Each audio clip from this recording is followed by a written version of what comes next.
Agnes Tirop, Mute Jetanya, Mute Lakwen, Yanisa Megaleji, Tito Swahili.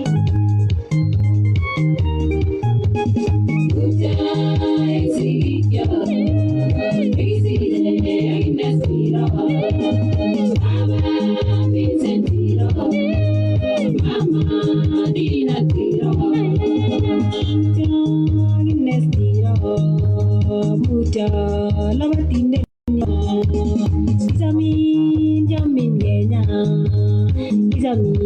Jamin Kenya, Ujai Siya, Kisii, Agnes Tirop, Mama Vincent Tirop, Mama Dina Tirop.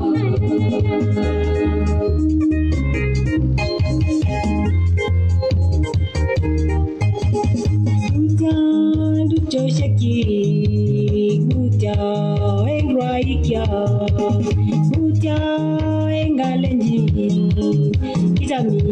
Jamin Kenya, Ruto Kisii, Agnes Tirop, Mama Vincent Tirop, Mama Dina Tirop.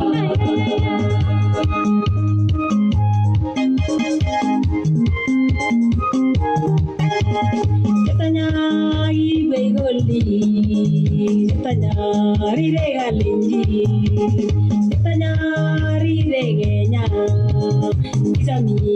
jamin Kenya, Ujai Siya, Agnes Tirop, Mama Vincent Tirop, Mama Dina Tirop.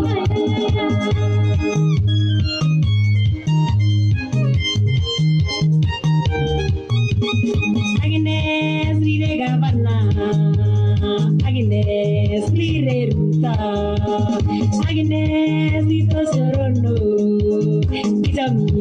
Jamin Kenya, Ujai Siya, Kisii, Agnes Mama Dina Tirop.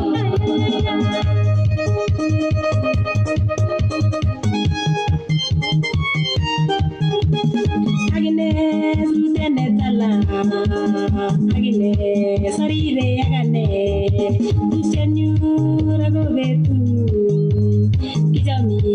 Jamin Kenya, Ujai Siya, Kisii, Agnes Tirop, Mama Vincent Tirop,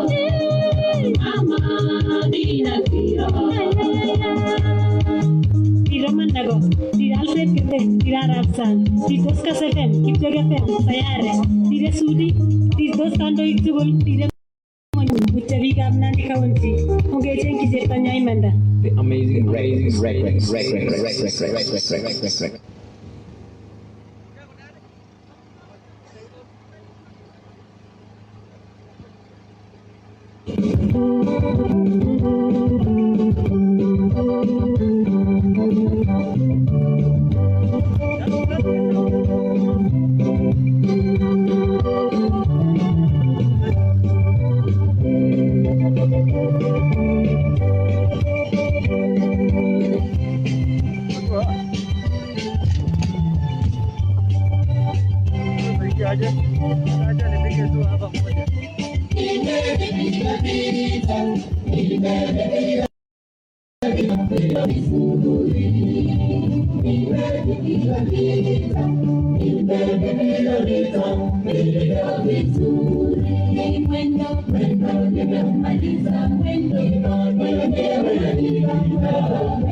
aliyeaga dunia apate kusamehewa na kuondolewa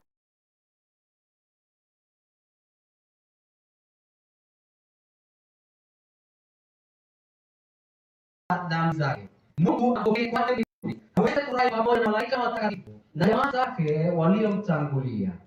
Nasi tutakapoaga dunia tuko mbinguni. Tumuombe sasa Mungu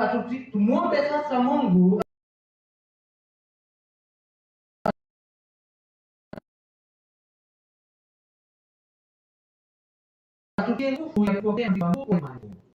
Bwana Yesu alionyesha njia iendayo kwa Baba yetu wa mbinguni. Bwana utuhurumie.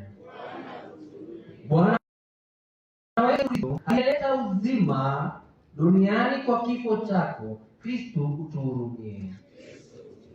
Bwana wetu Yesu Kristo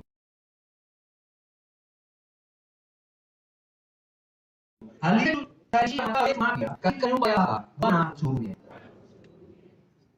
Tuombe. Bwana, usikilize sala zetu na kuomba sana huruma yako kwa ajili ya mtumishi wako Agnes. Tunaomba pia uwatazame hao watumishi wako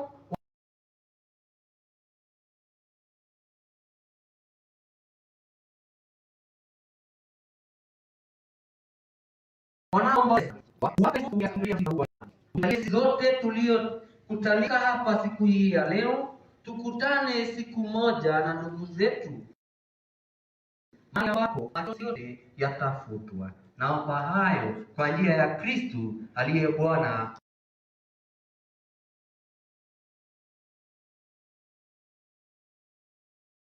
na mkombozi wetu.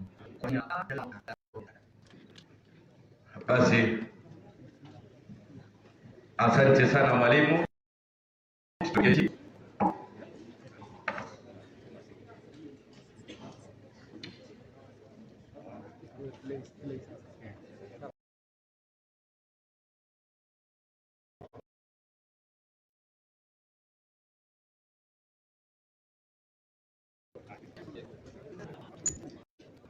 Asante sana. Nitaomba wanakwaya mtupe wimbo moja tunapojitayarisha kwa ajili ya ratiba. Tafadhali kwaya, wimbo moja. Wimbo moja.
ndio nafasi iwe wazi wakati mwili unapoingia ndani.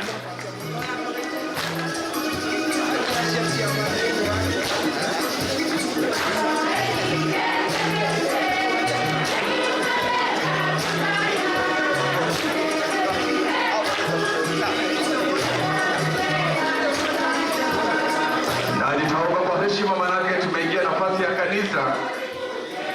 Ikiwa labda umevalia kofia, tafadhali nitaomba kwa heshima.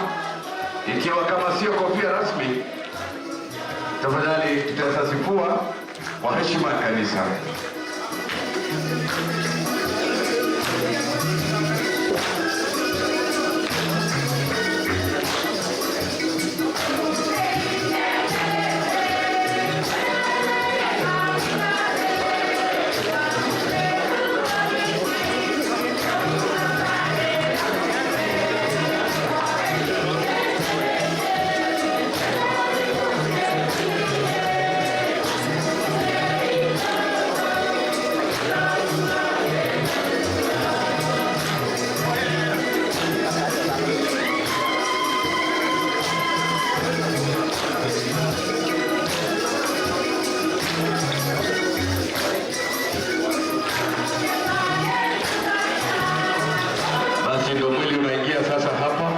Sasa kama kuna penye kwa meketi, tafadhali tunasimama. Tuendelee kwa kuimba.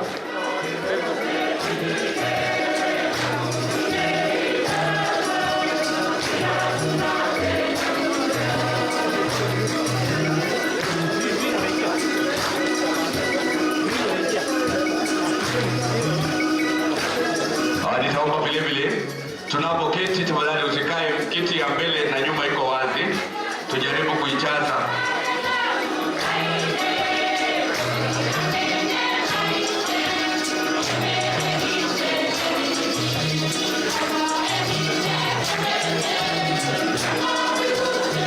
Basi tusonge kando kidogo ndio mwili upate kupita. Watu wamesimama mbele, tuwape nafasi. Songe mbele kando za sasa. Tuingie viti, baba na mama wabaki. Tuingie viti, baba na mama wabaki. Tuingie viti, familia tuchukue nafasi. Tuingie viti, familia tuingie viti. Kumbuka kwamba wanaopepa jeneza hili sio wengine pale, ni wanariadha wenzake. Karibu sana President wetu Athletics Kenya, General Jack Tuwai. Karibu General. Basi.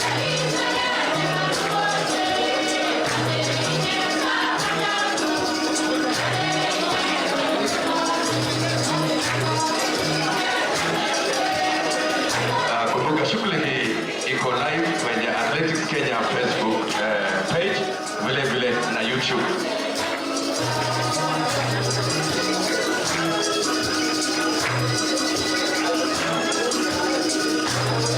Nitaomba familia tuchukue nafasi. Athletes vile vile waonyeshwe penye wataketi. Familia wachukue nafasi ya kuketi. Nafasi vile vile iko ya kutosha penye familia. Na Athletics Kenya iko na nafasi yenu pale, na wakimbiaji wote kuna nafasi ndio all athletes.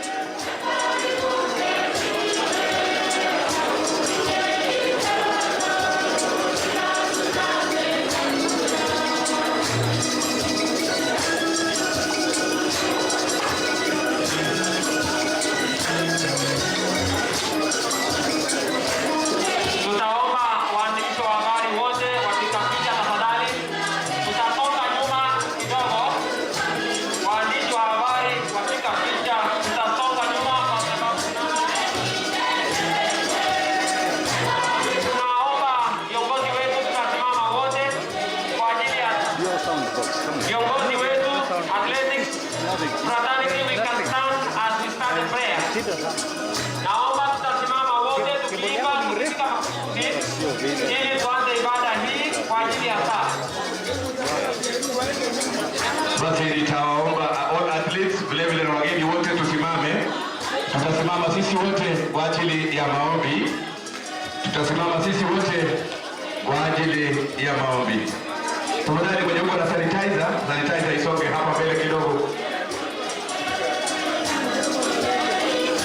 Asante kwaya. Asante. Katext. Tuombe.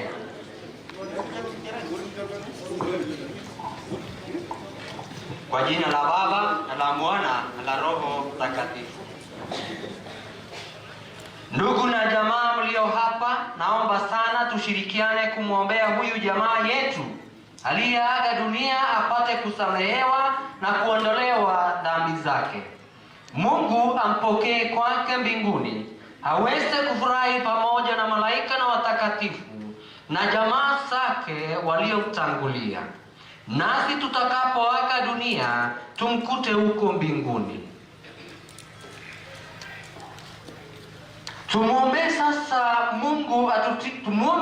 Mungu atutie nguvu ya kupokea msiba huu kwa imani kuu. Bwana wetu Yesu Kristo aliyetuonyesha njia iendayo kwa Baba yetu wa mbinguni, Bwana utuhurumie. Bwana wetu Yesu Kristo aliyeleta uzima duniani kwa kifo chako, Kristo utuhurumie. Bwana wetu Yesu Kristo aliyetutayarishia makao yetu mapya katika nyumba ya Baba, Bwana utuhurumie. Tuombe. Bwana, usikilize sala zetu sisi tunaokuomba sana huruma yako kwa ajili ya mtumishi wako Agnes. Tunaomba pia uwatazame hao watumishi wako wanaoomboleza. Wape nguvu ya kuvumilia msiba huu kwa imani. Utujalie sisi zote tuliokutanika hapa siku hii ya leo, tukutane siku moja na ndugu zetu mahali ambapo machozi yote yatafutwa. Naomba hayo kwa njia ya Kristo aliye Bwana na mkombozi wetu. Kwa jina la Baba na la Mwana na la Roho Mtakatifu. Basi asante sana mwalimu, tuchukue vigeti.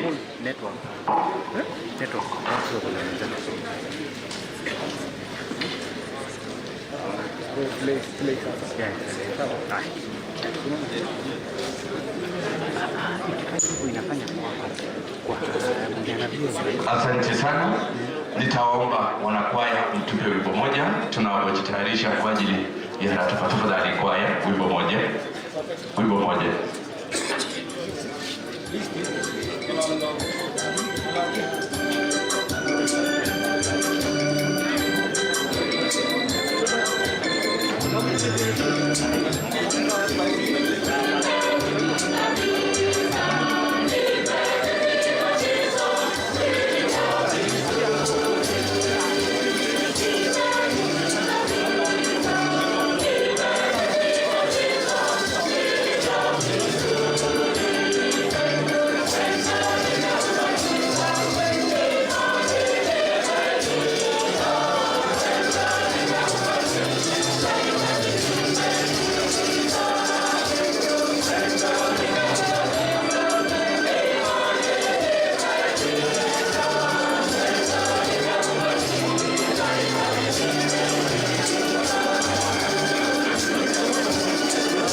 Tunapoingia tafadhali, tukionyesha penye tutaketi, hakikisha tumejaza viti kulingana, ndio tusiwache nafasi ndani katikati penye mtu wa nguvu kuingia pale ndani.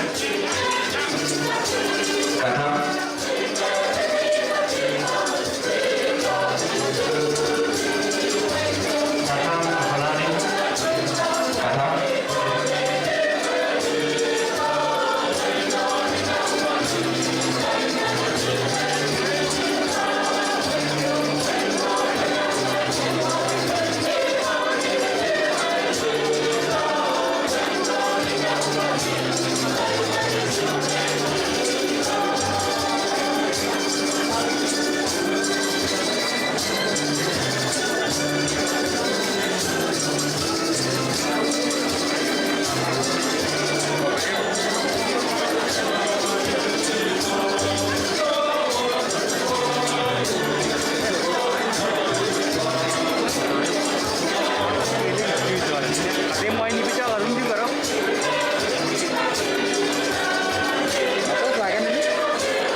Nitaomba, nasikia kelele pale nyuma. Tafadhali tupunguze kelele pale nyuma. Manake kwa sasa tunaanza kuwapa nafasi wale ambao watatoa risala za rambirambi, na ingekuwa fema ikiwa hiyo watupata kaa tumetulia. Nitaomba vile vile ninapowapatia wenye watatangulia kusema pole, nitaomba familia vile vile mjitayarishe. Sio jomage family asigobi ojohiki mucho bas amejua som kipenetai kama mucho. Najua kwamba tumesema kama majirani tumesema pole tangia maneno haya yalipotokea. So nitaomba wachache tu kwa siku ya leo. Nitamwomba Osea Tabut, asante Osea Tabut, kuja atoe pole kwa niaba ya majirani. Baada ya Tabut ni Sosten Mwei awe tayari. Sosten Mwei awe tayari. Microphone ingine tafadhali. Tanui. Microphone tafadhali. Asante sana. Asante.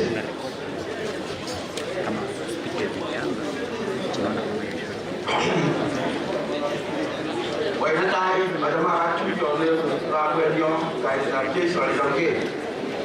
La pili, kwa majina msikia ni Osea Tabut, natoka Uasin Gishu.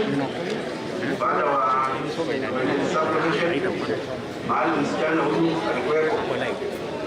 Kwa hivyo nimetoa rambirambi za kwangu, za kwetu kwa jumla.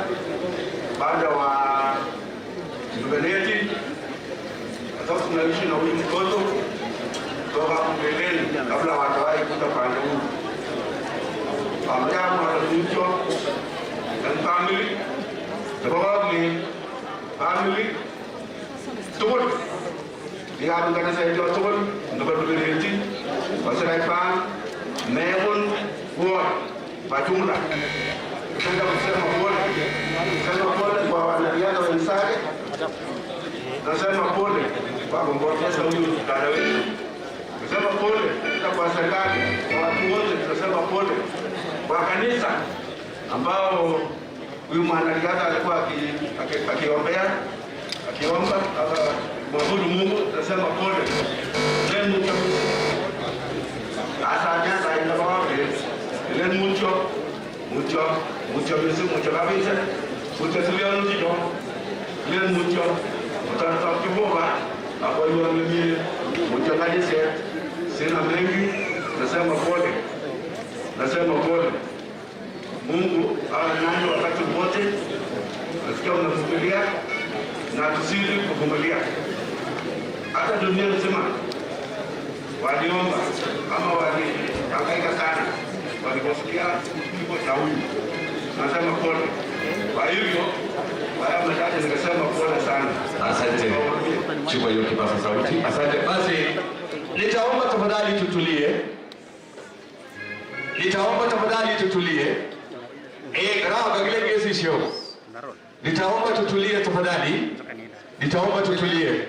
Alafu nitaomba kwa heshima watu wangu wa press barabara kidogo tu ipatikane tafadhali. Tafadhali hapo kwa carpet ipatikane nafasi kidogo. Najua kwamba mko kazi. Ya tafadhali kwa heshima sana tupate nafasi ya njia. Basi tumebadilisha jukwaa, tutatumia mali hapa manake pale ni altari. So tutatumia mali hapa kutoa pole zetu. Mzee Sosten, karibu, tunaangalia huko. Asante. Tunatoa nafasi kumsalimu waombolezaji wote katika jina la Yesu wa mchambo. Cha pili, nachukua nafasi kumwambia jamii ya Bwana Tirop ya kwamba poleni sana pamoja na wanariadha wote akiongozwa na presidenti wao. Tunasema pole. Kwa hii tunashtuka sana. Nikiongea hapa mimi naitwa Sosten Mwei, nimekuwa naibu wa chief. Tunaishi ya sana hata kwa mlango wa shule hapo ni karibu mwaka 100 tu nafika kwao. Tunasema poleni kwa familia Fikyo Kimwai Mucho Missing Nyafuchen Wodogoro Tage Tunia Mognai Ongesa Somi Costa Growing Wabo Kyoka Pikyo Tokon Amuni Gisinta ni Tumogi Buji Kistege Usabe Arai Geleza Mucho Pikyo Sobero Gamuta ni Tomodoiwo Sobni Aglawo Por Kemi Amu Mami Ita ni Buji Gas Ya Gobargi Kale Ongesa Gicho Ayu Uspega Po Sikit Gini Matya Koi Mego Muta ni Nyo Kalau tak ada ni, namun orang lain. Wanita orang mana ni orang Indonesia, parti seru mana tak parti seru. Kemuai muncul missing, MB kemuai sebarang ini, kemiri tu, jadi tu mana tu. Kemuai muncul wanita orang bicara tu, amun ni sini, governor orang muta ini, ganggu dengan orang itu. Apa yang wajib, kita sama bicara, orang muncul, ganggu dengan orang ini. Awak muncul ini, amu mami ini gaya dunia. Ni orang tu mami dia kan ini dia pemain lakuan. Amu dia punya pemain konon kotu, kau dia pergi ke mana? Alam mana awak yang itu? Alah muncul mesin, beberapa muncul dia bodoh di sini. Asante sana retired chief Sostin menena kwa niaba ya Gokwet pale Mbeleti. Nitaomba tafadhali tufalie maski yetu vizuri. Tafadhali sana, corona bado ingali iko. Tafadhali kila mmoja hakikisha kwamba umefalia maski kwa njia inayofaa. Nitaomba kila mmoja angalia jirani yako kama amefaa maski, kama hajafaa kumbusha yeye. Asante sana. Basi tunapoendelea namkaribisha Daktari Sylvia Rambaye. Dr. Sylvia Rambaye tafadhali. Baada ya yeye nitampisha MCA jirani ambaye labda wako na shughuli moja pale. Bwana Ngetich, uwe tayari baada Daktari Sylvia Rambaye.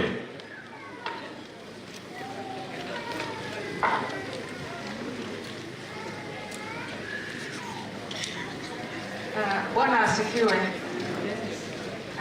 Kwa majina ni vile mmesikia, naitwa Sylvia Mrs. Rambaye. Mimi ni jirani wa karibu sana na familia ya Tirop. I want to take this opportunity to say pole sana to the family of Vincent for the loss of their beloved daughter Agnes. I also want to say sorry, pole to the athletes. You lost your colleague. I want to say pole sana. It's a very unfortunate situation. I also want to say pole to the entire community of Kamyamisa for the loss. Pole to the county and pole to the... Majina, mimi ni MCA Joshua Neti, jirani hapa MCA wa wadi ya Kosirai. Nimesimama mbele yenu ili nitoe pole zangu, pole za familia yangu na pole za kutoka kwa watu wangu wa wadi ya Kosirai kwa familia ya Vincent Tirop. Nataka niseme poleni sana all the relatives, majirani wote, kanisa, marafiki, Athletics Kenya tukiongozwa na president wa AK. Tunataka tuseme pole kwa nchi yetu ya Kenya, kwa sababu mtu ambaye tumempoteza yeye alikuwa ya dhamana kubwa kwa nchi, sio kwa familia peke yake. So tunataka tuseme pole. Tunajua hii kifo haikuwa kifo ya kawaida ya ugonjwa. Chini na gitam lakpani kukobete sabi ara kogira ogen koginani kwa chumla agogi ke katelenyo sai moja menyo amoja biki malalus komagmaje kay baroida neo gas family ole gage mwapole api tol emeta Kenya na goti ngaliana ni so ningependa niwaachie hapa niseme poleni sana moja kile sikutoa kwa mkende takwetu. Asanteni na Mungu awabariki. Asante sana kiongozi Mheshimiwa Ngetich MCA Mosirai. Basi mtaniruhusu sasa, manake marehemu alikuwa na marafiki wengi vile vile na viongozi majirani. Tutamalizia hapo, nitaenda sasa moja kwa moja mpaka kwa familia. So kwa familia vile vile tumepewa chache ambaye tuwapa nafasi vile vile waseme pole zao. Wa kwanza kabisa katika familia ni Jasper Gurgati. Jasper Gurgati. Vile vile baada ya Jasper, William Saina awe tayari. Baada ya William Saina, Josephine Cheruyot awe tayari.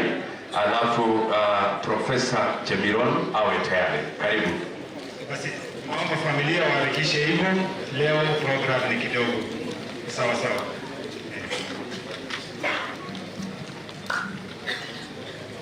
Kama mmeshasikia jina langu, mimi naitwa Jasper Gurgati wa familia hii ya Kabarnet. Natoa rambirambi zangu kwanza kwa niaba ya familia yetu Gachagua ambaye tumepatia mtoto kwa hii boma ya Kabarnet, ambaye ni sister yangu ambaye inamfuata. Kusema pole sana kwa familia ya Kabarnet. Hili kitu ambalo limetokea kwa mtoto wetu ni kitu cha kusikitisha sana. Kwa maana kama unaona katika hiyo program, unaona kwamba mtoto wetu huyu Agnes Tirop leo ni siku yake, the 26th anniversary. It's so very sad, very sad. Yeye angekuwa anaishi leo, miaka yake ingekuwa 26, lakini sababu ya shetani alikuja katikati yake, yeye ametuacha. Ni jambo la uchungu sana, hasa kama familia, lakini amwao Vincent na family mngetawalenge mte. Tunajua ya kwamba shetani alikuja akatoa maua yako, yaani wote jina na amwao mmepewa kwetu, lakini wote mkasura na ibuno watono.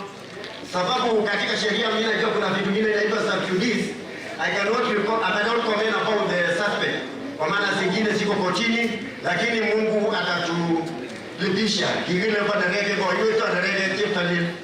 Kwa hivyo sisemi mingi sana, ni usuni pole kwa serikali, pole kwa riadha yake. President wangu Bwana Chanui, nasema pole sana. Kimwai mutio misimwa mimi walioneke mwai. Asante, tuvumilie hivyo. Asante, tuendelee na hiyo order. Vile nilikuwa nimewaita William Saina. Basi kwanza nataka niwasalimu katika jina la Yesu. Mjambo. Vile mmesikia majina zangu ni William Saina ambaye ni mmoja wa jamii hii. Kwanza nataka nichukue fursa hii nitoe pole zangu kwa Mama Dina na Baba Vincent na watoto wote na jamii wote kwa jumla.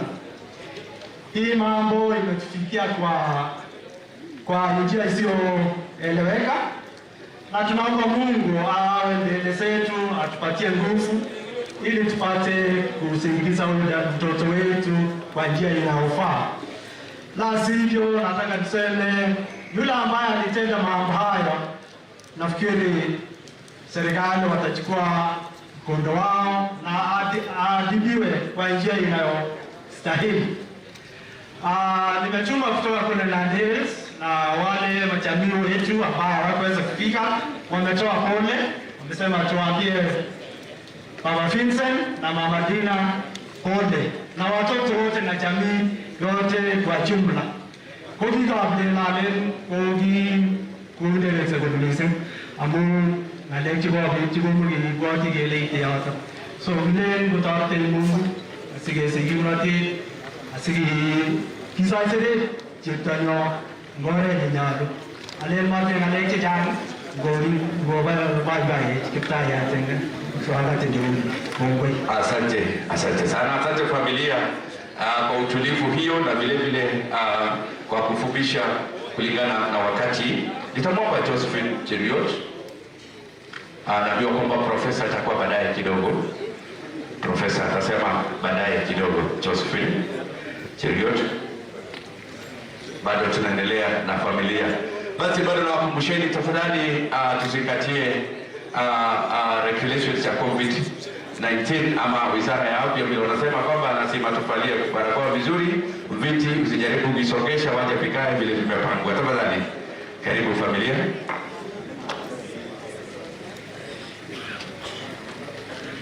Tumsifu Yesu Kristo. Daima na milele. Kwa majina naitwa Josephine Tirop kutoka Kabarnet Kericho. Lakini mmengote ndi koino. Amaya mwamitio ngaino. Ako bala kwenyo. Hii kiasi na ledu. Kogiu yiko maisha.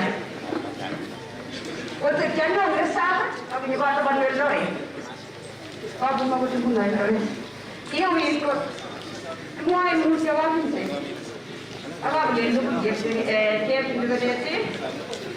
Tubanane helis. Tumbaga tume. Agaje nderege abonino. Oye. Onge kia kiasai petu sekema.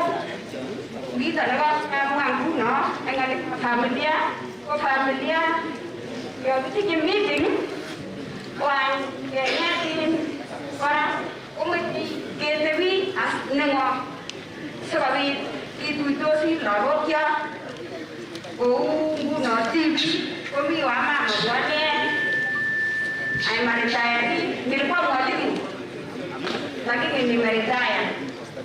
Itu jelas segala lagi ni kor, seperti engologi, engornade. Amu betul seju, oke kami berdoa sih, adi ablawo, koi kau macam mana lagi ni? Kita koi pandai, betul sih familia yang nggak muncul missing, ngornade lah Agnes, Kongoi missing family. Na tunashukuru kwa ukakamavu na utulivu. Basi tunaelekea kumaliza sehemu ya familia. Nitamwita mzee Meli aingie katika hii sehemu. Alikuwa kwa majirani, mzee Christopher Meli. Karibu sana mzee Meli, kwa heshima sana.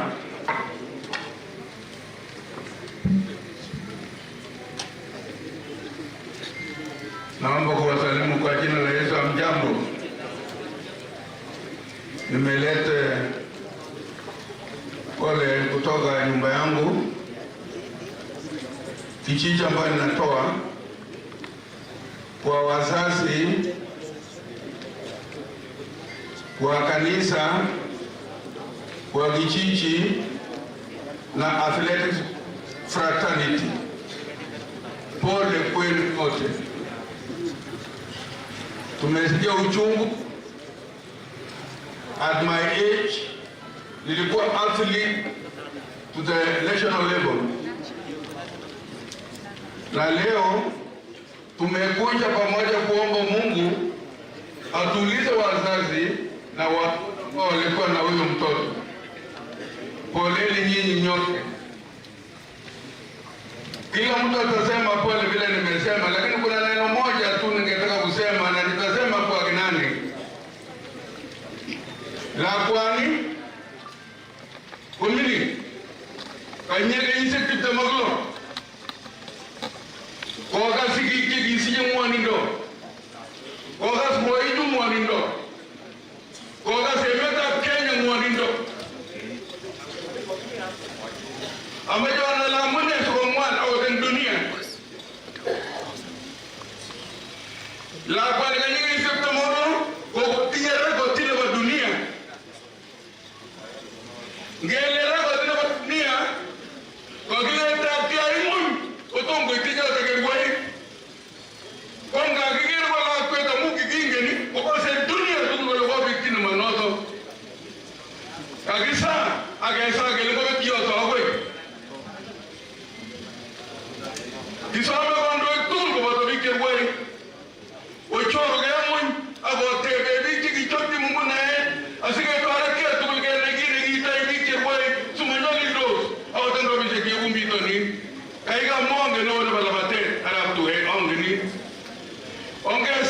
akawande kio tomo kwenye wajelake mutio au gongwe. Asante sana Mzee Meli, yeye kwa kiongozi wakati ule na vile vile mmesikia kwamba alikuwa mkimbiaji naye. Basi tunaendelea. Nitakukaribisha Senior Chief Rotich. Senior Chief Rotich. Alafu baadaye namuita Pascali Sirtui, vile vile ni Senior Chief. Karibu mheshimiwa wetu Kogo, mheshimiwa Kesume, karibu county, karibu county commander wetu, karibu Senior Chief Rotich.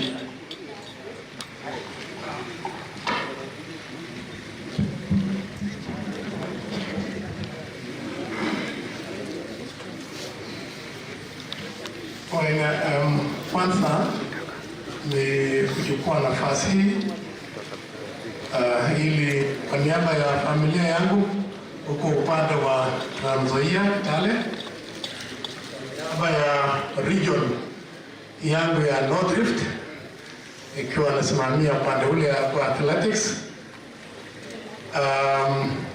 kuchukua nafasi kusema pole kwa huyu mtoto wetu, pole kwa wazazi, pole kwa kanisa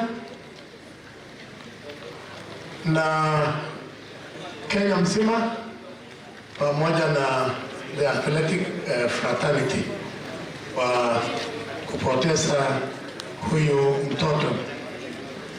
Vile mwalimu yangu mwenye alikuwa hapa kwa Meli aliposema ya kwamba huyu mtoto wetu alikuwa bado mdogo, wanategemewa na familia na nchi nzima. Ile nikasema tu ni ya kwamba ngogeri waje niseme kwa short kidogo abu watima na le ngwan na le kigobiti kwa kusoma bara huyo kwa mwaya ramele en chia katukuru kwa kaya maj ngola kwa nabaji ke matanga le kiwogi to jibure kamu stay ke bwaga ujamge sinde etnena wuri asi ngobit ko leji ke na boge ko no rosiki ko no tan gama ja magtio ale oye ongiro sigigi abokoni kwa agin apoisi. Kwa hivyo sitaki nichukue muda, ile meambia mnaitwa Andrew Rotich abuno lima jarangani, lakini ni mtu wa Jabtarit. Nilianza hapa shule vile alikufundishwa na Bwana Meli. Nasema asante na Mungu asidi kumpa wazazi nguvu. Thank you very much. Asante sana. Thank you so much. Tunaendelea na kutoa mbele zetu na mkaribisha Lilian Biwot. Tunatambua kuwepo kwa MCA na Mheshimiwa Pokot by the area MCA, karibu sana. Vile vile mwana MCA kutoka Kapsabet Frederick hapo na sisi tunasema karibu sana. Basi Lilian Biwot, Esther Chepchoge, alafu Gideon Cheriot tafadhali kuja kwa that order.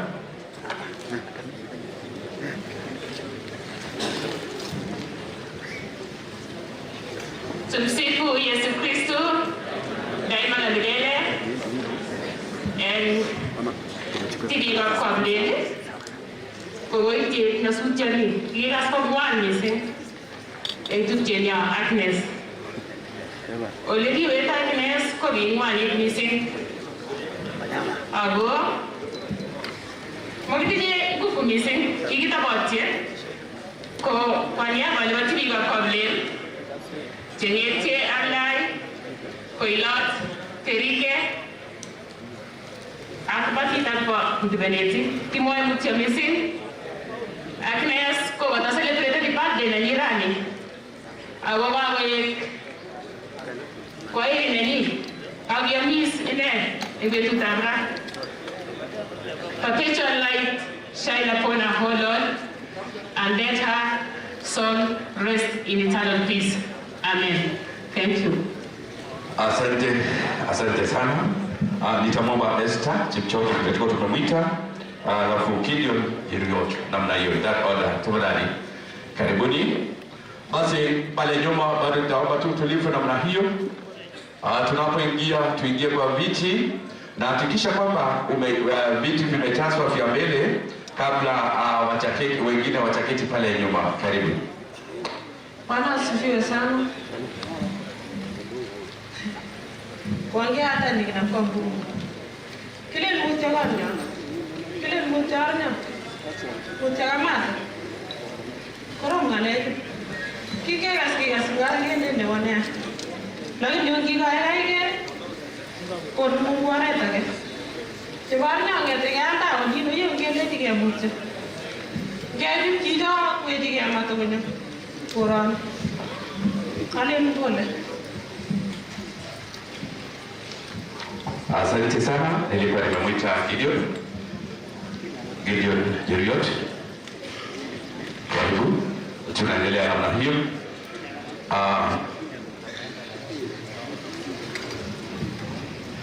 Tumsifu Yesu Kristo daima na milele. So on behalf of the family, anaije pole familia, the first family, the bar Finseni, Kogi of Lily, and the Noya Waliondani, Oichech. So kama familia, tunasema pole kwa the whole county, kwa leadership, athletics fraternity, tunaambia pole kwa in Agnes, Kokona Kwenyo, Kona Konominman, again, oye, in familia Jejo, we also challenge the leadership again, getting your forums, maybe in the communities, so that such issues might witness by in the bar I on behalf of the family. Kogiga username in Kotakabindi Mutai, Nipaka to your parish, Kebe Tabernacle, Nebakanisa.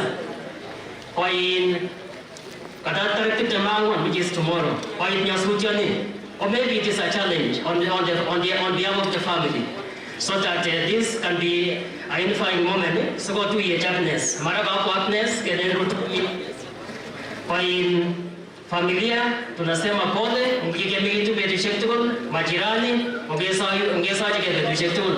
So hapa yote, nasema pole, na Mungu atufariki sisi sote. Kongoi. Asante sana Gideon. Basi, ninaelekea kiwango kingine, nitapita kwa mwisho Henry Colum. Basi, wakati Henry Colum tunatambua viongozi ambao umefika hapa, tukiongozwa na our county commissioner, Haman Shambi, yuko nasi, tunasema karibu. County Speaker, Mheshimiwa Joshua Kipton, yuko nasi. Our area MB, Mheshimiwa Daktari Koko, yuko nasi. Vile vile waziri wa michezo katika kaunti letu la Nandi, Bwana Eli Gurkat, yuko nasi. Na MCAs kada ambao tutawatambulisha tukiendelea. Karibu Henry Colum.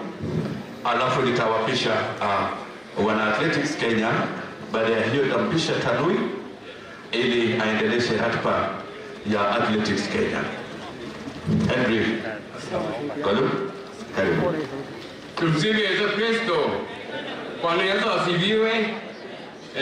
Kwangu mimi Henry Colum, nasema pole katika nyumba yangu, watoto wangu na kapto kwa jumla, kapto kwa Bomet. Maana natoka na kwa niaba ya jamii wote wa Kaproto tunasema pole.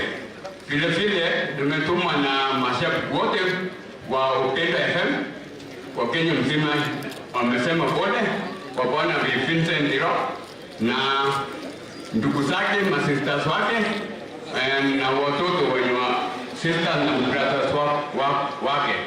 Kwa hivyo tunasema pole. Na Upendo wote wametuma pole. Asante sana, Mungu awabariki. Henry Colum kutoka Kaproto. Asante. Asante sana. Basi mtaniruhusu sasa nimpishe Bwana Tanui Kennedy ambaye ni Chief Officer Sports katika kaunti letu la Nandi, alafu aendeleshe hiyo ratiba ya wana athletics Kenya. Karibu Bwana Kennedy.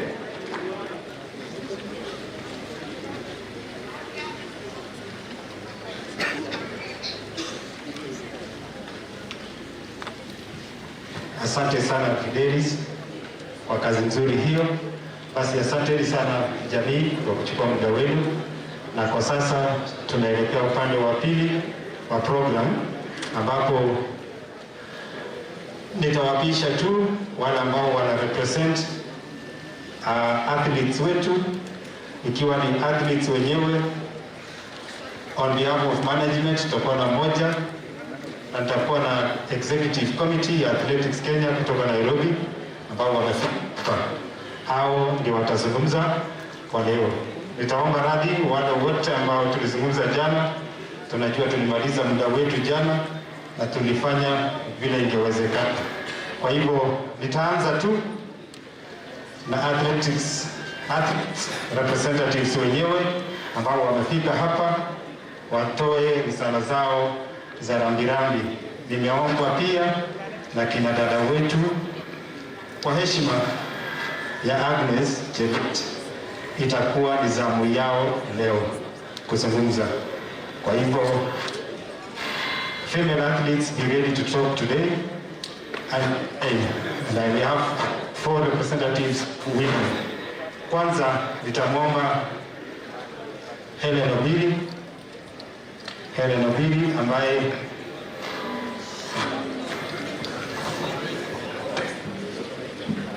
she has a live interview. Kwa hivyo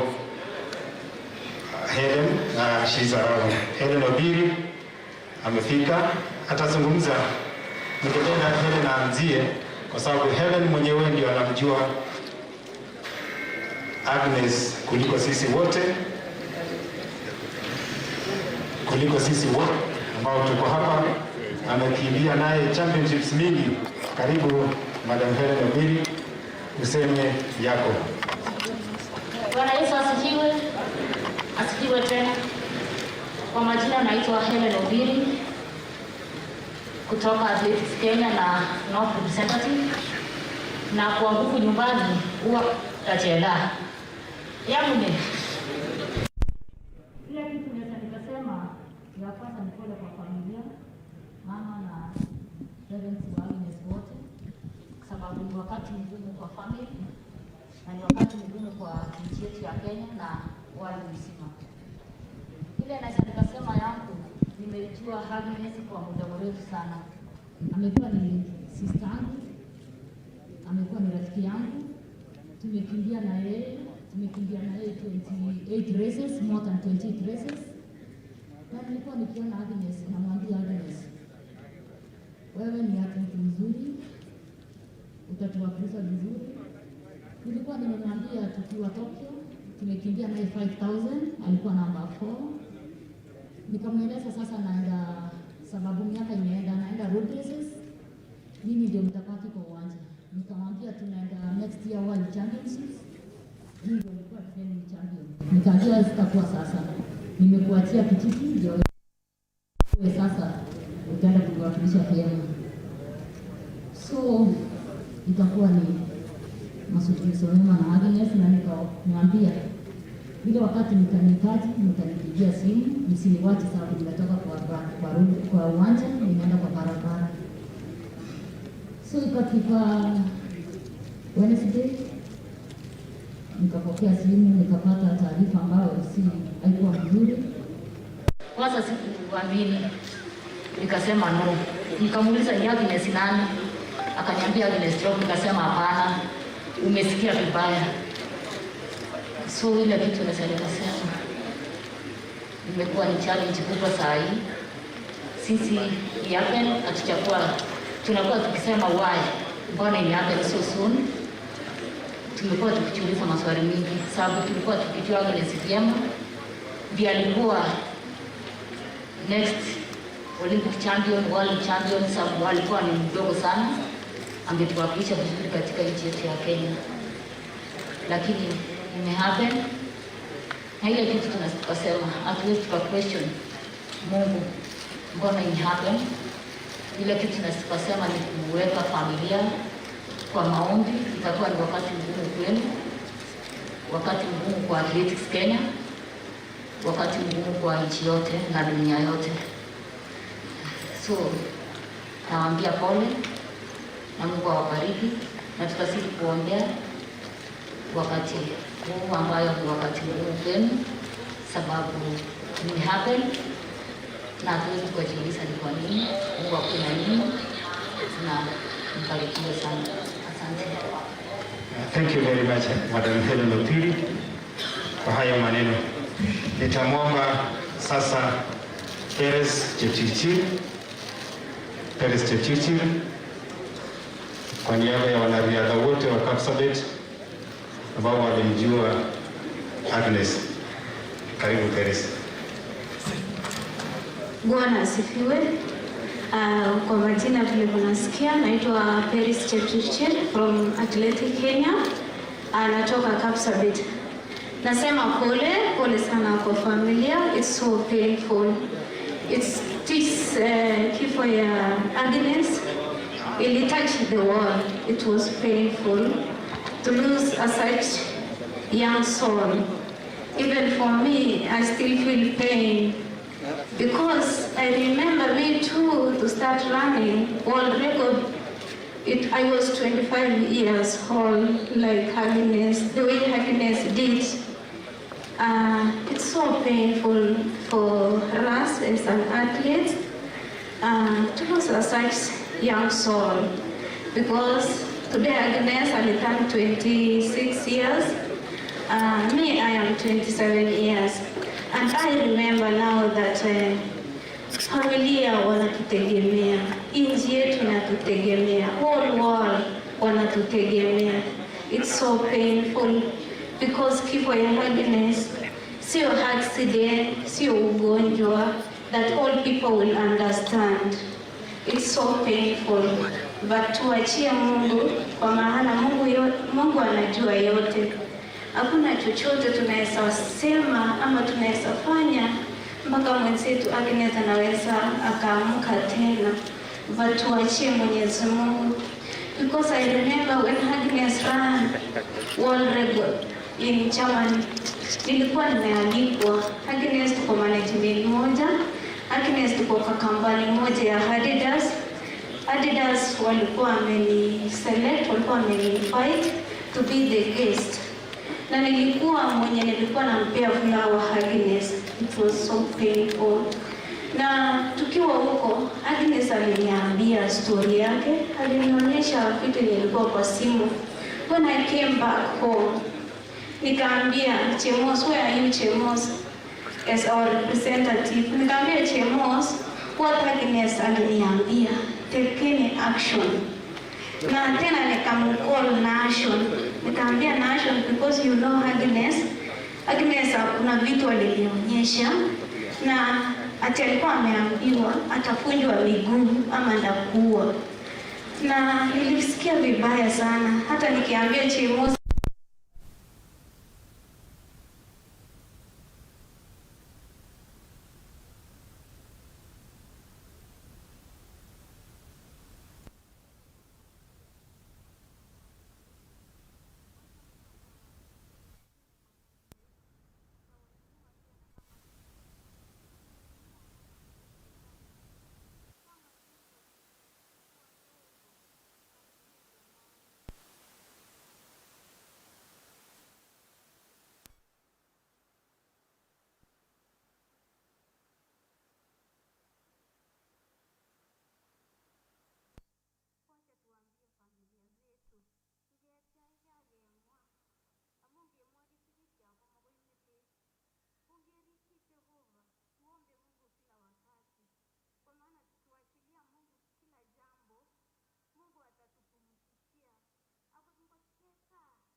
maybe they are greedy. Because this boyfriend of Agnes, he greedy chicho. Melen chicho Agnes, he kero Ravine. So, as kama sisi athletes, tuendeni nyumbani. Chito nakalecha mingi, mutkasa panai sigi. Matkete biok pichi maingen sigi kyo. Ako achek athletes, tusikie maneno ambayo wazazi watu anatuambia. Tusikie jamani. Ongekas. So kapita wote, amu ngekas katikanutik chebunu sigikyok. Kebendi olelo na mtuombe, kila wakati mtuombe. Tunahitaji maombi kama sisi athletes. Juu nasikia vitu mingi nafanyika kama sisi athletes. Kivu Ravine, by then over years chekitinye kuki maskini tupu. Ni kwa nini? Amu tukuk chewesteni nech manongota ikyo orikye igaiga. Akachek athletes, ongerikyi kaniset, ongerikyi pastaekyo. Ongerikyi mama chechok anan ko isengeshek. Ngemwa tuguk ng'wonilwogik chekitinye mugulelwekyok kemwa. Ngoek last Agnes, let Agnes to be the last. Let us speak. Ngoberura Jehova, it's so painful. Kongoi missing Paris na poleni kina dada zetu. Tukiendelea nitamwomba kwa niaba ya wanariadha wote ambao walishiriki mbio za Tokyo 2020 na pia alikuwa ni overall team captain wa team yote ambayo ilishiriki kule mashindano ya Tokyo 2020. Mwanadada wetu Unisum aje mbele aseme risala zake za kisha tutaendelea. Nafikiri Viola Lagat amefika kwa wote ambao wako diaspora. Akija pale Paul Chelimo, Stanley Kebenei na Haran Lagat ambao ni wanariadha wetu ambao wameshiriki kule US, wametoa risala zao za rambirambi. Jento Roitich pia ametoa risala zake za rambirambi. Mark Mutai ambaye ni mwanariadha wetu pia na anatoka karibu hapa, hajaweza kufika. Kwa niaba yake na sprinters wote Kenya hii wamesema poleni sana. Karibu sana Eunice. Bwana asifiwe tena. Abatagine nigata athlete komite Tokyo. Asama ale pole. Koga mapole ini, abatachama mapole. Koiti sigiga Agnes. Tilianu sigak choronogi. Obata bigap kokwet. Pole nganite nikosoya Agnes. Pole barang athletics Kenya. Amugo gibet chito nebo upcoming athletes kwa koborge man talent nenyi. Ako kibwati kele wendi kwae tuguk cheechen. Angen ale akot dunia mzima kokokibet chito neo. Alen tukonyekit muguleldonyu amu Agnes ko kia captain nenyinet eng Tokyo. Kiki grupit netai kebendi Tokyo ak biikab 5,000 amu kikakipchei kosubekei ak protocol chekibo corona. Kia chito netai aparticipaten eng Tokyo okisubwani Agnes. So alen pole missing, pole eng kokwani, pole ni wote. Asante sana Eunice, thank you very much. On behalf of all retired athletes, so not tired, and who actively participated in this function that our late sister has left with us, I want to invite Cholwe Janet Chepkosgei, representing all athletes who are retired, to give a wise counsel to the other ladies and condole the demise of Agnes Tirop. Welcome.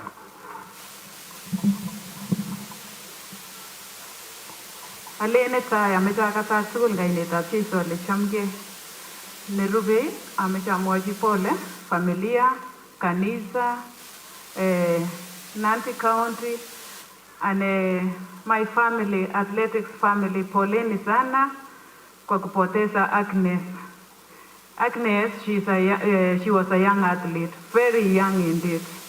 Abwati ale rani ko birthday nebo Agnes Ako betut nekikibatisane Agnes and tunaambia kwa heri Agnes. It's so painful actually. Vitu tatu zishikane maishani mwako. Tumeongea mengi. Jana tuliongea, I think athletes tuliongea wengi, na ningependa tu nichukue fursa hii niseme tu machache for my athletes and also for our families. Amechosom kabisa ale kuye kokosoma mut. Amechotaune korok wakimbiaji. Kokosoma ale kuye kakomwa Peri kalorikyech. Ongeriki ruaichu. Most of them they run when they are still young and they get money when they are still young. The only thing they have to do is to run. No one actually is guiding them, and that is where we get these brokers coming in. Kinyoru an athlete kakolabat age tegere mutai kosuboti chito nebetun komakocoach komamkimbiachi kokesom achek tugul akongen ale our federation is going to do a big thing on that issue.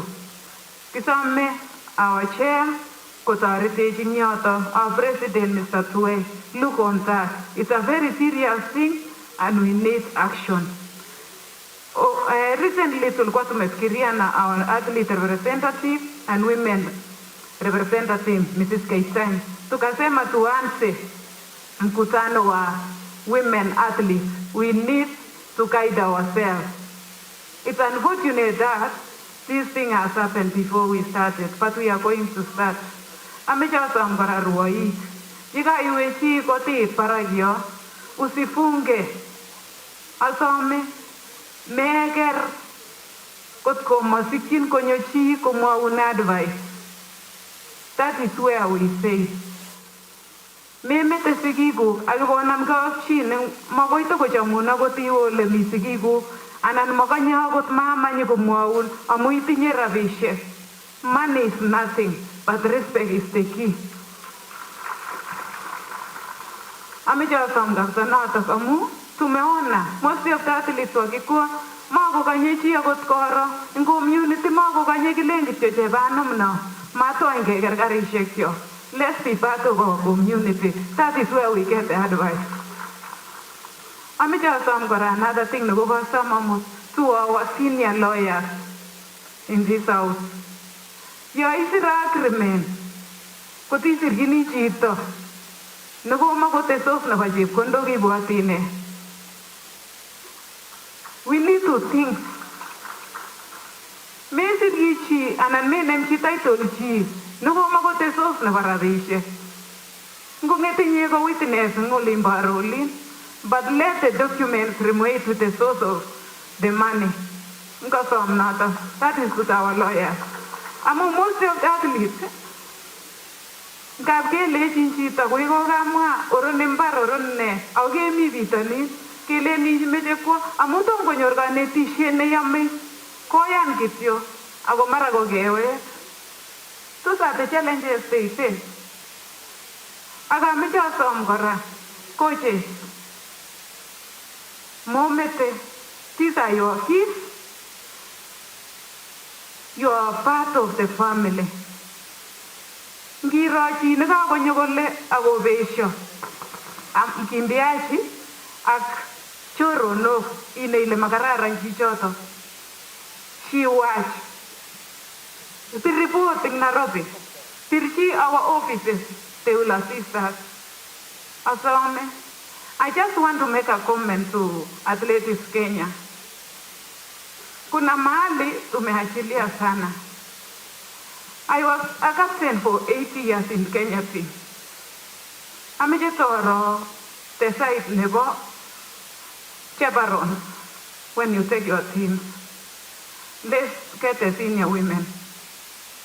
Chekoskoling koteptoi tibik tugul ako ng'ololso lugait nebo mama. Let's look on that. Let's work on that. Amu ngap kekwe chito netakomining komemuch kotigon lagok matindoi time, or even if she has time, maybe she doesn't have the experience on that. We need the mature women as the chaperones to the Kenya team. Please, it's my request. Mami amwa ngalek chechang amu kokemwa kele tutaenda kutana, tutaongea yetu kama wakimbiaji. Akameche amwawok akwek sigik yakokoite lagok koiten anan ko kapsabet kekochi beek rani ak tuguk chepkwame. After 4 months komaisubi ile amene lakwanoto ng'o nekeipkolchi meche oroyoto akotom kolaba lakwani kolanda. Nai ole menye lakweng'ung, nai ile menye ng'o, amu michu kotekani advantage. Amu lakwet ko ambitious. Sisi ko they come and they tell you, okay, I will support you. Ananunulia chakula nini. Mutai kobitin lakwet ole mang'une. Mara kama kochame chichoto lo nyamu komi chichoto ki. Komakoi tukoistoege. Koe ki age tugul nyikobendi chichin amu komi yuis. Maunoto ki. So wazazi msiachilie watoto wenu waende tu, but fuatilieni. Ameche osom sikik, senge, ang mama. Ongisu. I know that is the heavy side, lakini usub lagokwa. Mami choib nafas no, ameche amwa pole. Na nataka tu nishukuru wakimbiaji wote ambao tumesaidiana kupanga hii safari ya Agnes. Thank you so much and God bless you.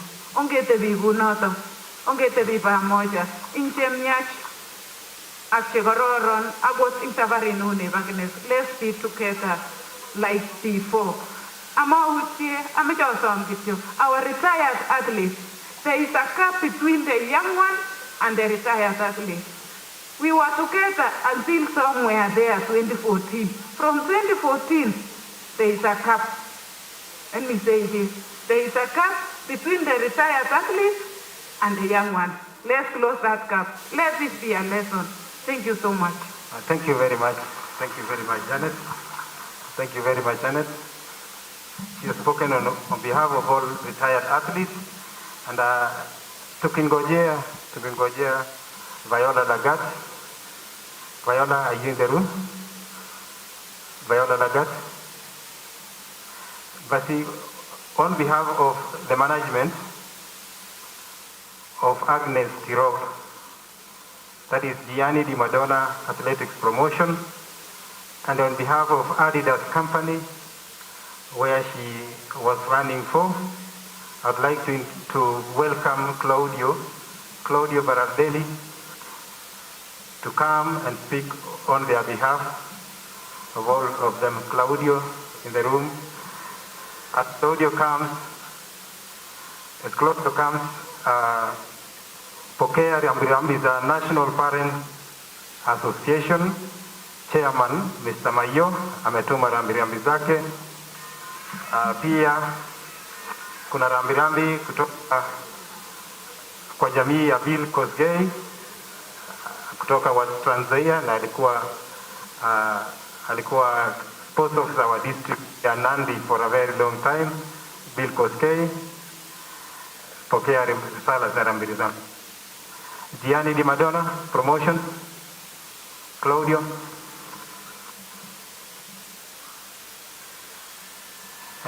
As we wait for them. Okay, as we wait for them.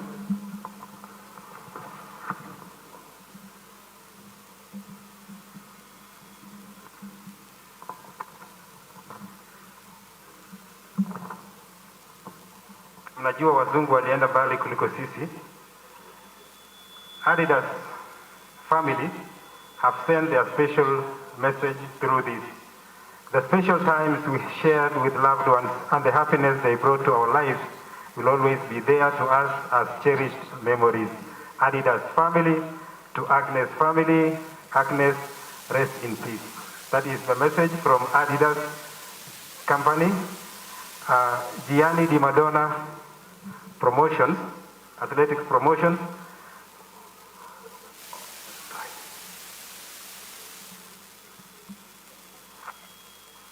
Gianni Di Madonna Athletics Promotion wametuma pia risala zao with sincere sympathy in these difficult moments, praying with God, praying that God comfort and console you and lead you with His love in the future.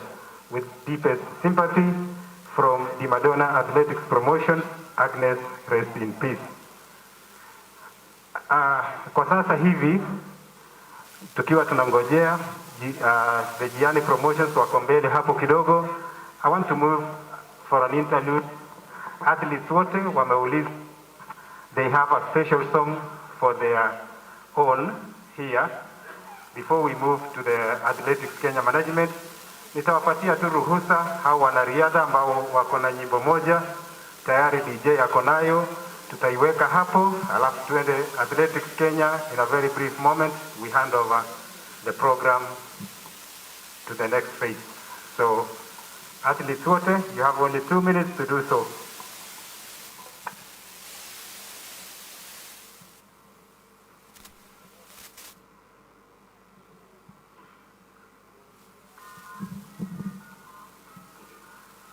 Basi tukiendelea tunawakumbusheni kwamba tafadhali hata wenye mko nje pale, hakikisha kwamba umevalia barakoa kwa njia inayofaa. Tafadhali sana. Tunawaomba namna hiyo. Hakikisha kwamba barakoa umevalia kwa njia inayofaa.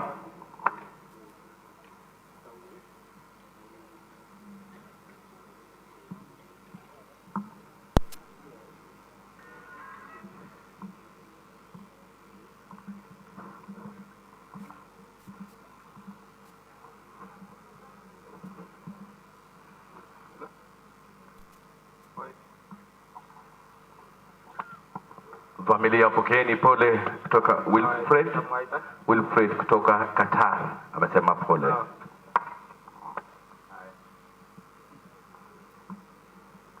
Karibuni athletes wetu, just move forward. Move forward.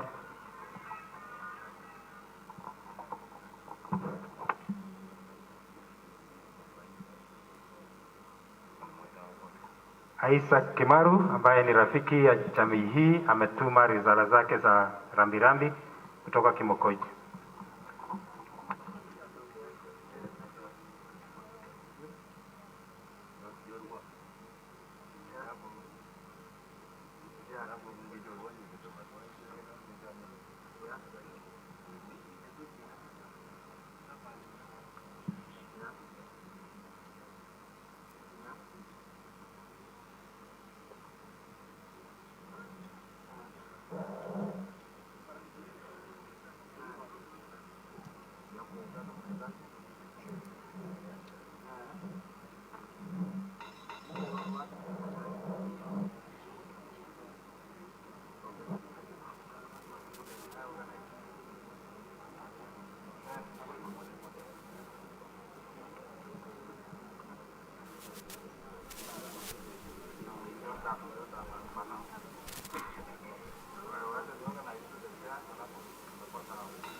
Neno moja najua, ni salama moyoni mwangu, nionapo amani kama shwari, ama nionapo shida. Kwa mambo yote umenijulisha Yesu wangu, salama rohoni mwangu, salama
wanariadha hawa.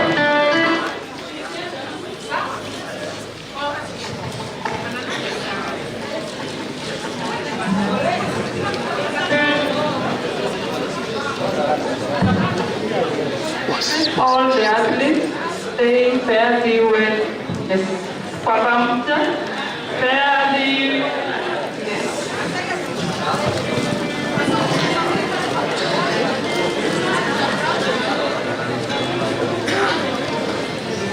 Thank you very much, asanteni athletes.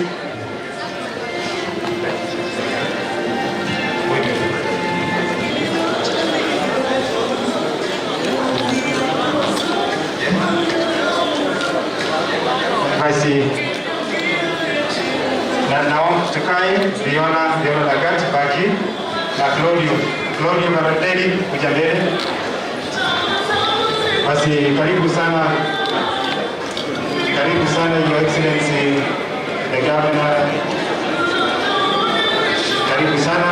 Basi tupewe wetu wa Nandi County, tupewe nafasi kidogo gavana wetu anapoingia. Karibu sana.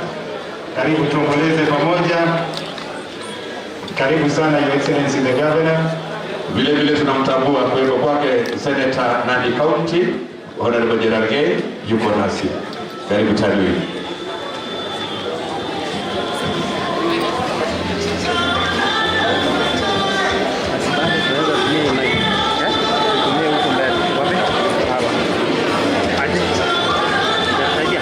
Naomba tuketi kisha Viola Lagat atarepresent wote athletes wote ambao wako diaspora wote. Viola Lagat, karibu.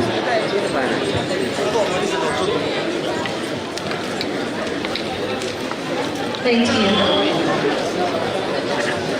The Governor of Nandi County, Wakili San, other governors present, CSS present, senators present, members of the parliament present, women representatives present, MCAs present, members of the international community present with us, family of our late sister Agnes Tirop, and the entire athletics family within the country and from all over the world. Good afternoon. Is it morning? Good morning. I'm here to convey our sincere condolences on behalf of my own family and on the behalf of the family of athletes. Dad, Mom, we are really sorry for the loss of our sister. We are really sorry for the loss of your daughter. Agnes was a hero. She inspired the whole nation. She inspired the rest of the world. I looked up to her. She was much younger than me, but she had achieved so much that one day I hoped I would do the same. Today I'm here because of one issue. This gender-based violent issue. I'm standing here because something has to be done. And it has to be done now. Not tomorrow. Not any other day. It has to start today.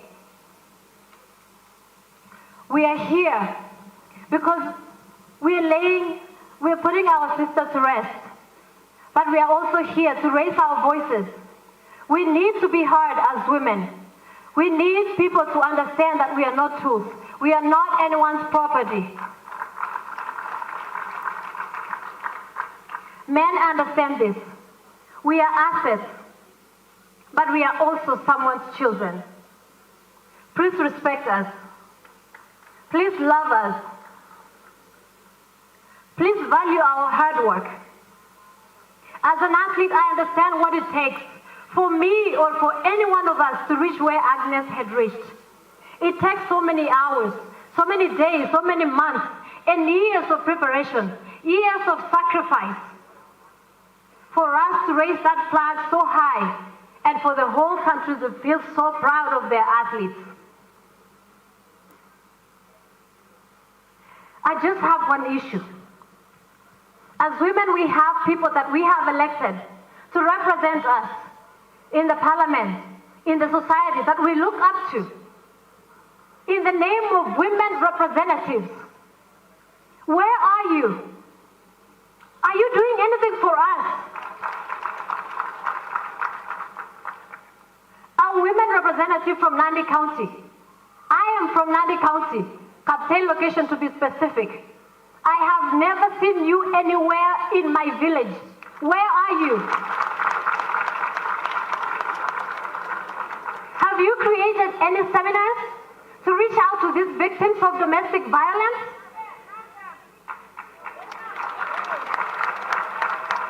Do you understand the root cause of these issues that we go through every single day?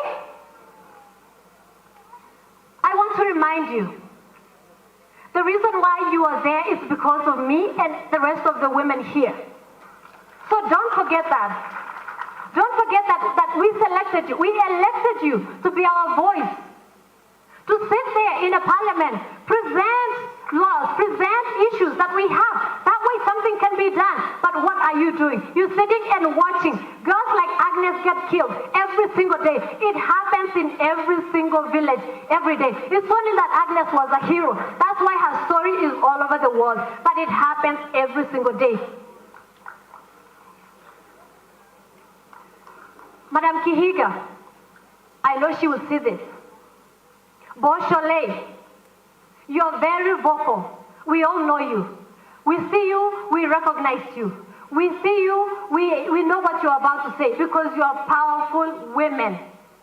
You are powerful when it comes to politics, but you are not powerful when it comes to women issues.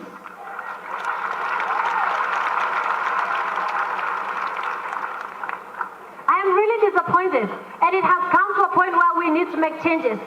Women representatives, if you're not going to do anything for me, for my sister, for my mother, and the generation to come, please go home. You don't belong there. You're not supposed to be there. So, I know, family, I'm so sorry. I am raising issues. It's supposed to be the day for you to mourn the loss of our daughter, our hero, our legend, our champion. But I understand that at the end of this event, no one is going to come back to ask you how you truly feel, what you're going through, the nightmares that you're going to suffer from now on until the moment that you finally heal. So allow me to take this moment to address them and let them understand that we are in pain and we need something to change. My question for the President of the Republic of Kenya, His Honorable Uhuru Muigai Kenyatta. How do you feel when an athlete raises the flag so high at the finish line?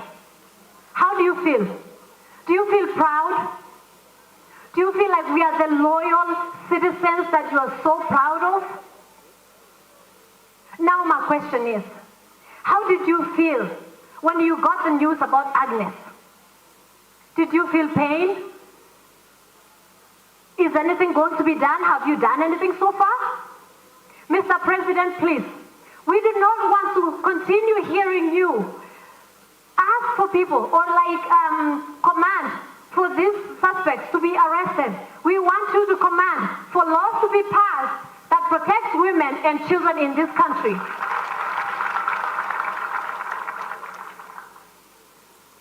Another thing, athletes, we are very strong people. We are very strong in our minds and in our hearts. We endure so much.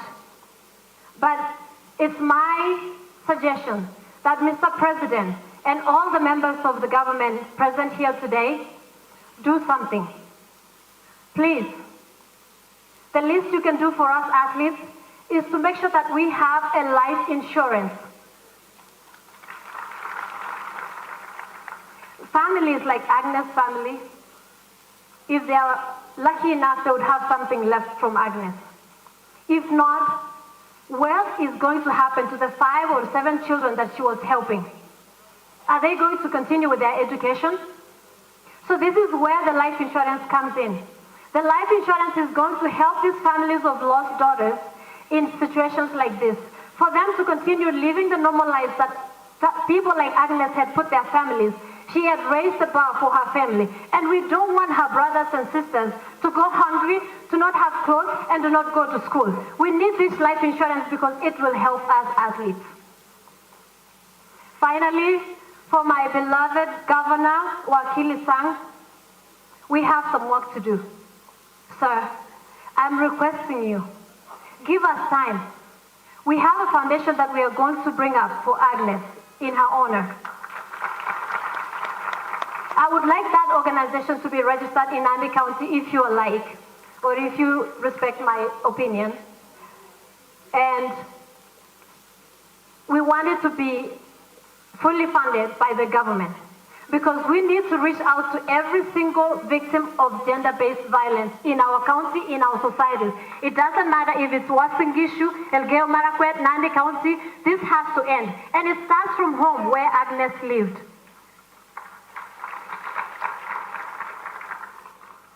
So thank you so much, family. We're still condoning with you. May God bless you. May God comfort you. Thank you. Thank you.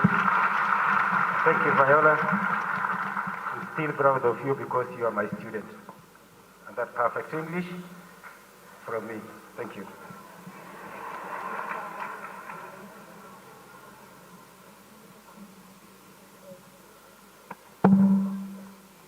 Sorry.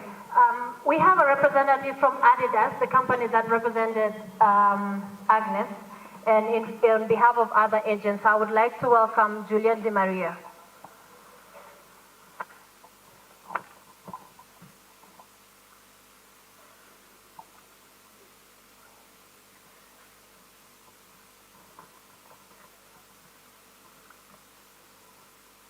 Good morning, Governor, family of Agnes, Baba and Mama Agnes, all protocols observed. My name is Julian Di Maria, Baba Ariana. I'm an athlete representative for Ikaika Sports and consultant for Adidas Running. Even though we will no longer hear her voice, even though we will no longer see her smile, even though we will no longer watch her strive, Agnes is the one who has brought us together here to speak and act on our behalf. And in our memory, make sure this tragic loss leads to a change in society in general and in the world of athletics specifically. To speak to all the women at large, we'll not leave you behind. We'll do all we can to make more voices heard. Movement and support system will be set up, decisions are going to be made. It's time for a change, it's time for the voiceless to be heard. It's time for the abusers to correct themselves. Being in this country for some years, I see women giving their back, chest and shoulders for society to thrive. They are miracle workers who feed families on small budgets. They provide love, support and a safe place for children, siblings, relatives and friends. To our young men, understand that behind every successful man there is a woman. In fact, they are women. They are our pilots, they are our sisters, they are our mother, they are our daughters, they are life. Do not let them down, do not hurt them. Do not let this kind of tragedy happen in your own house. To act is what we can do as responsible leaders. And to the stakeholders, we are going to report any harassment, abuse or misconduct that we come across. We will be very critical to individuals without qualification claiming athletes while portraying themselves as their coaches or owners of female athletes.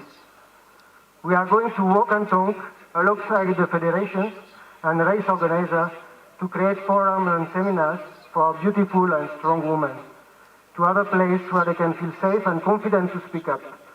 We are going to give our utmost support to the voices that speak up, and as we speak and act, the memory of Agnes will live. Goodbye, Agnes. We celebrated you, and we will keep on celebrating you. We will continue to carry around the world the image of your eternal smile. may we find comfort in our hearts and in our souls. Your spirit will remain in all of us. Thank you. Thank you very much, Adidas Company, for that. I now welcome Claudio Paradeli, for and on behalf of Gianni Di Madonna, where Agnes was an athlete with the company. Welcome, Claudio. Good morning to everyone. On behalf of Agnes' agent, Gianni De Madonna, and his entire team, the Madonna Athletic Promotion, I would like to read a quick letter. Dear Agnes, it's very difficult to believe and to accept that you have gone so early, too soon. It looks like it was just yesterday when in 2012, as a young promising girl, you joined our management. From the beginning of our journey together, it became very clear that you were not just an ordinary athlete, but you were indeed one of those young talented girls fated to win and to conquer important stages internationally. It is still very vivid in our memory, your amazing win in 2015 in China, when you became one of the youngest ever cross-country world champion. Your 2 consecutive bronze medals in the 2017 and 2019 10,000 meter world championships were a clear indication that you were becoming a world beater and definitely ready to dominate the distance in the years to come. Just a few months ago, you spent some time with us in Italy because a knee problem was bothering you and it was putting in serious danger your participation at the Olympic Games in Tokyo.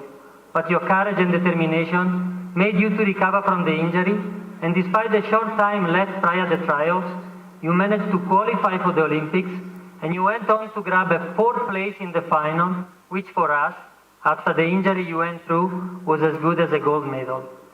And what can we say about the 10K world record that you broke just a few weeks ago at the Adidas headquarters in Germany? Simply amazing. There is no doubt that your destiny was to become one of the greatest in our sport. It is hard to accept that today we are here mourning. We are here mourning you as an exceptional athlete, but also as a young woman who could still enjoy so many things in life. But we want to believe that the best way to honor your name and your memory is to strongly keep in our mind all those moments that with you and thanks to you, we had the privilege to experience. Dear Agnes, we have to accept that you won't be with us anymore, but your time for running is not over yet, because we know that up there you are already enjoying your runs with the angels, and you're making everyone up there to enjoy your majestic talent. Rest in peace, dear Agnes. You'll always be in our hearts. We would like to express our deepest condolences to the family and to the entire athletics community. May God grant the family of Agnes strength and comfort during this difficult moment. Thank you. Asanteni sana. Thank you very much, Claudio. And as of now, we are coming to an end of that part where our athletes have eulogized their beloved one, their representatives, their company. We've done that. And now, I think and on behalf of our partners and everybody who is here, the National Olympics Committee who are here, and everybody, I will welcome the President of Athletics Kenya. And before that, I want to sincerely say that almost 90% of the Olympics athletics team is here. Just wave to the crowd because it was your day. The team, coaches, and stand up and wave to the crowd. Stand up and wave to the crowd. All of them, including Humphrey Kayange, Kaplan Rawal, Mrs. Rawal, sorry, is here. Thank you very much for that. And in that mode, I'm one of them, sorry, I didn't wave. I was the assistant team manager for the team, and I want to ask that before I let in General to do, we'd like to have an announcement. Thank you so much, Chief. Tangazo ni kwamba wana CMA wote ambao kuna scarf tafadhali mnaomba mkutane pale nyuma.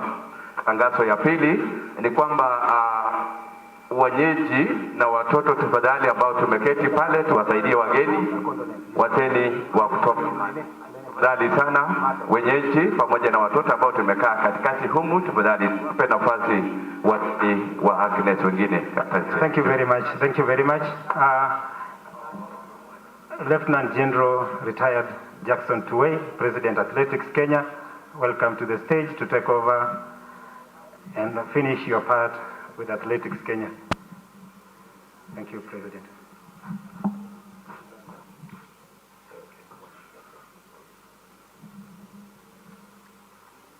Thank you, candidate Anui.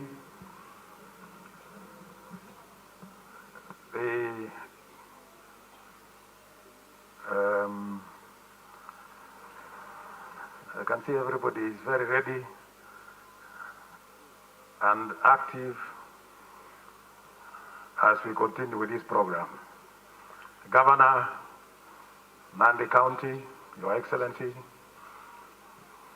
the Senator, Nandi County, County Commissioner, Mheshimiwa MP ya area hii, Bwana Kogo, all the waheshimiwa ambayo wako hapa, government officials, athletics officials, wananchi wote, waomboleza wote, hamjambo. Ningependa kuwauliza tu kwa heshima ya kwamba wakati tunaendelea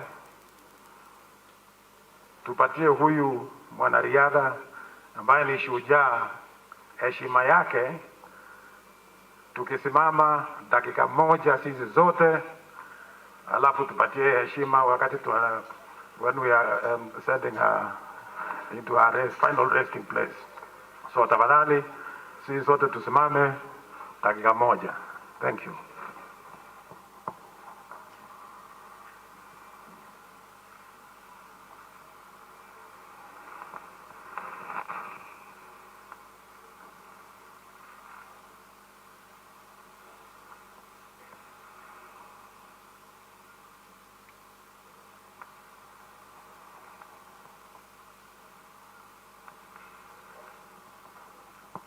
Asanteni sana, tunaweza keti chini tafadhali.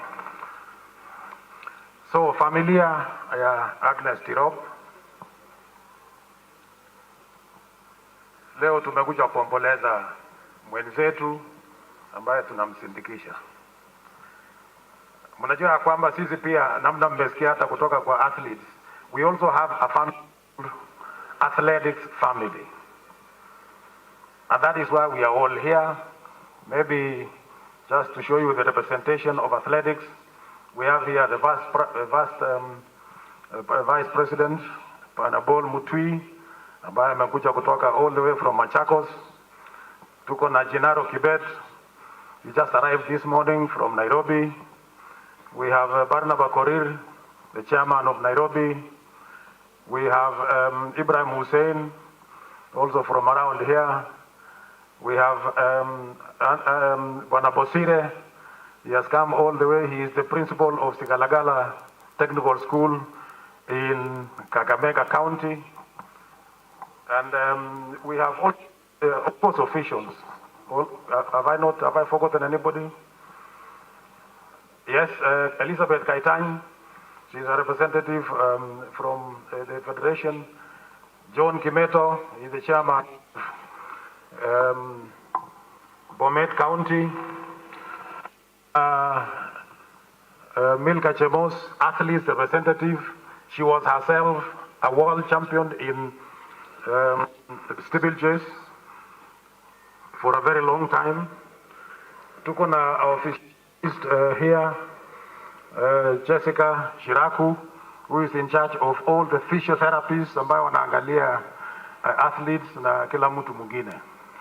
We have, of course, our very successful coach, Patrick Sang, ambaye anaangalia wale wengine upande hiyo. And we have the chairman of the region where we are today, Abraham Mutai, and his team ambao wako hapa.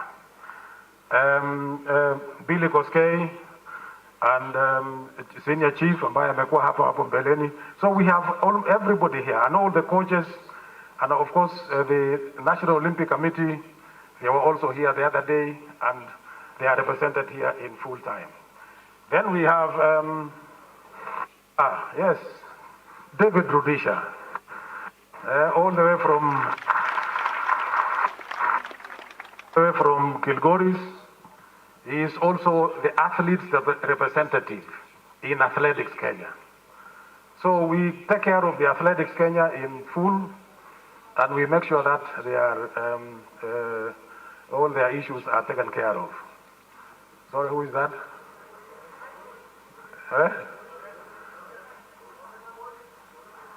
Professor. You know, I can't see because of Professor Mike Boyd. He has been in Kenyatta University for a very long time. You know that he was a very successful athlete for so long. And of course, he's now retired as an athlete, but he's doing a lot of work. One of the most educated athletes we have in Kenya. And that is why we want to get more athletes go to school, get educated, go to university, come and lecture, come and do other things. And this is great. Then we have a team called the Masters. We have got Rose Tatamuya here, who is the Secretary General of our Masters. Masters in Athletics Kenya, for those who do not know, maybe let me give you the hierarchy very quickly. We start with what we call kids athletics. Kids athletics starts from the year 4 years, as soon as they join school. So we introduce them to athletics in terms of a program called Kids Athletics. And that continues from 4 years up to 14 years. Because those are still minors and they are not allowed to go and compete, outside the country. So we allow them to compete within the country. And they have got their own special equipment that does not hurt the athlete. So wanatumia ile plastic. And that is, so we work very closely with the primary schools in that program. We have trained 48 teachers who are trained by the World Athletics who handle kids athletics. So we don't even do it ourselves, but we organize the program. When they graduate from there, they go to what you call the youth or the under 18. Those of you who remember, in 2017, we had the World Under 18 Championships at Kasarani. That is the group I'm talking about. That you should not be beyond 18 years. When they graduate, they go into what you call the junior, or what you call nowadays the under 20. It's only the other day when we hosted the World Under 20 Championships in Kenya, and you know what results we received from our athletes. Then when they graduate, they now go into the senior. And these ones you saw here, all of them are in the senior category. And when they retire, they now go into masters. So that they can still be recognized, they can still compete. We have sent them to Australia, they have been to Spain, they have been to Tunisia, and I think this year they are going to host the African Masters Championship. In the senior category. And when they retire, they now go into masters. So that they can still be recognized, they can still compete. We have sent them to Australia, they have been to Spain, they have been to Tunisia, and I think this year they are going to host the African Masters Championships in Nairobi, actually next month. So we cover the whole spectrum of athletes from the beginning to the end. I thought I should just tell you that very, very briefly, and so that we all understand where we are and who are the athletes. If I go into the events, then we'll sit here until tomorrow morning. But allow me to bring condolences to, you see, we just came from the Olympics the other day. And we have received condolences from the President of the International Olympic Committee, IOC, Mr. Thomas Bach. Na amesema tupeane rambirambi zake, na ndio sababu tunasimama hapa tupeane rambirambi hizo. We have received condolences from the President of World Athletics, Lord Sebastian Coe, who was here with us the other day during the World Under 20, na alisikia huzuni sana kwamba tumempoteza shujaa ambaye ni mdogo kama huyu, very very successful athlete. We have received condolences from the President of Confederation of African Athletics, Mangum Kalgaba from Cameroon, and also. And we have received condolences from a lot of our friends in the world, member federations, including our neighbors, Ethiopia, Uganda, and so many others. So you can see how much Agnes has touched the world. And Agnes started running not very long ago, Alianza Wikipedia in 2012, when she was still a youth. Her first race was across country in Cape Town, Akiwa Junior, Akiwa Youth. So, and she did very well. And then, of course, after all that, I think everybody has talked about it, all the athletes. She has never missed any international event. After that, she went to Barcelona during the World Junior Championships in 2014. And then London World Championships. In 2019, we took her to World Championships in Doha, in Qatar. Apart from other events that she has been participating in. And then, of course, the last one was the Tokyo Olympics, which just happened the other day, where she did extremely well and was here from the athletes. And immediately after that, she went to break a 10-kilometer world record in Germany, just 2 weeks ago.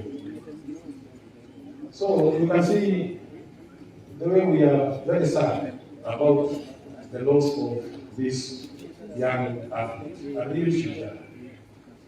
And not only in that, in running, she has also done a lot of very quiet investments of her own in this general area. And we are not witnessed. And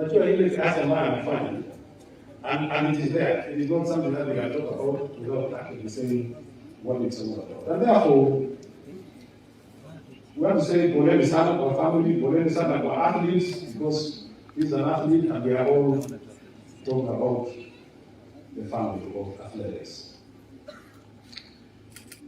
I would like, on behalf of Athletics Kenya, to thank His Excellency the President, Uhuru Kenyatta, for giving a very strong directive immediately she heard what happened to others. She gave a very strong directive which has been followed fully, and I want to thank those who took the responsibility of investigating what happened. And as much as we don't know the results yet, but I can assure you things have moved very, very fast and very, very well. So I think we want to thank the President for coming up very close and very strongly on that. I know, of course, the investigating team is still on the ground, and I'm sure they will continue until they unearth everything that happened, and of course, even identifying the property and everything else. So, we in athletics, we have taken our athletes through a lot of lessons in the past. In 2015, one of the major problems that we had as athletics was doping. And we decided that we must hold seminars to educate our athletes in terms of drugs, doping, and so forth and so on. And we have done that ever since up to today. So that we guide our athletes on what should be done, what to expect, and what not to do. You remember in 2016, again, His Excellency the President sent a very strong team to Canada just before ADA was formed. And immediately after that, ADA was formed, and we have been working together with Anti-Doping Agency of Kenya to make sure that we educate our athletes in everything that is being done about the drugs. And that is why up to today, you can see it has reduced to almost nil, almost. In 2015, 2016, 2017, we had a lot of athletes who were involved in this, but now it has been reduced to almost almost nil. And I hope, please, I hope all of us, let us actually reduce it to nil. In 2017, we realized that we could not just do doping alone. We decided that there were other topics that were affecting our athletes. So in our seminar, we introduced a few other topics to educate our athletes. Some of those topics included investment, property management, it included income tax returns, it included retirement, it included family matters, it included so many other topics that we thought were important, integrity and values of this country. We included all that, and that is what we have done, taking through our athletes all the way up to what they are today. Now, it appears that like, as we are doing all that, now there's a new phenomenon. And this new phenomenon is about mental issues and gender issues. And now we are going to take this very, very seriously, I can assure you, because that is how we have come from 2015 up to today. And these are challenges that keep coming every now and then. And I'm happy that we are all here because we are not the only ones who are doing this. And I think even the athletes have talked about it. And we are saying it should be approached in a multi-agency activity so that we are all doing exactly the same thing. We will do it in Athletics Kenya. We hope the counties will do it. We hope the schools will do it, the colleges. We hope the employers will also do the same so that we are all talking about the same subject. Because it is not a one sector challenge. It is a challenge for every one of us. So tujaribu kuangalia so that we can save this situation, because it's a very serious situation. We will do our part, and immediately after this, we are going to set up a small task force for athletes only to see what are the challenges that they are going through. And I think that is what they have discussed here. So we will look at that. We will look at that and we'll see what exactly we can do. Of course, when we talk about this, when a child is born, it is the responsibility of the parents on their own. As they grow up, they go to school, then you bring in now the teachers, the headmaster and the teachers. As they go beyond that, they now go into the society, including athletics, including employment, including family issues, and so forth and so on. So how do we take them through all this process? Because unless they understand the challenges that they go through, then we will continue having these kind of problems. In athletics, those of you who are coaches, and I mean qualified coaches, not sio wale wengine ambaye tunasikia wanajiita coaches, but they are actually not coaches. We have got a registration of coaches, and we will look at this very, very seriously to see anybody who handles an athlete must be, and I will say must be a trained coach, because that is the only way we can take care of some of these issues. So I don't want to go into a lot of things, but I can assure you we will take an audit. We will take an audit of what we are doing in Athletics Kenya, what are the challenges that we are going through, and maybe as human beings we may have missed one or two issues. We are not saying that we will overlook that. We will do everything that there is so that we look at some of those audit issues. And therefore, we are starting with a seminar on the 8th of December.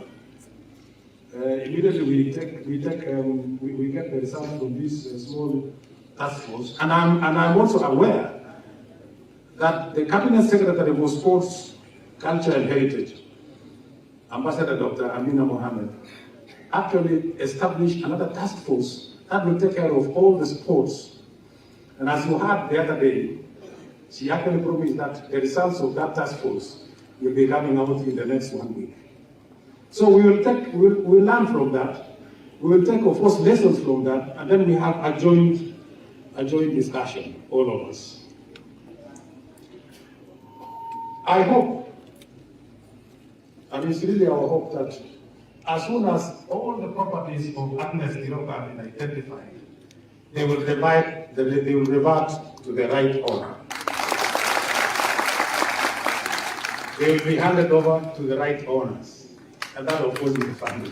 We would like to follow that this kind of thing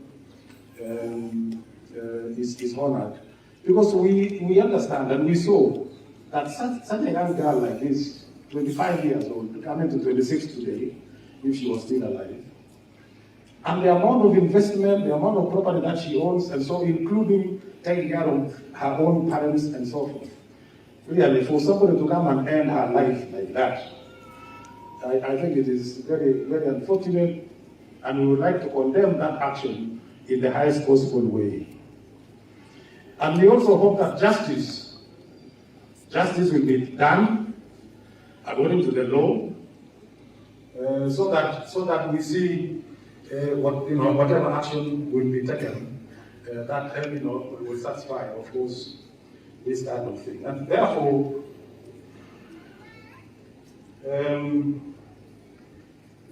I would like to, as I end, I don't want to go into a lot of other details, allow me to thank the committee that has been sitting here throughout since this thing happened. I would like to thank the pathologists who took care of what was required. I would like to thank the family, because they have been very patient. Very patient. Every time that we come here, I would like to say that they have been very patient and they have understood the problem. I would like to thank the Governor of Nandi and your whole team for the support that you have given to this committee, to the family, and to everybody else. The County Commissioner, of course, who has also been here. And I would like to thank everybody who has supported, the neighbors, the relatives, all of us. I would like to thank each one of you. In conclusion, or finally, we have, you are aware that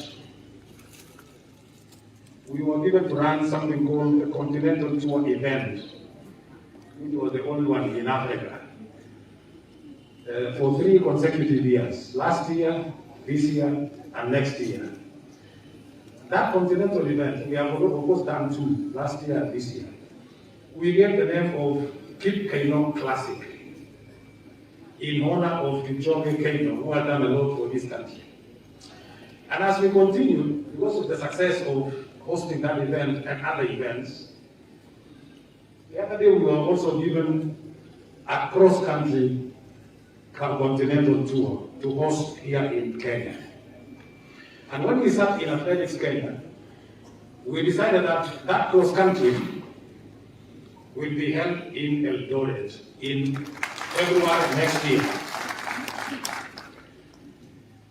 And since this has happened as we were preparing for that event, we are going to honor our athlete, Agnes Tirop, by giving her the name of Agnes Tirop Memorial Cross Country Tour in Eldoret. So that event that is going to be held here in Eldoret will have the name of Agnes Tirop. We have already agreed with the World Athletics, and that will continue as we go in the future. And I can assure you, those who are here, anybody who would like to be honored, you should never have been suspended because of either indiscipline or drug taking or anything. So those who are being honored are really people who have got a lot of respect, not only here, but everywhere in the world. And therefore, I want to say thank you very much once again. And we are very sad, of course, we are seeing our athletes in the last tour as we escort her. So, poleni sana athletes, thank you for the support you have done. Thank you for even, all these ceremonies we have done here. It shows that you are one and the same, one family, and we are all doing the same thing. Thank you very much, and may God bless.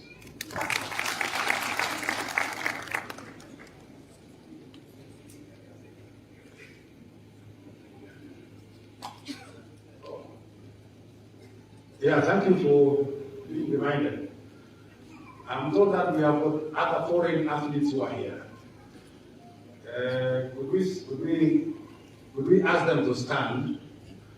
Those who have come from outside Kenya, if you are here, please.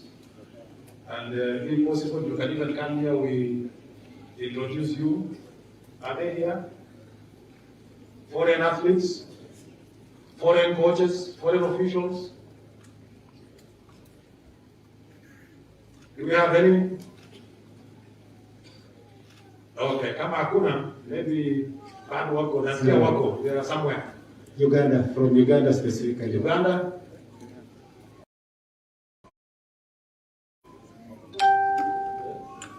Okay, labda bado wako huko nje, lakini nasikia wako around. So wale ambao wamekuja unakaribishwa, and thank you for coming. All the very best and God bless. Thank you. Thank you very much, President. Thank you very much, President Athletics Kenya. Welcome, Dr. Kenya. Daktari, our legend, welcome. Ladies and gentlemen, from here now, we'll be moving to another program, but before we go to the next program, there is some announcements. First, Eliud Kipchoge. Eliud Kipchoge has sent his condolences. He's in Greece for a national assignment. Amesema pole. Catherine Dereba, together with Athletics Kenya Prisons, have sent their condolences. Joseph Ochieng from Nyanza South. Catherine is here with us. Catherine and Athletics Kenya Prisons. Thank you very much. Joseph Ochieng from Nyanza North. Wametuma risala sao. Lemotit Athletics Camp. KDF Athletics Kenya wametuma pia. The Mangira family, the fraternity of Bahrain athletes led by Rose Chelimo wametuma. We have also Father Stanley Talui. Thank you so much, Chief. Matangazo machache bado tunawasihi, tafadhali wenyeji kidogo tu tuwape nafasi wageni. Basi vaccination ya COVID tafadhali inaendelea pale kwa gate. Ikiwa labda hujapata chanjo, tafadhali tumeletewa leo mpaka hapa kwa uwanja. Ya pili ni kwamba matangazo hayo yanapeperushwa moja kwa moja na AK ama Athletics Kenya Facebook page pamoja na YouTube. Tukia project kutoka Dancer Foundation tukiongozwa na Alfred Koe Sajin, Benjamin Titu, Chairman Nandi Kaburua, Joshua Sang, Emo FM na mwenye wako live, James Tanui ambaye ni veteran broadcaster ya Television amesema pole sana. Kuna notebook ambayo niko naye hapa ilianguka wakati athletes walikuwa wanaimba hapa, tafadhali niko na notebook ya KWS. Tanui. Thank you very much. Thank you, Vitalis. Now we want to go to our leadership, and it's my honor and pleasure to welcome the area MP, Honorable Dr. William Wilson Pokot. Welcome.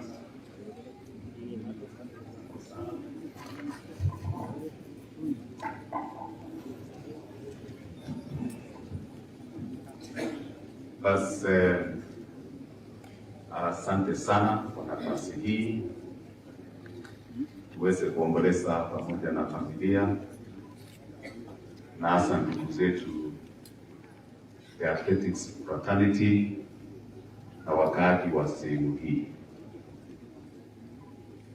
Kwanza kabisa, kabla sijasema lolote, Mr. President AK, thank you very much for the proposals you have made, that you are going to have a task force so that the task force can really look at the issues of the athletics.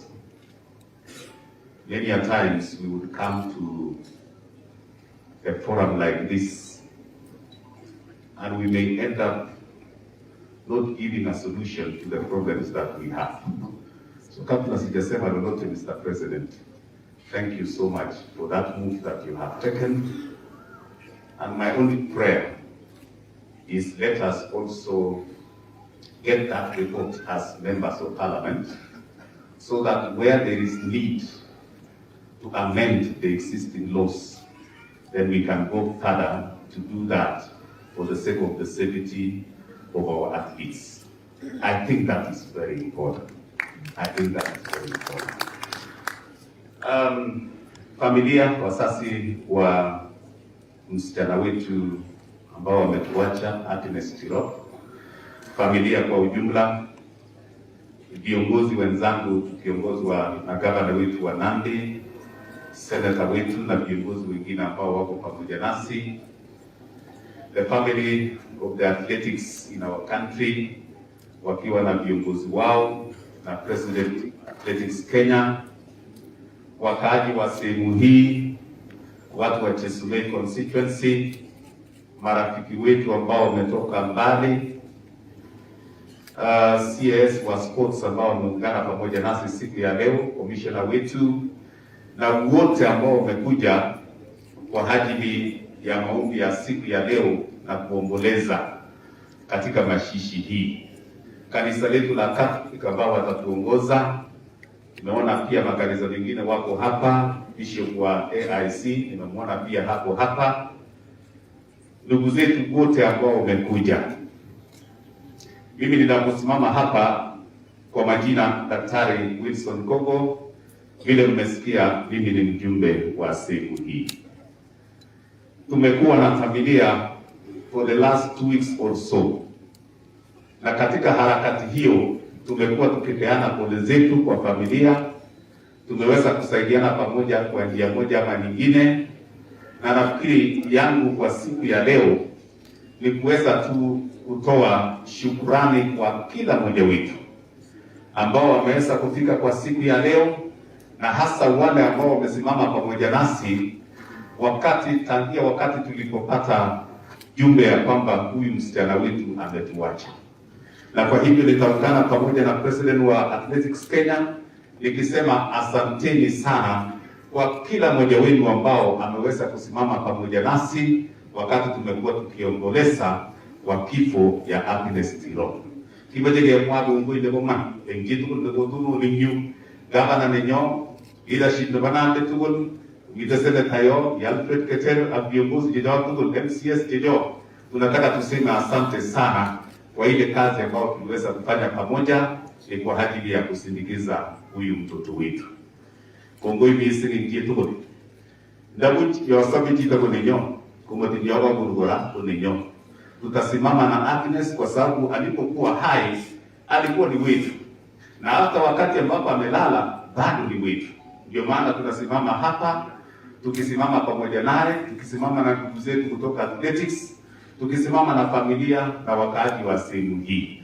Sisi wote tumepoteza mmoja wetu, na kwa hivyo ninaposimama hapa sitasema maneno mengi, na ningetaka pia tuweze kuheshimu familia ambao walisimama na wakasema itakuwa vyema tukimpatia respect ya kutosha huyu msichana wetu. Na sisi kama viongozi hapa tumekubaliana ya kwamba hatutaingiza siasa ndani. That was the request of the family. Na kwa hivyo tutasema tu pole, hatuna mambo mengine, na kwa hivyo wala ambao watanena hapa hawana mambo mengine, ni kusema tu pole, mjue tu wamekuwa hapa. Na kwa hivyo hiyo ndio ombi letu hata kwa viongozi wetu. Otherwise that is the agreement we have made, that hatutaongeza mambo mengine. Na kwa hivyo mimi ninaposimama hapa ninasimama kwa niaba ya wakaaji wa sehemu hii. Hapa ni Kisii constituency. We have lost one of us. We have lost an icon. As somebody has already described here, it is very difficult to really explain how we feel. Kisii constituency is a powerhouse. Nandi County is a source of champions. Na kwa hivyo tunapoongea hapa, we have lost one of our treasures as Kisii constituency, as Nandi County. Na kwa hivyo ninaposimama hapa kama kiongozi wa sehemu hii, we are really pained and we really felt it when we lost Agnes Tirop. Na kwa hivyo niseme tu kwa ufupi ya kwamba mimi na familia yangu na kwa niaba ya wakaaji wa sehemu hii niweze kusema pole sana kwa familia, niweze kusema pole sana kwa wazazi wake, pole sana to the athletics fraternity, pole sana kwa wakaaji wa sehemu hii, na sisi wote ambao ni marafiki wa wakimbiaji wetu tuseme pole sana. Mutiamisinga bana, you've lost one of the treasures in Nandi County. Pole sana ndugu yangu bwana Cherargei, na sisi wote ambao tumekuja hapa tunasema pole kama viongozi, na tutaongezea mengi kupita hapo akikuwa akijisigele sing ameja something mwingine take anamuonika ya kidogo sana. Kanisa wamesema in the next 30 minutes they must be taking over. Imeje something tigele enkwado itimile tuinyo kumwe kwa dakika moja alafu tumalize hivyo. Kabla sijaita gavana wetu na seneta wetu, wacha nimuite sasa commissioner wetu wa Nandi aweze kutoa pole zake, alafu tuharakishe tu namna hiyo, within a very short time tutakuwa tumemaliza. Commissioner wetu kuja upeane pole zako.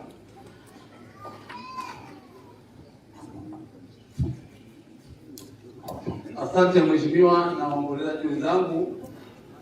Mimi naitwa Hamad Shambi, ni county commissioner wa Nandi. Tumekuwa na hapa na familia hii tangu mambo yatokee, na bado tunazidi kusema pole kwa shujaa wetu huyu ambaye tumempoteza. Lakini tunayopenda hata kwa watu wangu wa usalama, niko na security team, naomba wasimame both ya county na county spray.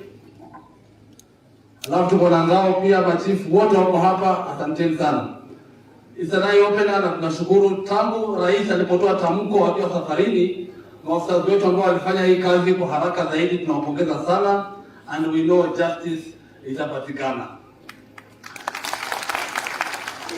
Lakini tuweze kukumbushana, nafikiri tumefunguka macho sasa, na najua AK wako na branch yao hapa Nandi, nafikiri tutafanya kazi kwa karibu sana. Kumbe kuna wengine wanakuja wanajifanya ni makochi, kumbe ni makanjanja. Unajua kwenye msafara wa mamba utakuta pia kuna burukenge. Mamba wakiamua kuweka mkia juu, burukenge anaweka juu, ati afikirike yeye ni mamba, kumbe si mamba. Kwa hiyo hata sisi tutakuwa chonjo, hata wale asubuhi yote wakikimbia tutakuwa tunaangalia. Lakini la pili nalo, tuhakikisha kwamba hawa wakimbiaji wetu ambao ni wadogo pia waendelee na masomo yao. Haya ni mambo muhimu sana. Tumelaumiana sana sisi wenyewe kwa wenyewe, tukaulizana kwa nini mtoto alitolewa shule na akaolewa, sisi tulikuwa wapi? Kwa hiyo tunataka kuweka sasa tahadhari kwamba wote ambao watafanya haya lazima wahakikishe kwamba watu wanasoma, kwa sababu shelf life ya mambo ya athletics si mrefu sana. Baadaye utaendelea na mambo mengine vile tunaona profesa hapa. Lakini la mwisho ni kurudia kwa familia zetu, tuko na shida. Na wanaume wajue siku hizi watu hawapigani, wanaopigana ni Mungu tena kwa sababu ya mfupa wa nyama. Ukiona amekushinda afadhali mrudishe kwao. Na hapa nataka kurudia hasa mkiwa mwanamume, kwanza kwa heads of families ambao ni wazee. Lazima kila mtu ajirudi, tuanze kufikiria where the lines started beating us, ili tuweze kurekebisha, kwa sababu liko tatizo. Wanaume tuko kwa nyumba, tumekuwa kama wateja. Tumepotea kwa Premier League, tumepotea kwa VAR, tumepotea kwa madili. Tuko ni kama hatu. Juzi kafi ulipoondolewa ungesikia ile sherehe. Kwani kuna wengine wanasherehekea kwa sababu ya mambo ya uchumi, lakini wengi wao wanasherehekea kwa sababu zingine. Vijana pia mpaka tujiangalie, hata kama serikali inajaribu kushughulikia mambo yetu, lakini na sisi pia lazima tuwe responsible. Mambo ya madawa ya kulevya, chang'aa, hapa na tumejaribu kumwaga pombe, lakini hata tufanye nini mpaka sisi wenyewe kwanza tuweze kuamua kwamba tutaachana na haya maovu. Kijana wa miaka 20 amekunywa chang'aa, hata ukimwona unafikiri ni mzee wa miaka 60. Hata akicheka unafikiri analia.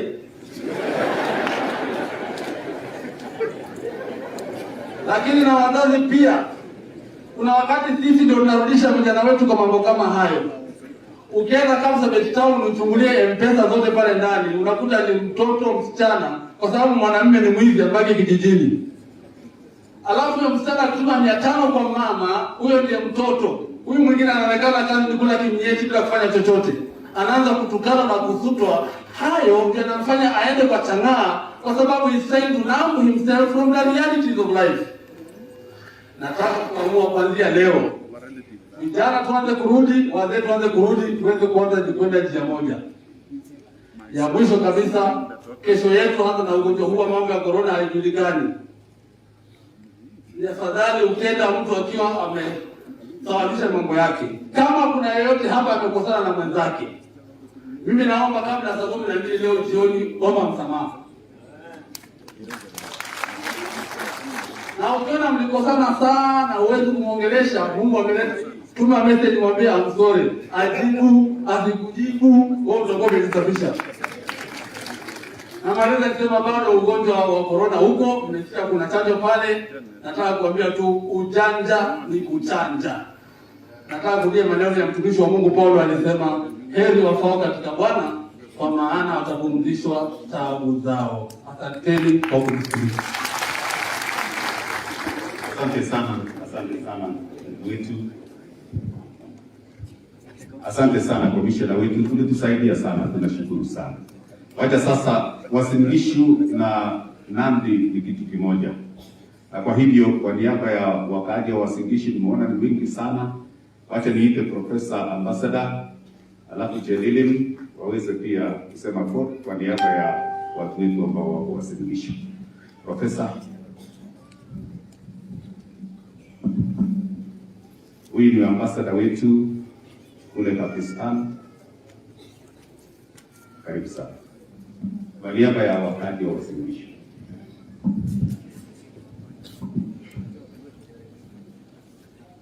Okay, familia ya Agnes, Mheshimiwa Governor, Mheshimiwa Senator wetu, Mheshimiwa wote ambao wako hapa, Mheshimiwa Tesume, wakaaji wa Kamnemsa, ameda pasaria katatu na ile papezo jamge. Jamge wengi. Agake Bwana asifiwe. Bwana asifiwe tena. Ngaila hiki Bruno, Rigathi Tirop, hapa losi na Kenya, ile pa Pakistan. Anyo yogene kwa niaba na new family na new. Sama pole in family na waga Agnes. Ingasu kanigoi kwa ameda wale pole.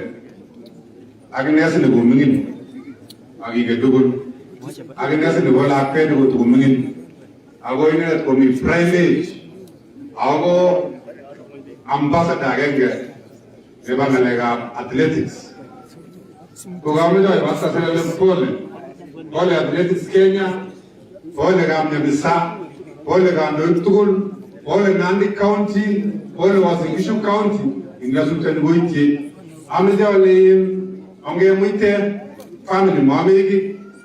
Kuja managnes missing, lakini kwa shetani akwa ingale kimeje gele mutio pole onge muite. Atoroni Asama negare nebo governor nebo Uasin Gishu 2022. Asa mapiga Nandi. Onda sauti agogo namulek sibori bugare netebes kongo komero kitaya. Asante sana Profesa Ambassador wetu Pakistan. Wanabii kwa niaba ya Uasin Gishu, na tunashukuru ndugu wetu Oscar Sudi wa Kapseret amefika. Karibu sana ndugu yetu.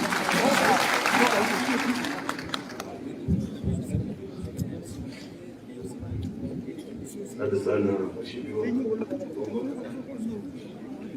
familia ya mtoto wetu Chebet, Your Excellency the Governor of Nandi County, Senator Cherargei, Mheshimiwa Oscar Sudi, Mheshimiwa Kogo, Mheshimiwa Alfred, viongozi wa kanisa.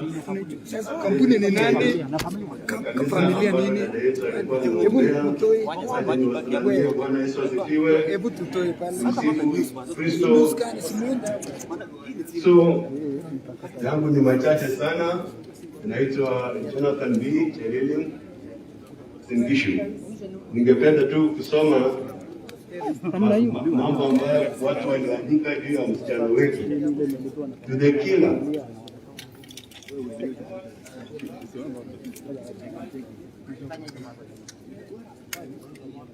Kuna shida? You have lowered our national anthem. You have killed our dream. You have killed our career. You have killed untold Kenyan goals. You have placed someone in our land. You have killed her smile for our country. You have killed our beauty. Our family has lost their daughter. You have killed a mother. You have killed a servant. You have killed an asset.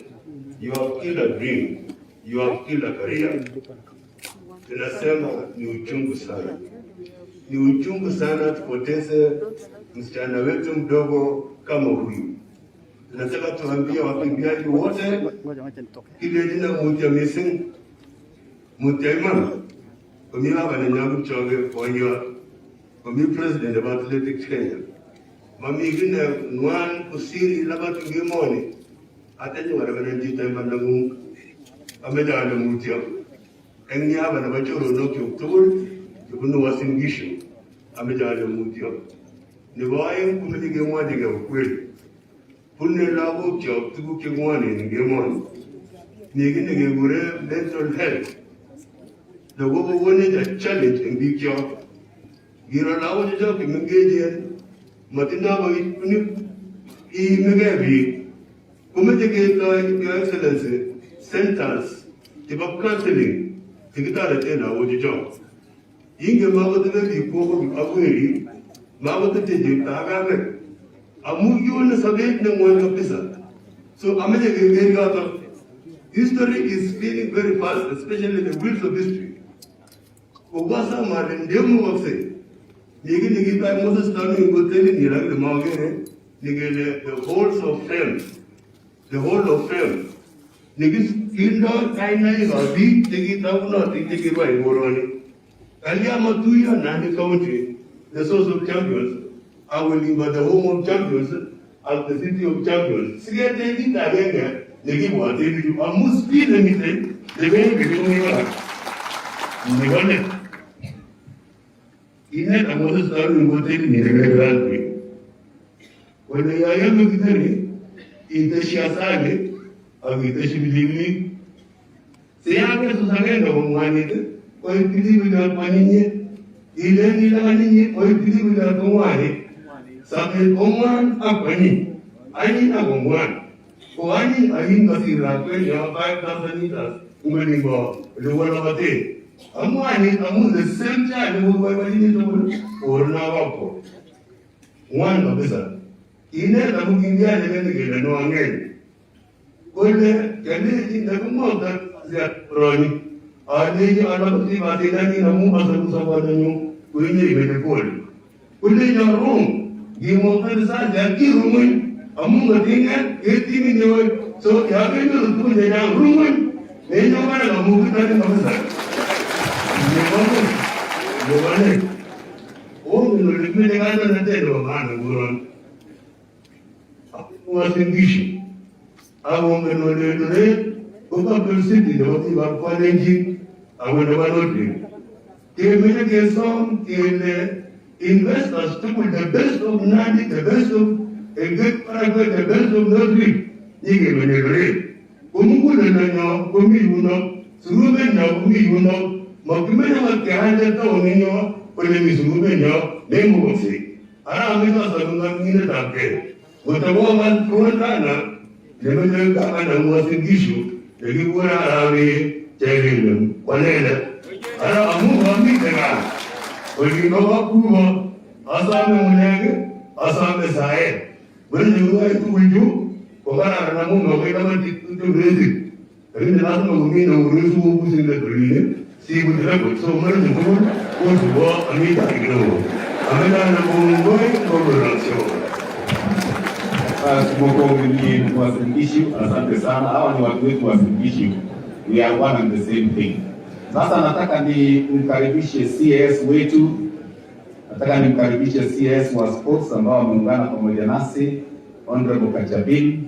Karibu sana. Na anapokuja pokea pia pole kutoka CS Bwana Tuimuru ambao ni mtoto wetu katika Tesume hii, CS ya Water and Sanitation. Ametuma pole zake. Karibu sana.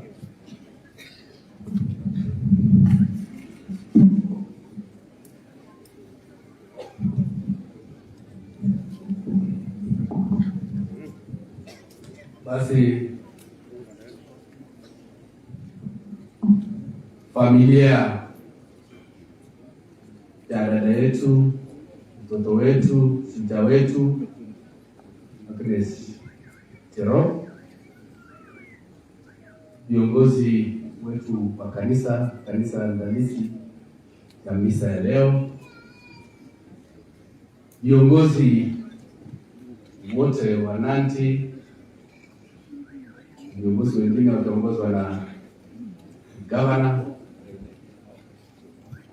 familia yote ya wanaspoti kiongozwa na rais wa Athletics Kenya Jenerali Tuwei,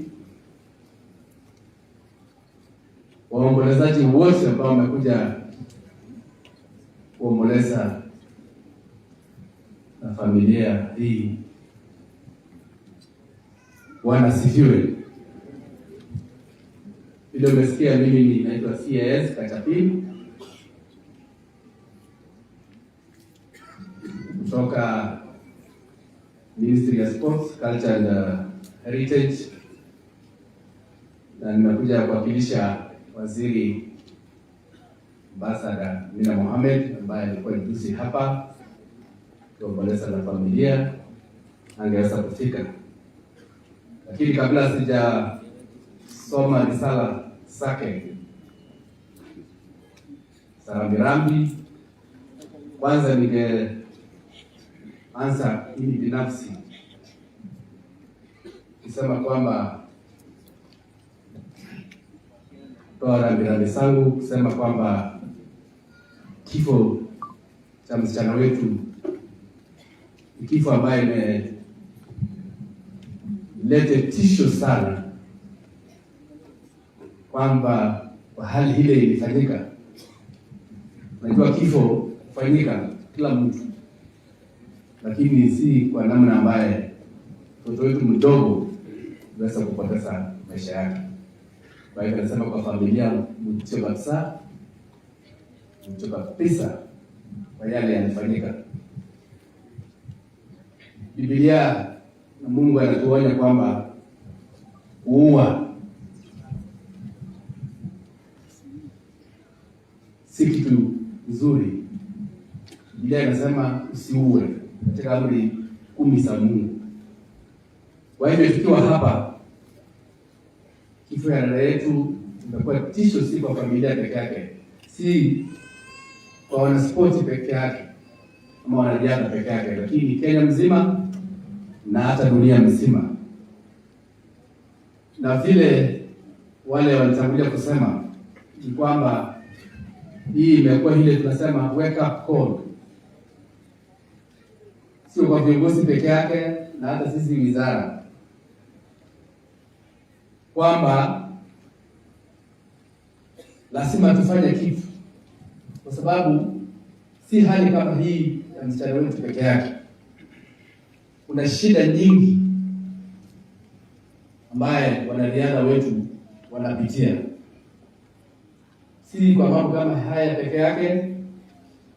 Wengi wanaenda baadaye wanasononeka kwa sababu maisha hajawapeleka vile, na unajua vile mtu amekuwa maarufu na baadaye maisha isiyo nzuri. Kwa hivyo kuna mambo mengi, na nafikiri kama wizara na waziri ameniambia kwamba tutaanza na policy ya kwamba tutakuwa na department ambayo itakuwa inashughulikia mambo ya wanariadha, ili kwamba kama uko na shida unaenda pale, kama vile departments zingine. Wakati ukienda shule kuna counseling and guiding and counseling department. Kwa hivyo wakati wizara lazima ikuje na policy kubwa ya kuwasaidia wanariadha kwa kujipanga, kama kuna shida kama hii, kama kuna shida ya kiuchumi ambaye inaweza kuwapeleka vibaya, kwa sababu tunajua wanariadha wamekuwa ambassadors kubwa sana katika nchi yetu. Juzi tumeona hata kule kwetu Pokot, mmoja wa wanariadha anaitwa Macharina, alikuwa amekuwa maarufu lakini alijinyonga. Kwa hiyo vitu kama hizo inahitaji policy shift, kuona kwamba tutasaidia wanariadha wetu namna gani. Na najua kama Waafrika mila zetu zilikuwa na chunga sana wasichana wetu. Waswahili wasema mwacha mila ilitumwa. Society ilikuwa sana inaangalia vile wasichana wanakaa, vile wavulana wengine wanakaa, na society ilikuwa na jukumu ya kuona kwamba kila mmoja amelindwa. Nafikiri mambo ya kisasa imebadili mambo mpaka wamepoteza maisha kwa sababu society imebadilika, imeenda culture zingine. Kwa hivyo sitaki kusema mengi kwa sababu mimi nimekuja kwa niaba ya waziri. Mimi nitaenda, na najua wakati nitachukua nafasi hii nisome risala zake za pole ambayo ameandika katika lugha ya Kiingereza. Condolence message from Ambassador Dr. Amina Mohammed during the burial of Miss Agnes Tirop. I am deeply saddened by the loss of our daughter and hero, Miss Agnes Tirop. Agnes was a celebrated long-distance athlete who brought pride and prestige to our family and country. Her remarkable performances in the 5,000 meters and cross-country races raised her global profile as a young and promising athlete. At the time of her death, Agnes was the world record holder, the 10 kilometers women's only event. We will also remember Agnes for her kindness and hard work. Those who interacted with her attest to her love for others and her interest in their development. Her passion for the tracks has inspired many young athletes to pursue careers in athletics. Her death is therefore a big loss to us, for we have lost a daughter, sister, friend, and global ambassador. I would like to thank His Excellency President Uhuru Kenyatta for his interest in this matter, and specifically for sending out an investigatory team to help us piece together the last moments of Agnes' life. I have also expanded the mandate of the Ministerial Committee on Gender, Welfare and Sports to include the case of Agnes and to present to me its report next week. We will therefore thereafter hold the Agnes Tirop press conference in our honor and present the findings of the task force to the public. As we celebrate the life and legacy of Agnes Tirop, I want to urge all the parents gathered here today to pay special attention to the environment in which their children live.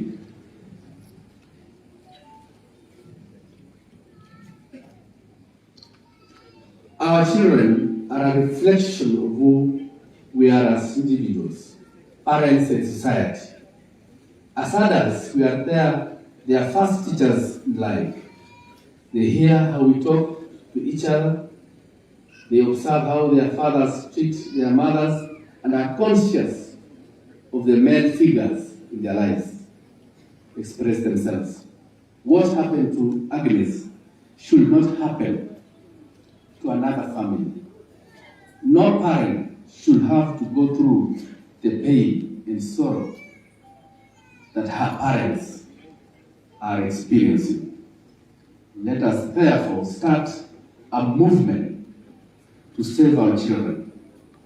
Let us raise them with admirable values that they will carry into adulthood. Let us endeavor to raise them in homes that are filled with love, tolerance, and forgiveness. I would like to thank the leadership of Nandi County for the support that you have given to us as we continue to condole with the family. I also thank Athletics Kenya and the entire sports fraternity who are here for standing with Agnes and her family. To Mr. and Ms. Tirop, please accept our sincere condolences. Our hearts and prayers are with you as you go through this difficult time. Be assured of our continued commitment and support as we keep alive the memories and legacy of Agnes Tirop. Thank you, Ambassador Mina Mohammed. As I conclude, maybe those from the ministry they are here, I know maybe Mr. President has recognized them. If there are any people from the ministry who are accompanying us, then you can stand. Thank you very much. Basi asante sana ministry wetu. Atunge wakatisa kwa sababu ni ministry wa sports na wametumwa na watu wakubwa sana. And therefore from now onwards nimeambiwa na kanisa they want to take over. Nataka niombe kabisa, we only have elected leaders, lakini kabla ya elected leaders we still have just 4 people. If you can just say your name and say to call it, we will appreciate. Honorable Tarus, former MP, Honorable Elijah, karibu, Kosgei, Alan Kosgei, just come here. Paul Diego, karibu, just come. Upatai, authorities, those medical taken over the church. Don't worry to pull it and we finish. Elijah, kindly. Is our former member of parliament, a former athlete of Wali, CDM1 of the. And then from there, I'll just go straight to the elected leaders.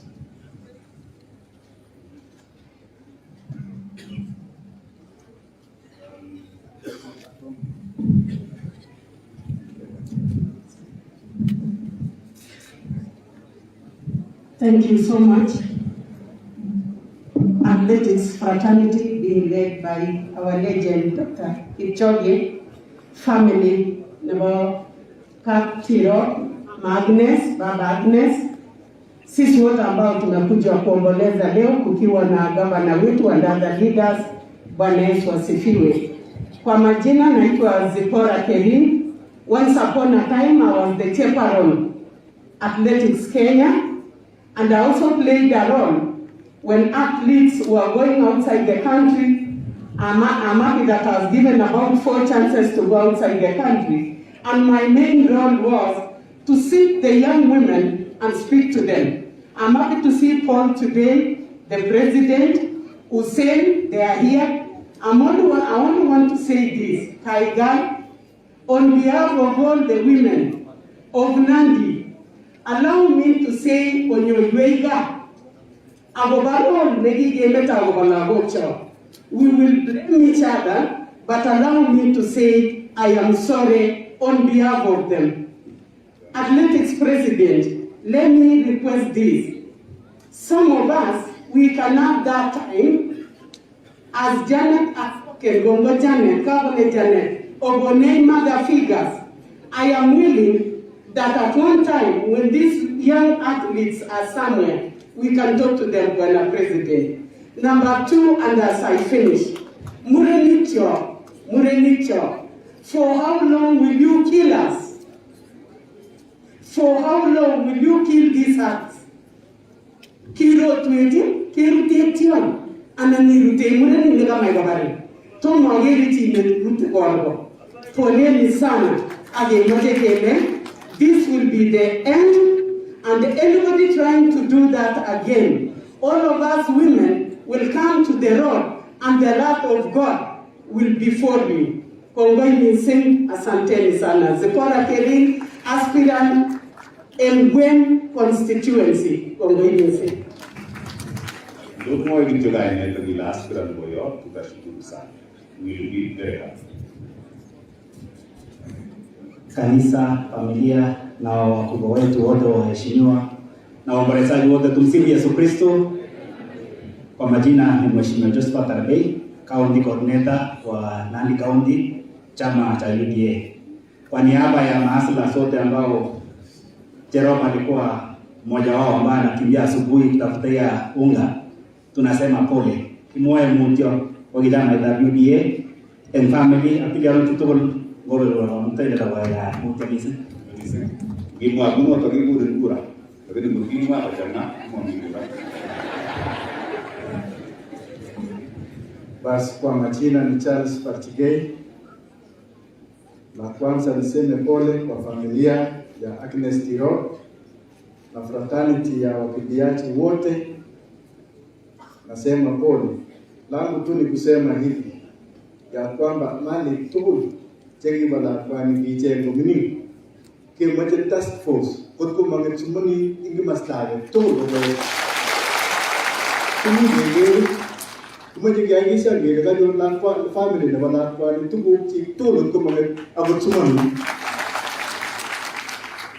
ne boy ke moja serikali mumi tu katai ujengi step tumiti kigoje gaje tala kwa ni nani.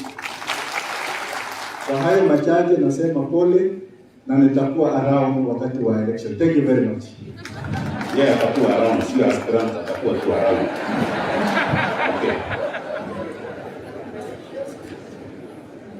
Basi kanisa, leadership of Kenya and Nandi County, family ya Tirop, Agnes Tirop, ako ombolezaji tukul wa Nandi up za kweketetin tange. Tumsifu Yesu Kristo. Mimi naitwa Ruto. I'm an aspirant for women rep. Nimekuja hapa ili pia nitoe rambirambi zangu na familia yetu. Tunasema pole sana kwa familia ya Agnes Tirop. Amechawale mnutia missing, we lost a hero and an icon. It is a very sad moment that we cannot even explain. And then missing agwayo Stella Ruto kusoma alinasis kusoma njereni kwa women rep. Mutiamisi poleni sana, sio sawa wale poleni. Mbele mnimi ya wishi you well. Thank you so much. Kanisa takatifu Katoliki, wageni wetu na sisi wote, tumsifu Yesu Kristo. Bwana asifiwe. Kwanza napenda kusema pole kwa familia hii ya Tirop, kwa familia ya Athletics Kenya na sisi wote waombolezaji ambao tumekuja mahali hapa kuomboleza na familia hii. Naitwa Ruth Bongei, mimi ni aspirant women rep Nandi County. Kwa amita alitiche koske kwa kasina mama ngololi agimwa ile kapkejo asige ngololi tilago chetibi lago chaptiroi amita ananewun ingalo ngeroni anagomano. I'll be part of this. Asige ngololi wala lago chaptiroi keleti lago magita mechi gokiwa mtimogole kimwa ina koske ile ituch ko ristage Good commander was an age oriented about the job. Only his Ruth Bongei is my name, aspirant Nandi County. Tunakutakia mazuri sana. Wageni wote katika siku ya leo, familia ya Agnes Tirop, Bwana asifiwe. Asifiwe tena.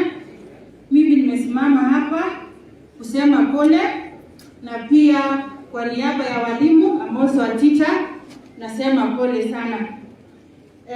Ya pili, mimi ni aspirant kwa kiti cha Senate. There's a new kid on the block, Cherono. My name is Vivian Cherono Kori, and I'm asking you for your votes come 2022 for Senate.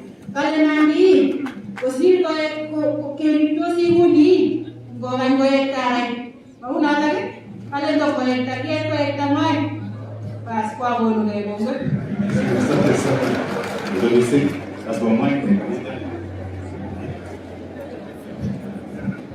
Basi tumsifu Yesu Kristo daima na milele.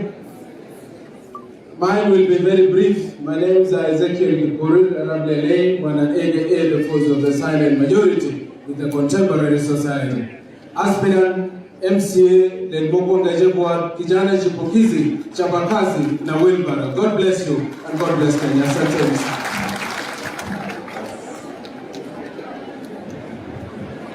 Bwana Yesu asifiwe. Bwana Yesu asifiwe. Kingorona Elijah Korir akamwa ipole Kisii. Anende taibu gavana na Nandi County 2042 kaile tatesa public. Asante sana. Kanisa Tuko wanayoendesha misa ya msichana wetu waheshimiwa walioko hapa siku ya leo, athletes. Kwa majina naitwa Veronica Chepkemei Burgei Chebamoro anagotabutai. Ameja mamutio ama sparring MCA Kabarnet Mat Ward boda ya Nandi na Gishu. Bungo wangu hapa Oscar Sudi. Asante sana. Poleni. Mimi Waombolezaji wenzangu, Bwana asifiwe. Bwana asifiwe tena. Kwa majina ninaitwa Alan Kibet Koske. Niaba ya New Work Family lenyo amaja mwa Mutio Missing Ronda Agnes Mutio Missing Family Mutio Missing Tiliano take up to Mutio Missing yangu sio mengi. I want to say that I'm deeply saddened by the loss of Agnes, and we are here today as well to celebrate the life and the times and the achievements of Agnes during her short period of life on earth. Pigaka gale longe tiendo nigitieni eng Nandi rani ko tiendo na go malone na legasto ongoi misi. Mungu awabariki. Asante sana, tunakutakia mazuri. Paul, karibu.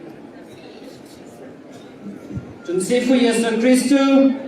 God is good and all the time, and that's his nature. Wow, ongigate ganga na ile kitu ndio teke kwa katinjini ile polo, the son of the soil. Bas, kwa majina naitwa Paul Kibichi Biego, wakaji wa sehemu hili wananiita Polo, na nina furaha sana kuwa hapa leo.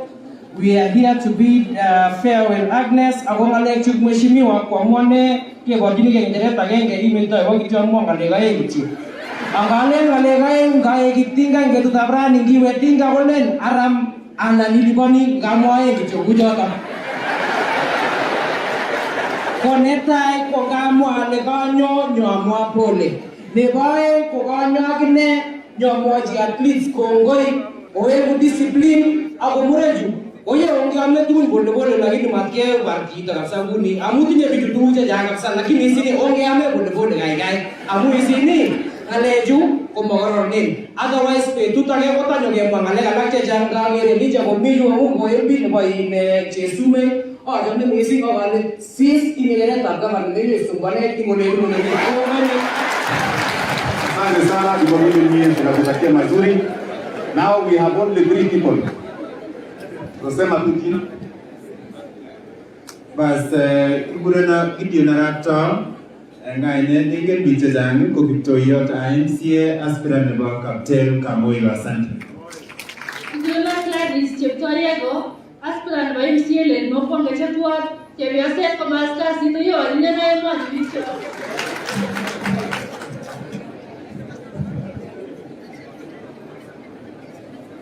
Kwanza kwa familia and the athletic fraternity,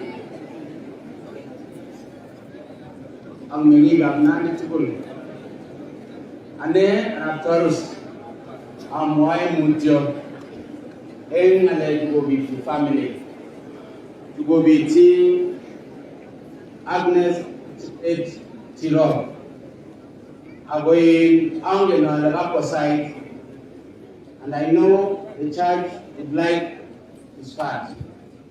But before I do that,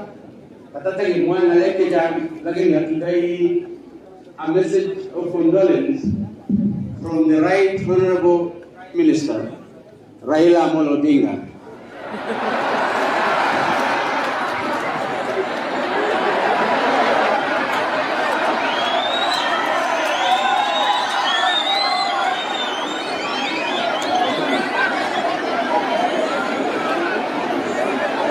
message of condolence.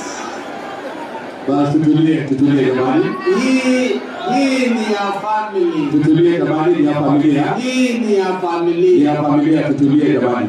And this country journey, I beg you keep silence as I read. Mr. and Mrs. Vincent Tirop, I write to you well aware that no amount of words can fill the deep hole that the brutal murder of your heroic daughter has left in your lives. But accept my sincere condolences in the passing away of Agnes Tirop. The pain is uniquely yours, but we share in it. Tibet had established herself as an heroic and within a very short time, capturing the imagination of the nation with heroic exploits in various athletic championships. In an extremely short time, your daughter became an example to the youth on what they can achieve through hard work and discipline. Personally, I was looking forward to Jebet's exploits in long-distance running. That was a real heroic and dramatic life brought to a sudden and brutal end. The most we can do for you and her now is to ensure justice is done. The person behind Tibet's sudden and painful death must be made to pay for it. We must also do whatever it takes to make sure that all the properties of Agnes are returned to her parents. As a parent, I too know that the ones we love are never gone. They live within our hearts. We are sorry beyond words for this loss. I pray that God grants you the strength to cope with this pain. You are in my thoughts and my prayers, dear family. Thank you so much.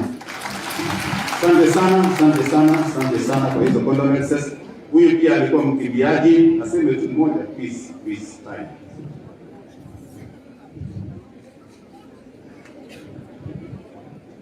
Family, kanisa tukufu, my fellow athletes, county government of Nandi, kwa majina ni Wilfred Bungei, na vile mheshimiwa amesema ni chache. Mimi nahuzunika na sisasema mengi. Ni kusema pole kwa familia. Niko hapa kama mwanariadha mwenzake, mwenda zake Agnes. Mamegini ya mtu agoroni bicho, ya mtu amu maliata muja. Kwa hiyo alina wana ramuja ngoma lecho uju. Kwa ranji heshima. Kwa sababu sana ngenge bicho tunaona hawa kama wapiga kura anapigia kura ile kiutengele chambi chakwa kuliria. So ngi nafasi nene age mwamucho na tele ya mtu agoroni ange embe yigalejo arabunge kibi kunseretio ange na bitaze chama kongwe. Basi Rigathi alikuwa pia mkimbiaji na kama MD wa Elgeyo. Basi asante sana Mheshimiwa Daktari Bobo. Familia ya marehemu Agnes Tirop, kanisa ya Kikatoliki, uongozi wa Nandi County kiongozwa na His Excellency the Governor Nandi Stephen Zang, na viongozi wote wa bunge walio hapa, Oscar Sudi kutoka Kapseret, Nandi, viongozi wa kanisa mbalimbali, the athletic fraternity kiongozwa na president Bwana Jack Tuwei na wakimbiaji wote walio hapa. Mimi ningependa nichukue nafasi hii kwa niaba yangu na kwa niaba ya familia yangu ili niweze kutoa pole zangu. Mimi mwenyewe kwa wala wanijui, naitwa Elijah Lagat. Mimi nilikuwa mkimbiaji, nilishinda Berlin 1997, nikashinda Prague with a course record, nikashinda Boston 2000 na nikawakilisha Kenya katika Sydney Olympics. So kwa hivyo mimi nikiwa hapa, mimi niko hapa nikiwa moja ya wakimbiaji. Na mimi niliposikia haya maneno, mimi nilihuzunika sana. Kwa sababu kuua mtoto kama huyu ambaye ni mtoto mjanga, ambaye sisi wote tulikuwa na matumaini kwa maisha yake, ni uchungu sana. Lejo alimutia missing pikyo. Akameja osomori. Onge wale wakimbiaji akameja gasi. Utinye challenge no missing, especially la woke garwai kutumgitun. Amuitu koronda ketuk kumejim mamu igararan amuine lakini amulani mumeitini. People take advantage. Kwa hiyo Muslim ugere Ravine keitinye mamu ugere chom nyenemi. Karike kora emurechu. Chetongo tunisora umele the right choice. But you have to take time. Agitiege Muslim. So kabit kinyo nafasi aginyo the right choice. Kita ni mite amejo somo kora wakimbiaji. Makiro shanti ngalegap kotumshi. Ungi bongan tige ngalegap somanet. And I think Ibrahim Hussein is here. Mimi nataka kuwapongeza kina Ibrahim. I remember when you were going for Sydney or for Seoul, Korea. Seoul, Korea ndo ugere bikyo. Or like Ibrahim Hussein ukiabu graduated in university. And he was the team captain. Ndo ugere medals kigigi tukul. Umitei nita mianame. Born a rank.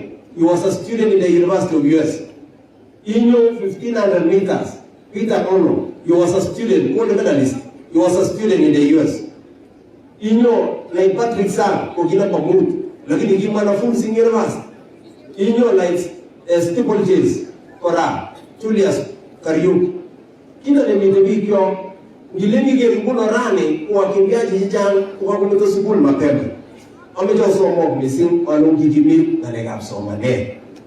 Wali yote kena ameja masatare mheshimiwa. Okay, na sai. Ujita ni meeting onge na mgege kwa Kenya. Na mimi nataka kuomba uongozi. I think Bwana President you have talked nicely. It is so sad kigere people like Kipchoge. Chegirwa kongetege 1964. Kongetege 1964. Aginyo mbuno lapate nebo Mexico City, we cold in 1500. In 1968, Munich 1972. Igere to mi atiji gibe wike meke jenjo. Ija mgen ko sigi ko lago ke tule sigi. Lakini mago sigi no kutubu lago ke mengeje. It is so painful. Ujita no meja so mogane onge na mgen bagenge ageti menap bagenge. Owi ga ngas ako mo holo. Ungejere no tuno ne 2022 intoreta Mungu ungejere ne baka bana banandi.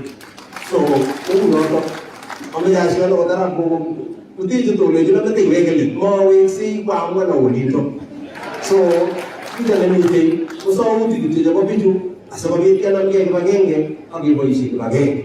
Otherwise ameja le mo misi ngondo ko ba mu taide ako kaiga mbisi to kulbarire Mungu abariki. Asante. Okay, the elected leaders sasa, msini mabudu ni haraka. Elected leaders sasa, tukianza na MCS wetu haraka haraka. And if you don't mind, ningeomba tu pengine tungekuja pamoja hapa ndio tukimbiza haraka haraka. Ndio. Sasa tile ndio MPs tumalize.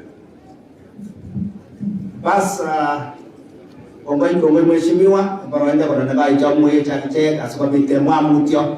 Arane nengin elected leaders MCAs mheshimiwa tekunu county bili kongomwa sikobit komwa mutiaje amuko age mwa konye ne magitinyirani jogu karibu. Tumsifu Yesu Kristo daima na milele. Ngaina ige gurana Mheshimiwa Charles Korir MCA ne Bagasaga ijama misingi igurana Rosami ko netai amapole ngae kora Agnes claim ko kikas meta Agnes engaragane kut mising kimene amaja aruta golyo daga mwa Mheshimiwa Elijah kibet kita ne mingine uni omot omigine gionye one kimaloli mana je to lakini piki kasa ngone ndo temo kasa ngale kimaloli tugul ko sigi ga Agnes ara speak job pike mengeje matwe kwa musi ko bare tapke matwe kwa musi kwa ibati to sige inen kingen gele o gibati la kwani lole ni wewe mwe Mheshimiwa ameza mwaji pike mengeje na leji tomye como giale amagrebe si otare ko pikyo ke banade abot alga ngala jitage ne to magera ne kyoger ke television ko ngoni me oyo geger tayo abot jal ni ngajona gamwa asante sana as ngaile chuge kwa Mheshimiwa Fred Kemoi MCA na Msaki amejale family pole sana kwa moyo ni kanisa tu bila kwetu ya nutik akwa na riadha tu na poleni sana na leo tunaona simu kwa uchungu sana lakini kitu tunataka amejaswa mabunga leji so wale watu tena mwana na lawi wajibonu wao sheria na bagani ni wajibonu kama wale watu tena sote kita ndio watakomali wajibonu so bikurwa kwa mtego amu msala wale ndio mwana amu katika ndio kwa wajibona basi kwa wajibonu kwa mwisho kwa mtu mmoja wa ndio raptor zaleji ebe network mabanda mama ukaikuwa siasa lakini maibe lakini ni mambo nyingi wala ndio na kupiga korona kama tawali ngana ngoro kama nene kwa jisi la Ruto kwa sasa ile nene kimutu kwa sisi kwa ile mwana ile kimutu kwa on maji kitu wa nuna tamana kwa ndio Rigathi, Excellency Governor Nandi, wajumbe wetu, Mheshimiwa MCAs, AK, and the National Fraternity, athletes, family of Agnes, ngai nafasi nisianga tsagale chamge, erubenatsa kwa kwati kutoka binti ya mwapole, abu wachanyanda nigogo, gogo bint engai, mlegele mucha missing, abu wachanyanda ni. Wami wamutko imen, and I sat down and listened to the athletes speak their hearts. And it is so heartbreaking because they are going through so many things. We want to apologize for having let you down, our athletes. The flag bearers of this country that make our national anthem sung in the world. We are sorry that we have let you down, but we are going to pull up our socks so that you become the heroes that we are proud of.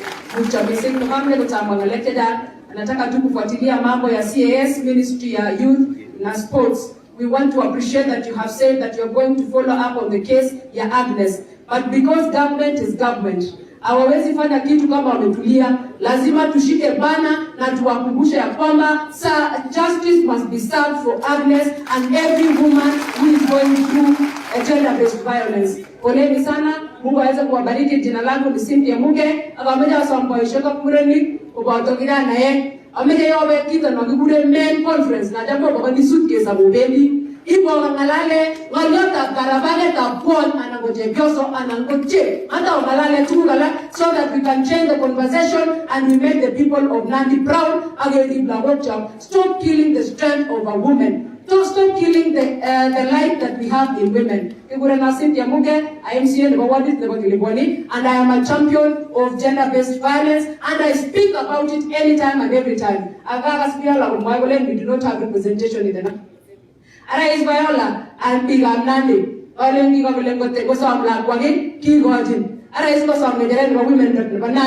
Give me an opportunity to be a representative, to legislate, and to be able to stand up for the women of Nandi and Kenya at large.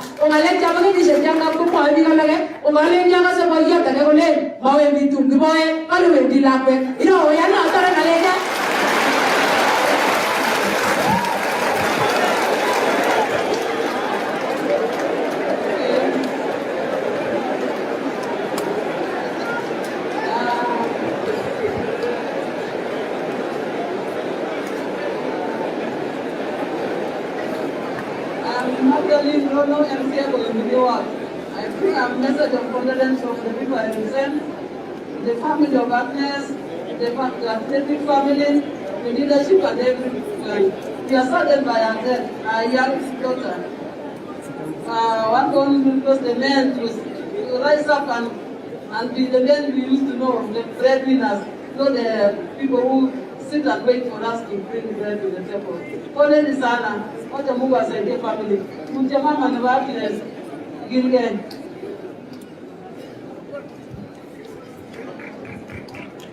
Waombolezaji wote, viongozi wetu wote, familia ya Agnes, athletic team, na wote daima na milele. Jina langu ni Mheshimiwa Rose Chesam Chirchir. Mimi ndio nawakilisha watu wanaoishi na ulemavu Nandi County. I'm one of the athletes. Mimi ni Paralympian na pokeeni pole kutoka Kenya National Paralympic Team ambao wamenituma. Mimi ndio women representative Kenya National Paralympic na wamesema niwaseme pole zao sana. Poleni, pole Kenya. Tunajua tumepoteza mtu wa maana sana. Poleni, poleni sana.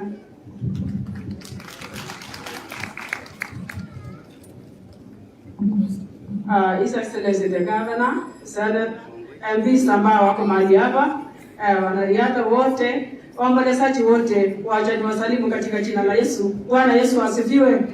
Mimi ni kutoa rambirambi kutoka kule Kemela Maraba Aldai.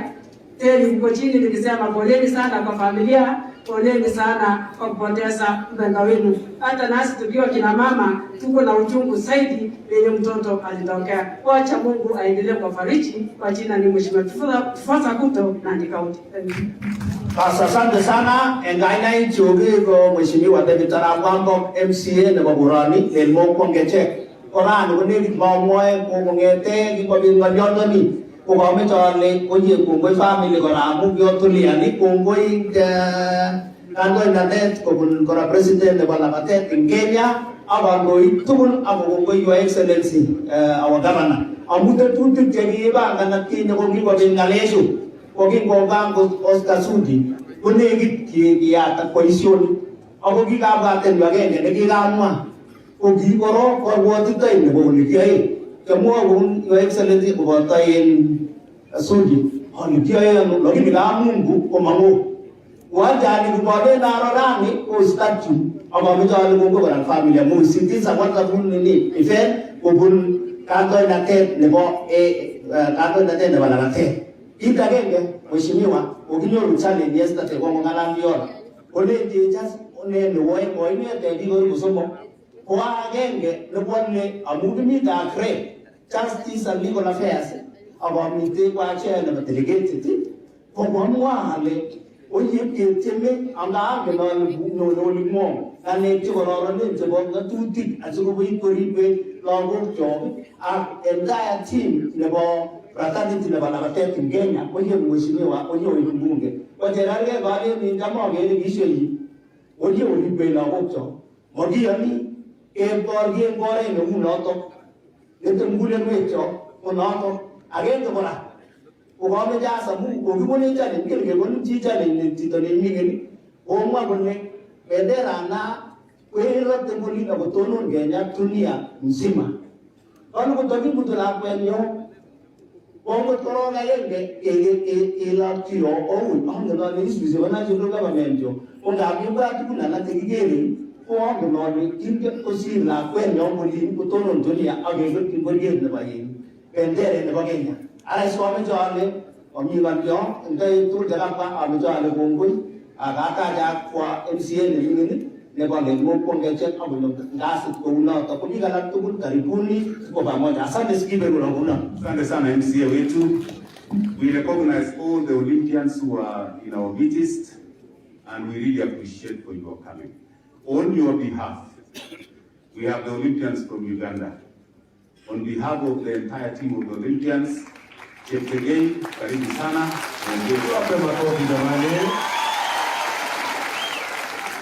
Cheptegei, tumekuona, we have been seeing you, the TV. Lakini sasa leo tumekuona moja kwa moja. Olympians from Uganda, ungepigie uto wape makofi tena. Asante sana. Wakati wanapokuja pokea asante kutoka Antipastiro so much. Rigathi, don't forget CEO Gas Media Group, Dr. Lamaon, wametoma pole. Oye urogo kibiju gange teo Uganda. Cheptegei, welcome. Brother Cheptegei, welcome. You can say on their behalf. Cheptegei, karibu. Introduce them and then.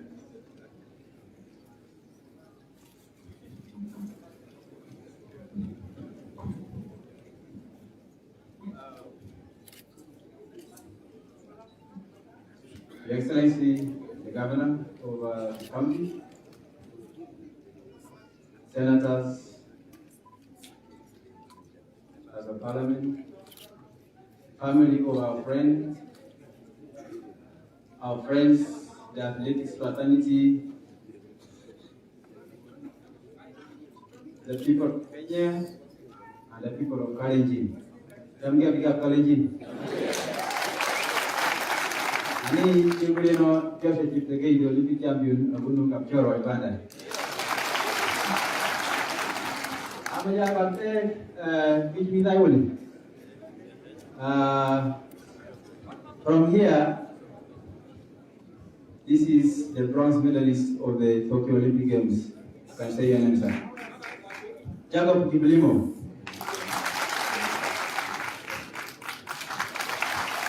Then this is the actually by God's grace, we took the Olympic steeplechase gold. This is the queen of steeple. Every same time. Chekurenani Peter Chelangat Achone Uganda Kapchoro Kapuko. We are glad that we have come back to our home.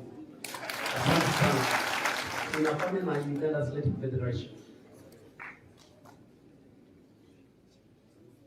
Chekurenani Njia Benjamin Achone Kakapchorwa Uganda. Ayuko coach among Timot Neba Uganda Neba Olympics. Asante sana police. I'm national coach for Uganda Police Force. Uganda. Yesu ikuena siko abel ejune Uganda. Ya asile. Rawaja. Mas.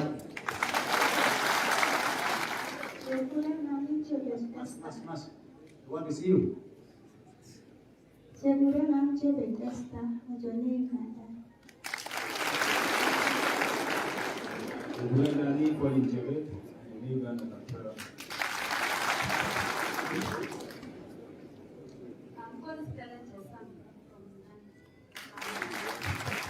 Now you have taken over our sister, the Commonwealth Games champion. You have brought her here. The husband is actually here. We need to take back our daughters there. Instead of those people killing, you need to take back there. I am Benjamin Kiplagat, running 3,000 meters steeplechase. Ibrahim Michael, yang Bwana Yesu asifiwe. Bwana Yesu asifiwe tena.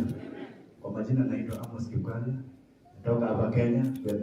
Tumekuwa tunaongea na hawa venye tumekuwa tunapanga venye watafika hapa. Jana nimeenda mpaka kule Swam nikawaleta, so ngetocha kapuka. So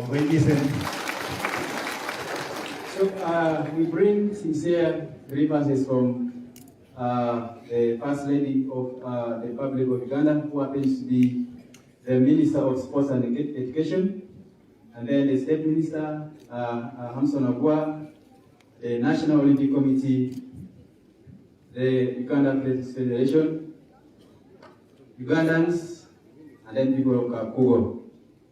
When we learned that our sister was actually slain, it was really a dark and sad moment for us. And we say that even if we have come here for the first time to grieve, but we saw it that it was actually a matter that needed our attendance. Injustices against the athletes, the females, and any other woman. Injustices here in Kenya is actually a threat to all of us, the athletes and our sisters elsewhere in the world. So we have come in solidarity to show that we really condemn such acts in a very big manner. And to the family, I pray that may God convert you, may God strengthen you in these very difficult times.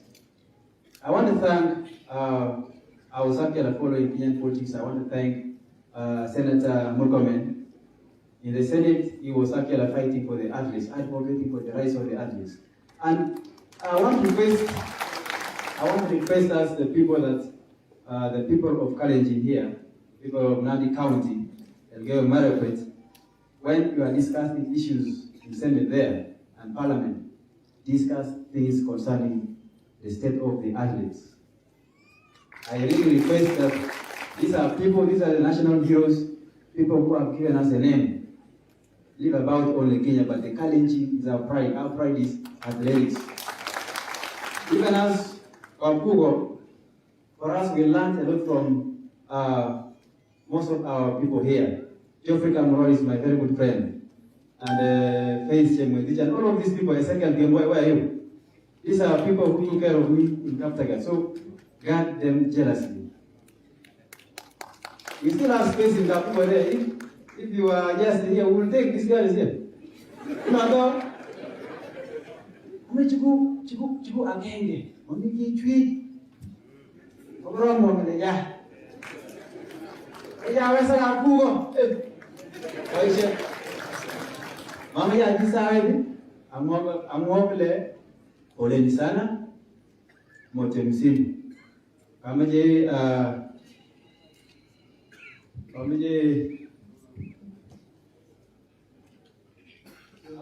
my friends to Geoffrey come and yes, Elvis and Geoffrey and Faith, thank you so much. These are my all-time friends.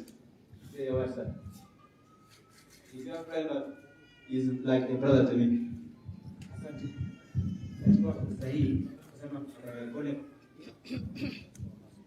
na nasema tu pole kwa sababu Agnes amekuwa tumejuana naye kwa so long na hii sikuweza kupata uvumilivu sana niliposikia kwamba amefanyiwa chenye alifanyiwa. So siwezi kuongea mengi, nataka kusema pole kwa familia. Kutoka Uganda na nataka kusema karibu Joshua. Asante sana kumtunza Joshua. Na Joshua alikuwa hapa Kenya na alikuwa anafanyia mazoezi hapa Kenya. So the achievement alipata huko Kenya. So Joshua karibu na timu ya Uganda. Asante sana. On behalf of my foundation, I've given condolence of 150,000 Kenyan shillings to the family. And my friends will still come and they will collect later and they will give to the family. Thank you so much for giving your time. And lastly, my request and appeal to you is that support Oti Ruto.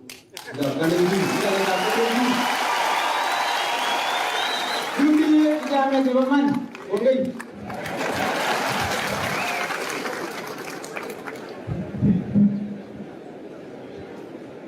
Basi Mheshimiwa Kongo, endelea.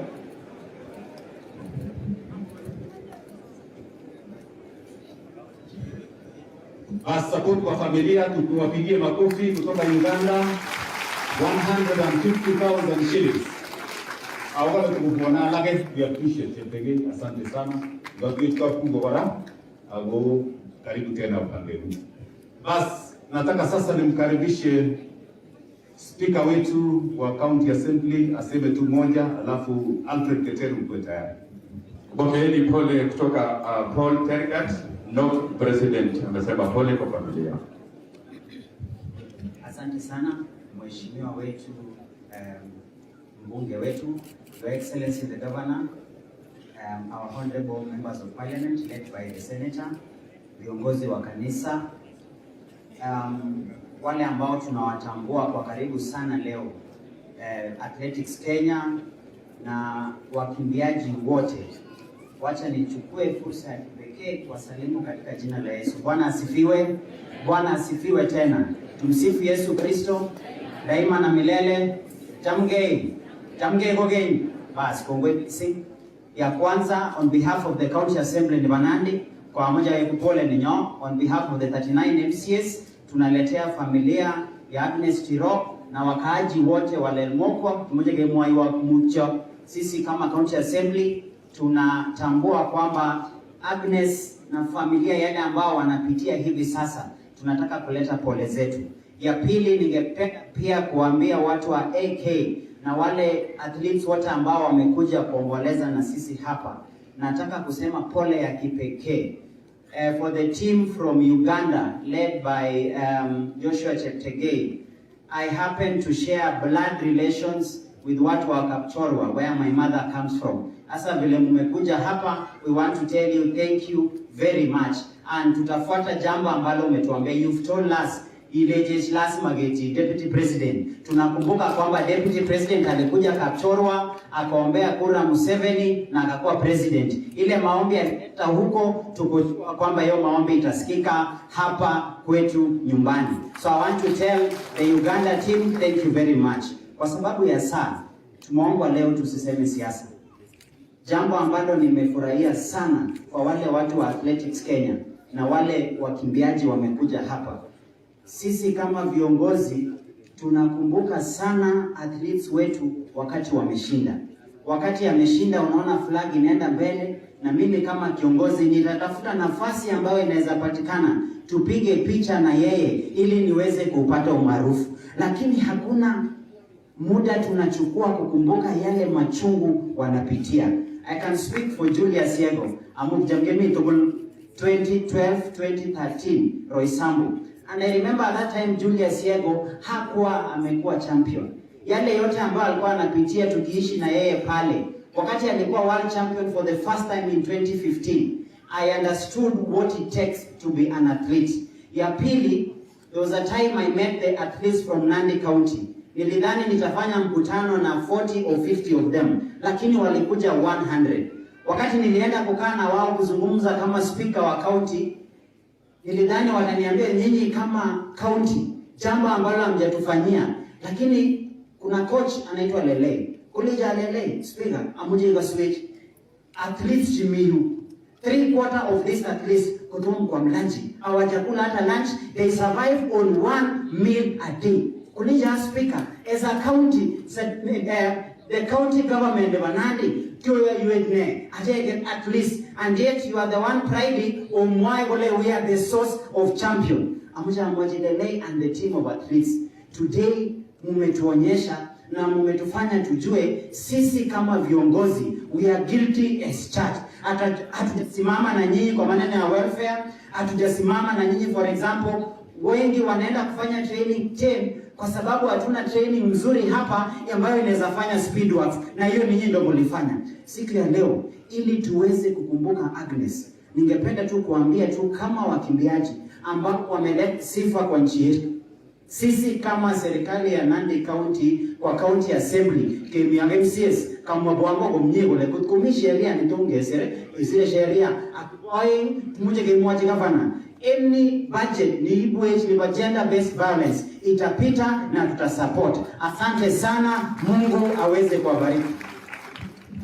Asante sana speaker wetu wa county. Asante sana. The church we are almost utusamee sana. Tumekuja sisi wote kwa sababu tulikuwa tunajivunia huyu msichana wetu. So just give us a few minutes that we go through. Wacha sasa nimkaribishe ndugu yangu, rafiki yangu, mwenzangu Alfred Ketere kutoka Nandi.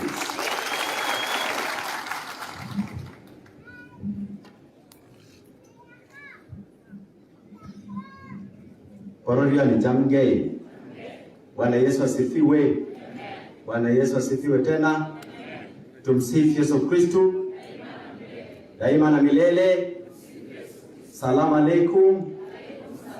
Asante sana. Mimi sitasema mengi kwa sababu ya wakati. As a Christian, we want to observe time, and especially as a Catholic.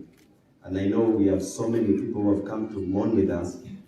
But first and foremost, I would like to take this opportunity on behalf of the people of Nandi and on behalf of my family and myself to give condolences to the family of the late Agnes Tirop. Amajale mutya missing, Payon, mutya mama, mutya jetupya tukul, mutya ingroi tukul. Sebagai nyak Uganda at Tanzania. Boy.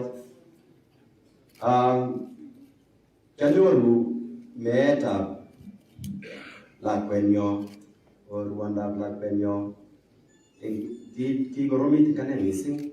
Amu ingkari tamana genge. Kumi Lakwenyo gigibar kogerge ita akinesin ingkawa linyu. Ingolimba onde sos mogo.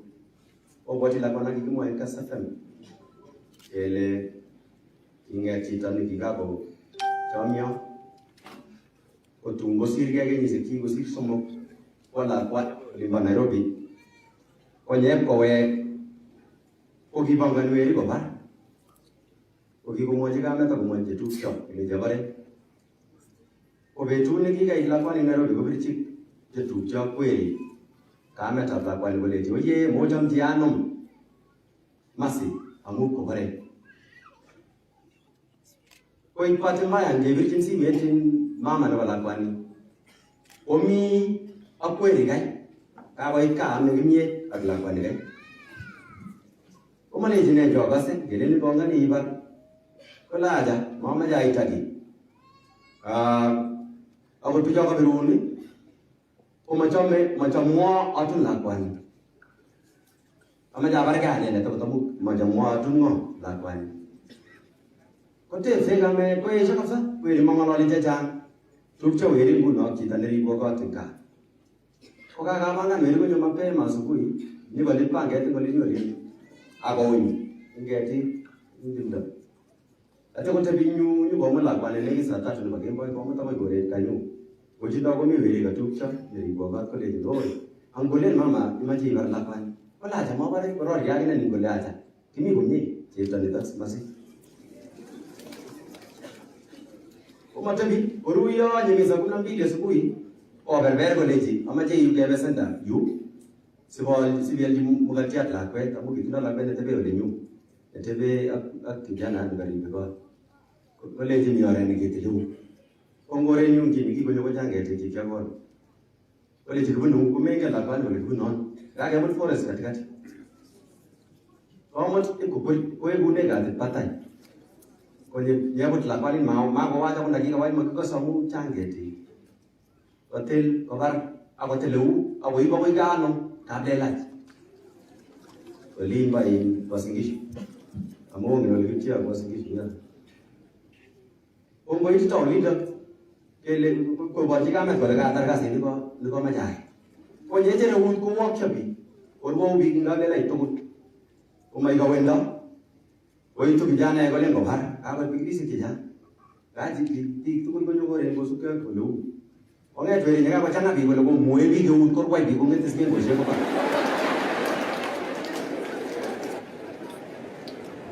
Ko bar yang yo ogel ko police mape manyu go mutu ko no kijana ya kasin wasiki shina ta kare bule ku ta ke ko police station ni ke labate police station. Ako Nandi. Ko di ta Nandi ko jama kijana ya kole miu.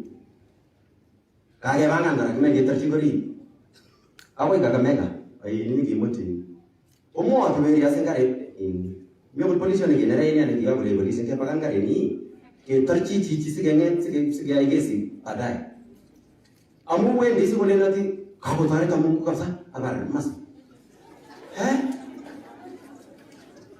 ko kai ama jaw moy bogale jawin mucha kapsa ngam gini kyokas amu kya inga ke na kapsa ka barchi gore ni awu ko poti se nandiye we abendira ne namutai eki ke barchi ko je twak nandi lakini kino moy o bongo ya mu kyoti scott ne ki bare nakis asengo mnyei tinjine no namutai menye go ata kino ma jaw moy bogale je na ko ye mucha kapsa ange na ra ketera le mwane sikinde kabisa kusirchitu awu simari rane missing amugi mamising no atebe gale gale asko barcho linyu lakini atebe gale kotanne sikinde tas nikisiche nyawe bangalalchi kamet akengalal ikotulian. Okini kiimeke kamet kolen oye kimatachamchini kakimatoni kitolion kokorom tukun chekakopangan oi kanan korotwekyuk komakinai kele tos aine.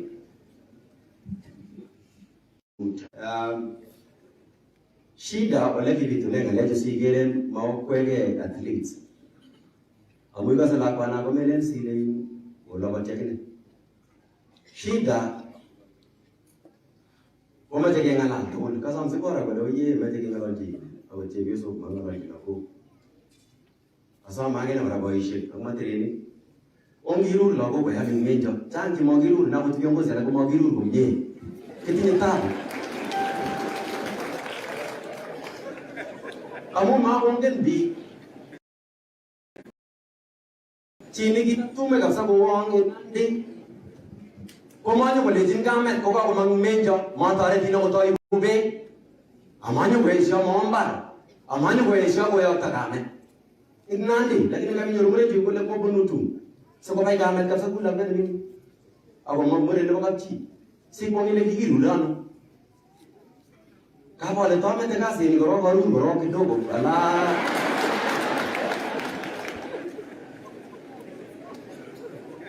anakibyochi inye amu chi nenome lakwa nebo chi guno kwony ko makibire makitinye kamwa Nandi kole konyit kotoror kotetany ak nee ak muren kikonyit yo ko lakwet nemingin nebo seberi kekonyiti boyo abui kekonyiti chepyoso nikogo. Even as a Christian, amu kamwa kakase chi nekama kole kikemete mila in CAS former governor nebo Pokot Kachapi. Amecha mwoiwo kerge bororietab Kalenjin kong'eten cheptegei ing olimbo in Uganda agoi chemi Tanzania agoi chemi Rwanda ak chemi Kalenjin tugul ak chekikoba Laikipia chemi Cherang'any ko kit agenge. Kole konyit kotoror kotetany ak muren komwoe tugul. Kole etan ko etan, ng'oki ko ng'oki. Ako cheptegei kongoi at least tugul amu kobwa. Tamane yako gold orirtos biik alak eng Kenya kole kakoimetech. Lakini ane moririe tai apo bororiet tai kakoib nebo Kalenjin kokakesamat kasit omi tai. Cham ko boitik chebo Kenya cham nyakaketar oiti alak ata chebo Kalenjin oititen sayo apo teleshokiriani ale kakoib cheptegei kokoib nebo Kalenjin. Kikituye America ak biikab Uganda la kolecho kitinye akichek chesire chekwok ako uyo kibunu Uasin Southern Uganda. Kolecho alechi otinye ng'o? Ole cheptegei ak ngiro olenji yacha chechok choton. Yale no berusinde tumenam yale ngengalal nante sikokas kole ikose. Lakini komangyono ongeri bororiet kunoto ole iboch. Okasa yin kote bebi kula arab kete bolyon ngalekab kurandai. Okase kong bororiet kongete Uganda komi UDA. Komi chitake na mami UDA. Kota kegine anane lakini kosom kandoik akia katuni some kura ya imaje isom kura ananini uongozi omemwa wechi leje kararan UDA missing amu kinge meleje kora ite mara punto kosira la kana ngegoto kinge lele jamege age jama age tako kisoji mwagine maje yaiwech we yaspira anani mwa neki yai kotini position of leadership anane lolene mama jamu missing lakini kagamwa ale sige nyingale maje girur matreni tukul anane kiti sabi ke janga pesa mabolo sigetis mabolo ogera ala ke to magetis chiki ko tebeje ko ngulimba America ko ko bani goya e jikorani yamunu wasingi abi ai mo making you to magetis inyoje dirjegela amu ganyo ko mali Ravine ka tumari ka chibasibedi jibanande kidogo jikiko betyo anane to magazi wale kwa tangaza namo arawe taptama na gae ngeje Nandi kimiga sabe nige moy nale aso ko jula gazi tukun age dispi kabisa ko tisa tukun so sika kwa awayanje so wala niseme kongoi panesha sifiwe kongoi poleni sana. Asante Ketera, asante sana, makofi kwa, asante sana. Okay, Mr. Alfred, asante sana. As really get touch in rafiki yetu sana, nikibidi tuko pamoja, ndio moyo wipole nga kwa watoika au kwa walimbini tabrani, na ni mtu tunafanya kazi tena kwa karibu sana. We appreciate you, Oscar Sudi. Oscar Sudi, karibu sana.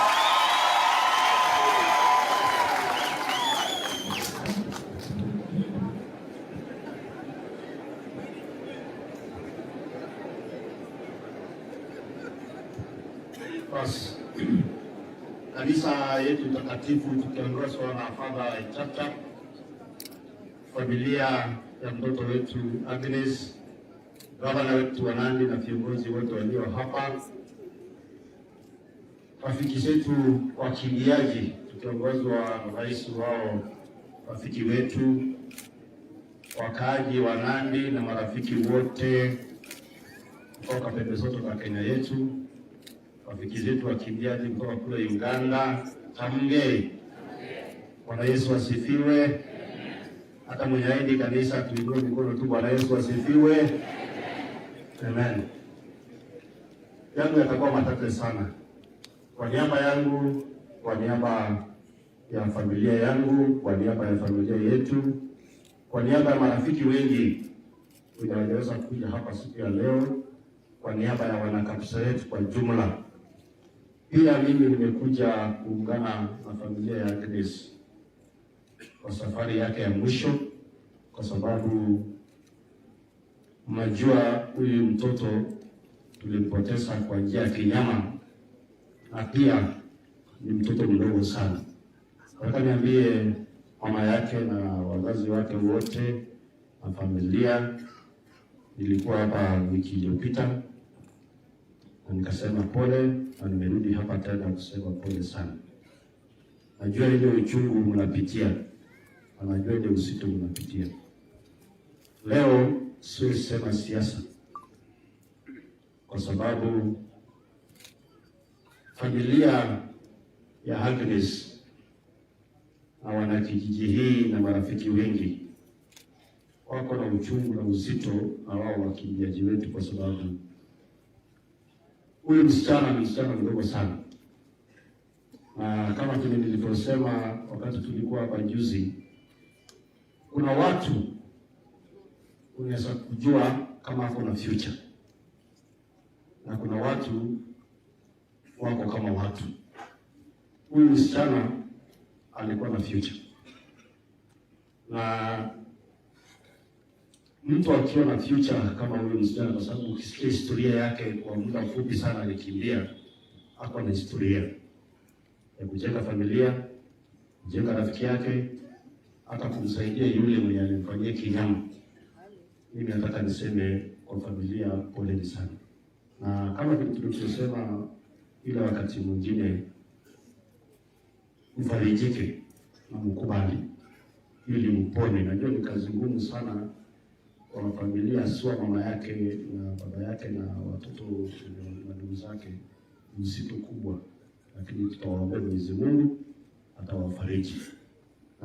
Vile ule mwenye alifanya uhalifu kama vile tulisema hapa nyumbani, mimi mwenyewe personally nilinajua hiyo familia. Wakati nilikuja nikajua msichana mwana ameuliwa, nikawa tena ninajua hiyo familia. Nataka niwahakikishie ya kwamba jasho ya huyu mtoto itarudi kwa mkononi mwenu. Tutatafuta namna yoyote kwa kuhakikisha kwamba ile yenye huyu msichana alifanya kwa muda mfupi ndio mpanguse naye machozi, lazima irudi kwa mkono ile inafaa. Tutasaidia na viongozi kama vile tulisema last time. Kwa wakimbiaji wetu, mimi nataka niseme tuliongea sana na General na pole, nilichelewa kidogo, nilikuwa na kazi nyingine. Nasikia kina Chikusikia wanaongea na wamesema mambo mengi. Tulishasikizana na Jeto, kuna maneno tutakuja tuongee sisi wenyewe ili tusaidiane, tuwe team, ili mkipata isipotee, ili tuwe na sherehe.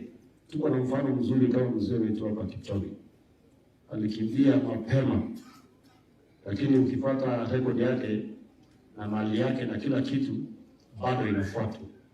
Hiyo ndio muhimu sana yenye tunataka tunawatakia, kwa sababu watu wengi wanafikiria hata kukimbia ni kazi rahisi. Kukimbia, mtu anamkanga saa 10 usiku, anafanya training, kitambo achaguliwe kwenda kukimbia mpaka apate pesa, amefanya kazi ngumu sana. Lakini hata hivyo huwa tunafuatilia sana wakimbiaji wetu. Hao wakimbiaji wetu wa Uganda, nataka niwaambie pongezi sana, na pongezi sana kwa serikali yenu kwanza, kwa sababu wakimbiaji wa Uganda wakishinda wanapewa zawadi ya heko. Juzi wakati hawa walikimbia kule Chipegei, niliona kila mtu alipewa gari, lakini hapa kwetu wanapewa maji, wanaongelewa maneno mingi. Sijui nani alitoroka Kenya, tuko na kasoro fulani. Hata leo kwa hii mashishi, ni vizuri sisi wewe tuseme mambo mengine tukiwa viongozi. Hata kwa hii mashishi, mimi nataka nishukuru Tugatai, kwa sababu yeye ndiye amefanya hii kujenga hii hema na mambo mengine yote. Serikali kuu, anasikia CAS mwenyewe alikuja mpaka hapa. CS na CAS ndio huyo anakaa hapa. Sasa wewe CAS ukituletea kusomea karatasi hapa, hakuna kitu yote mnatoa kama serikali kuu.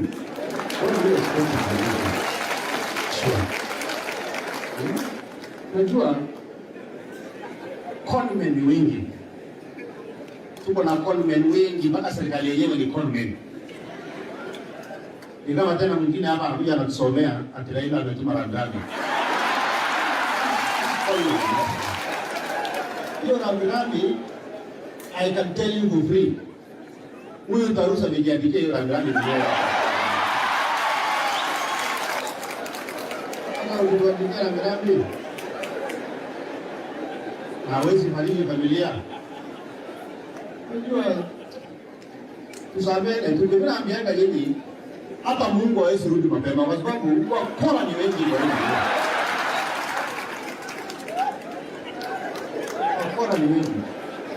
Kuna watu wengi wanaongea maneno mingi, Kiingereza mingi, utapeli. Kwa sababu sana huyu rafiki yangu Tarusi, nilikuwa namuona juzi akiongea kule Elgeyo. Hata kama unadharau ile mtu na ni wadamu yenu wewe Tarusi, hii tumbo yako ni kidogo sana, tumbo ya watu ni nyingi sana. Kwa na heshima kidogo, heshima kidogo. Para ila watu muisi sijui nini.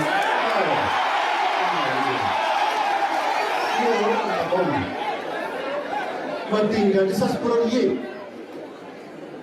Começas a noite da puroriye. Arabu to marabu to baksa mo emi ne ne ngena nyama. Arabu to bakando da puroriye ko asile basi lagi. Lebu kami ngalang lebu biar biar lega main uniun lebu arabu. Umetuaibisha sana. Ukiona kwa runinga ya Kenya wanasema ati ule anaitwa sijui Tarusi alikuwa mjumbe. Tunashindwa akili kidogo na nisoma na alikuwa mjumbe. Anaongea matope. Bana, kwa mtu mtaraja bwana.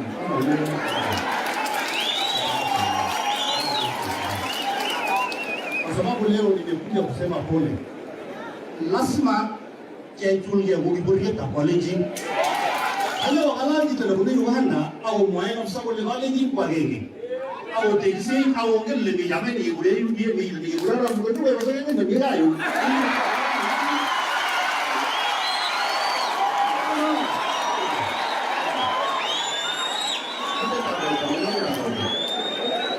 This time round, amaya ataka sana. Sintul. we put it on quality of what they will also do. He the Yama, they are not in the room like Manas and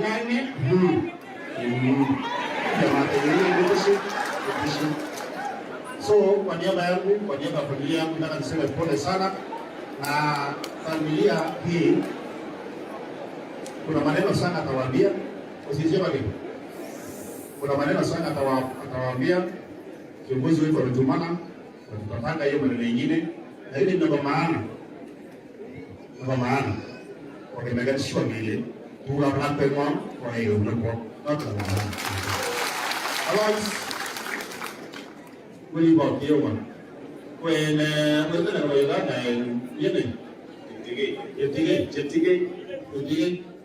and in Father, you are with us. This is you will mark the way, and I can you way. I was a my lady, you would love to way, and I lakini wilaya hii pongezi sana kwa vile mmekuja kusoma na sisi, pia tuna feel sisi ni kitu moja.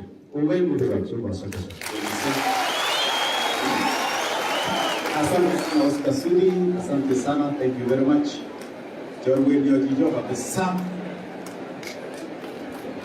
Bas, tunaelekea sasa kilele.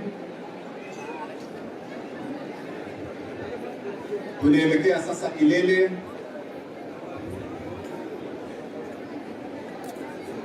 Mimi ni mjumbe wa Tarus.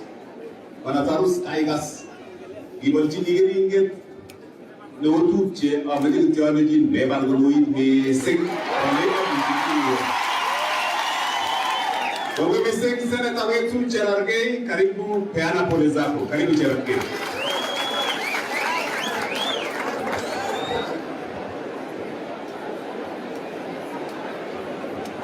Tumsifu Yesu Kristo.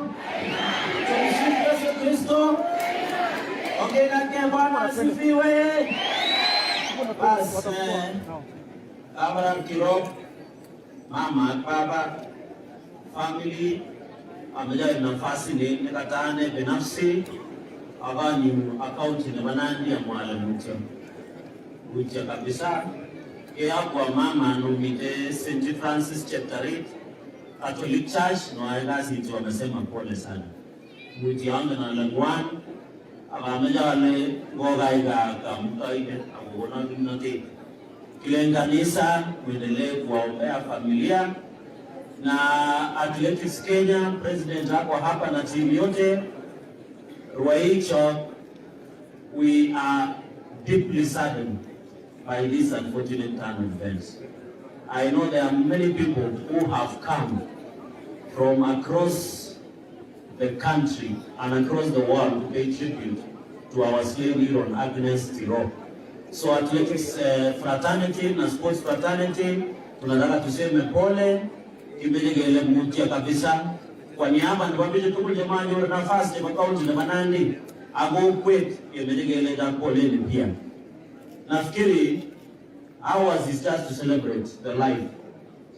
Agameja Ashwana, when I came before the family, ni gemwan mche Sunday. Ukialeja ngalega matute amite tusasaidiana to ensure that we recover assets that rightfully belong to Agnes Tirop. And I want to challenge the DCI and DPP. Even in law, when the DCI is prosecuting the suspects, the asset recovery unit under DPP can start recovering assets for the family. It is not rocket science. Wacha nafundisha DPP kidogo kisheria ndio yaelewe. Kina Nandi imeelewe tunalega matute kuacha nafundisha.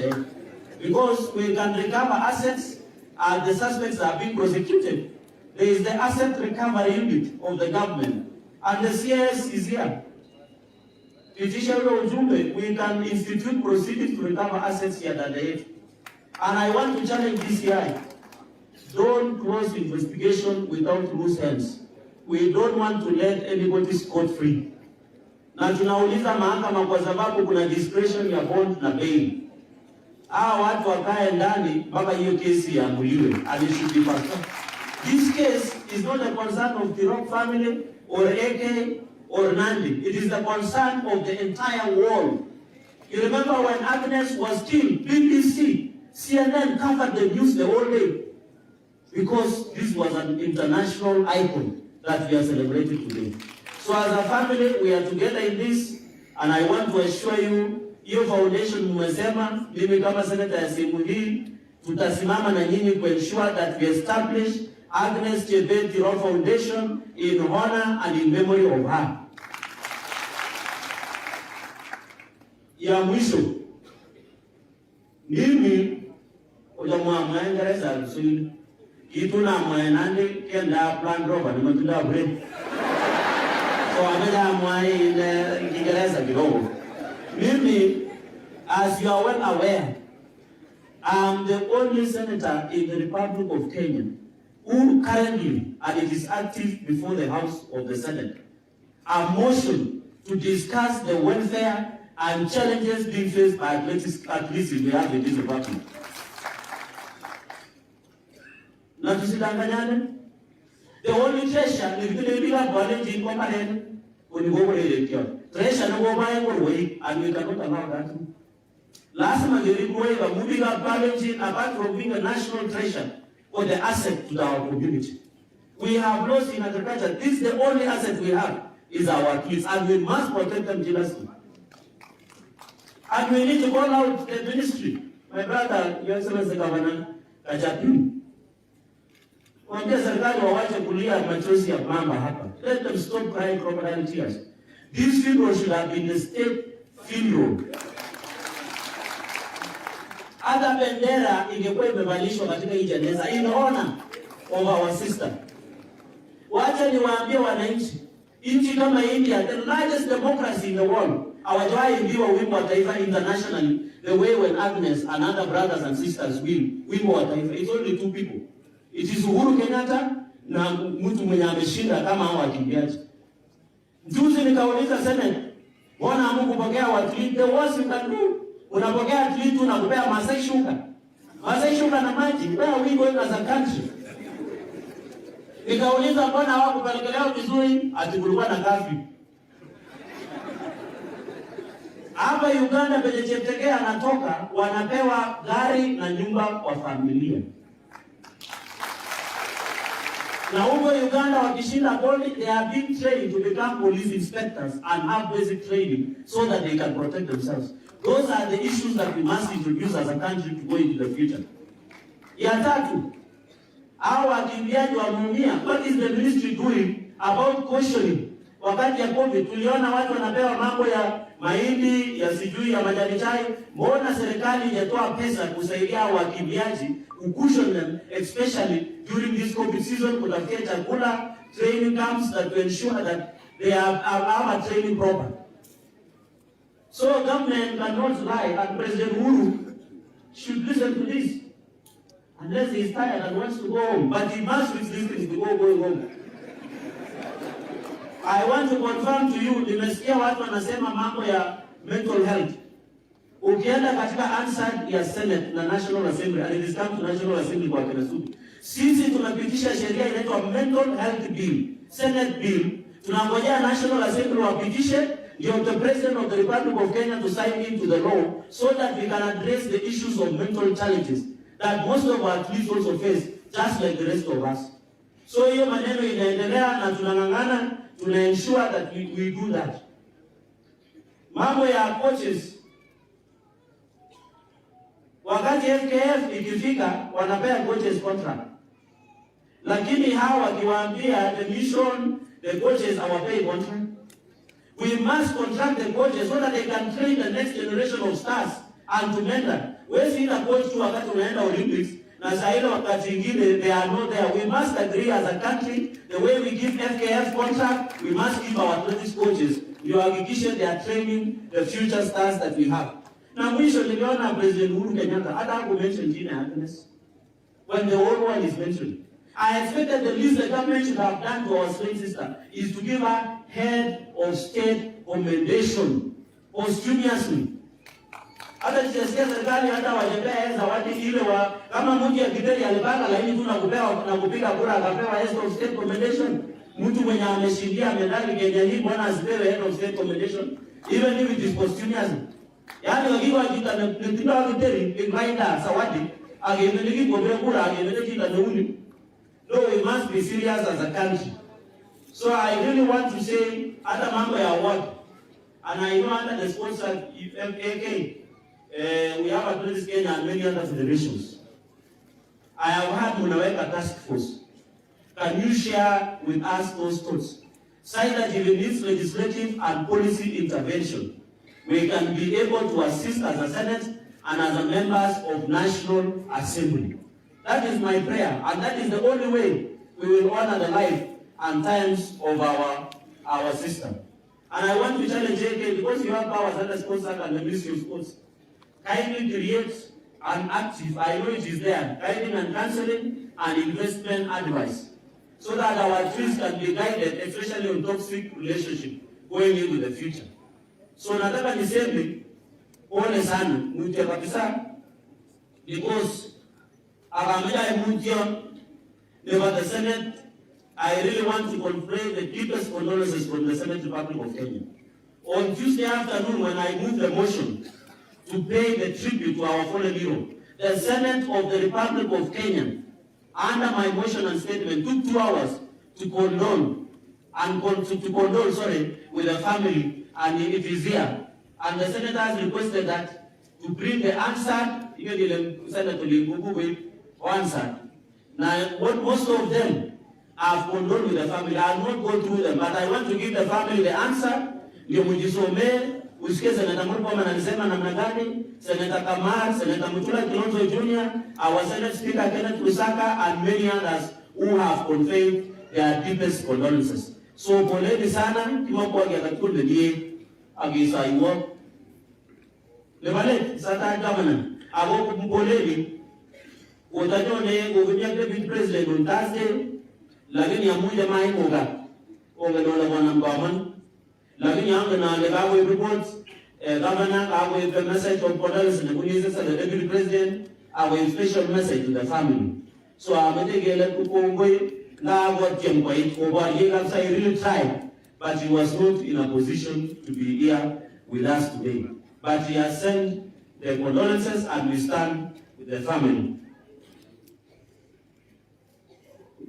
But so we really will. So lebat nasatu jambu na Nandi iba gumuli yako. Kale wa gumuli yako ne kwa mauna. So amela alija kibi pamoja. At least my office is always open. I have engaged several, even your leaders. Tumeongea na Barnabas. We have talked with phone with Jack Tway. We are willing to work with you. Any support from my leadership is more than welcome, and we will pursue to them. And when the findings of the Senate kwa hii mambo ya Tokyo ikitoka, we will share with those recommendations so that we can compare and see. But I want to urge Athletics Kenya, with all due respect, kindly protect our athletes. The way the Russian Federation of Athletics are protecting the athletes, kindly protect our athletes. Onge ngila kamwa, wale naratuwe iko kurani, uliwe jilako, agurichi, waje kugigiru kwa kike toreta. Nibale amuga amanje gavana kwa sababu ajimchanga ke in 1 minute because he's our legend. Ko matne lan agere mami ngala inambe manu William kutir kisana ra buta. Dije kya la tuga bane oge kole ayo asete ta bore ke ora tu lo boria jo lo lakini maiye anano maiye ilwe je la no Ago atebe William, agi getebe. Ukiale zigi mwaje sanje, wala namwa. Mwaje mama kalagi ka namti, wala ni yu mwaje. Ang jawa tumasab, ki pasi wala namwa labsa. Wala ka kaliya, aloge sinende duduwa, inyaba 2022. So most it was kabe tuli ka mwaje ke balita please. Age mwaje ke aye ke bagende. Amani jile ni tapan kimele ke panda bagenge oba ko masuti ko kimele ke ungan bi tukon deputy president Dr. William Ruto ko president ba yemon anan mo na bi kan so yesa jige aba meja sama kwa heshima ne ba Agnes amu bojita basla ni kwasla. If you are told the life of the family huyu alikuwa anang'ang'ana kama hasi. The only way ongetil kura asikonamurian memoni komakitile kura mangisilake komamake walak chu chebo bariyet ko William ak nikikekejiwaren Tualaka kwa tumetano mwaja kumisa na tukole kubale no mnyamitu komi ngete na TV ke biltati mawe kuja kwa dan so kama ngene mangoema update boy so msipo na wasiwasi ageni anegi mataiwi kiga na mako bawi ya mande iwe sisimu kiga na maka bujaya aruba ba je baulo na sila Iganda lando bagi iganda makero bimo ayuwe ya nyambe na le bodi pana niwe ni ma ko bale la ko tinge tu apa ko je bi ke nyore ke mas puita ko ko re ta awle ye bio se tero ne na basil ka ni abasan patana ibe je bi ke mi ku ga ko na ra ku mo ma ge ke si je jawatare aba tolo ni William aporiye da nan ja ba ni jingo ke orgi ko matani e ba ye da ko So mosi paswa jana ai wei tu so kitu eta le sabe bagen apa more tu ke kyo se raga se apa ile ko tu ngala ai ko legend 1 minute kichoge asante sana legend 1 minute ongera wakia lo lo maana ongana ta ya pasta kanga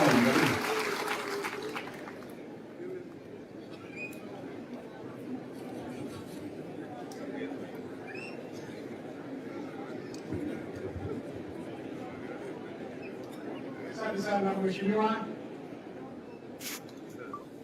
family Agnes Tirop,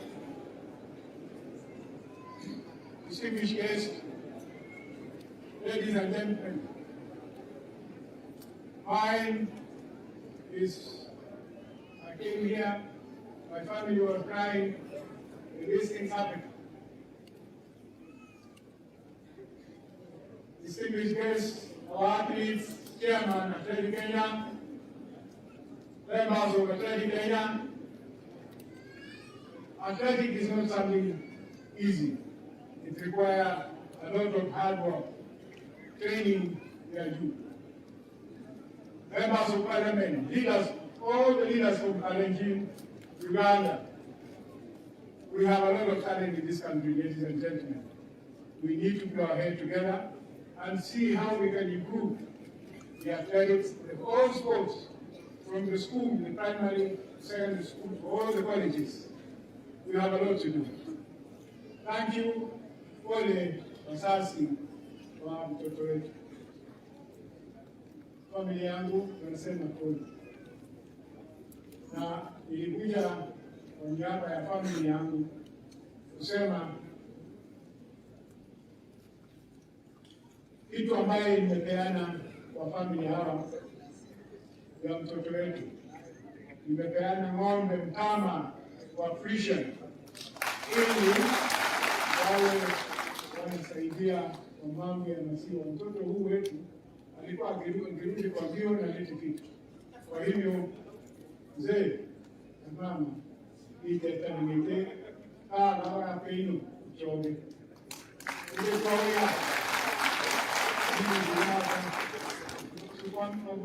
mama bravo hapa. Hivyo wakimbiaji wote nataka niombe tukae chini chama ya athletics. Let us sit down and see what we can do for athletes from Kenya and our neighboring countries, Uganda. Let us put our heads together and start a business which is going to generate income to our athletes. And that is the shoe you are using, the taxi you are using. Let us start a company. We are going to sell equipment of all those kinds all over country, Kenya and Uganda. And one day, and they will generate income for our people. We are taking let us put our heads together and do something to see if they need members of our society. May God bless you. Thank you. Basi karibisha Senator wa Elgeyo Marakwet Kipchumba Murkomen. Basi anapopeana as the people settle down. Pamoja moja Turkis Kenya.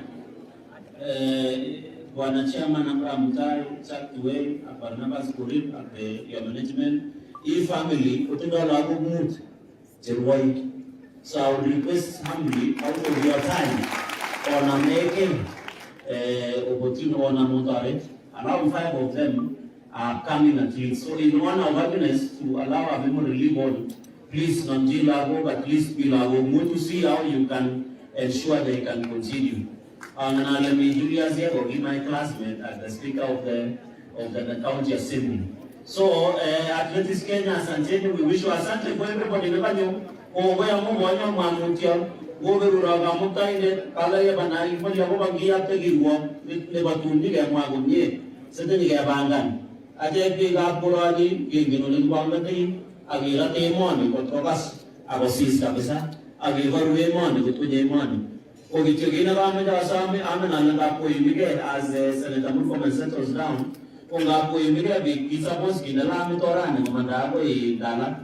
Ogenolegi nyo yemsabi ya serikali ubili Williams so wana Williams in the Lamitoran Onedemo University Mandago in Turkana Agi Bareji na Bologona Java William Megere so we made a 13 Yabatai 2022. So please let us be transparent, let us be accountable in how we manage all our affairs. So nataka ni kwa sababu wacha niite alafu Murkomen mtasema pole ya naibu wa rais na mjumbe wake.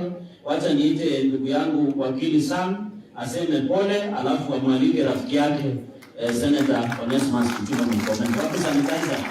Lakini mandi corona kama na kuji kasa.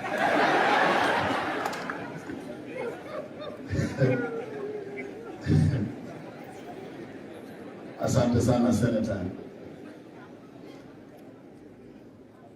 Tumsifu Yesu Kristo daima na milele.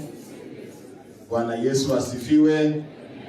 Kwanza nimekuja hapa kwa niaba yangu binafsi, niaba ya familia yangu na kwa niaba ya serikali ya county kusema pole kwa kumpoteza champion wetu Agnes Tirop. Baba Millicent na mama Diana nataka kuwapia pole. Ndugu na dada wa Agnes tunasema pole. Familia, jamii kwa ujumla tunawaambia pole. Piga Pokot tunasema pole. The Athletics Fraternity tukiongozwa na Athletics Kenya President General Tuwei tunasema pole. Tunasema pole pia kwa serikali ya Kenya na tunasema pole kwa dunia kwa sababu akiwa world record holder yeye ni property ya dunia. So the entire sporting fraternity in the Republic of Kenya and globally, mimi nasema pole tukiwa hapa nyumbani. Kifo cha Agnes kilitupata kwa mshtuko sisi wote. Na siku ya leo nashukuru Mwenyezi Mungu kwamba ameshikilia familia hii kwa sababu ile wakati mambo haya yalitokea na tukakuja hapa nyumbani uchungu ulikuwa mwingi sana. Na tunashukuru Mungu kwamba amewashikilia na amewapatia nguvu mpaka siku ya leo tumepata faraja na tuko na nguvu ya kwenda kumnaza yeye na kumpumzisha yeye. Tunasema serikali imefanya ile imefanya, but we need to expedite the process ili justice kwa familia, kwa hero wetu iweze kutambulika within the shortest time possible. Sisi kama serikali unajua familia tumesimama na nyinyi. Kwa hivyo tunasema pole, na pia nimetumwa na rambirambi kutoka kwa gavana wetu wa Gishu Jackson Mandago. Alikuwa ametangulia kufanya function kule Nzoia, lakini ananiambia kidogo imenyesha kule hataweza kufika hapa. Amesema nilete rambirambi zake.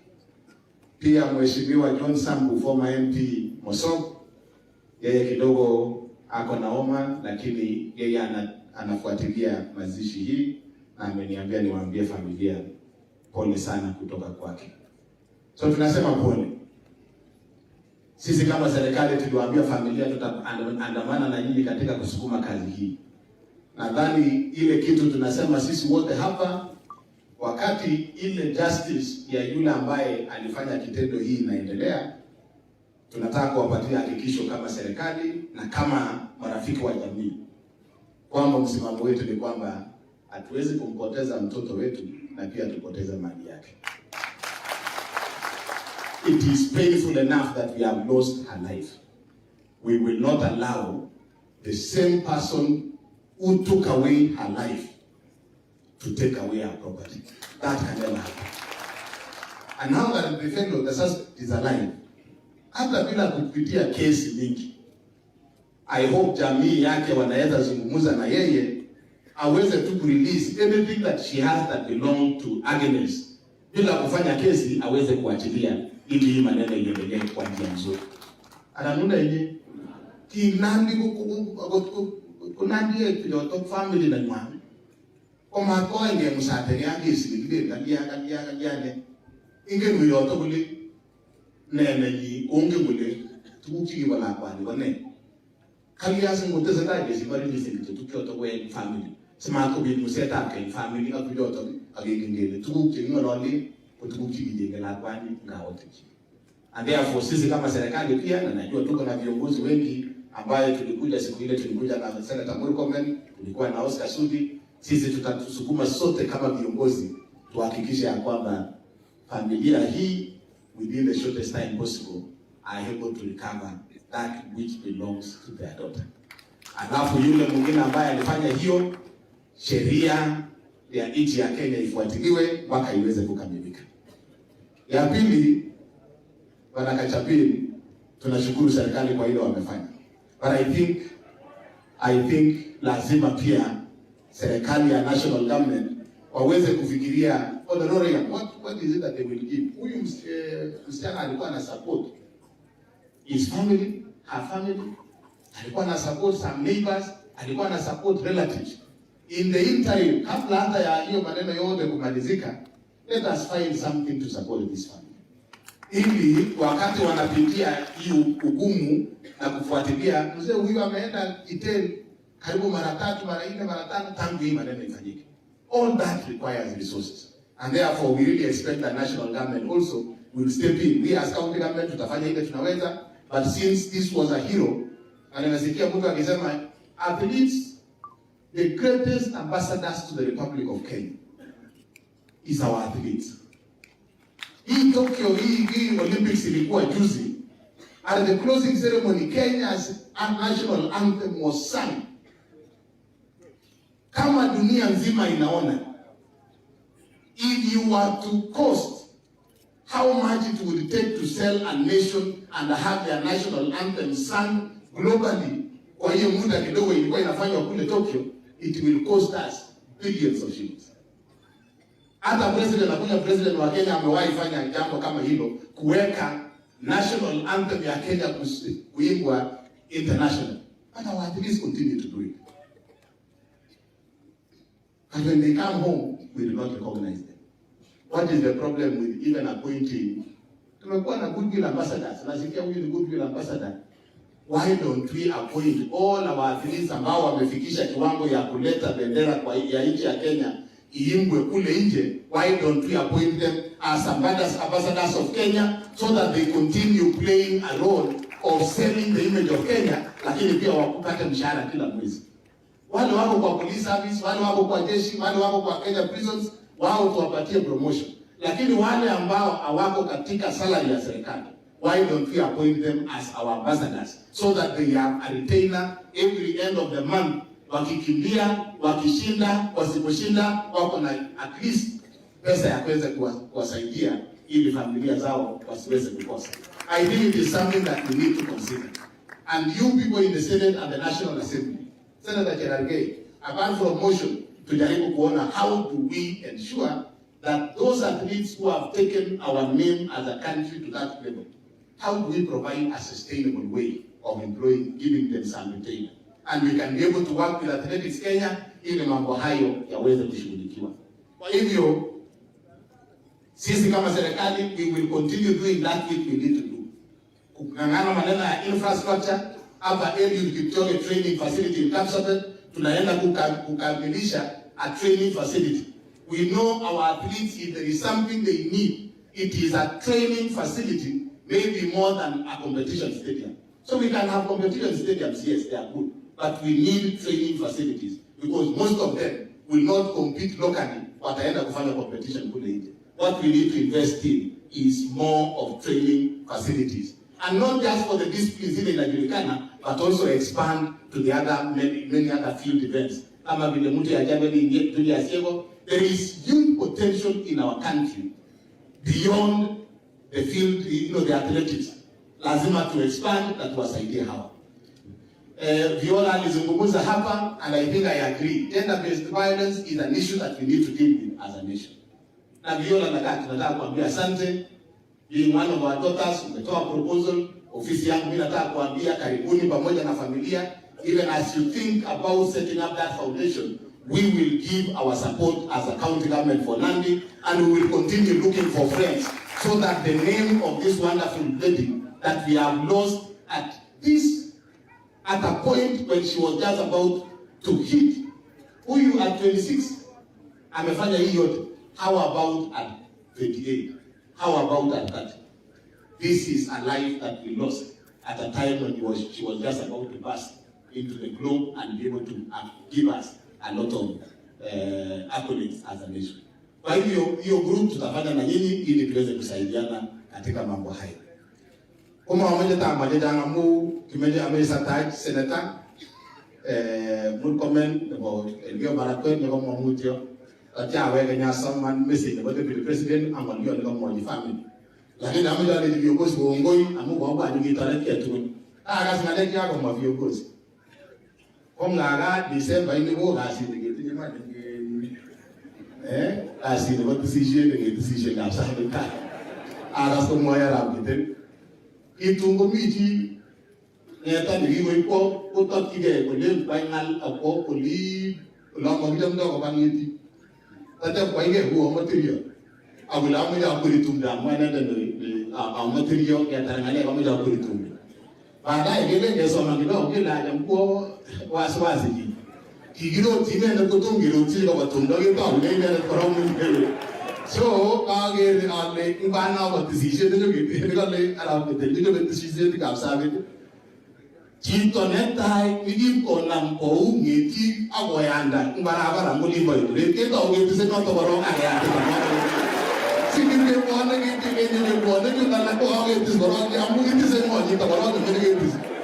Sasa hiyo ngasi ke bigoro ni kama so ngoja hage na lakini matwala ina mama tiredi ngona iko lejo ke loki ni na ga geto ni na bigoro pata ke to waske ke se jo dala so ala ke te mangari jangi yo ngombe ile roza ni ya kutosha so we malione tage ino ini ndo kanuni ile ile kiata kita na iba ngone kiata lagi nyumbuso ko mata kita ni kita na kiasi malasi ke boise ke biu sawi ye elaske ko imetie abela jibe awalaske ni yige ile tagi kata tumwe kama tumwe tigi ma boise ke be tume aksa we ye imuji so aya gitu ye ngam sabe betul londo ndio sawa kwa was senator Murkomen karibu uweze kutoa rambirambi. Tumkaribisha senator Murkomen, karibu sana.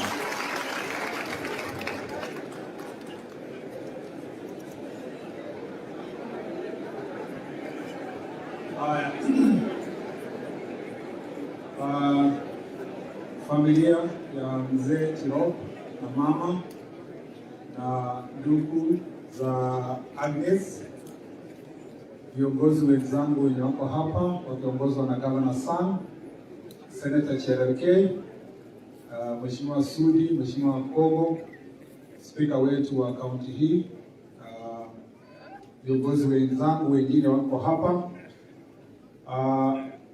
wana spoti wenzetu wenye wako hapa kwa tabaka mbalimbali, aswa wale wenye wako kwa athletics. leadership ya athletics Kenya kiongozwa na General Tuwei na timu yako, wakimbiaji wote wenye wako hapa, wazee, vijana na wamama wenye wako kikao hii. Ningependa kuwasalimia nyote katika jina la Yesu nikisema mjambo. Bwana asifiwe. Chamgee. Kwanza kabisa nimechelewa kidogo kwa sababu nilikuwa na kazi nyingine Nairobi, na nilikuwa nimeambia hata Senator Cherengea apeane condolences zangu, lakini nilijikaza nikasema lazima nifike hapa kwa sababu mimi ni shabiki wa wakimbiaji. Hata wengi ambao si wajiwani moja kwa moja, mmoja wao ni Agnes Tirop, and I'm a lover of sports, of all kinds of sports including football. Nikasema I must be here, and I must be here because I also come from Elgeyo Marakwet County, when unfortunately Agnes lost her life akiwa huko, na akiwa investor mwenye ameinvest sana kwa county yangu. Na mimi nimekuja hapa kusema poleni sana. Mimi nilikuwa hapa last week na tulikuja hapa na Governor Sang na Honorable Sudi, tukakaa familia na wazazi wa Agnes hapa, na tukaongea na majirani, na tukaongea kwa mbali mambo hii yenye imefanyika. And I really feel very sad, extremely sad. Very sad that Agnes lost her life in such a cavalier manner, in a very painful way. And like what Brutus did to Julius Caesar. The man whom Julius Caesar trusted most was Brutus. But it was that very Brutus who stabbed Julius Caesar. And the man Agnes trusted most with her life, with her property, with her future, became unfortunately the guy who took her life. It's so painful. It's so painful. And nimekuja kusema pole sana. Tulisema siku ile mzee na mama, tukasema pole zetu, na we continue saying pole. And also to all the athletics fraternity, I want to send my condolences to you. Like I said, when I came to the family hapa, kumpoteza Agnes is not just losing a person from Nandi. It's not losing a Kenyan athlete. We have lost an international citizen, a champion, mwenye who conquered the world. And so sad that just a few days after she set a record in 10 kilometers, akapoteza maisha yake. It's very sad. And tumekaa na General Tuwei kidogo, akatueleza what Athletics Kenya is trying to do. And I really want to feel for you. And I personally believe that they are vultures. Because we need to kutoka Elgeyo Marakwet, where most of these athletes train. Kuna mafisi wanategea sana kuumiza wakimbiaji wetu. Hawa mafisi wanakuja kwa njia tofauti tofauti. And they usually go for both male and female athletes. But our female athletes are the most vulnerable. And I think this life of Agnes, na hii imefanyikia Agnes, should be a wake-up call for all of us insofar as gender-based violence is concerned. Mambo ya kuua watu na kuumiza watu kwa sababu ya mahusiano na wale ambao tunawatrust most kwa nyumba zetu is now a proper national crisis. And let me tell you, it's not just the athletes. Watu wengi wanapigwa kwa hiyo nyumba zetu. Na kwa sababu ya itikadi na ile traditions za zamani, nyumba mingi kwa hii Kenya watu wanavumilia tu, lakini unaona mtu amekuja na ngumi, unaona mtu uso imeswell, anakuambia ameanguka chini kwa sababu aliambiwa ukienda nyumba yako kaa ngumu. Usiwache bwana yako. Hapo ndio leji kidogo namna hii, muiteje mtaani kabisa muite. Amacha moyo wa pick up kuti, pick up Nandi, pick up college. Mage meche ke mochi la ko jogeleji, but ke no iwo kong yun abo bring kwa ande mako mukasegele chilako imuita because bread never meant to say you kama unde kinga kipa zamani. Husbands of these days are murderers. They are no longer, you know, zamani they used to say we can condone it, it's chastisement, it is a discipline, to do what? There is nothing like discipline in marriage. Another adult cannot discipline another adult. And we must bring this culture, this barbaric, backward culture to an end, starting with the life of Agnes. And we must confront it face to face. I know many women are suffering. Lakini also, hii wanaume wanadanganya. Even some of these men wanatandikwa kwa nyumba and they are also suffering. So when we talk about gender-based violence, and that we are looking for a solution for gender-based violence, it is not based on focusing on women only. It's also to salvage some of the men who are suffering in silence. So this monster, we must face it. Because, as I said when I came to this family, sio kwamba ilikuwa mara ya kwanza kwa hii familia kuona huyo kijana si mtu mzuri. Kulikuwa na signs ile ya kwanza. Lakini kimo ile muite, even this lady herself must have been thinking atabadilika.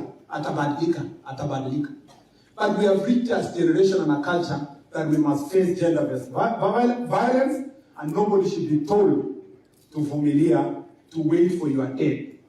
Because Agnes alivumilia, you can see where we are. And like Governor San said here, we are very clear, the law is very clear. A slayer cannot benefit from his actions. It's called in law the slayer principle. Whoever did what he did to Agnes cannot also go around here and say he will inherit what Agnes, sweat Agnes. It's not possible. And so as early as possible, we must work as a team, family, law enforcement officers, and whoever else can be of assistance, including leaders, to ensure that the family of Agnes, first of all, inherit what their daughter fought for when she was still alive. And it's our duty tuhakikishe kwamba hiyo imefanyika. General Tuwe, tuliongea na wewe, uliniambia na nikaenda kufanya research, nikaona ministry is working on a policy on how to assist our athletes, but we must move expeditiously. We must have a center for social support for our athletes. We must have a center for training. We must also have a center for rehabilitation. Hii wa Kenya, the same Kenyans who are cheering these athletes kusema wamekuwa number 1, pigia makofi. And the same Kenyans wanacheka wakipata mkimbiaji mwenye alikuwa number 1 juzi, ameumia kwa town, analala chini kwa sababu ya pombe. They are as human beings as ourselves. They face similar problems we have like all of us.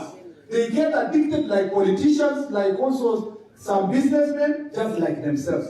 We must find a way of giving social support to our kids, and we must be proactive because, like Governor Sang said here, these are the best ambassadors we have in our great republic. So nimekuja hapa as a legislator, and I thank Senator Cherargei juzi alipoleta statement kwa bunge. We agreed kwa Senate kwamba we will not just stop at statement. We are waiting for the bill that comes from the ministry. Ikichelewa, we will initiate our own bill in the Senate through our relevant committee and make sure that these things are improved so that we don't just work to go to a talk show. We must put all these issues we have raised katika sheria. Na kwa hivyo, hiyo ndio nilikuja hapa. I want to tell our athletes that we are very proud of you. Juzi nilikutana na the ladies who came from the London Marathon, including Kosgei, the two Kosgeis. And so nikawaambia please, kama mngependa sana, ningependa kupiga picha na wewe. Kwa sababu you are more heroes than ourselves. I was in Boston the other day.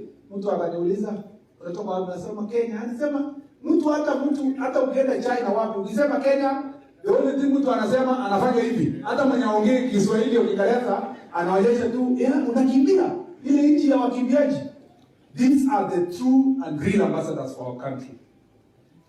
Na mimi nataka kuomba sana Rais Uhuru Kenyatta na serikali ya ile Jubilee imebaki. Hiyo. Kuna mipango kuna mipango tulikuwa tumeweka from 2016 2017 kwamba tutatekeleza kwa hii term ya michezo. Project ya stadium ya Kapsabet, project ya stadium ya Eldoret, project ya stadium ya Kamarin, na many other projects including sasa Aurora Kimwale na ingine. I feel very sad that in furtherance of political fights issue, Elgeyo Marakwet, Rift Valley, athletes, business people, opportunities in the name of punishing one individual for no reason after supporting the president. There is no, mimi naona watu wa social media wananiambia Kamarin stadium kwa nini haijaisha? Eldoret stadium haijaisha, kwa nini hujamaliza? Kwa nini hujamaliza Kapsabet? I am not the government. There is only one government of Kenya, and it's led by Uhuru Kenyatta. And he should not punish our people here ati ndio aende aseme hata hiyo nchi yake penye anatoka haijafanya maendeleo.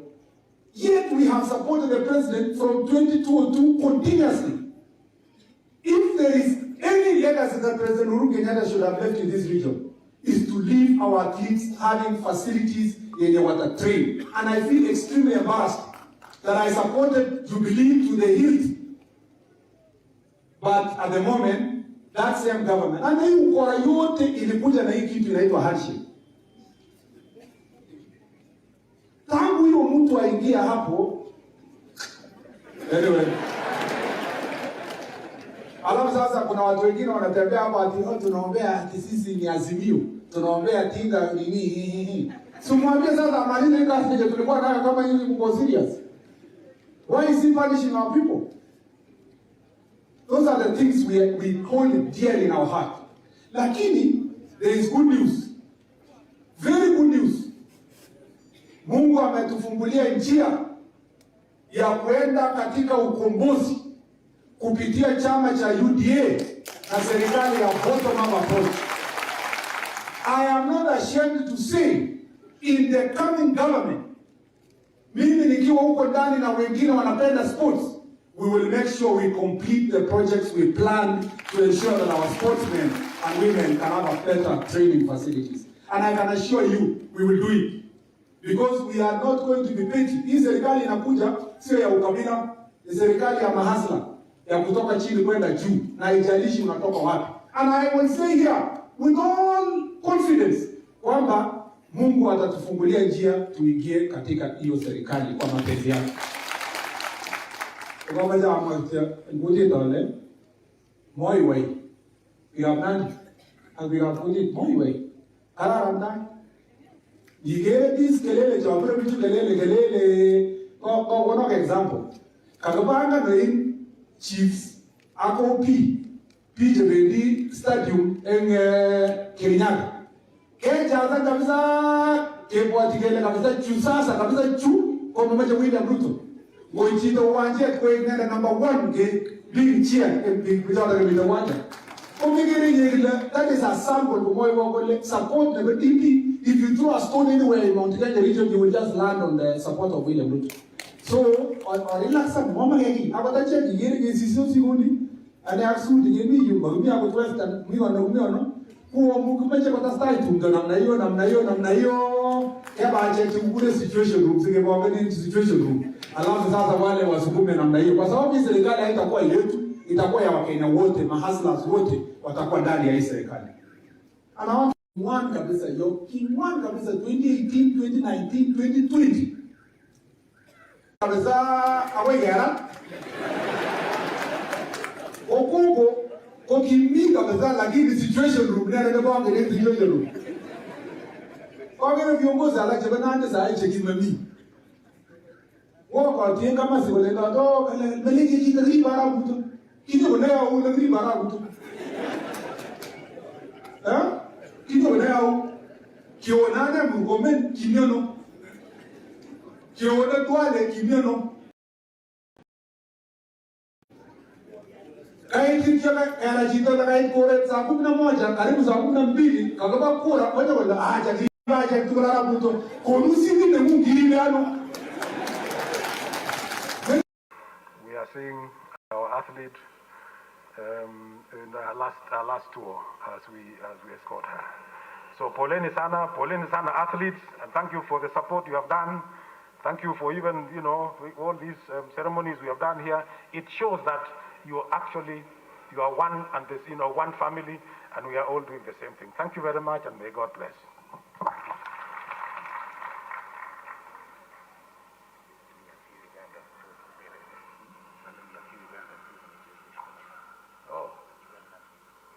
Yeah, thank you for being reminded. I'm told that we have got other foreign athletes who are here. Could we ask them to stand? Those who have come from outside Kenya, if you are here, please. And if possible, you can even come here. We introduce you. Are they here? Foreign athletes, foreign coaches, foreign officials. Do we have any? Okay, kama hakuna, maybe bado wako, nasikia wako, they are somewhere. Uganda, from Uganda specifically. Uganda? Yeah? Okay, labda bado wako huko nje, lakini nasikia wako around. So wale ambao wamekuja mnakaribishwa, and thank you for coming. All the very best, and God bless. Thank you. Thank you very much, President. Thank you very much, President Athletics Kenya. Welcome, Dr. Kipchoge Keino. Daktari, our legend, welcome. Ladies and gentlemen, from here now, we'll be moving to another program, but before we go to the next program, there is some announcements. First, Eliud Kipchoge has sent his condolence. He's in Greece for a national assignment. Amesema pole. Catherine Dereba, together with Athletics Kenya Prisons, have sent their condolences. Joseph Ochieng from Nyanza South. Catherine is here with us. Catherine, as Athletics Kenya Prisons. Thank you very much. Joseph Ochieng from Nyanza North, wametuma risala zao. Lemotit Athletics Camp, KDF Athletics Kenya, wametuma pia. The Mangira family, the fraternity of Bahrain athletes, led by Rose Chelimo, wametuma. We have also Father Stanley Tanui. Thank you so much, Chief. Matangazo machache, bado tunawasihi tafadhali wenyeji kidogo tu tuwape nafasi wageni. Basi vaccination ya COVID tafadhali inaendelea pale kwa gate. Ikiwa labda hujapata chanjo, tafadhali tumeletewa leo mpaka hapa kwa uwanja. Ya pili ni kwamba matangazo hayo yanapeperushwa moja kwa moja na AK ama Athletics Kenya Facebook page pamoja na YouTube. Pokea pole kutoka Lanson Foundation tukiongozwa na Alfred Koech Surgeon, Benjamin Kitur Chairman Nandi Kaburua, Joshua Sang Emo FM na ameniambia wako live, James Tanui ambaye ni veteran broadcaster ya Kalenjin amesema pole sana. Kuna notebook ambayo niko naye hapa ilianguka wakati athletes walikuwa wanaimba hapa. Tafadhali niko na notebook ya KWS. Tanui. Thank you very much. Thank you, Vitalis. Now we want to go to our leadership, and it's my honor and pleasure to welcome the area MP, Honorable Dr. Wilson Kogo. Welcome, sir. Asante sana.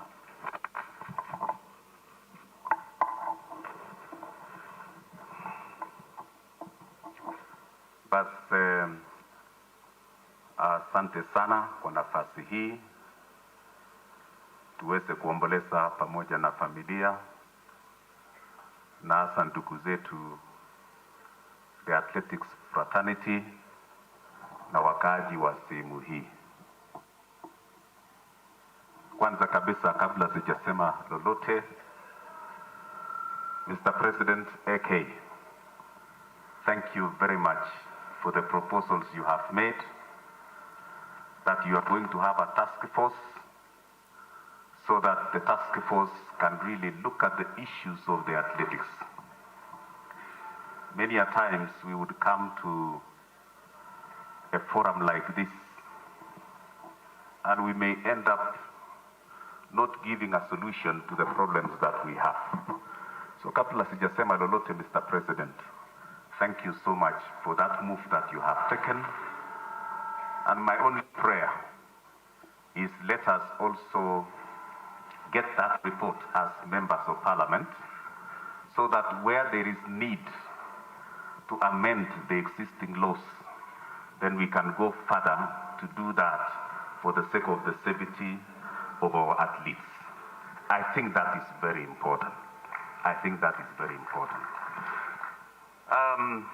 Familia, wasasi wa msichana wetu ambao wametuacha Agnes Tirop, familia kwa ujumla, viongozi wenzangu tukiongozwa na gavana wetu wa Nandi, senator wetu na viongozi wengine ambao wako pamoja nasi, the family of the athletics in our country wakiwa na viongozi wao na president athletics Kenya, wakaaji wa sehemu hii, watu wa Chesumei constituency, marafiki wetu ambao wametoka mbali, CS wa sports ambao wameungana pamoja nasi siku ya leo, commissioner wetu na wote ambao wamekuja kwa ajili ya maombi ya siku ya leo na kuomboleza katika mashishi hii. Kanisa letu la Catholic ambao watatuongoza, nimeona pia makanisa mengine wako hapa, Bishop wa AIC nimemwona pia hapo hapa, ndugu zetu wote ambao wamekuja. Mimi ninaposimama hapa kwa majina Daktari Wilson Kogo, vile mmesikia mimi ni mjumbe wa sehemu hii. Tumekuwa na familia for the last 2 weeks or so, na katika harakati hiyo tumekuwa tukipeana pole zetu kwa familia. Tumeweza kusaidiana pamoja kwa njia moja ama nyingine, na nafikiri yangu kwa siku ya leo ni kuweza tu kutoa shukrani kwa kila mmoja wetu ambao wameweza kufika kwa siku ya leo, na hasa wale ambao wamesimama pamoja nasi tangia wakati tulipopata jumbe ya kwamba huyu msichana wetu ametuacha. Na kwa hivyo nitaungana pamoja na president wa Athletics Kenya nikisema asanteni sana kwa kila mmoja wenu ambao ameweza kusimama pamoja nasi wakati tumekuwa tukiomboleza kwa kifo ya Agnes Tirop. Kimejege mwago ngoi ne boman engitu ko ne botono ninyu gavana nenyo leadership ne banande tugul mite senator yo Alfred Keter ak viongozi jejo tugul MCS jejo. Tunataka tuseme asante sana kwa ile kazi ambayo tuliweza kufanya pamoja, ni kwa ajili ya kusindikiza huyu mtoto wetu. Kongoi mising ngi tugul. Ndabuj yo sabe jita ko nenyo kumotinyoga gurugora ko nenyo. Tutasimama na Agnes kwa sababu alipokuwa hai alikuwa ni wetu, na hata wakati ambapo amelala bado ni wetu. Ndio maana tunasimama hapa tukisimama pamoja naye, tukisimama na ndugu zetu kutoka athletics, tukisimama na familia na wakaaji wa sehemu hii. Sisi wote tumepoteza mmoja wetu, na kwa hivyo ninaposimama hapa sitasema maneno mengi, na ningetaka pia tuweze kuheshimu familia ambao walisimama na wakasema itakuwa vyema tukimpatia respect ya kutosha huyu msichana wetu. Na sisi kama viongozi hapa tumekubaliana ya kwamba hatutaingiza siasa ndani. That was the request of the family. Na kwa hivyo tutasema tu pole, hatuna mambo mengine, na kwa hivyo wala ambao watanena hapa hawana mambo mengine, ni kusema tu pole, mjue tu wamekuwa hapa, na kwa hivyo hiyo ndio ombi letu hata kwa viongozi wetu. Otherwise that is the agreement we have made, that hatutaongeza mambo mengine. Na kwa hivyo mimi ninaposimama hapa ninasimama kwa niaba ya wakaaji wa sehemu hii. Hapa ni Chesumei constituency. We have lost one of us. We have lost an icon. As somebody has already described here, it is very difficult to really explain how we feel. Chesumei constituency is a powerhouse. Nandi County is a source of champions. Na kwa hivyo tunapoongea hapa have lost one of our treasures as Jesume constituency, as Nandi County. Na kwa hivyo ninaposimama hapa kama kiongozi wa sehemu hii, we are really pained and we really felt it when we lost Agnes Tirop.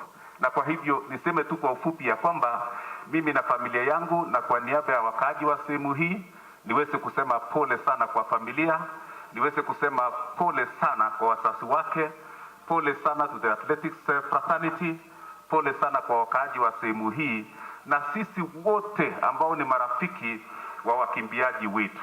Tuseme pole sana. Mutia Misinga bana, you've lost one of the treasures in Nandi County.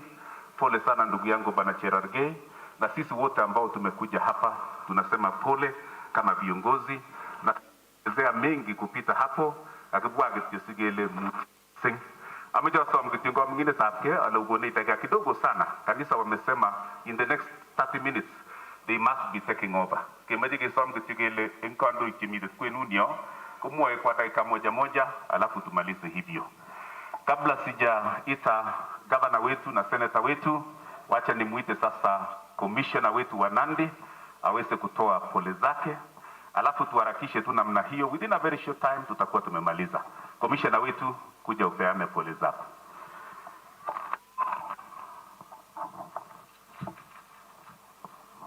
Asante mheshimiwa na waombolezaji wenzangu. Mimi naitwa Haman Shambi, ndi county commissioner wa Nandi. Tumekuwa na hapa na familia hii tangu mambo yatoke. Na bado tunazidi kusema pole kwa shujaa wetu huyu ambaye tumempoteza. Lakini it's open hata kwa watu wangu wa usalama, niko na security team, naomba ya county na sub-county spray. Alafu tuko na ngao pia, machifu wote wako hapa, asanteni sana.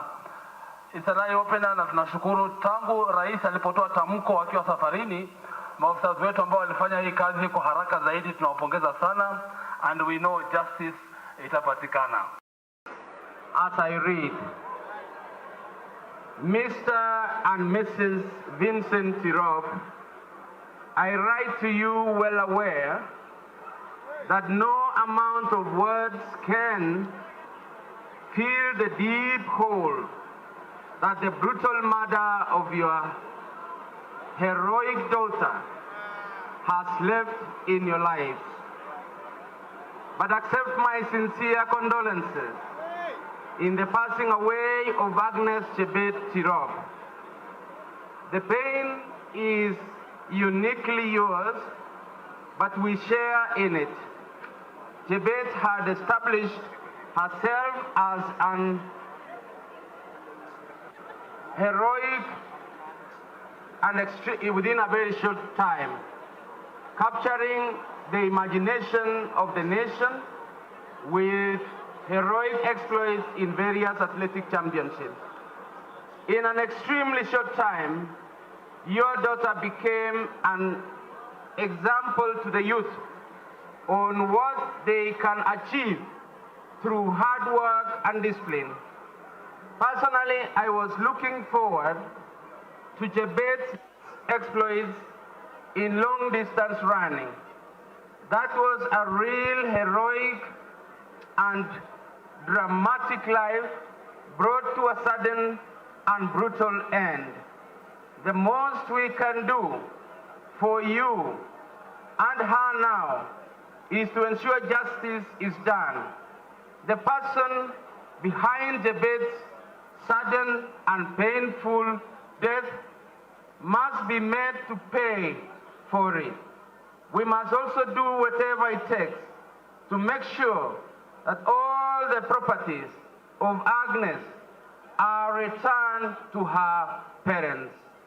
As a parent, I too know that the ones we love are never gone. They live within our hearts. We are sorry beyond words for this loss. I pray that God grants you the strength to cope with this pain. You are in my thoughts and my prayers, dear family. Thank you so much. Asante sana, asante sana, asante sana kwa hizo condolences. Huyu pia alikuwa mkimbiaji, aseme tu mmoja please, time.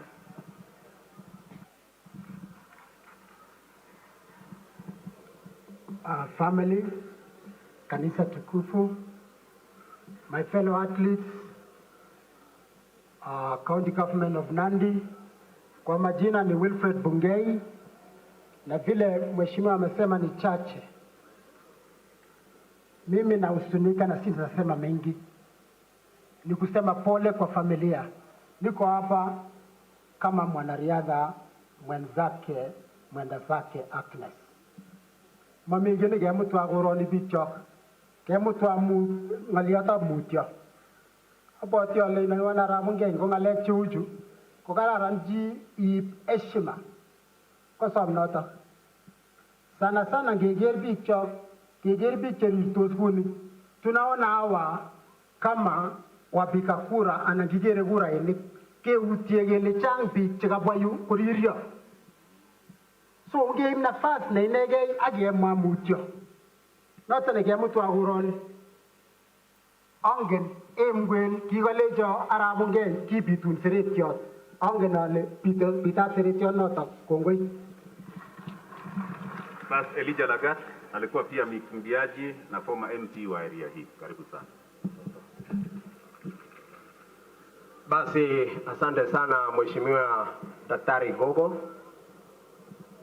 Familia ya marehemu Agnes Tirop, kanisa ya Kikatoliki, uongozi wa Nandi County ikiongozwa na His Excellency the Governor Nandi Stephen Zang, na viongozi wote wa bunge walio hapa, Oscar Sudi kutoka Kapseret, Nandils Keter, viongozi wa kanisa mbalimbali, the athletic fraternity kiongozwa na President Bwana Jack Tuwei, na wakimbiaji wote walio hapa. Mimi ningependa nichukue nafasi hii kwa niaba yangu na kwa niaba ya familia yangu ili niweze kutoa pole zangu. Mimi mwenyewe kwa wala wanijui naitwa Elijah Kiptarbeit Lagat. Mimi nilikuwa mkimbiaji, nilishinda Berlin 1997, nikashinda Prague with a course record, nikashinda Boston 2000 na nikawakilisha Kenya katika Sydney Olympics. So kwa hivyo mimi nikiwa hapa, mimi niko hapa nikiwa moja ya wakimbiaji. Na mimi niliposikia haya maneno, mimi nilihuzunika sana. Kwa sababu kuua mtoto kama huyu, ambaye ni mtoto mjanga, ambaye sisi wote tulikuwa na matumaini kwa maisha yake, ni uchungu sana. Mejo ale mutyo missing pikyo. Ako mejo somreju. Angen ale wakimbiaji, ako mejo gas. Utinye challenge no missing. Especially lagok chekarwai kotom kitun. Amu itu korota ketokol komejin mamu igararan amu ne lakini amu lolingung neitinye. People take advantage. Kwa nyoru siling kogere rabinik cheitinye makogere chomyet nemi. Kerge kora eng murechu. Chetom kotunis kora komenoe the right choice. But you have to take time aketiege Mwenyezi Mungu. So kopit kenyoru nafas akinyoru the right choice. Kita nemitei ameche osomo kora wakimbiaji. Matkiroshanchi ngalekab kotunishet. Ungebongonchige ngalekab somanet. And I think Ibrahim Hussein is here. Mimi nataka kuwapongeza akina Ibrahim. I remember when you were going for Sydney for Seoul, Korea. Seoul, Korea ndo ugere pikyo. Ko like Ibrahim Hussein ko graduated in university. And he was the team captain.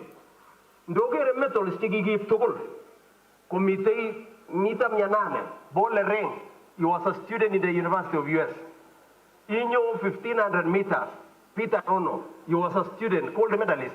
He was a student in the US. Inyo like Patrick Sang, kogina pamut, lakini kimwanafunzi in university.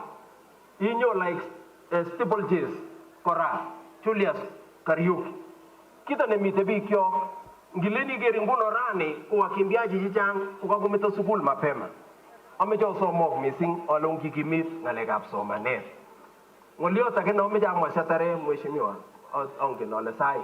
Kukita nemitei ongen amgege kwa kenge. Na mimi nataka kuomba uongozi. I think Bwana President, you have talked nicely. It is so sad kigere people like Kipchoge chekirwai kongeteke 1964 kongete kolapati 1964 ak inyo nguno lapatet nebo Mexico City koibe gold en 1500 in 1968 Munich 1972 igere bichoto kotokomi atinye kibet biik chemengechen cheuchu kicham ngeny ko sigik ko lagok chetube sigik lakini makowek sigik nyokotub lagok chemengechen. It is so painful. Ko kito nomeche osomok ane ongenamgei kibagenge ak ketimenab kibagenge kou ye kakomwa Bolo ko ngecheret notononi ane 2022 eng toretab Mungu ko ngecheret nebo gavana nebo Nandi. So kou noto ameche ashion akot arap ko mteche tolechi namete iweke let maweksei kwamwa na olindo. So kito nemitei ko sautik kityo chebo bichu asikobit kenamgei kibagenge ak keboisie kibagenge. Otherwise ameche ale kongoi missing ngondoiwo kamuktaindet ak kokaikas eng betusiek tugul barirek. Mungu abariki. Asante. Okay, the elected leaders sasa, kongoi missing magunde miarab lagat. Elected leaders sasa tukianza na MCS wetu haraka haraka. And if you don't mind, ningeomba tu pengine tungekuja pamoja hapa ndio tukimbiza haraka haraka. Mbio. Basi tige begitio MPs anatumalize. Bas kongoi mheshimiwa boroindo kora nekaichomwech akichek asikobit kemwa mutyo aralen eng elected leaders MCAs waheshimiwa chebunu county assembly kongomwa sikobit komwa mutyo akichek amu kokakemwa konye nekit makitinye rani ochoku. Bas karibu. Tumsifu Yesu Kristo. Daima na milele. Ngainaik kekurena mheshimiwa Charles Korir MCA nebo Kabisaga kichama missing ikurena Rosavi. Ko netai ameche amwa pole ngaep korab Agnes kilen kokikas meetab Agnes eng korakanet kot missing. Ameche arupta ng'oliot nekamwa mheshimiwa Elijah. Kibet chito neming'in neuni ko ng'wan mami kiy nekiyonye. Ng'wan king'ololi iman achek tugul lakini biik chekose ng'wonindo chemakose ng'alechu king'ololi tugul ko sigikab Agnes. Ara biik chok biik chemengechen matkoek uamuzi ko baretab kei. Matkoek uamuzi ko ibar chito siikeinen. Kingen kele kokibarchi lakwani lolen kuyo kamwae mheshimiwa. Ameche amwochi biik chemengechen alechi chomnyet komakiyolei amakirebe. Siatore ko biik chok chebo Nandi abwat ale kangong'alal chito agenge netomo akere ane nekiakerchi eng television kong'unyng'uny emet oye ongekergei ongeker tai yun abwati ale mi ng'oliot nekamwa. Asante sana. Bas ngaine chuke korna mheshimiwa Frederick Kemboi MCA nebo Kapsabet ameche alechi family pole sana ak amwochi biikab kanisa tugul biikab kokwet tilionutik ak wanariadha tugul ale poleni sana. Alechi kokikas imekuwa uchungu sana. Lakini kitu kityo nekameche ameche asom wabunge alechi sowal ng'atutiet amu angen ale akoi kikochi bon weroto. Ing sheria nebo Kenya kikochin bon. Kemeche kewal ng'atutiet noto sikotebi chito neunoto akot makikochin bon. Asikobit korwoch komite ko. Amu yemutai karon kakiro kowendoti eng yu ko ng'wan. Amu katiba nekitinye kokochin nafas kokochi bon. Nebo mwisho ko kameche amwochi chorwenyu Arap Tarus alechi kebe network mabanda noto. Kikiyai tuwai siasa lakini maibet lakini nito ni ng'ololini ko kakararunen akot biikab koroni. Kamataoni keng'alal koroto komunenye. Kiokochi shida Arap Ruto kikose Raila kele ne nekimuti kwa ICC ko kikakimwa kele kimuti kora. Ko makimeche ketsuba nunoto ng'wane ako ngomii mobiro kitai. Missing, the clergy, His Excellency Governor Nandi, wajumbe wetu, waheshimiwa MCAs, AK, and the National Fraternity, athletes, family nebo Agnes, ngai nafasi nitiaga sagale chamge. Nerube nasa kwa kibwa tukul tukabit kemwa pole, amu wachonyondo ni kokobit engai. Kumete gele mucho missing, amu wachonyondo ni. Kwa mi yuwa mutko imen, and I sat down and listened to the athletes speak their hearts. And it is so heartbreaking because they are going through so many things. we want to apologize for having let you down, our cliques. The flag bearers of this country that make our national anthem sung in the world. We are sorry that we have let you down, but we are going to pull up our socks so that you become the heroes that we are proud of. Anataka tu kufuatilia mambo ya CAS, Ministry ya Youth na Sports. We want to appreciate that you have said that you're going to follow up on the case ya Agnes. But because government is government, hawawezi fanya kitu kama wametulia. Lazima tushike bana na tuwakumbushe ya kwamba justice must be served for Agnes and every woman who is going through a gender-based violence. Poleni sana, Mungu aweze kuwabariki. Jina langu ni Cynthia Muge. Akameja sambaisheka kumreni kuboto kijana ye. Ameja yobe kita na kikure men conference na jambo boko ni suitcase akupendi. Ibo kangalale ngoliota karabage tapkwon anangoje vyoso anangoje. Mata kangalale tukukala so that we can change the conversation and we make the people of Nandi proud. Ageri blagokchok. Stop killing the strength of a woman. Stop killing the light that we have in women. Kigura na Cynthia Muge, I am CN never wadis never kiliboni, and I am a champion of gender-based violence, and I speak about it anytime and every time. We do not have representation in the Nandi. Ara is Viola, I speak of Nandi. Golengi golengo tengo sam lakwagi ki gojin. Ara is ngosam ngejere never women dep never Nandi. Give me an opportunity to be a representative, to legislate, and to be able to stand up for the women of Nandi and Kenya at large. Ungalek jabage ni shekanga pomo abiga lage. Ungaleng jaga se boya tage golen. Mawendi tum giboye. Ole wendi lakwe. Ilo oyana atara ngaleja.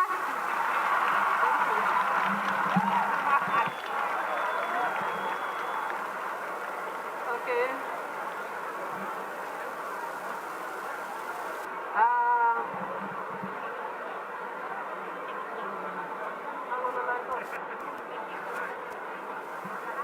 Magdalene Rono, MCA Koyoduriawad.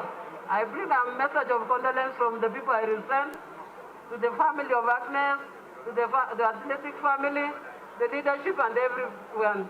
We are saddened by our death, our young daughter. I want to only request the men to rise up and be the men we used to know, the breadwinners, not the people who sit and wait for us to bring bread to the table. Poleni sana, wacha Mungu asaidie family. Uche mama na Agnes, Gilge.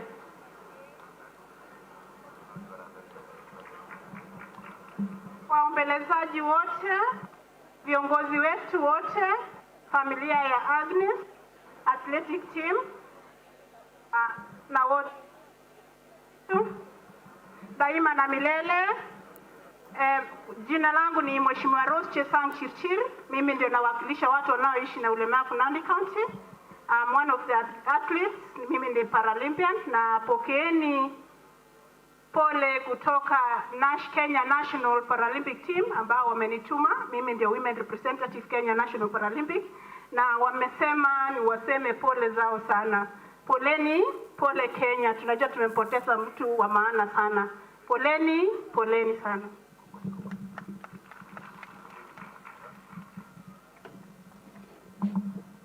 His Excellency the Governor, Senate, MPs ambao wako mahali hapa, wanariadha wote, waombolezaji wote, wacha niwasalimu katika jina la Yesu. Bwana Yesu asifiwe. Mimi ni kutoa rambirambi kutoka kule Kemela Maraba Aldai. Teri huko chini nikisema poleni sana kwa familia, poleni sana kwa kupoteza mpendwa wenu. Hata nasi tukiwa kina mama tuko na uchungu zaidi wenye mtoto alitokea. Wacha Mungu aendelee kufariji kwa jina ni Mheshimiwa Tufasa Kuto Nandi County. Thank you. Basi asante sana. Engaina ichugi ko Mheshimiwa David Arap Wambok MCA nebo Korani lelmo kwongechek. Korani ko negit mamwoe ko kongete kingobit ngolyondoni.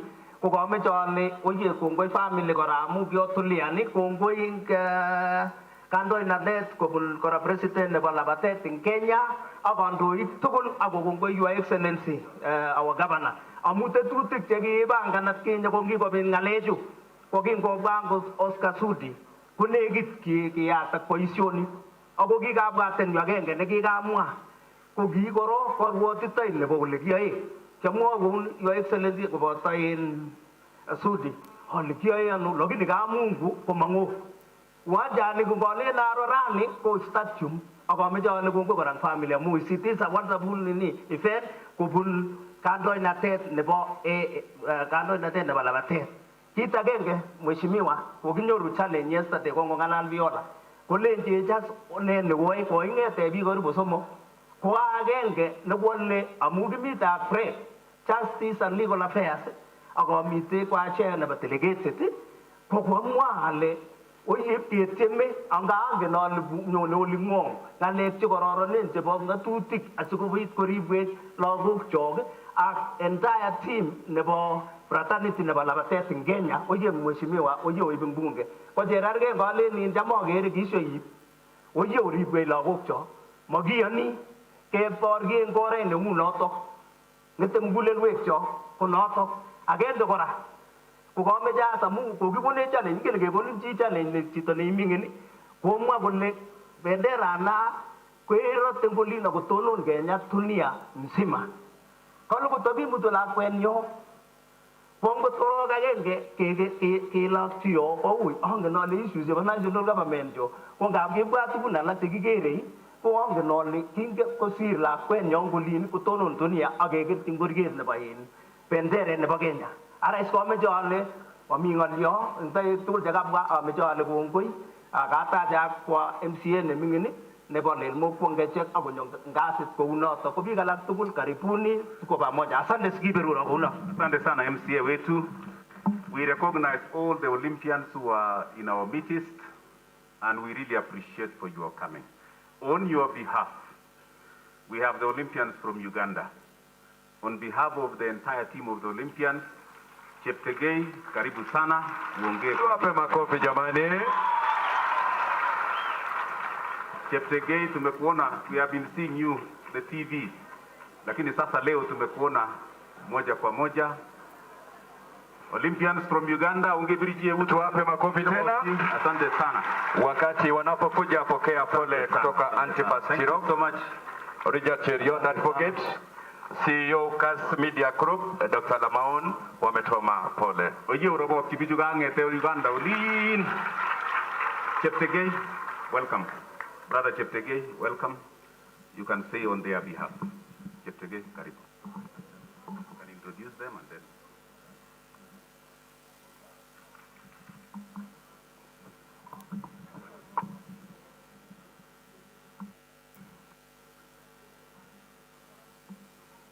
Your Excellency, the Governor of this county,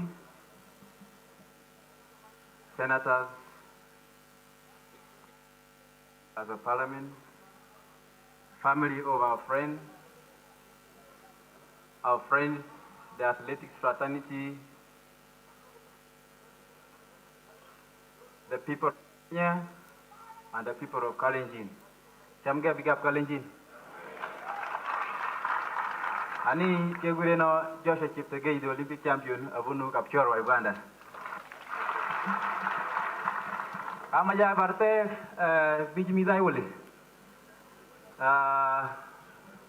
From here,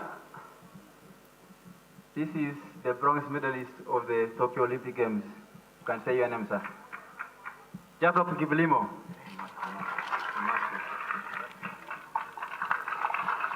Then this is the actually by God's grace we took the Olympic steeplechase gold. This is the queen of steeple. Terus Jamtai. Chekurena ni Peter Chelangat achone ikanda kapchoro kapkuba. Tumefurahi sana that we have come back to our own. Asante sana. Ninafanya na Uganda Athletic Federation. Chegure nani njia Benjamin achone kakapchorwa Uganda ayuko coach amu timut nyaba Uganda nyaba Olympics. Asante sana. Coach police. The coach of police. A national coach for Uganda Police Force. I'm Uganda. Yesu Egurenan Siko Abel Ajone Uganda young athlete. Rabaja. Kekure nani Chebet Esther. Mas, we want to see you. Kekure nani Chebet Esther, ajone Uganda. Kekure nani Colin Chebet, ajone Uganda Kapchora. I'm called Stella Chasang. I'm from Uganda, but I'm married. Now you have taken over our sister, the Commonwealth Games champion. You have brought her here. The husband is actually here. We need to take back our daughters there. Instead of those people killing, we need to take back there. My name is Benjamin Kiplagat, running 3,000 meters steeplechase. Kiprotich Michael, young run. Bwana Yesu asifiwe. Bwana Yesu asifiwe tena. Kwa majina naitwa Amos Kipkalia. Natoka hapa Kenya, but tumekuwa tunaongea na hawa venye tumekuwa tunapanga venye watafika hapa. Jana nimeenda mpaka kule Swam nikawaleta, so ketocho kabuka Kongo imisen. So we bring sincere grievances from the First Lady of the Republic of Uganda, who happens to be the Minister of Sports and Education, and then the State Minister, Hamson Abua, the National Olympic Committee, the Uganda Athletics Federation, Ugandans, and then people of Kabugo. When we learned that our sister was actually slain, it was really a dark and sad moment for us. And we say that even if we have come here for the first time to grieve, but we saw it that it was actually a matter that needed our attendance. Injustices against the athletes, the females, and any other woman, injustices here in Kenya is actually a threat to all of us, the athletes and our sisters elsewhere in the world.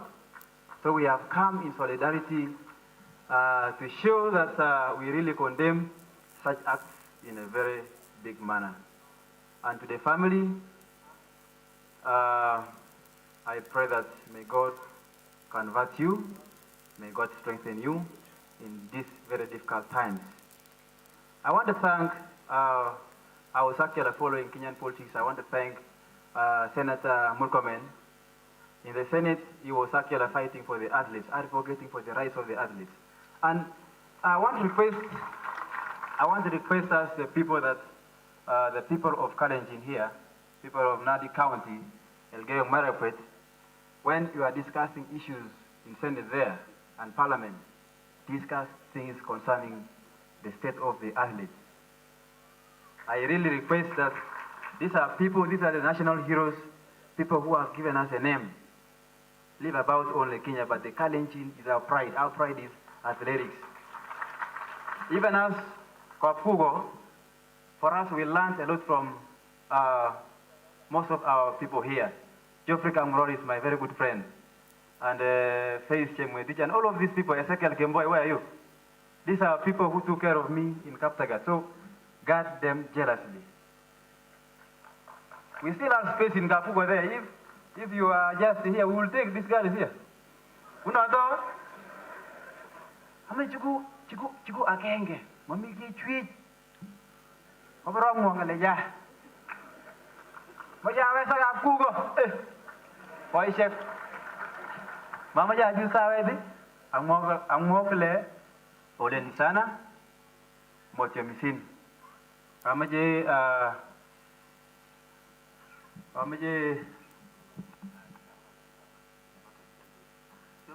my friends to Geoffrey Farman, yes, Elud and Geoffrey and Faith, thank you so much. These are my all-time friends. Say what, sir? He's your friend, but he's like a brother to me. Asante. Nachukua fursa hii kusema pole na nasema tu pole kwa sababu Agnes amekuwa tumejuana naye for so long na mi sikuweza kupata uvumilivu sana niliposikia kwamba amefanyiwa chenye alifanyiwa. So siwezi kuongea mengi, nataka kusema pole kwa familia. Kutoka Uganda na nataka kusema karibu Joshua. Asante sana kumtunza Joshua. Na Joshua alikuwa hapa Kenya na alikuwa anafanyia mazoezi hapa Kenya. So the achievement amepata alipata huko Kenya. So Joshua karibu na timu ya Uganda. Asanteni sana. On behalf of my foundation, I've given condolence of 150,000 Kenya shillings to the family. And my friends will still come and they will collect later and they will give to the family. Thank you so much for giving your time. And lastly, my request and appeal to you is that support Odi Rap Ruto. Kitap Kalenjin, Iganeda Kalenjin. You need Kijame Devaman, Kongay.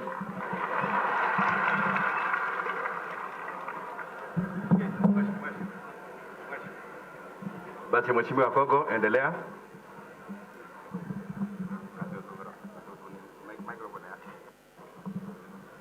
Basi support kwa familia, tuwapigie makofi kutoka Uganda, 150,000 shillings. Awagala tukupuona lage, we appreciate Cheptegei, asante sana. Ngatuechika kugogora, ago karibu tena upande huu. Basi nataka sasa nimkaribishe Speaker wetu wa County Assembly aseme tu moja, alafu Alfred Keteru kuwe tayari. Pokeeni pole kutoka Paul Tergat, NOK President, amesema pole kwa familia. Asante sana mheshimiwa wetu, mbunge wetu, Your Excellency the Governor, our honorable members of parliament led by the senator, viongozi wa kanisa, wale ambao tunawatambua kwa karibu sana leo, Athletics Kenya na wakimbiaji wote. Wacha nichukue fursa ya kipekee kuwasalimu katika jina la Yesu. Bwana asifiwe. Bwana asifiwe tena. Tumsifu Yesu Kristo daima na milele. Tamge gogenyi. Bas kongwe ising. Ya kwanza on behalf of the County Assembly ni Nandi, kwa moja ya pole nenyo on behalf of the 39 MCS tunaletea familia ya Agnes Tirop na wakaaji wote wa Lelmokwa kimoja kemwa iwa mucho. Sisi kama County Assembly tunatambua kwamba Agnes na familia yale ambao wanapitia hivi sasa, tunataka kuleta pole zetu.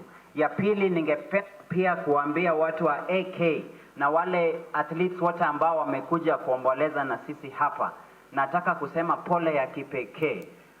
For the team from Uganda led by Joshua Cheptegei, I happen to share blood relations with watu wa Kapchorwa, where my mother comes from. Asa vile mumekuja hapa, we want to tell you thank you very much. And tutafuata jambo ambalo umetuambia. You've told us ile lazima geti deputy president. Tunakumbuka kwamba deputy president alikuja Kapchorwa, akaombea kura Museveni na akakuwa president. Ile maombi alileta huko, tuko kwamba hiyo maombi itasikika hapa kwetu nyumbani. So I want to tell the Uganda team thank you very much. Kwa sababu ya saa, tumeombwa leo tusiseme siasa. Jambo ambalo nimefurahia sana kwa wale watu wa Athletics Kenya na wale wakimbiaji wamekuja hapa. Sisi kama viongozi tunakumbuka sana athletes wetu wakati wameshinda. Wakati ameshinda unaona flag inaenda mbele, na mimi kama kiongozi nitatafuta nafasi ambayo inaweza patikana tupige picha na yeye ili niweze kupata umaarufu. Lakini hakuna muda tunachukua kukumbuka yale machungu wanapitia. I can speak for Julius Yego. Amukijamgemi tugul 2012, 2013 Roysambu. And I remember at that time Julius Yego hakuwa amekuwa champion. Yale yote ambayo alikuwa anapitia tukiishi na yeye pale. Wakati alikuwa world champion for the first time in 2015, I understood what it takes to be an athlete. Ya pili, there was a time I met the athletes from Nandi County. Nilidhani nitafanya mkutano na 40 or 50 of them, lakini walikuja 100. Wakati nilienda kukaa na wao kuzungumza kama speaker wa county, nilidhani wataniambia nyinyi kama county jambo ambalo hamjatufanyia, lakini kuna coach anaitwa Lele. Kulija Lele, speaker, amuje ga switch athletes chimiyu. 3/4 of this at least kutom kwa mlanji. Hawajakula hata lunch. They survive on 1 meal a day. Kulija Speaker, as a county, the county government of Nandi, I take it at least, and yet you are the one priding, we are the source of champion. Amuja Mwajilele and the team of athletes. Today, mumetuonyesha na mumetufanya tujue sisi kama viongozi, we are guilty as charged.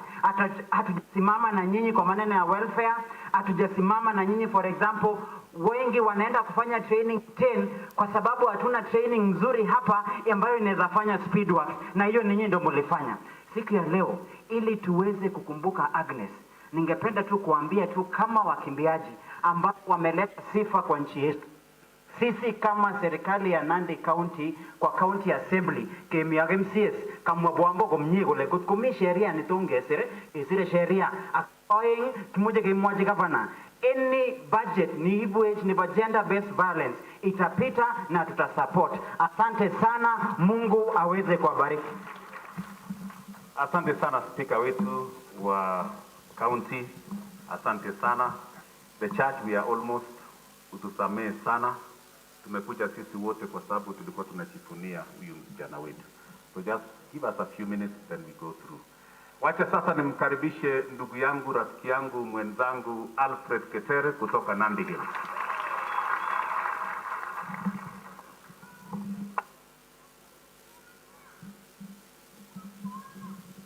Parodia ni jamgei. Bwana Yesu asifiwe.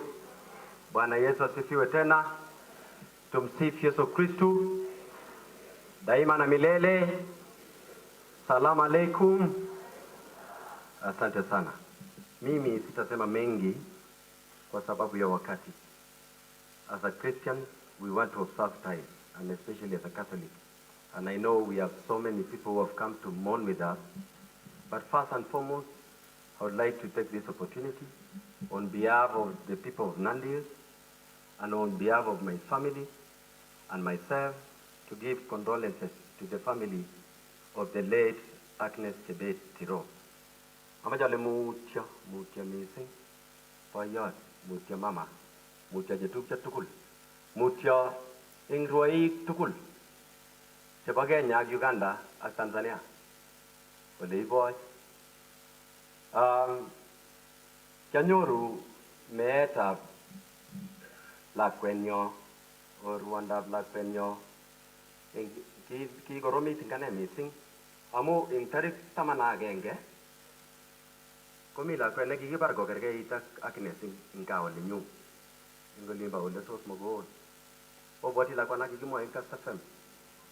Kele kinget chito nekikako chamyo kotun kosirgei kenyisiek kikosir somok wala kwa olimbo Nairobi konyep kowek kokipangani weri kobar kokikomwochi kamet akomwochi chetupcho kole jabare ko betut nekikait lakwani Nairobi kopirchi chetupcho ak weri kametab lakwani kolechi oye mochamchi anom masi amu kobare koik bahati mbaya ngepirchin simet mama nebo lakwani komi ak weri kai kakoit kaa ame kimyet ak lakwani kai komalechi ne chokase ngeleni gongani ibar kolaja mamache aitaki akot picho kabiruni komachamwo atun lakwani amache abarge anendet akot amu machamwo atun ngo lakwani kotepse kamet koesho kabisa weri mang'ololi chechang tupcho weri nguno ak chito neribwo kot ing gaa kokakapangan weri konyo mapema asubuhi nyikolit panget ing olinyu olin akouny ing ketik ing timdo atya kotebi nyu nyikomut lakwani nekit saa 3 nebo kemboi komut akoi koret kanyu kochindo komi weri katupcho neribwo kot kolechin oi angolen mama imache ibar lakwani kolacha mabare kororyo akine ning kole acha kimi komye chepto nitok masi komatebi koruyo nyemi saa 12 asubuhi koberber kolechi amache kebesenda yu sibielchi mukatiat lakwet amu kitindo lakwet netebe ole nyu netebe ak kijana nekaribe kot kolechi mi oret neketileu ko ngorenyu kit nekikonyo kochang ketik kityakol Kole chikibunu kumenge lakwani kole kibunu ano. Ngakemut forest katikati. Komut koibune gatit batai. Konye nyebut lakwani makowacha kon dakika wach makikosa amu chang ketik. Kotil kobar akotil eut akoib akoi kano kaplelach. Olimba in Uasin Gishu. Amu ongen ole kipchee ak Uasin Gishu nyola. Kongoitito olindo kele koborchi kamet kole katar kasit nikomoche ayai. Konyetere eut kowokcho biik. Korwou biik ngaplelach tugul. Komaikawendo koitu kijanaek kolen kobar kakoit pikipikishek chechang. Gachi biik tugul konyokoren kosubkei ak ole uu. Kong'et weri nyekakochang'a biik kole komue biik eut korwai biik kong'ete sikengosiek kobar.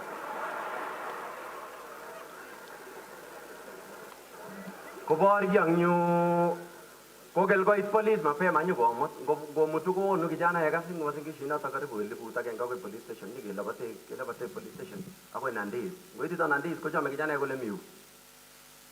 Kakepangan kora kimeche keterchi korik.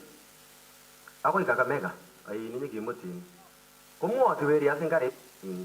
Nyokut police nekinere ini nekikakole police ngepakan karini ketorchi chichi sikeng'et sikeyai kesi baadaye. Amu wendi sikolenoti kakotoreto Mungu kabisa abar mati. He? Ko kai amache amwoiwo kalechokin mutyo kabisa angen kinik chokas. Amu kiaimgei akine kabisa kakiborchi korenyu.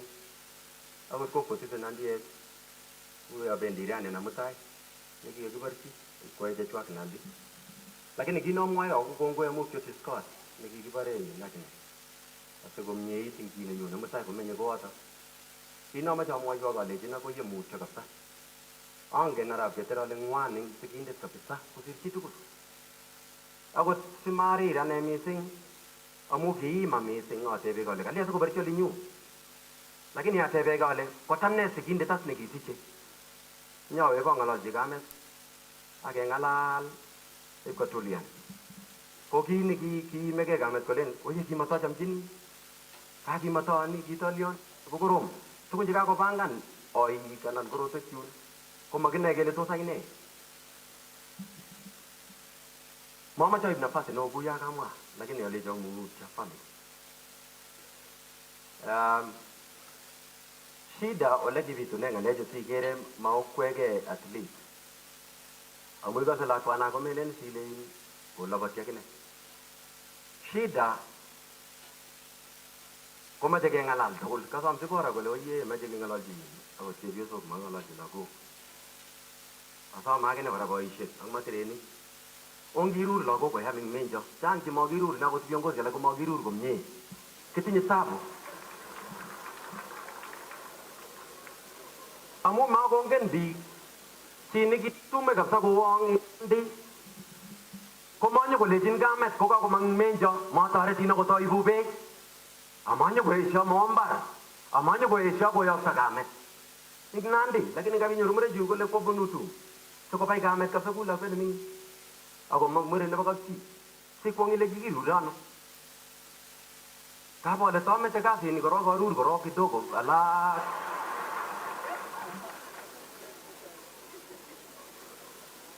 anan kiliyochin inye. Amu chi nename lakwa nebo chi kuno. Kwony ko makibire. Makitinye. Amwa Nandi kole konyit kotoror kotetanyang ne ang muren. Kikonyit yo ko lakwet nemingin nebo seberi. Kekonyiti boyokui. Kekonyiti chepyoso nipkogo. Even as a Christian, amu kamwa kakase chi nekamwa kole kikemete mila in CAS former governor nebo in Pokot Kachapin. Amache amwoiwo kerge bororietab Kalenjin kong'ete Cheptegei ing olimbo in Uganda ako chemi Tanzania ako chemi Rwanda ak chemi Kalenjin tugul ak chekikoba Laikipia chemi Cherang'any ko kit agenge. Kole konyit kotoror kotetanyang muren komwoe tugul. Kole etan koetan. Ng'oki ko ng'oki. Ako Cheptegei kongoi at least tugul amu kokwa. Chamane yakoib gold korirtos biik alak eng Kenya kole ngakoib nech Lakini ane moriri tai ababororiet. Tai kakoib nebo Kalenjin ko kakesamak kasit mi tai. Cham ko moiti chebo Kenya cham nyakaketar oiti ole kata chebo Kalenjin.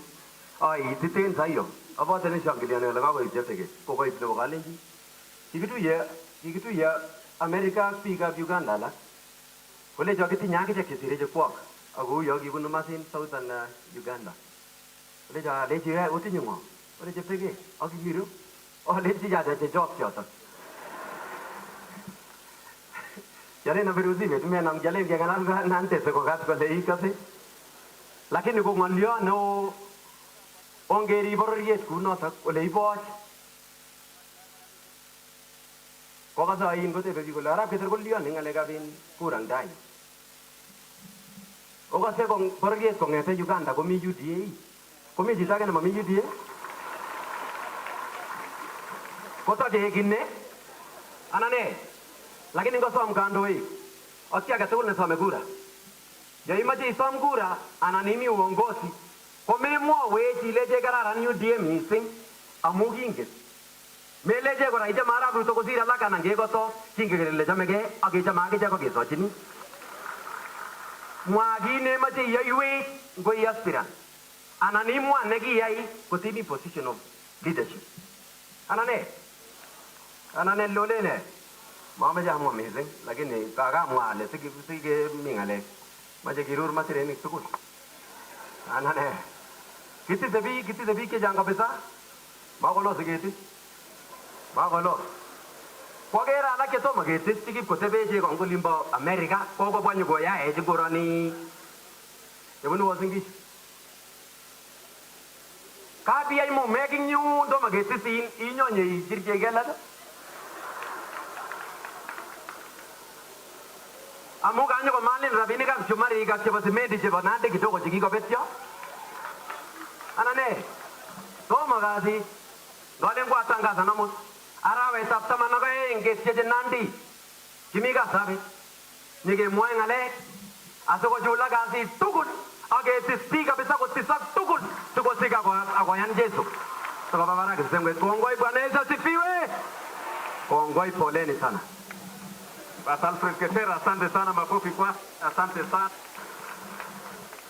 Kongoi mising Alfred, asante sana. Bas kimeche ketach in rafiki yetu sana nekimite tugul pamoja ndio kumwoiwech pole nga kwa kot koit ka au kwa kwenye betutab rani na ni mtu tunafanya kazi tena kwa karibu sana. We appreciate you Oscar Sudi. Oscar Sudi, karibu sana.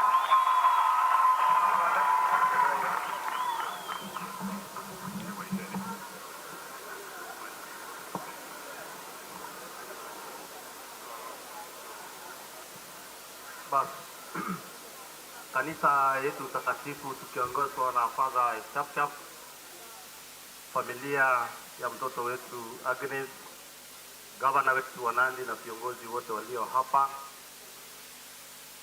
rafiki zetu wakimbiaji tukiongozwa na rais wao, rafiki wetu, wakaaji wa Nandi na marafiki wote kutoka pembe zote za Kenya yetu, rafiki zetu wakimbiaji kutoka kule Uganda, Tamngei. Bwana Yesu asifiwe. Hata mwenye aidi kanisa tuinue mikono tu. Bwana Yesu asifiwe. Amen. Yangu yatakuwa machache sana. Kwa niaba yangu, kwa niaba ya familia yangu, kwa niaba ya familia yetu, kwa niaba ya marafiki wengi wenye wajaweza kuja hapa siku ya leo, kwa niaba ya wanakapseret kwa jumla, pia mimi nimekuja kuungana na familia ya Agnes kwa safari yake ya mwisho, kwa sababu mnajua huyu mtoto tulimpoteza kwa njia ya kinyama na pia ni mtoto mdogo sana. Nataka niambie mama yake na wazazi wake wote na familia, nilikuwa hapa wiki iliyopita na nikasema pole, na nimerudi hapa tena kusema pole sana. Najua ile uchungu mnapitia, na najua ile uzito mnapitia. Leo siwezi sema siasa, kwa sababu familia ya Agnes na wanakijiji hii na marafiki wengi wako na uchungu na uzito na wao wakimbiaji wetu, kwa sababu huyu msichana ni msichana mdogo sana, na kama vile nilivyosema wakati tulikuwa hapa juzi, kuna watu unaweza kujua kama kuna future na kuna watu wako kama watu. Huyu msichana alikuwa na future, na mtu akiwa na future kama huyu msichana, kwa sababu ukifikia historia yake kwa muda mfupi sana alikimbia, ako na historia ya kujenga familia, kujenga rafiki yake, hata kumsaidia yule mwenye alimfanyia kinyama. Mimi nataka niseme kwa familia, poleni sana, na kama tulivyosema ile wakati mwingine, mfarijike na mkubali ili mpone. Najua ni kazi ngumu sana kwa familia, asua mama yake na baba yake na watoto na ndugu zake, ni mzito kubwa, lakini tutawaombea Mwenyezi Mungu atawafariji. Na vile ule mwenye alifanya uhalifu, kama vile tulisema hapa nyumbani, mimi mwenyewe personally ninajua hiyo familia, na wakati nilikuja nikajua ni msichana mgani ameuliwa, nikawa tena ninajua hiyo familia. Nataka niwahakikishie ya kwamba jasho ya huyu mtoto itarudi kwa mkononi mwenu. Tutatafuta namna yoyote mpaka tuhakikisha kwamba ile yenye huyu msichana alifanya kwa muda mfupi ndio mpanguse naye machozi, lazima irudi kwa mikono ile inafaa. Tutasaidiana na hao viongozi kama tulisema last time. Kwa wakimbiaji wetu, mimi nataka niseme tuliongea sana na General, na pole nilichelewa kidogo, nilikuwa na kazi nyingine. Ninasikia kina Koskei wameongea na wamesema mambo mengi. Tulishasikana na General, kuna maneno tutakuja tuongee sisi wenyewe ili tusaidiane, tuwe team, ili mkipata isipotee, ili tuwe na sherehe. Tuko na mfano mzuri kama mzee wetu hapa Kichobe, alikimbia mapema, lakini ukipata rekodi yake na mali yake na kila kitu bado inafuatwa. Hiyo ndio muhimu sana. Hivi tunataka tunawatakia, kwa sababu watu wengi wanafikirianga ati kukimbia ni kazi rahisi. Kukimbia, mtu anamkanga saa 10 ya usiku, anafanya training, kitambo achaguliwe kwenda kukimbia mpaka apate pesa, amefanya kazi ngumu sana. Lakini hata hivyo huwa tunafuatilia sana wakimbiaji wetu. Hao wakimbiaji wetu wa Uganda, nataka niwaambie pongezi sana, na pongezi sana kwa serikali yenu kwanza, kwa sababu wakimbiaji wa Uganda wakishinda wanapewa zawadi ya heko. Juzi wakati hawa walikimbia kwa Kisii, niliona kila mtu alipewa gari, lakini hapa kwetu wanapewa maji, wanaongelewa maneno mingi. Sijui nani alitoroka Kenya, tuko na kasoro fulani. Hata leo kwa hii mazishi, ni vizuri tusingine tuseme mambo mengine tukiwa viongozi. Hata kwa hii mazishi, mimi nataka nishukuru Tugatai, kwa sababu yeye ndiye amefanya hii kujenga hii hema na hii mambo mengine yote. Serikali kuu, na nasikia CAS mwenyewe alikuja mpaka hapa. CS na CAS ndio huyo amekaa hapa. Sasa wewe CAS ukituletea kutusomea karatasi hapa, hakuna kitu yote mnatoa kama serikali kuu. What do you expect from this? Sure. Unajua conmen ni wengi. Tuko na conmen wengi, mpaka serikali yenyewe ni conmen. Ni kama tena mwingine hapa anakuja anatusomea ati Raila ametuma rambirambi. Conmen. Hiyo rambirambi, I can tell you for free. Huyu Tarusa amejiandikia hiyo rambirambi mwenyewe hapa kao. Sasa ukituandikia rambirambi, na hawezi fariji familia. Unajua tusamene tu, ndio mimi naambianga nyinyi hata Mungu hawezi rudi mapema kwa sababu wakora ni wengi kwa hii dunia. Wakora ni wengi. Kuna watu wengi wanaongea maneno mingi, Kiingereza mingi, utapeli. Kwa sababu sasa kama huyu rafiki yangu Tarus nilikuwa namuona juzi akiongea kule Eldoret. Hata kama unadharau William Ruto na ni wadamu yenu wewe Tarus, hii tumbo yako ni kidogo sana, tumbo ya watu ni mingi sana. Kuwa na heshima kidogo. Heshima kidogo. Panaita watu muisi, sijui nini. Awe. Pana hiyo. Hiyo utakoma. Matinga kisas pororiet. Komesas kando iti taboriet. Arabu to marabu to makapsa mo emaje ile ngeteran ya mo. Arabu to ko kando iti taboriet korok asige ras ni bagenya. Ngalal ngalegu kamaje ngalal ngalegu pia pimu ngalega moe umyu lakini metu Arabu to. Mmetuaibisha, hao wametuaibisha sana. Ukiona kwa runinga ya Kenya wanasema ati ule anaitwa sijui Tarus alikuwa mjumbe. Sasa unashindwa akili kidogo na alisoma na alikuwa mjumbe. Anaongea matope. Hapana. Hiyo ukumbavu mtawacha bwana. Hapana hiyo, hapana. Mtawacha hiyo. Hiyo hatuwezi bwana. Kwa sababu leo nimekuja kusema pole. Lazima kechulge kukipurieta kwa lenjini. Kanya wakala jita na bunu Uganda ako mwae kabisa ko legal engine kwa genge ako tekise ako ngel mi jameni yegure UDA mi ni yegure Arabu to nywe ko so ngene na mi gayo iku ko para ni ana mate tangaita magmane tangaita this time round amaja tanga tani si tugul ko ipurde ta ko engine obwa ke ngala tnyu Chile je maja ini ya mati makatining taban nyu nagmanda siya na ne. Ibya mata nyege metoshit. So kwa niaba yangu, kwa niaba ya familia yangu nataka niseme pole sana na familia hii. Kuna maneno sana atawaambia, usije bage. Kuna maneno sana atawaambia. Viongozi wetu wametumana na tutapanga hiyo maneno mengine, lakini nina maana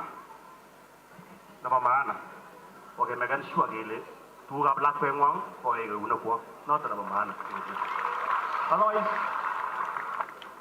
good evening, over. When we're talking about Uganda and Yene, Jeptigate, in me, Pata, you, I will be mistake. Because I didn't remember you must stop waiting, and I told you quite new. Ako sa kayo may image mo tulaw ko tuloy ba na kabayaman sang lang ito lakini imejaa legend pongezi sana kwa vile mmekuja kusimama na sisi pia tuna feel sisi ni kitu moja kongoi ngome za Jehova asante sana asante sana Oscar Sudi asante sana thank you very much shorwe ni ojijo kabisa bas tunaelekea sasa kilele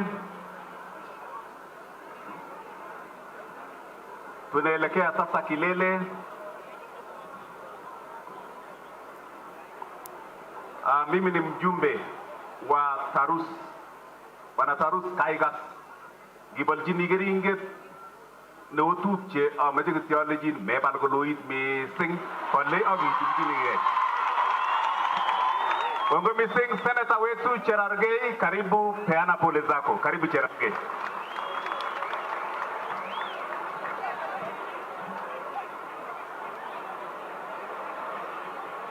Tumsifu Yesu Kristo. Tumsifu Yesu Kristo. Ongea ke Bwana asifiwe.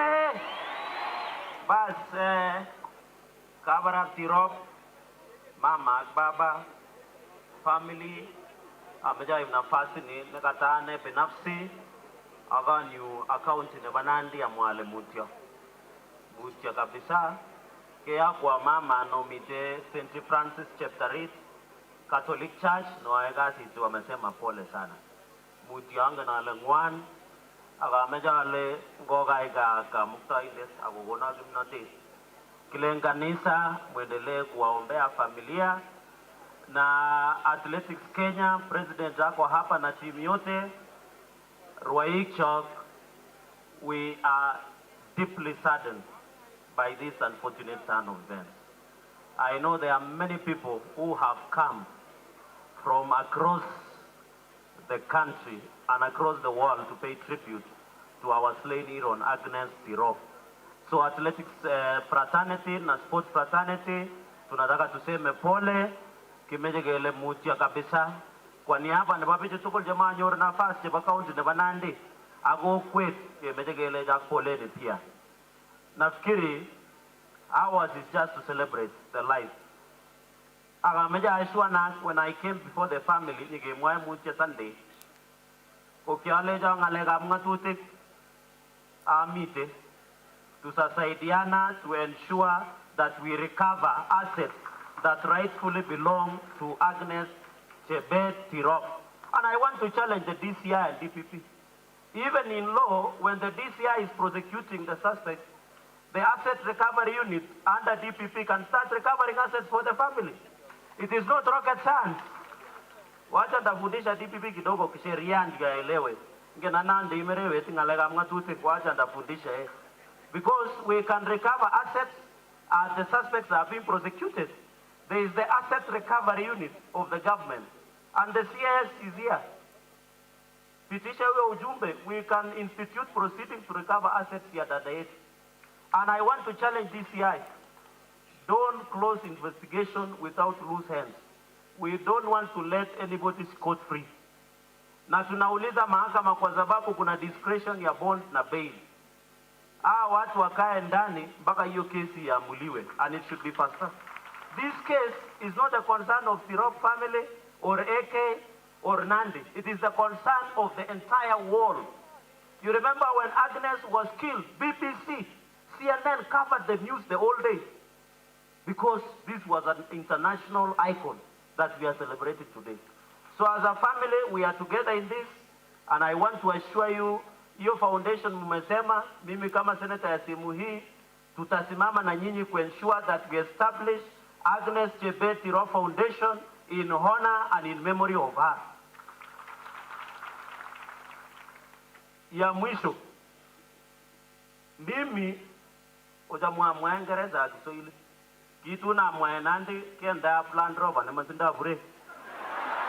So ameja mwai in Kiingereza kidogo.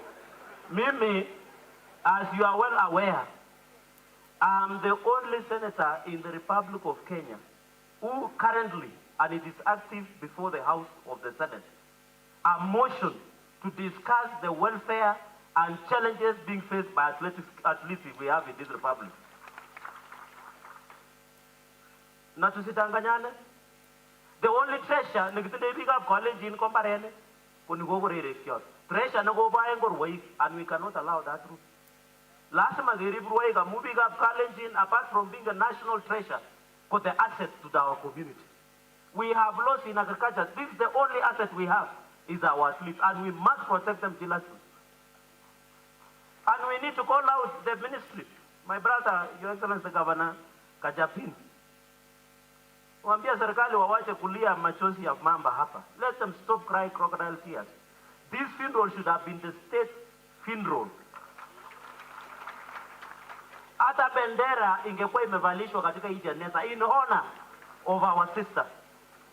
Wacha niwaambie wananchi, nchi kama India, the largest democracy in the world, hawajawahi imbiwa wimbo wa taifa internationally the way when Agnes and other brothers and sisters win wimbo wa taifa. It's only two people.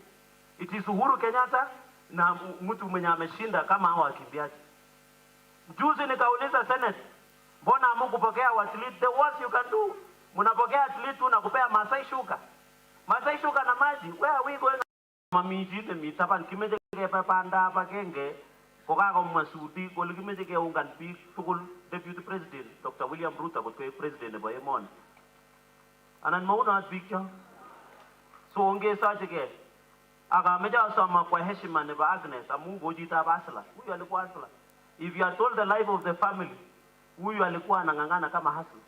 The only way kuongeza Lugura asikonam William emoni ngomakitindoi kura mami silaga komamake kechwal ak tu chebo boriet ko William ak nikikekerchi yuborin chwalak angot weta ng'o chakimiten atugul kongalen ongen yamitum komi ng'etin ak tibik chewirtoti mauwek ko chako flower girl so mamake kimat koima ak page boy so msikuwa na wasiwasi akemi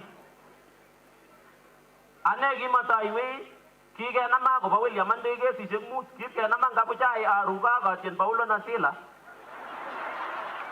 kikenda Land Rover kikenama ak Nairobi maiwei ane angen ale boni banda nikibendi makobalel kakobunchi ng'etui amakimeche biik chenyokoren chengemas muito koba kurre kitanda akole chepyoset ironen akasirto eng yaba sang hapana kimeche biik chemi kuungani mkono arap Ruto momake kikesiche chotare akatononi ak William ak bororietab Nandi akalenjin kot keboru kirwognotoni nebo emetab Kenya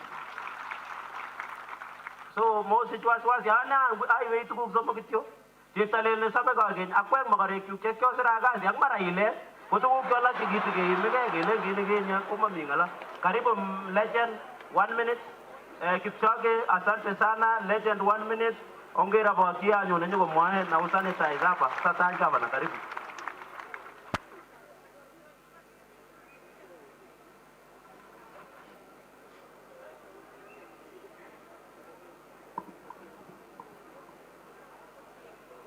Asante sana mheshimiwa. Family, the Agnes Tirop, distinguished guests, ladies and gentlemen, mine is, I came here, my family was crying when these things happened. Distinguished guests, our athletes, Chairman, Athletic Kenya, members of Athletic Kenya. Athletic is not something easy. It requires a lot of hard work, training your youth. Members of Parliament, leaders, all the leaders from Kalenjin, Uganda. We have a lot of talent in this country, ladies and gentlemen.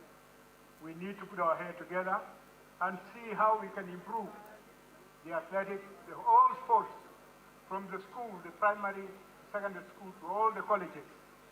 We have a lot to do. Thank you, Ole Wasasi, wa mtoto wetu. Familia yangu wanasema pole. Na nilikuja kwa niaba ya familia yangu kusema kitu ambaye nimepeana kwa familia hawa ya mtoto wetu. Nimepeana ng'ombe mtama wa Frisian ili wawe wanasaidia kwa mambo ya maziwa. Mtoto huu wetu alikuwa akirudi kwa mbio na lete kitu. Kwa hivyo mzee ak mama nitesalemete ka kabara peino choge iketua wega mimi tulinata sukwam agui ak mama aglago kapkaya sio kwa kimbiaji yote nataka niombe tukae chini chairman ya athletics. Let us sit down and see what we can do for athletes from Kenya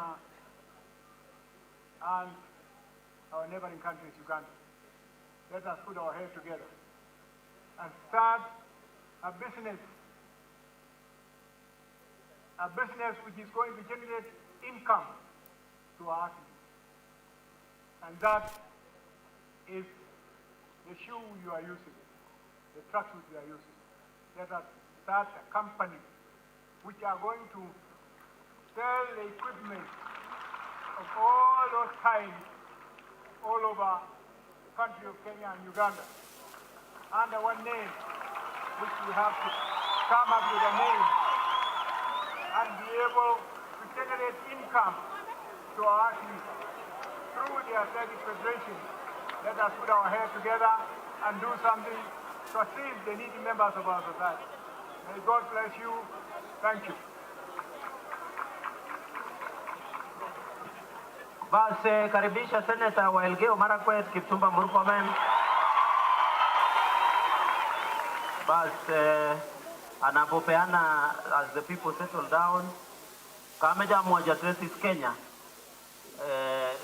Bwana Chairman Abraham Mutai, Taxway, Barnabas Korir, your management, family, Kotinda Lago Mut, Cherwai. So I will request humbly, out of your time, on AK, opportunity on motorist, allow 5 of them upcoming athletes. So in honor of Agnes, to allow a memory live on, please Namji Lago, at least Milago, Mutu, see how you can ensure they can continue. I'm going to let me, Julia Diego, give my classmates as the Speaker of the County Assembly. So, Athletics Kenya, Asante, we wish you Asante for everybody. Nakanyo, Kongo ya Mugonyo, Mamutia, Goberu Raga, Mukta Indet, Kalaya Banagi, Moliagobangi, after you walk, this never to Niga Magomye, Sitting Bangan. I take big up Purani, King and Olibangandi, Agira Temoni, Kokas, Agosis Capita, Agiva Wemoni, Kutkunye Money. Kogitiogina Gamaja Sami, Angana Langapo Imige, as Senator Murkomen settles down, Kungapo Imige, he supposed in the Lamitoran, Comandago in Dallas, Ongeno Leginyo, Yesaga Yadargali, will believe Kirianze, so Wana Williams in the Lamitoran, Ongetagemo University, Comandago, Limbandala. I give a Gita na Java William, Omega related down like Kijota. So we make a 13 Yabatai 2022. So please, let us be transparent, let us be accountable in how we manage all our affairs. So nataka ni kwa sababu wacha niite alafu Murkomen tutasema pole ya naibu wa rais na ujumbe wake. Wacha niite ndugu yangu wakili Sang aseme pole alafu amwalike rafiki yake Senator Onesmus Kipchumba Murkomen. Wapi sanitizer? Lakini mandi corona gavana himuji dasari.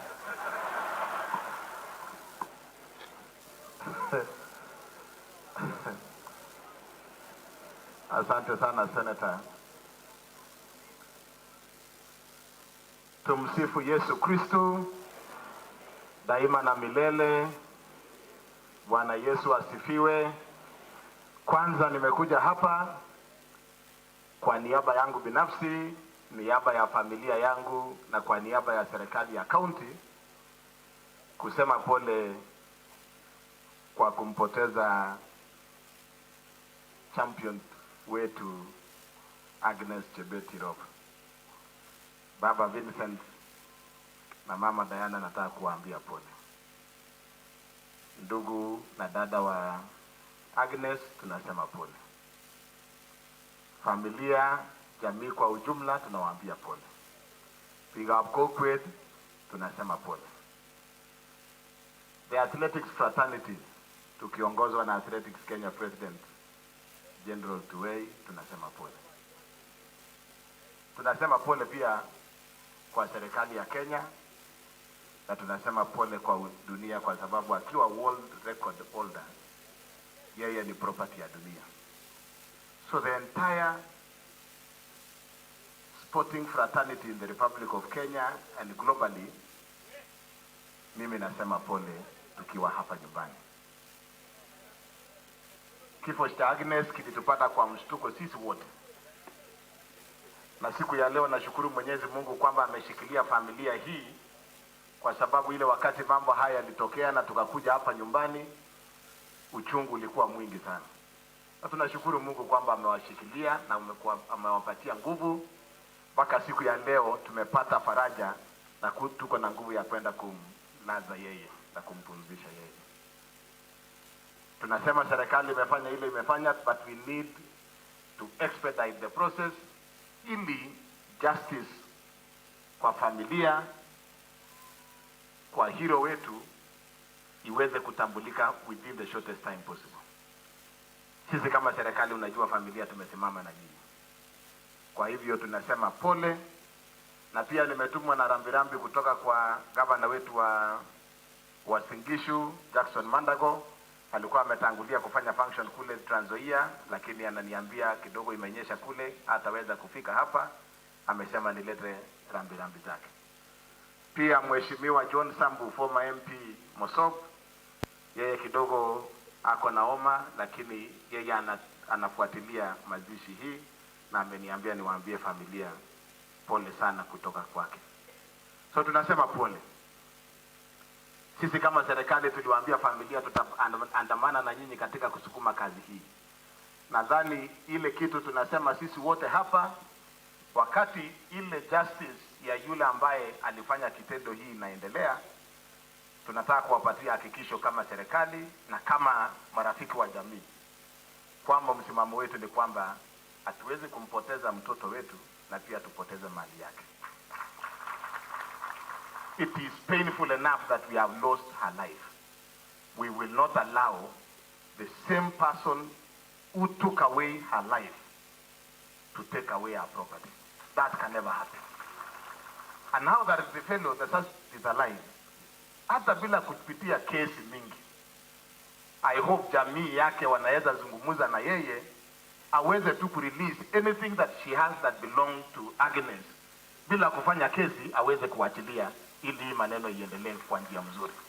Aranuna yenye, King Nandi kunandi kujoto family na ngwang, koma koenge musatege akisi ligilin kandia ne, ingen wiroto kule nene ni konge kule tukuk chiki wala kwani kone. Kalia singote seta kesi marili sengite tukyoto kweng family. Semat ko bit nguseta keng family ak kujoto agenge ngele tukuk chiki ngolole ko tukuk chiki jenge la kwani ngawote. And therefore sisi kama serikali pia, na najua tuko na viongozi wengi ambaye tulikuja siku ile, tulikuja na Senator Murkomen, tulikuwa na Oscar Sudi. Sisi tutatusukuma sote kama viongozi tuhakikishe ya kwamba familia hii within the shortest time possible are able to recover that which belongs to their daughter. Alafu yule mwingine ambaye alifanya hiyo, sheria ya nchi ya Kenya ifuatiliwe mpaka iweze kukamilika. Ya pili, Bwana Kachapin, tunashukuru serikali kwa ile wamefanya. But I think lazima pia serikali ya national government waweze kufikiria honorarium, what is it that they will give. Huyu msichana alikuwa na support his family, her family, alikuwa na support some neighbors, alikuwa na support relatives. In the interim, kabla hata ya hiyo maneno yote kumalizika, let us find something to support this family. Ili wakati wanapitia hii ugumu na kufuatilia, mzee huyu ameenda Iten karibu mara 3, mara 4, mara 5 tangu hii maneno ifanyike. All that requires resources. And therefore we really expect that national government also will step in. We as county government tutafanya ile tunaweza, but since this was a hero, and nimesikia mtu akisema at least the greatest ambassadors to the Republic of Kenya is our athlete. Hii Tokyo, hii Olympics ilikuwa juzi. At the closing ceremony, Kenya's national anthem was sung. Kama dunia nzima inaona, if you were to cost how much it would take to sell a nation and have their national anthem sung globally, kwa hiyo muda kidogo ilikuwa inafanywa kule Tokyo, it will cost us billions of shillings. Hata president wa Kenya amewahi fanya jambo kama hilo, kuweka national anthem ya Kenya kuimbwa internationally. But our athletes continue to do it.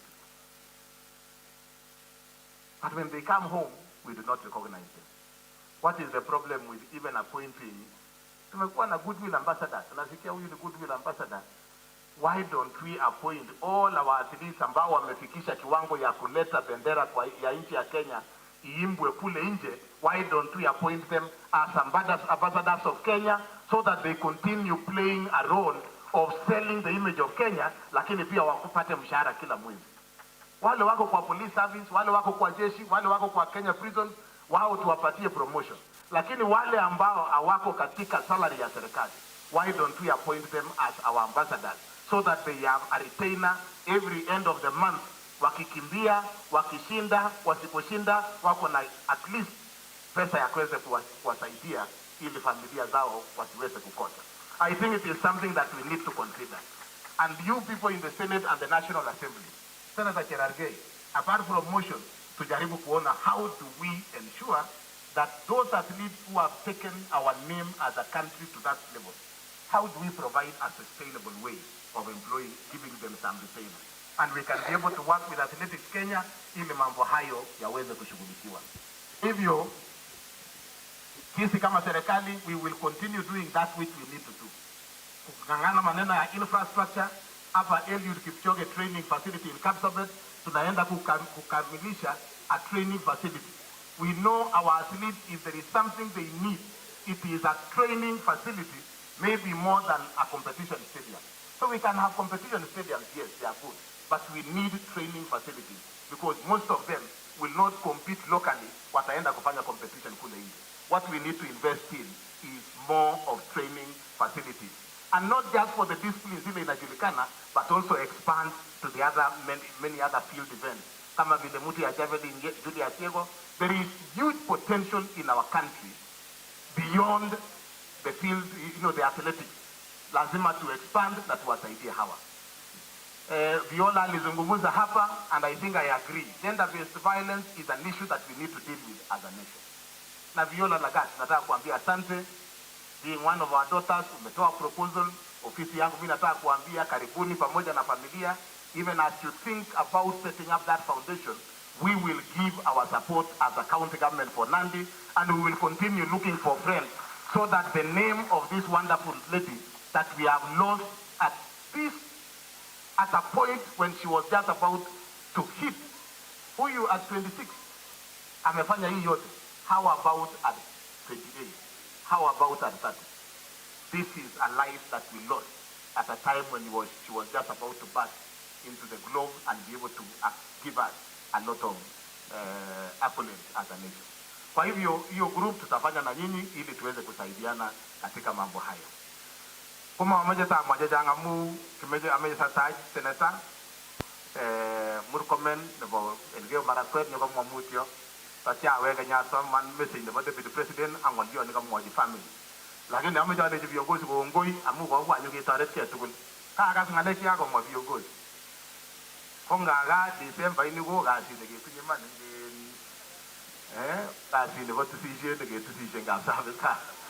Aga ko mo ya ra ke Kitungo miti ngeta ngi ko takige ko le kwangal apo oli lo mo gitam do ko bangiti tacha kwaige hu material agola mo ja ko ritumda mwana de a material ya tarangale ka mo ja ko ritumda bada hele nge so mangi do ke la jambu wasi ji kigiro tine na ko tongiro ti ko batumda ke to ne ne ko rong mun tebe no kager ale ibana wati si de nyoge te le arab ke ter ke betu si de ga sa me tito netai nigi ko nam ko ngeti agoyanda ibara bara ngolimbo ile ke to ge te no to ko rong age ya te no to ko pingi ke bo ne ge te ke nyoge bo ne ju na la ko ge te ko rong li amu ge te se ngoji to ko rong ne me ge te sa sa iko o ga si de bi go ro de ga sa so ngonya age ne lage ne mat ko lai no mama tiredi ngona igo le nyoge lo kidini naga ge ton jine nda ko rogi ta chage to was ke te se ju dala so aram ke ter bangar ja bi nyogo mi ki nyoro so ri ya go tosha su go bet ngolio ne tager imi de tum de no ni i agile gatar ji to no igo se bole gatar dagi jungu so ne ko mata ti to ni ki tar ngoli as malas ke bo ige ke miyu sa we ye kelas ke ko i metin kable lo jinde agolas ke gemi ke inde agile gatar tumu dam wa tumu tiki ba boy se de tume ka bisa we ye ki muji so ya nge tu yenga sabe tu roto tutajero shawa kweli was senata Murkomen karibu weze kutoa rambirambi tumkaribishe senata Murkomen karibu sana.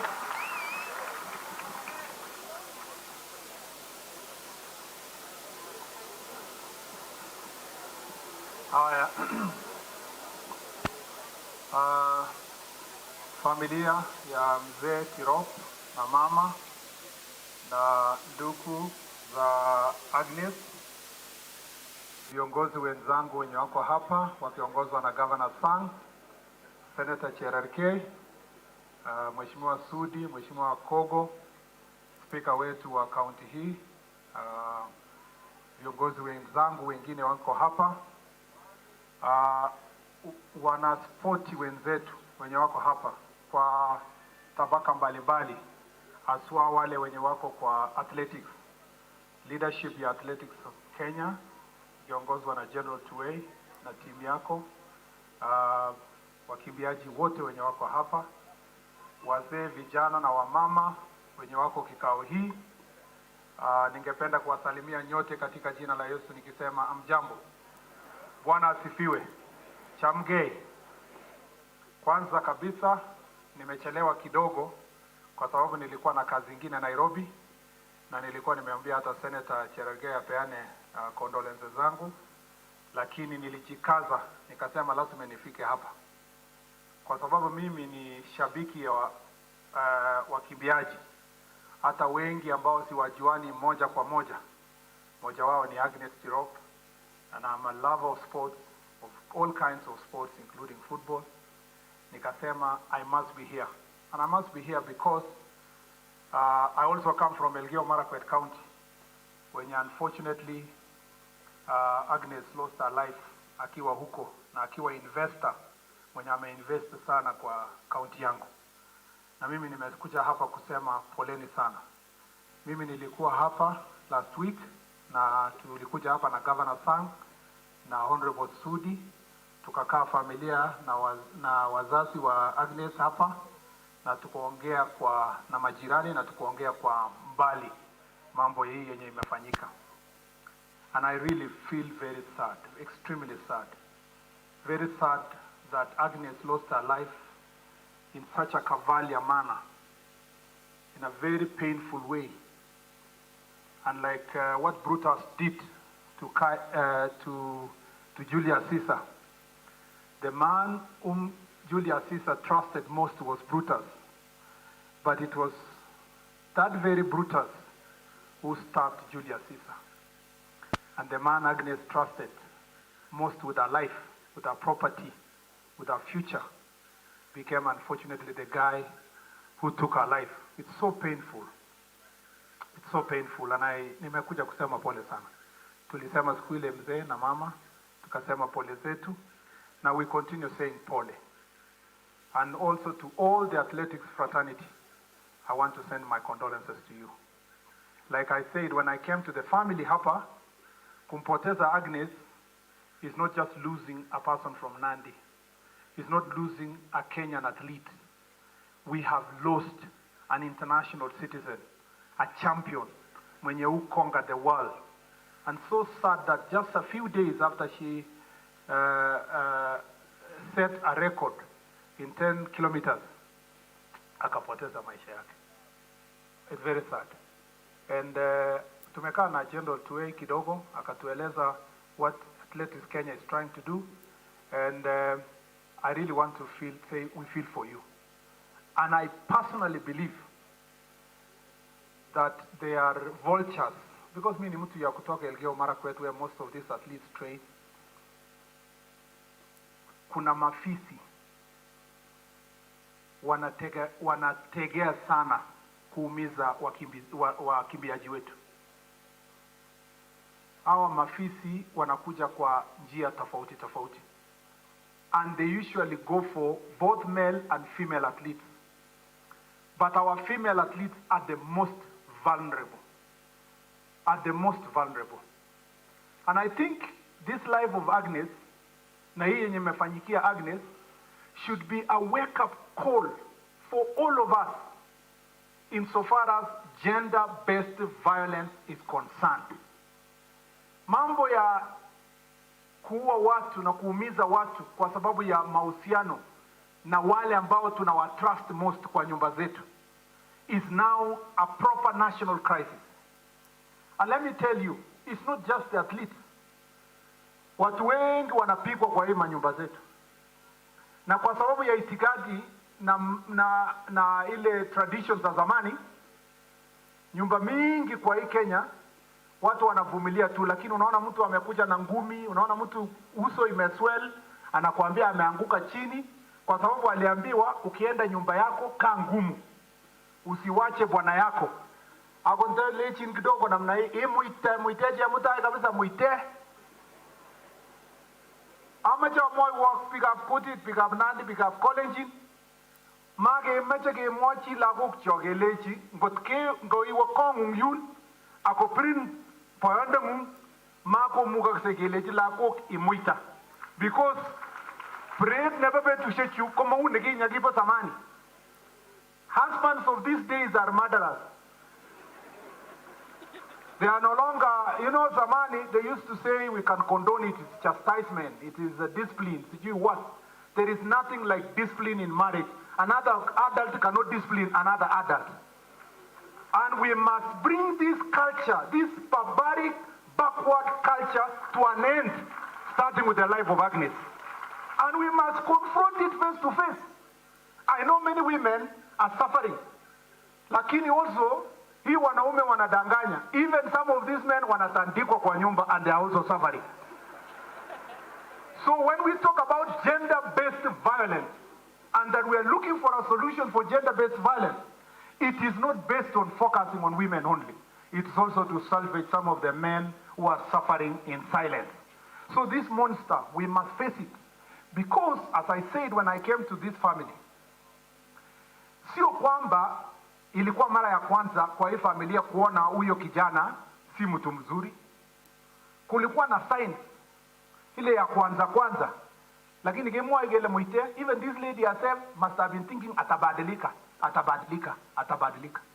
But we have reached a generation and a culture that we must face gender-based violence, and nobody should be told to vumilia, to wait for your death.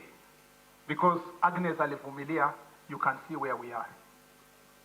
And like Governor Sang said here, we are very clear, the law is very clear.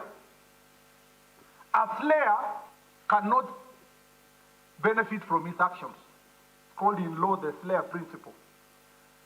Whoever did what he did to Agnes cannot also go around here and say he will inherit what Agnes, sweaty Agnes. It's not possible. And so as early as possible, we must work as a team, family, law enforcement officers, and whoever else can be of assistance, including leaders, to ensure that the family of Agnes, first of all, inherit what their daughter fought for when she was still alive. And it's our duty to hakikisha kwamba hiyo imefanyika. General Tuwe, tuliongea na wewe, uliniambia na nikaenda kufanya research, nikaona ministry is working on a policy on how to assist our athletes, but we must move expeditiously. We must have a center for social support for our athletes. We must have a center for training. We must also have a center for rehabilitation. Hii wa Kenya, the same Kenyans who are cheering these athletes kusema wamekuwa number 1, pigia makofi, are the same Kenyans wanacheka wakipata mkimbiaji mwenye alikuwa number 1 juzi, ameumia ako town, analala chini kwa sababu ya pombe. They are as human beings as ourselves. They face similar problems we have like all of us. They get addicted like politicians, like also some businessmen, just like themselves. We must find a way of giving social support to our athletes, and we must be proactive because, like Governor Sang said here, these are the best ambassadors we have in our great republic. So nimekuja hapa as a legislator, and I thank Senator Cherargei juzi alipoleta statement kwa bunge. We agreed kwa Senate kwamba we will not just stop at statements. We are waiting for the bill that comes from the ministry. Ikichelewa, we will initiate our own bill in the Senate through our relevant committee and make sure that these things are improved so that we don't just work to go to a talk show. We must put all these issues we have raised katika sheria. Na kwa hivyo, hiyo ndio nilikuja hapa. I want to tell our athletes here we are very proud of you. Juzi nilikutana na the ladies who came from the London Marathon, including Kosgei, the two Kosgeis. And so nikamwambia please, kama mngependa sana, ningependa kupiga picha na wewe. Kwa sababu, you are more heroes than ourselves. I was in Boston the other day. Mtu akaniuliza, unatoka wapi? Nasema Kenya. Anasema, mtu hata ukienda China wapi, ukisema Kenya, the only thing mtu anasema, anafanya hivi. Hata mwenye aongee Kiswahili au Kiingereza, anaonyesha tu, unakimbia. Ile nchi ya wakimbiaji. These are the true and real ambassadors for our country. Na mimi nataka kuomba sana Rais Uhuru Kenyatta na serikali ya ile Jubilee imebaki. Hiyo. Kuna mipango tulikuwa tumeweka from 2016 2017 kwamba tutatekeleza kwa hii term ya michezo, project ya stadium ya Kapsabet, project ya stadium ya Eldoret, project ya stadium ya Kamarin, na many other projects including sasa Aurora Nkimwarer na ingine. I feel very sad that in furtherance of political fights in Jubilee and in the wish to embarrass the deputy president, the government of Kenya denied the people of Nandi, Uasin, Gishu, Elgeyo, Marakwet, Rift Valley, athletes, business people, opportunities in the name of punishing one individual for no reason after supporting the president. There is no, mimi naonanga watu kwa social media wananiambia Kamarin Stadium kwa nini haijaisha? Eldoret Stadium haijaisha, kwa nini hujamaliza? Kwa nini hujamaliza Kapsabet? I am not the government. There is only one government of Kenya and it's led by Uhuru Kenyatta. And he should not punish our people here ati ndio aende aseme hata hiyo nchi yake penye anatoka haijafanya maendeleo.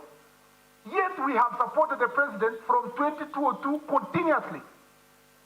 If there is any legacy that President Uhuru Kenyatta should have left in this region, is to leave our athletes having facilities yenye water train. And I feel extremely embarrassed that I supported Jubilee to the hilt. But at the moment, that same government, na hii ukora yote ilikuja na hii kitu inaitwa handshake. Tangu huyo mtu aingia hapo, anyway. Alafu sasa kuna watu wengine wanatembea hapo ati tunaombea ati sisi ni Azimio, tunaombea tinga nini Tumwambie sasa amalize hii kazi yenye tulikuwa nayo kama nyinyi mko serious. Why is he punishing our people? Those are the things we hold dearly in our heart. Lakini there is good news. Very good news. Mungu ametufungulia njia ya kuenda katika ukombozi kupitia chama cha UDA na serikali ya bottom up approach. I am not ashamed to say in the coming government, mimi nikiwa huko ndani na wengine wanapenda sports, we will make sure we complete the projects we planned to ensure that our sportsmen and women can have a better training facility. And I can assure you, we will do it. Because we are not going to be petty. Hii serikali inakuja, sio ya ukabila, ni serikali ya mahasla, ya kutoka chini kwenda juu, na haijalishi unatoka wapi. And I will say here, with all confidence, kwamba Mungu atatufungulia njia tuingie katika hiyo serikali kwa mapenzi yake. Kwa maja amwakisha ngudi tole, moi wai. Pigab Nandi, pigab ngudi, moi wai. Kararanta. Ngigere dis kelele chopre bichu kelele go no example. Kagabanga no in chief AOP piche bendi stadium en Kirinyaga. Ke jazan kabisa ke bwati kele kabisa chu sasa kabisa chu kama maja William Ruto. Ngoichito wanje ko ignenda number 1 being cheered and being without the wanja. Komegere nyegile, that is a sample komoy wogole support never DP. If you throw a stone anywhere in Mount Kenya region, you will just land on the support of William Ruto. So, or relaxan mama gegi, agotache gigere ge sisio siguni, ane aksu tige mi yu magmi agot western mi ono kuo mu kumache kota style tumdo namna hiyo keba ache ugure situation room sige bonga ni situation room. Alafu sasa wale wasukume namna hiyo kwa sababu hii serikali haitakuwa yetu, itakuwa ya Wakenya wote, mahaslas wote watakuwa ndani ya hii serikali. And I want to thank Senator Cherargei na Governor Sang Kogo here because sisi tuko bunge na Kogo na Cherargei na Sudi. Yokimwan kabisa 2018, 2019, 2020. Kogi Governor Arab Sang ineke. Negi Governor negi kerege Arab Ruto. Negi to kwendi agot function na mita deputy president. Ko Cherargei makioro kimitai. Ko Masudi komitai kabisa akoy gerat. Ko Kogo ko kimi kabisa lakini situation room nenda bonge negi situation room. Pagere viongozi ala chebanande sai chekimami. Wako tienga masiko lendo do kala meleje jitagri bara buto.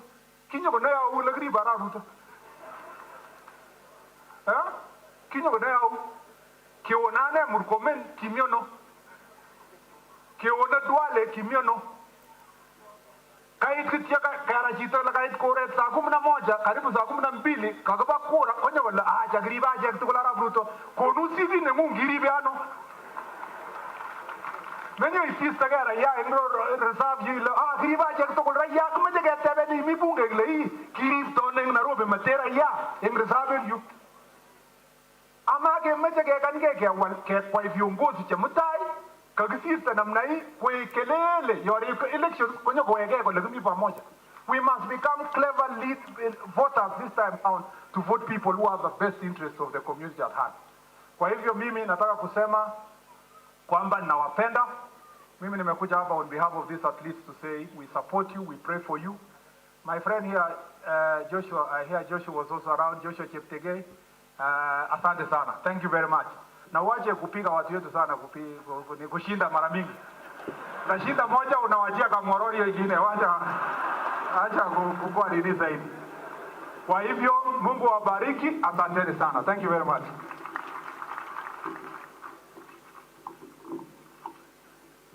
Kama ndio mtu rafiki yako Joshua sio mbaya.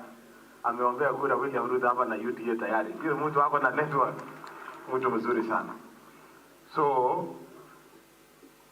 Papa Vincent Angma Madina kataja mmegonyo deputy president lakini mwasikia mbuba ishode ko gago ya kwa gudle angodiana ba condolence aga sangole ko gawo le olaba next week amutaki bojo nenda tengunge ngomisi ngoli baga so moyo wa mutia abo moyo wa yake tegeti so atako family betu nga ujoba in the course of this coming week Ken Alantu Tajanga Mkenyo, Deputy President, Apuantia Tinyanga Tinyanga. Kwa hivyo sasa nitaenda kusoma message of condolence from His Excellency the Deputy President kwa familia ya Agnes Tirop. Condolence message from His Excellency the Deputy President of the Republic of Kenya, Honorable William Samoei Ruto, to the family, friends of the late Agnes Tirop. Kenya has lost a hero, a fighter and a distinguished ambassador. Agnes Tirop was a young lady who was strong-minded, high achiever, and driven by a cause. She was a talented, long-distance athlete who worked extraordinarily hard for our country.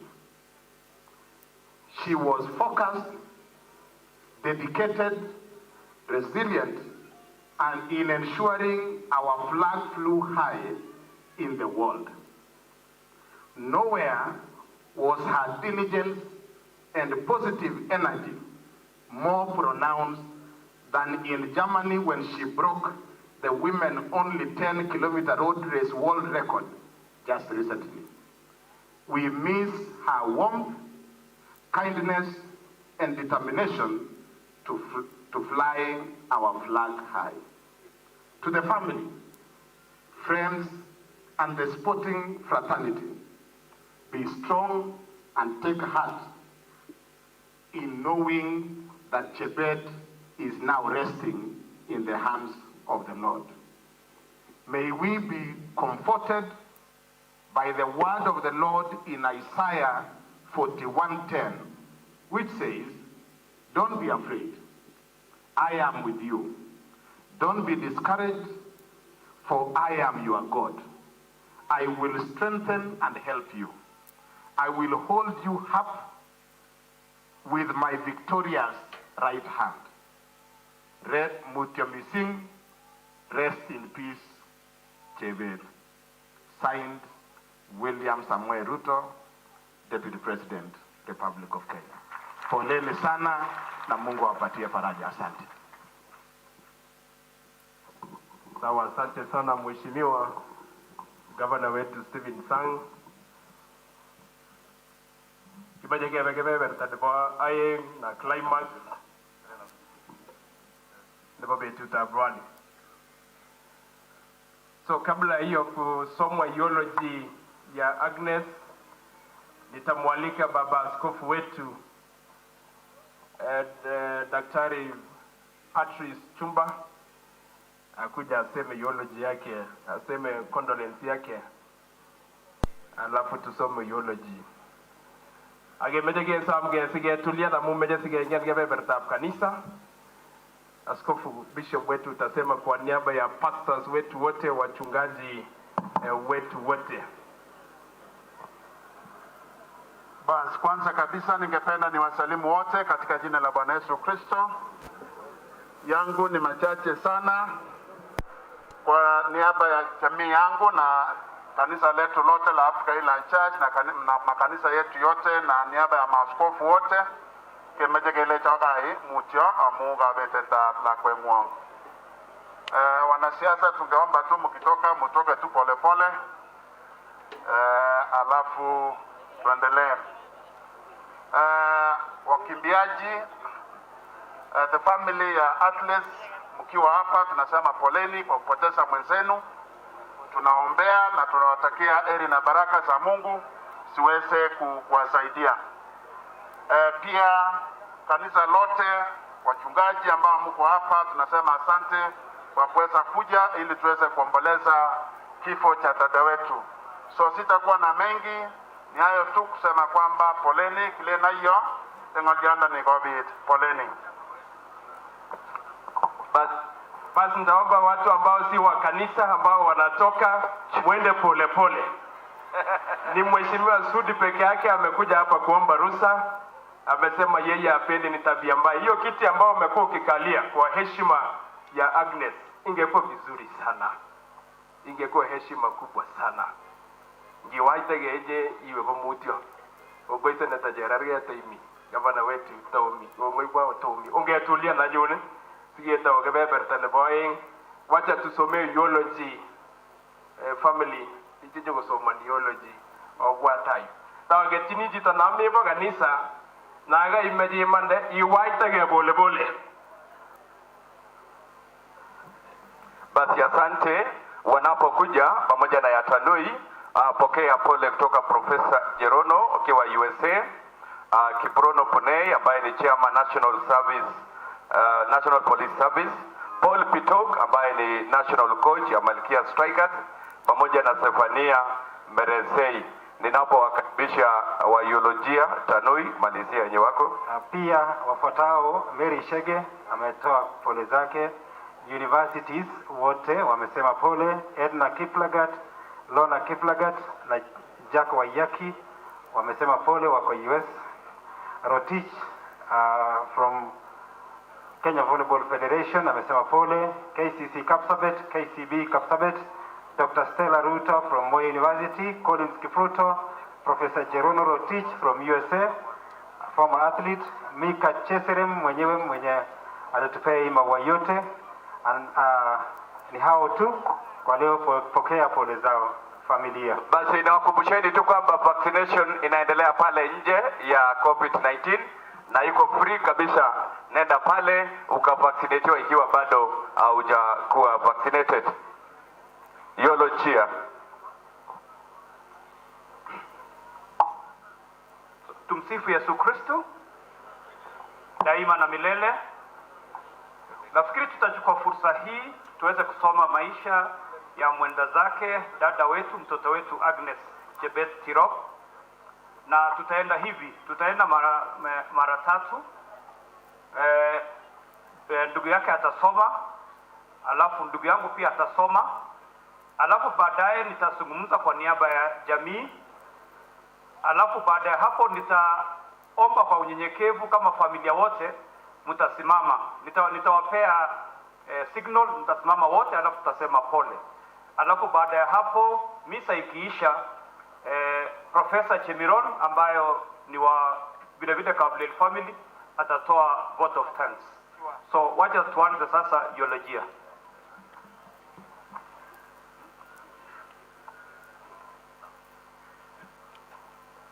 So Viola vile ukuje karibu hapa. In loving memory of our heroine Agnes Tirop, birth and early life.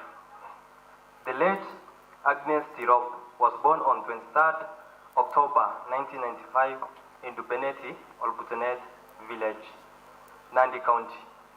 She was the seventh-born child of Vincent Tirop and Dina Chepkoech Tirop. She was the granddaughter to the late Sylvester Sum, late Constantine Sum, Enoch Lagat, and both Tina. She was the sister to Nelly Chepchirchir, Timothy Limo, Faith Chepchirchir, Donald Kiplagat, Alice Jepitok, Martin Kimorgor, Eve Jepngetich, Damaris Jepleting, and Lucy Jepiwot. She was the niece to Clement Tirop, William Kisoria, Nicholas Tirop, Cleophas Tirop, Joachim Mitei, Joseph Tirop, and Robert Tirop. Her aunts were Petronina Sene, Emiliana Kete, Margaret Sabut, Rael Tirop, Marcelina Kisoria, Esther Meli, Emily Tirop, Martha Mitei, Salome Tirop, and Nelly Tirop. And Dorcas and Rosbella, Monica, Emily, and Sarah.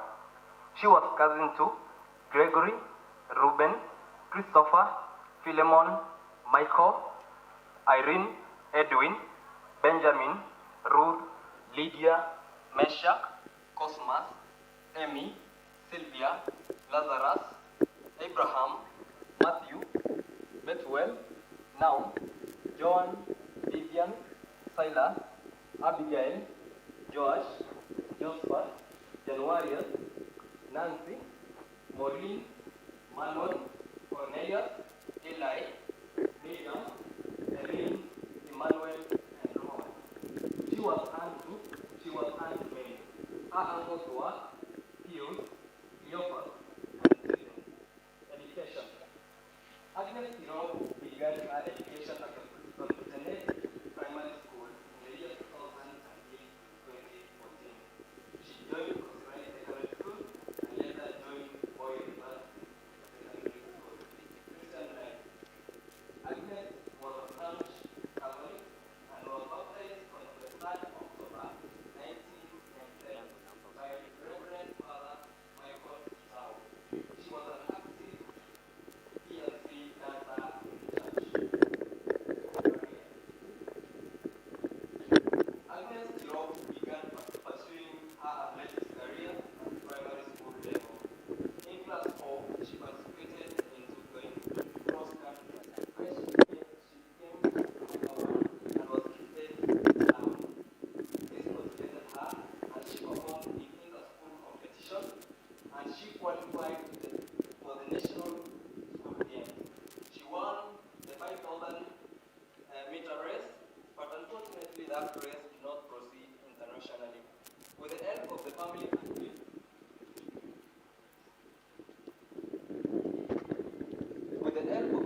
athlete, Mesha Songo, Robert Tirop, and coached by Joachim Mitei, she was able to participate in the cross-country junior race and was selected to participate in her first international race in Cape Town, South Africa, where she became second and won the silver medal after Faith Chepngetich. Through Janet Kosgei, Agnes joined Nike sponsorship under Dr. Rosa's management and participated in Discovery Race organized by Nike in 2011. A year later, she joined Adidas as her new sponsor under Gianni Di Madonna as her manager, and Ashon Kiboi as an advisor, and she was able to run in her first World Championship in Barcelona in the year 2012 with coaches Kennedy Tanui and Jafet Kemei. She has been coached by Joseph Cherame. She was assisted and paced by Victor Koilel, Edward Imperia, Martin Limo, and Isaac Lele until her demise. She participated in several races as follows: national races including Athletic Kenya meetings, Tuskys races, Nalaga cross country, among many others. Among the international races that she participated, beginning the year 2012, African Cross Country Championship in Cape Town, South Africa, that was her first race. She was in second position, junior race. And the same year, World Junior Championship, Barcelona, Spain, she was third position in 5,000 meters. In the year 2013, World Cross Country Championship at Bydgoszcz in Poland, she was second position in junior race and first position also in junior race. In the year 2014, she participated in African Cross Country Championship at Kampala, Uganda. She was position 1 in junior race. World champion. She also participated in the same year in World Junior Championship at Eugene in United States, where she became position 3. In the year 2015, in the World Cross Country Championship at Guiyang, China, where she became position 1 in the senior race, and also she was position 2 in the senior race. In the year 2015, she also participated in World Championship at London in United Kingdom, where she was position 3, and also World Championship in Doha, Qatar, where she became position 3. That is in the year 2019. In the year 2021, she was among the selected team to represent the Kenyan team in Tokyo, Japan. During the Olympics, she became position 4. In the same year, she participated in Narak in Germany, where she broke the world record, setting a new record of 30.01 in 10,000 meters. In her last race in Valencia, Spain, she became position 2 and was awarded a silver medal. Through her participation in athletics, she was able to work with renowned athletes including Janet Chepkosgei, Faith Kipyegon, David Rudisha, Conseslus Kipruto, Helen Obiri, Margaret Chelimo, Lillian Kasait, Rosemary Wanjiru, Beatrice Chepkoech, Mary Kaitan, Mika Chemos, Paris Chepchirchir, Vivian Chepkirui, Caroline Chepkirui, Gloria Kite, Angelina Tanui, Dorcas Tuitoek, Diana Kipyogei, Joan Meli, Lydia Wafula, Eshetu Piripayet, among many. Tumsifu Yesu Kristo, daima na milele. So I'm going to read a tribute on behalf of the parents of Kaplel family, tributes from loving parents. To a girl who made a triumphant entry to this world on 23rd October 1995, a little girl who defined elegance and youth. The epitome of all things is beautiful. This marks your angelic entrance to the gates of heaven. How glorious you look in your white dress, flapping your wings as you gain your momentum. Agnes, our treasured daughter, the very first time we had you on our bosom, you are warm, reverberated through every strand of our hair, walking through the insole to our toes. Then you blossom, and your fresh flowers sent through everyone around you, big or small, young or old. Your smile melted even the hardest of emotions. Your laughter was so infectious, and above all, you turned up to be a God-fearing girl. Prayers never deserted you, precious lips. You used your tongue to unite people. You are wonder. You are a magnet, Agnes. Reflect on the things you did. The things we thought were minute, but now realize they occupy a central place in our heart. We reckon that we have to do what needs to be done. Agnes, as painful as it is, share to release you to be with your Maker. Put in a good word to us. Watch over us. We love you, our daughter. We love you, Agnes. We shall miss you dearly. Sleep well, our sleeping beauty. Sleep well, our angel daughter, for now bye till we meet on that beautiful shore. Forever and ever, always Agnes. Fare thee well, Agnes. Holy. So, tributes from loving brothers and sisters. And before I read the tributes from brothers and sisters, I would like to say happy birthday, Agnes Tirop.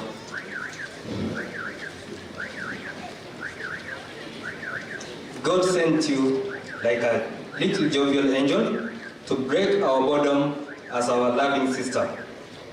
We remember vividly, and we will always miss the moments that we had together, shared ideas and plans among other funny moments with you. As we prepare to join you in heaven, we turn to God for comfort, for this world is not our home.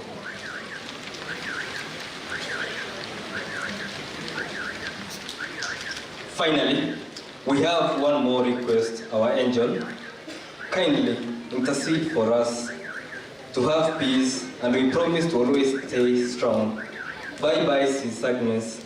Till we meet again, we shall dearly miss you. Tribute from friends and relatives. Our dear baby girl, we have no words to express our hearts. You are special to us. Your smile warmed our hearts. You taught us so many things like hard work, persistence, and how to be successful. You prayed for us. You made us happy whenever we spent time together. You are full of joy and happiness. You are so young and lovely, so pretty and brave, so caring, charming, and bold. A true definition of a successful person. Bye-bye, our dear girl. Shine on your way. You are now our guardian angel. Amen. Tributes from the athletes. Be it resolved that, having met to pay our tribute of respect to the memory of our friend and colleague, we realize far beyond our ability to express ourselves that we have lost not only a capable person, but also a true champion, a generous heart, and a star not only in the country, but also internationally. We just wish we could let you know, Agnes, though we can sometimes feel so lonely and overwhelmed and hopeless, just how lucky we feel to have met someone like you. A great loss for us. We never got a chance to say goodbye. Now we know you are in a better place, watching over us like an angel. Agnes was also always there when we needed her. Agnes would always make you smile. We hope she knows how much we shall miss her. We know she is in our hearts forever, and that someday we will all meet her again, too young and full of spirit. We will miss her. Rest in peace, our beloved Agnes. Psalms 116, verses 15. Precious in the sight of the Lord is the death of his saints. So I think before I talk about the tribute to a fallen heroine, I'll now invite the family to stand up, and then all of us will say, fare thee well to Agnes. Fare thee well. Fare thee well, Agnes. I will now read the tribute to a fallen heroine. Agnes Tirop, queen at your peak. We lost you to a moment of madness. A queen of the track, from Poland to Paris to Tokyo. You shine from a tender age. You illuminated the world. When you left, the world mourned you. Your demise was felt. Many grieved your departure. We grieve a life lost to cruelty.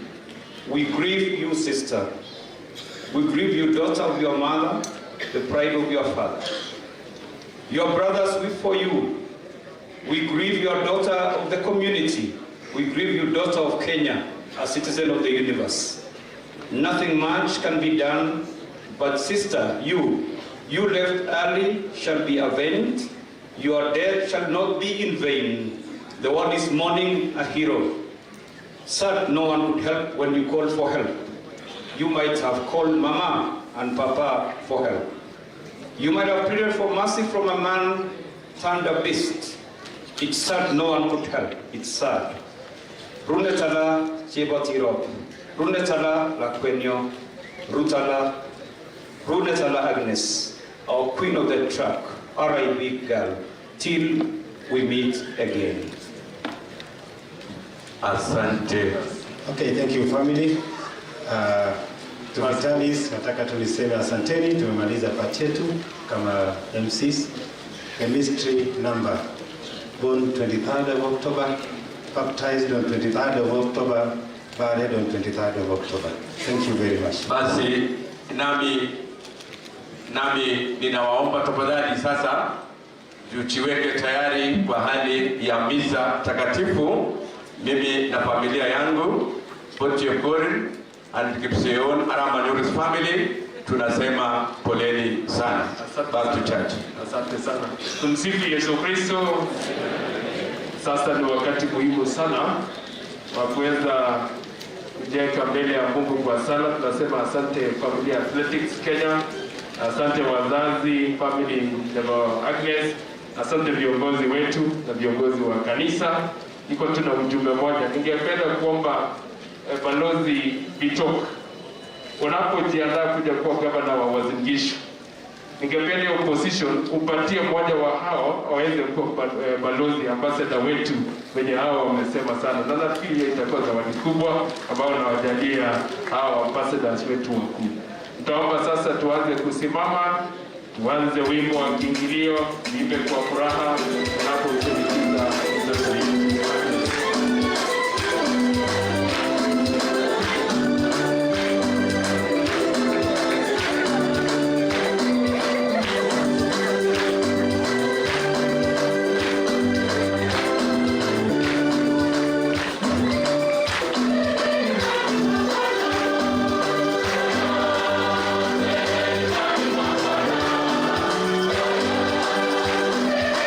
Thank you.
Francis Cheptait amwalike yule ambaye baba askofu amemtuma kumwakilisha katika ibada hii.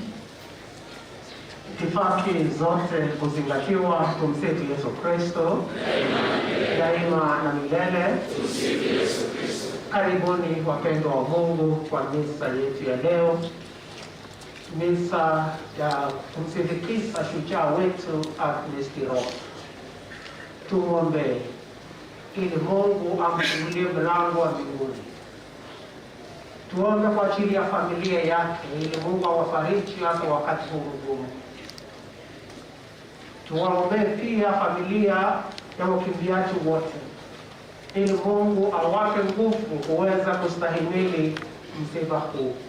Na pia tujiombee sisi sote kwa sababu sisi ni wasafiri, ili tunapokuwa duniani tuweze kutenda yaliyo mema. Hivi sasa ningependa kuwakaribisha mapadri wote, na kwa njia ya kipekee ningependa nimkaribishe padri ambaye ametumwa na baba askofu wetu, askofu wa jimbo la Eldoret Dominic Mengi. Karibu padri, utuongoze kwa misa yetu ya leo. Karibu.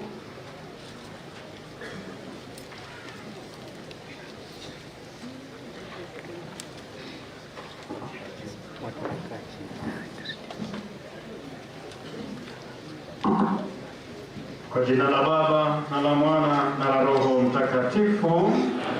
Neema ya Bwana wetu Yesu Kristo iwe nanyi nyote. Familia pia ya wakimbiaji, wageni wote na Wakristo majirani, tumekusanyika leo hapa ili tuweze kumwaga huyu mpendwa wetu. Mengi yamesemwa, matarajio yetu ni mengi, na basi tuweke yote katika sala ya kumwombea huyu mwenzetu Agnes, kwamba Mwenyezi Mungu ampokee kwake mbinguni. Na basi tujute dhambi zetu ili tuweze kujiweka tayari kuadhimisha misa hii takatifu. Na kumngamia Mungu Mwenyezi, kwani nimekosa mno kwa mawazo, kwa maneno na kwa vitendo, na kwa kutumiza wajibu. Nimekosa nimekosa sana. Ndio maana nakuomba Maria mwenye heri, Bikira daima, malaika na watakatifu wote, nanyi ndugu zangu, mniombeni kwa Bwana. Mungu Mwenyezi aturumie, atusamehe dhambi zetu, atufikishe kwenye uzima wa milele.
Tuombe.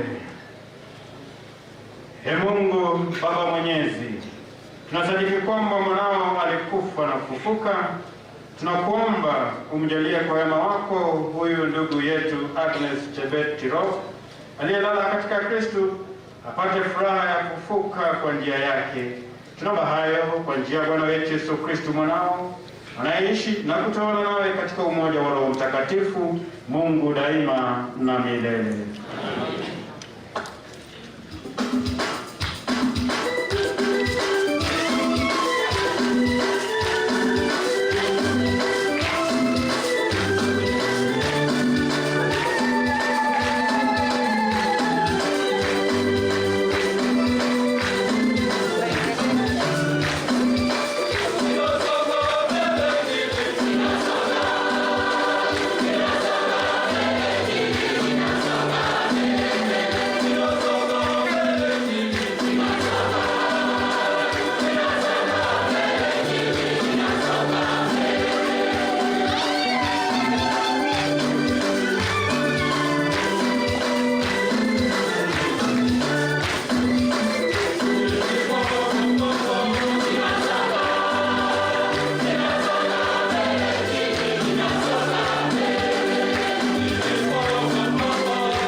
tutatulia tusikilize neno ambalo Agnes amekuwa akilisoma na kutafakari na kutenda vile Mwenyezi Mungu anavyotaka.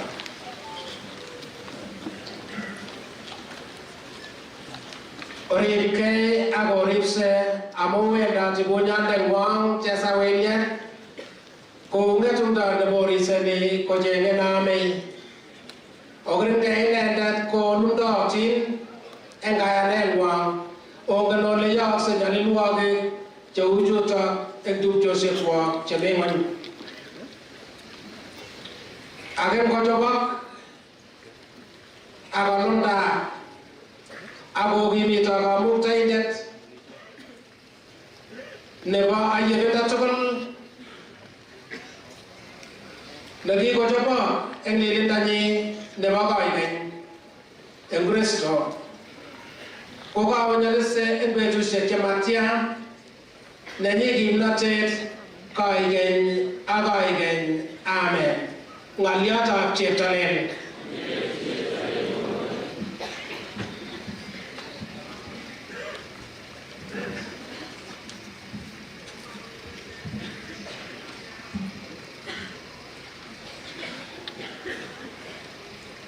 Wimbo wa katikati. Kwa maneno naomba wote mtasema nyuma yangu. Cheptalel mestowande nyu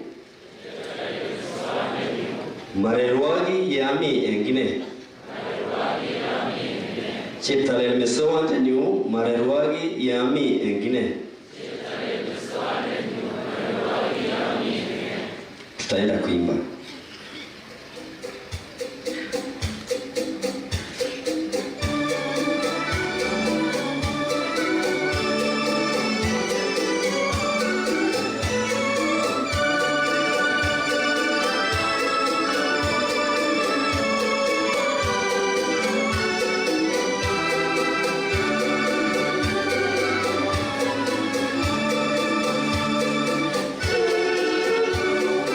Thank you.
Tusimame kwa shangilia.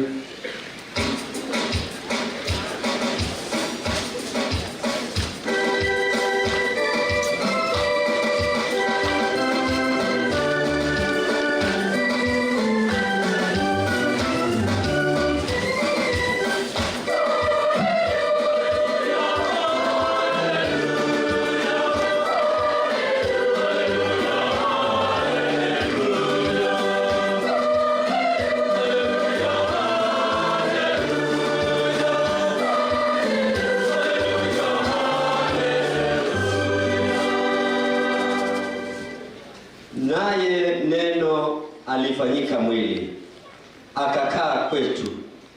Wote waliompokea aliwapa uwezo wa kufanyika watoto wa Mungu.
Yesu alipaza sauti akasema, nakushukuru Baba, Bwana wa mbingu na nchi, kwa kuwa mambo haya uliwaficha wenye hekima na akili, ukawafunulia watoto wachanga.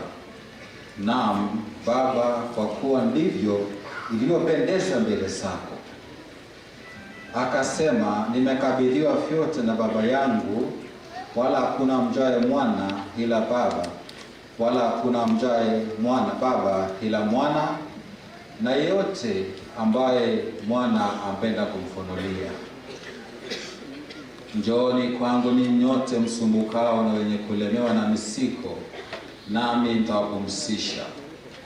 Jitieni nira yangu, mjifunze kwangu, kwa kuwa mimi ni mpole na mnyenyekevu wa moyo, nanyi mtafuta raha nafsini mwenu. Kwa maana nira yangu ni laini na mzigo wangu ni mwepesi. Injili ya Bwana.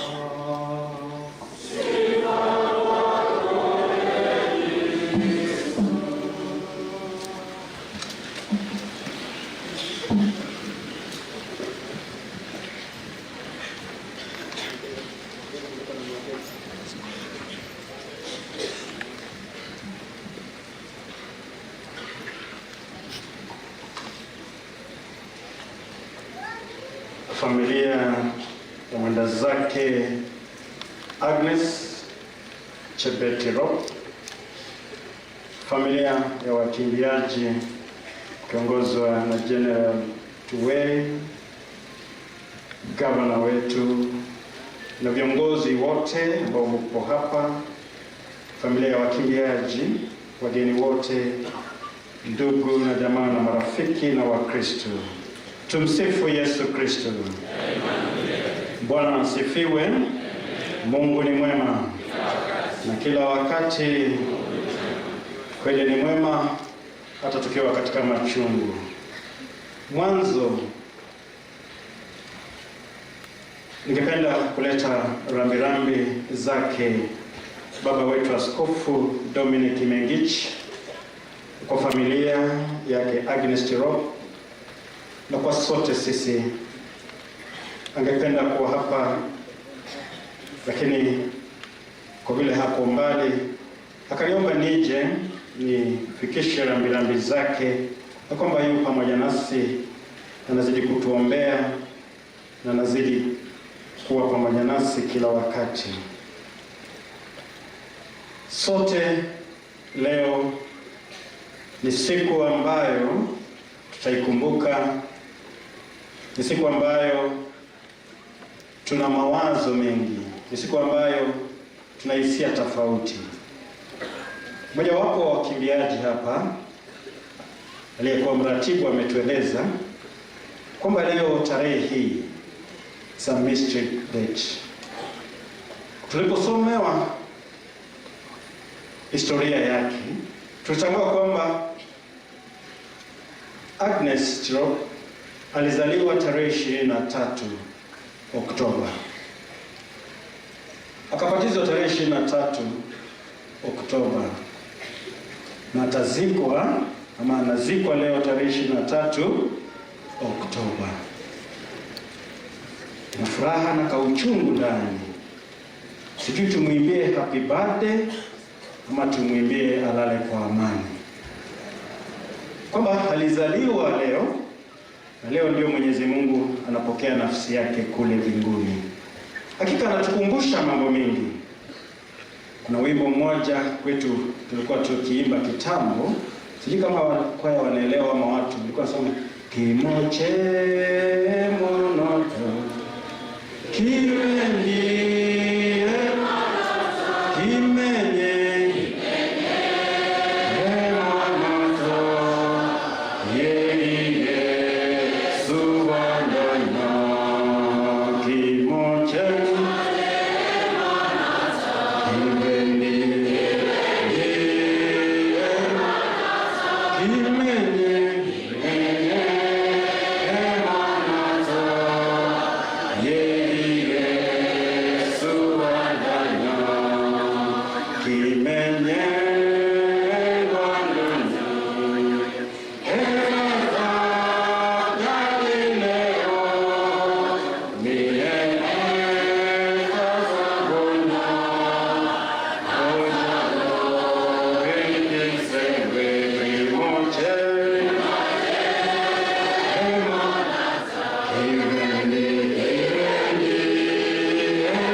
family, mutiomising choronok, mutiomising kanise.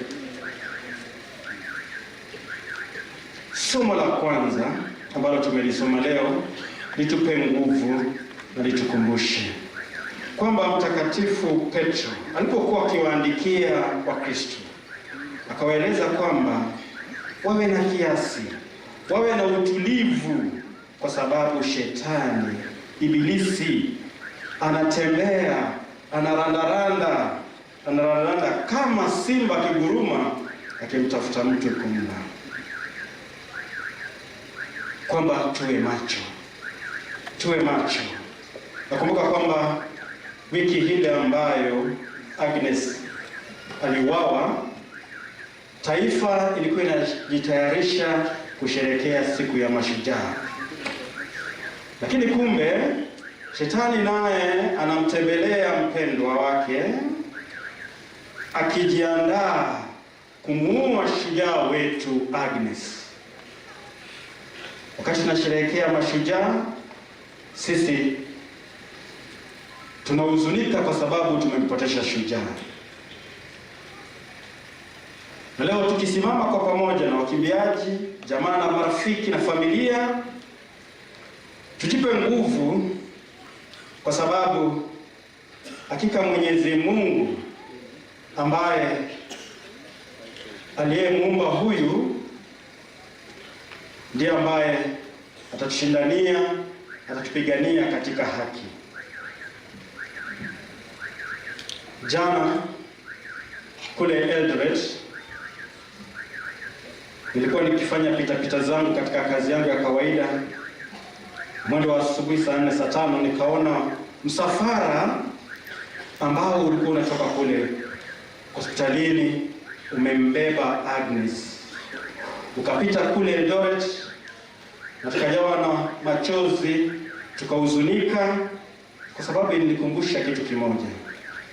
Wakati ambapo mwanariadha ameshinda, jinsi anavyokaribishwa, jinsi anavyoimbiwa, jinsi anavyobebwa mabegani, jinsi anafungishwa sinelet, wengine wananyoshwa maziwa na kukaribishwa, kwamba huyu sasa sio makaribisho, lakini bali ni safari yake ya kwenda nyumbani ili akalazwe kaburini.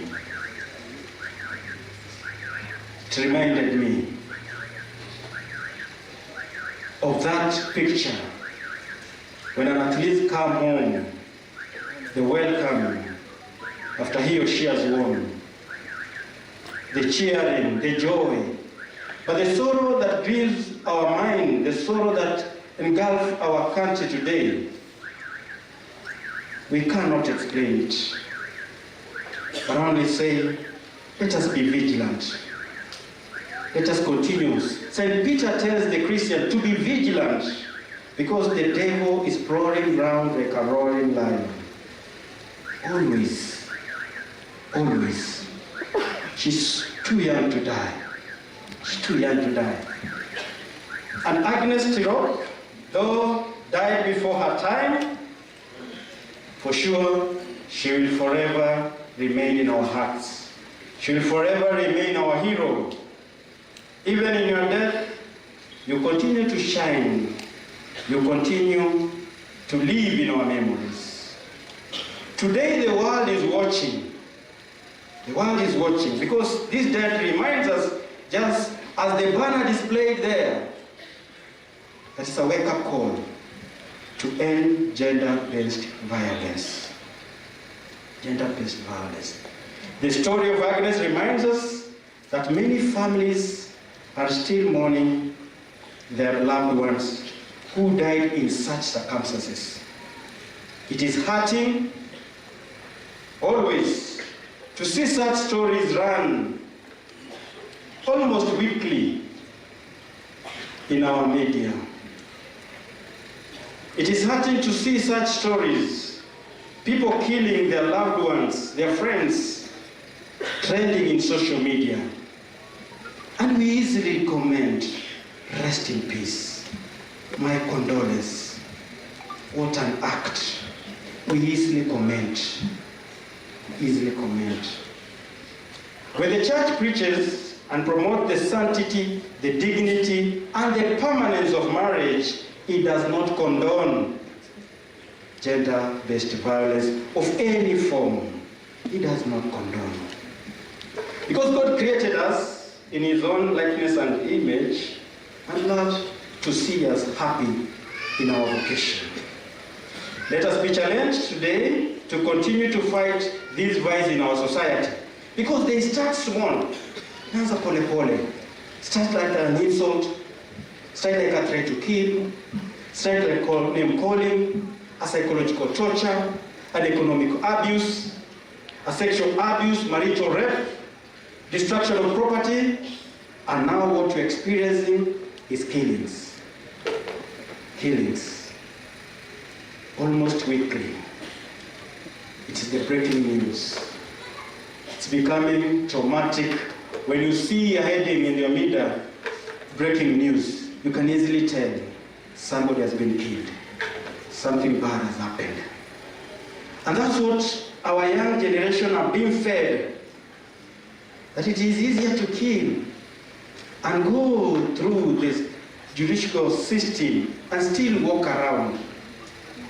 It's unfortunate what you saw the other week or so when somebody just walked out of prison, traveled all the way to Western, and the masses decided to dispense immediate justice. Thus might be repeated again and again. If we just close our eyes. Let us awaken the fight. The activists continue to fight. Politicians strengthen the policies to protect life and property. The police do our work well. The church is always open. The church is always open to help anybody who is endangered with such threats. Please, We can fight this fight of gender-based violence standing, but not from the grave. Not from the grave. Talk it out. We have reverend sisters around. We have reverend brothers around. We have pastors. We have bishops. Talk to them in confidence. Talk to them in confidence. All of us have challenge. And to our beloved athletes, be vigilant, just as the reading says. Be vigilant. We still have con men around us, con men and women in the system. We still have people, cartels running our system, running the show. Agnes has just started her life, and see what has happened. How many lives of young men and women will have been motivated, inspired by her achievement? Many, many. Her life has become short, but let us have courage that the good Lord who created her and created us, will have mercy on all of us, have mercy on us. And even to the killer, the church, yes, preaches God is so loving, merciful, forgiving, but also is a God of justice. He's a God of justice. And we pray that justice prevail. Maybe it's about time. Maybe it's about time also we have chaplaincies in our camps. We have chaplaincies in our camps so that people can journey psychologically, spiritually, emotionally with our brothers and sisters. Tusiendelee kukaa, tusiogope. Vile waheshimiwa wetu wamesema hapa, tusiogope, tujitokeze. Imekwisha muda wa kusema kwamba nikirudi kwetu watanisema. Nikitoka katika hii relationship nitaonekana aibu kwenye jamii, nitaaibika kwenye jamii. Kuna muda ambao unawaza kwamba ni muda wangu sasa wa kutoka, wakaa kando kidogo ili niweze kuona mambo jinsi yanavyoenda. It's okay to separate for a while so that you may see things as they are. Because do not suffer in silence. Do not suffer in silence. Kwa sababu some people are interpreting the Bible wrongly. They take the Bible wrongly. That they can't live their relationship because God has joined them together. But what God has joined, no man should put up. No, yes, but in danger of death. In danger of death. You can see the signs. You can see the signs. You can see the signs. You can always step aside for a while. For a while to see. And then when the Bible says that wife should be submissive, does not say until death. Does not say until death. So let us pray as the gospel invites us. Kwamba Yesu anatualika. Njoni kwangu ambao umelemewa na mzigo. Tuko na mengi moyoni, katika mawazo, katika maisha. Tumkimbilie Mwenyezi Mungu, naye atuelekeze kwamba jinsi unavyoona kwamba wanakimbiaji wetu, watu wanapoenda nje wanabeba jina letu, wametuweka katika nafasi nzuri. Na zamani tulikuwa tukiimba Kenya yetu hapo, Kenya yetu nzuri. We still sing those songs. Maybe itasema Kenya yetu. Yes, we preach God's mercy, love, and forgiveness, but also God is a just God. Justice must take its course, and let us pray that our dear friend may see that justice. And let us pray that all of us work for a just society, where we can live freely, enjoy freely, and work freely. Let us pray that Tirop, as she rests in peace, the family may find peace. All of us may find peace. Raha ya milele umpe Bwana, apumzike kwa amani. Asante sana Father Mwanda, mwakilishi wa Baba Askofu. Yeye ndio financial administrator wetu jimbo letu la Eldoret, na asante kwa ujumbe huo. Nitaomba sasa tusimame kwa ajili ya sala za waumini. Nitaomba watu watatu, Joakim Michei, baba wa mtoto. Nitaomba Mrs. Etui, jongee hapa mbele. Mary Keitani, tafadhali kwa niaba ya familia wa wakimbiaji ndio tuseme sala za waumini.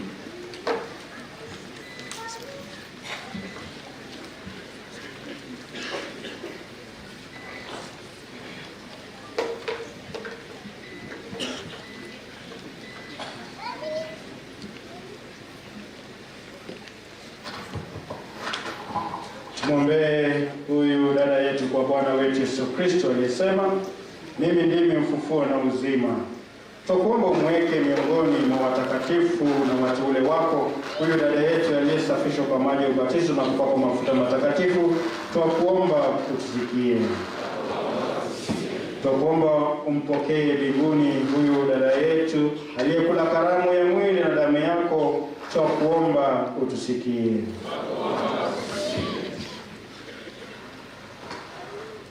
Cheptalen kwanda, cheptalen wegi, cheptalen hata mbelele silipo. Kila su na gitorori. Wegu ndonga ya kanyama wacha mingo kusini. Kongwe kabobeti nemi ragengeti kijamii. Aranya na kanyama sababari. Kisai ketine gai matake. Eng sabalo kya ako wala kwenya Agnes. Nata nagigibara kinene kanyama sababari. Pasaya nasabi kumamada kanyama sababari. Cheptalenya saibara asajini wai to ala sabi tingwa tijera sungule ndaje ndo tijera kanyama sababari. Kitaya kisami na sesa uticha. Kitaya kisami na sesa uticha. Mungu Baba Mwenyezi, tunakuja mikononi mwako adhuhuri ya leo. Mungu tunakushukuru, tunasema ni asante kwa ajili ya uhai ambao umetujalia kila mmoja wetu. Mungu wetu, Mungu wetu, ninakuja mikononi mwako jioni ya leo nikiomba Mungu msamaha kwa ajili ya kitendo ambacho ilifanyika. Mungu wetu, Mungu wetu, tunakushukuru kwa talent ambayo ulitupatia. Mungu wetu, tunaomba ili uweze kutusaidia ili tuweze kutumia talenta yako vizuri kulingana na mapenzi yako. Mungu wetu, Mungu wetu, ninaomba msamaha kwa ajili ya wakimbiaji wetu. Ninaomba msamaha kwa ajili ya makanisa. Mungu, ninaomba msamaha kwa yale yote ambayo yametokelezea. Mungu wetu, Mungu wetu, tuneemeshe. Mungu wetu, tubariki. Mungu wetu, tuongoze katika njia inayofaa zaidi. Mungu, tuweze kukujua kwa sababu wewe ni njia ambayo utatufikisha mbinguni. Namwombea dada yangu mchana wa leo. Mungu, unamjua umechukua yeye katika dunia hii. Mungu wetu, tukitubu dhambi zetu kwa ajili ya yeye. Mungu mpokee akuje mbinguni. Mungu wetu, tunajua unatujua vyema. Mungu wetu, tutasame. Mungu wetu, utuongoze. Mungu wetu, utufunze. Mungu wetu, ukae ndani ya mioyo yetu. Mungu wetu, wacha hii kitendo. Mungu wetu, simama na sisi na iweze kukoma. Mungu wetu, tunalia siku ya leo kwa ajili ya wote ambao wametuacha. Mungu wetu, unawajua vyema. Tazama marais wa Mungu, wasamehe kwa yale matendo mabaya wamefanya. Mungu wetu, tunaomba usikilize maombi yetu. Kitaya cheptele kamuksendet kakibwata baba nebo senget kilosu kiwechi kongoi baba nebo senget akobo ne lakwenyi Agnes akobo yekingotachin kamuksendet kokikibatisan. Ara kamuksendet kiwechi kongoi missing amu kingen ara kamuksendet nyochi kalelutik chik chekichiriri ng'ung'unyuni kamuksendet akitach sobandanyi eng kipsengwet kamuksendet. Ara kamuksendet kwache kokibu sikik kesome kora kesomchini nyoetab kat. Kisoe kora ngukaenyo kele nyoiwekab kamuksendet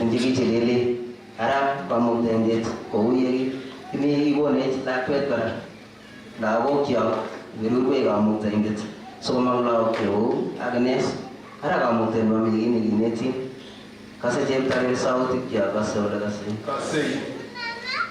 Mungu Mwenyezi, muumba wetu na mkombozi wa waumini wote, uzijalie roho za marehemu maondoleo ya dhambi zao zote. Kwa maombezi yetu wapate msamaha waliotumaini daima. Tunaomba hayo kwa njia ya Kristo Bwana wetu. Amina. Sasa tutaomba tukae chini kwa kipindi cha sadaka zetu, sadaka ya shukrani. Naomba CMA wetu agigera wanajepulete nijepulete bebo kwa magaku jinyoriji na wajepulamente jurizi wa menti kabisa. Tuko na vifaa vyetu vya sadaka CMA na wale wote ambao wanahusika ambao upeleke mpaka huko nje ile ngongoi kiwandani na mheshimiwa Polo Kemejani nsigetense tupate kutoa sadaka zetu za shukrani. Waye tuendelee na wimbo wa shukrani wa sadaka zetu.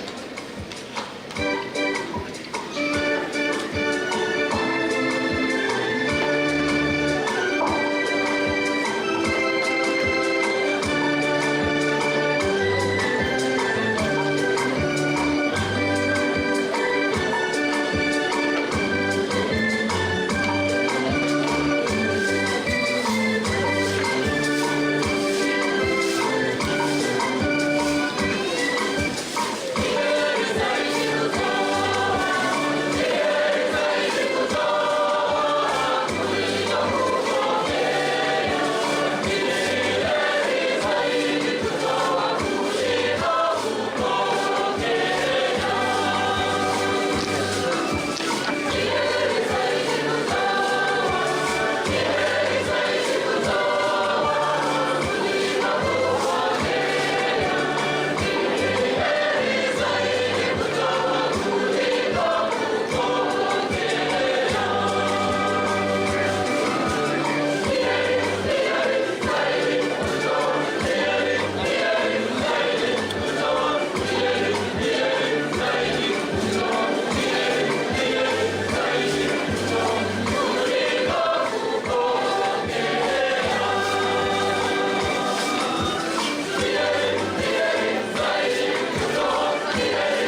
0723 913 212 0723 913 212.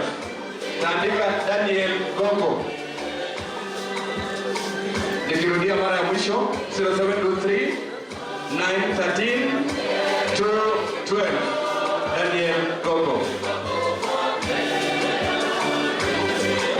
Asante sana. Tutasimama sasa wote kwa ajili ya procession. Simame wote kwa ajili ya procession. Family wakoe mstari wa mbele kuleta hostia na bibi ambayo inatumika katika ibada ya misa.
Salini ili sadaka yangu na yenu ikubaliwe na Mungu Baba Mwenyezi. Bwana apokee sadaka mikononi mwako kwa sifa na utukufu wa jina lake, na pia kwa mafaa yetu sisi, kwa mafaa ya kanisa lake lote takatifu. Bwana, tunamwombea huyu mtumishi wako Agnes Tirop katika siku hii ya mazishi yake. Tunapokutolea sadaka hii kwa ajili yake, na kama alikuwa na madoa ya dhambi au achafuliwa na makosa ya kibinadamu, umsamehe kwa wema wako na kuyafuta. Tunaomba hayo kwa njia ya Kristo Bwana wetu. Amen. Bwana awe nanyi. Inueni mioyo. Tumshukuru Bwana Mungu wetu. Ni vema na haki. Kweli ni vema na haki tukushukuru daima na popote. Bwana Baba mwema, Mungu mwenyezi wa milele, kwa njia ya Kristo Bwana wetu. Yeye ndiye wokovu wa ulimwengu, uzima wa watu na ufufuko wa wafu. Kwa hiyo majeshi ya malaika wanaabudu utukufu wako na kufurahi milele mbele yako. Nasi tunaomba sauti zetu ziungane naye tukisema kwa shangwe.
Kweli huu mtakatifu na kila kiumbe kilichoumbwa nawe kinakusifu kwa haki. Maana kwa njia ya Bwana wetu Yesu Kristo mwanao, na kwa uwezo kwa Roho Mtakatifu, unatia uzima na kutakasa vitu vyote, wala uwachi kwa kusanya watu kwako kila toka moyajua hata machio yake kwa kutolea sadaka safi.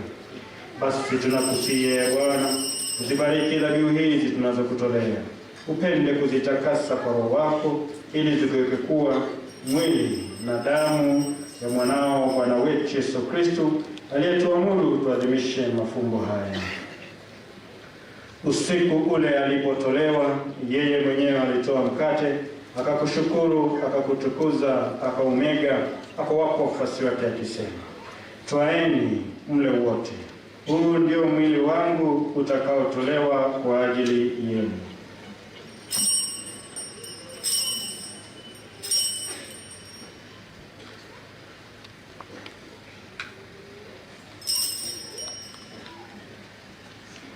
Vivyo hivyo baada ya kula akatoa kikombe, akakushukuru, akakutukuza, akawapa wafuasi wake akisema, twaeni mnywe wote, hiki ni kikombe cha damu yangu, ni agano jipya la milele, itakayomwagwa kwa ajili yenu na kwa ajili ya wengi kwa maondoleo ya dhambi. Fanyeni hivi kwa kunikumbuka mimi.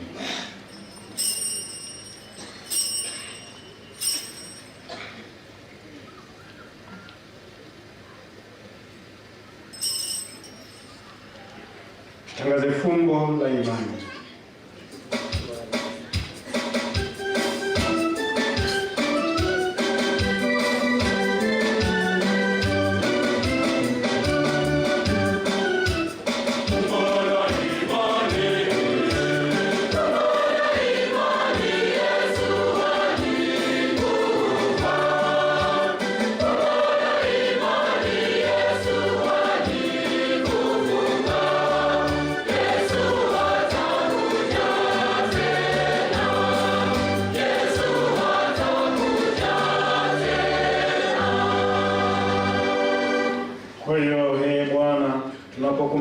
mateso ya huyu mwanao na kufufuka na kupaa kwake mbinguni, tunapongojea na kuja kwake mara ya pili. Tunakutolea kwa shukrani sadaka hii yenye uzima na utakatifu. Tunakuomba uiangalie na kuikubali hii sadaka ya kanisa lako uliotaka kutulizwa nayo. Ujalie sisi tunaolishwa mwili na damu ya mwanao, tujazwe na Roho wake Mtakatifu, ili tuwe mwili moja na roho moja katika Kristo. Yeye atufanye sisi tuwe kwako sadaka ya milele, ili tuweze kupata urithi pamoja na wateule wako, Bikira Maria mwenye heri mama wa Mungu, Yosefu mwenye heri mume wake, na mitume na mashahidi wako wenye heri, na watakatifu wote ambao daima wanatuombea kwako.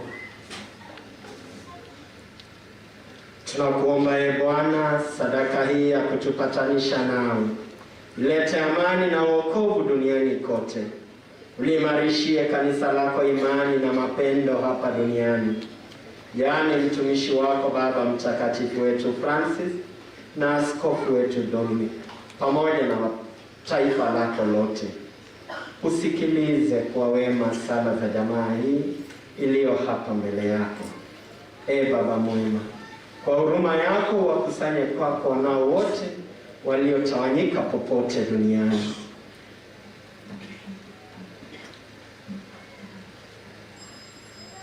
Umkumbuke mtumishi wako Agnes Tirop uliyemwita kwako kutoka dunia hii. Kwa kuwa alishiriki kifo cha Kristo kwa ubatizo, umjalie ashiriki pia ufufuko wake. Siku ya ufufuko Kristo ataifananisha miili yetu na mwili wake mtukufu. Pia uwapokee katika ufalme wako ndugu zetu marehemu na wote walioaga dunia katika hali ya neema. Nasi tunatumaini kujawa na utukufu milele katika ufalme wako. Ndipo utakapofuta machozi yetu yote, maana kwa kukuona wewe Mungu wetu kama ulivyo, tutafanana nawe milele yote na kukusifu bila mwisho. Tujalie hayo kwa njia ya Kristo Bwana wetu, aliye asili ya mema yote.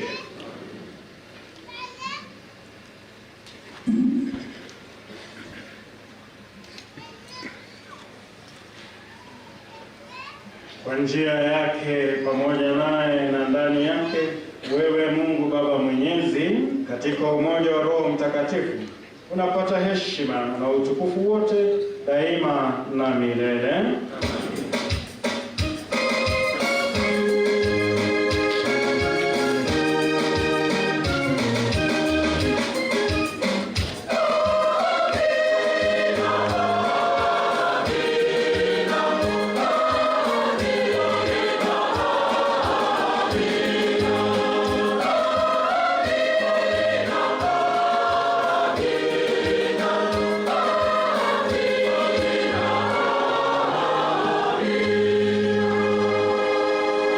Sasa tuombe huyu dada yetu Tirop aweze kupumzika kwa amani. Tuombe familia na tujiombe sote ili tuweze kupata amani moyoni na katika kazi zetu, katika familia zetu, tukisema: Baba yetu uliye mbinguni, jina lako litukuzwe, ufalme wako ufike, utakalo lifanyike duniani kama mbinguni.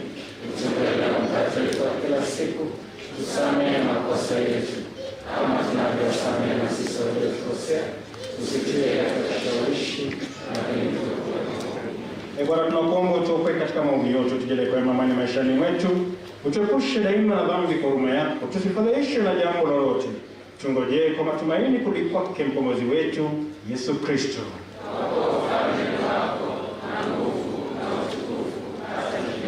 Bwana Yesu Kristo, uliyewaambia mitume wako, na waacheni amani na wapeni amani yangu, usitazame dhambi zetu ila tu imani ya kanisa lako. Ulijalia amani na umoja kama ilivyo mapenzi yako, naishi na kutawala daima na milele. Amen. Amani ya Bwana iwe daima nanyi. Tutakiane amani ya Bwana. Bwana kondoo wa Mungu,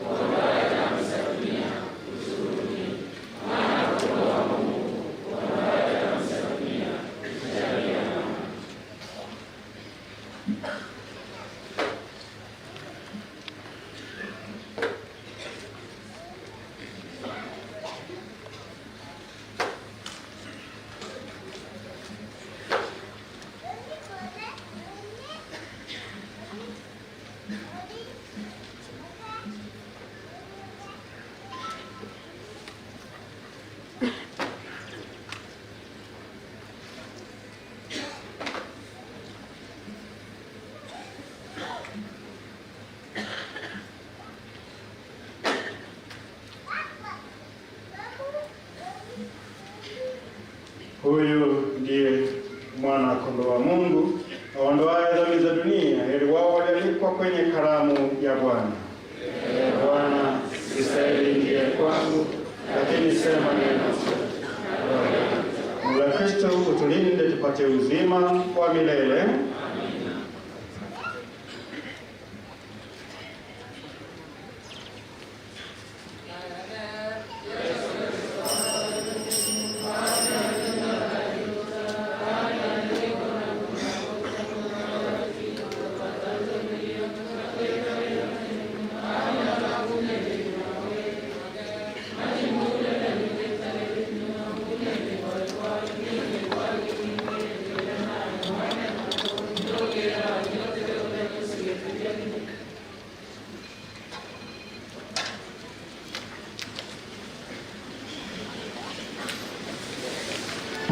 Basi ni wakati wa kupokea mwili wa Kristo. Tutawaomba tafadhali ni Wakristo wa Katoliki pekee walioruhusiwa na vile vile wamejiandaa kwa ajili ya kupokea. Tafadhali sana. Kanisa wa Katoliki wa Kristo wa kanisa Katoliki tegitomtie gelesiana wa Katoliki fatai kwa Kristo awajomchige vitu tabrani sigobi kotanji. Naamini kwamba mapadri watafika, tutaangalia penye padri atasimama. Okay, wameniambia tutubia laini, tutakuja kwa laini hapa tafadhali. Hapa mbele zote karibuni. Kwa heri.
Na sasa nitaomba tusimame kwa sala baada ya komunyo takatifu.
Julai, maana hivyo hivyo na hatari penye tumesimama sala baada yako. Tuombe.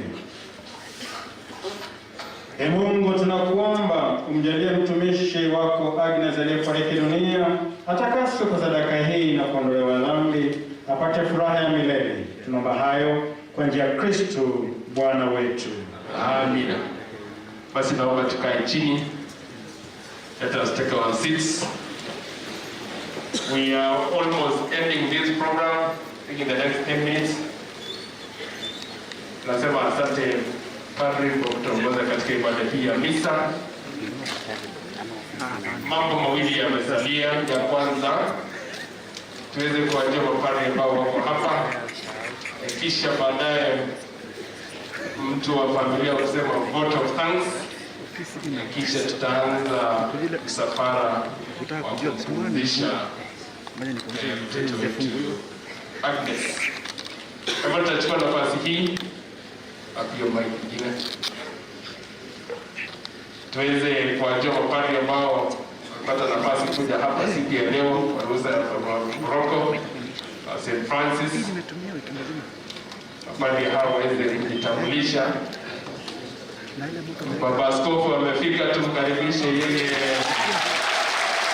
Asante sana Baba Askofu wetu Bishop Dominic Mengich, ambaye tunajua umekuwa na kazi nyingi.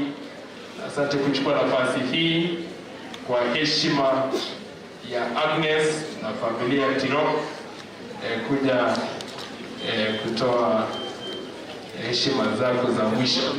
Baba Askofu, tulikuwa tumefikia kiwango cha kukamilisha ibada ya misa. Tulikuwa tufanye introduction ya mapadri wetu, kisha familia watoe vote of thanks na tuanze safari hiyo. Kwa heshima na ruhusa yako, nijalie vile vile bado niendelee hivyo hivyo. Nitaomba Father Ben uanze, alafu rafiki yangu Nandi saidizi hapa. Tumsifu Yesu Kristo. Naitwa Padri Benjamin Oroyo na hudumu Dupeneti. Mungu awabariki.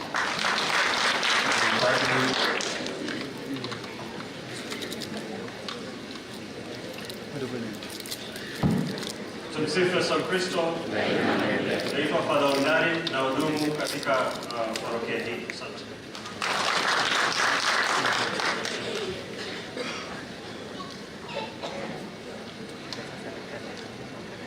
Tumsifu Yesu Kristo. Daima na milele. Mungu ni mwema kila wakati. Mimi naitwa Father Mike Mutai. Nafanya kazi kule Lodwar, Turkana County, Good Shepherd County. Nimekuja kusema pole kwa familia. Tulipokuwa tukifanya kazi parokia ya Olesos, familia walikuwa Legated Station, na nakumbuka Agnes akienda hiyo race ya kwanza South Africa. Tulimbariki kwa kanisa, na mimi ndio father nilikuwa kwa kanisa. Tulimbariki aenda South Africa, aliporudi tukamkaribisha tukiwa na Father Njoroge, tukamfanyia sherehe. Tunasema Agnes lala salama. Kwa familia poleni sana. Asante sana. Nitamwalika padri ambaye ametembea na Baba Askofu ajitambulishe, kisha mapadri hawa, alafu padri msimamizi wa parokia hii atamwalika Baba Askofu, alafu baada ya Baba Askofu kuongea family ukuje mseme vote of thanks. Tumsifu Yesu Kristo. Kwa majina anaitwa Father Sospita Kipro Kangogo na hudumu katika parokia ya St. John 23 kule seminary. So tumekuja na Baba Askofu na tunasema pole kwa familia mtu misikonyo. Agnes apumzike kwa amani. Ni hapa ni pilgrimage au wati relative agenge na Agnes tulikuwa tunaishi kwa pamoja. Nasema pole. Asante. Pia mimi nijitambulisha, naitwa Father Ken Kipchumba wa Father Chapter, the parish priest wa St. Philip the Apostle, mahali Agnes amezaliwa, amelelewa. Wazazi wa familia hii, mmoja ni vice chairperson wa parish council yetu, na wengine ni viongozi wa station zetu, na tumekuja na Wakristo wengi kuja kuomboleza na familia hii na kusema wacha Mungu ampumzishe Agnes.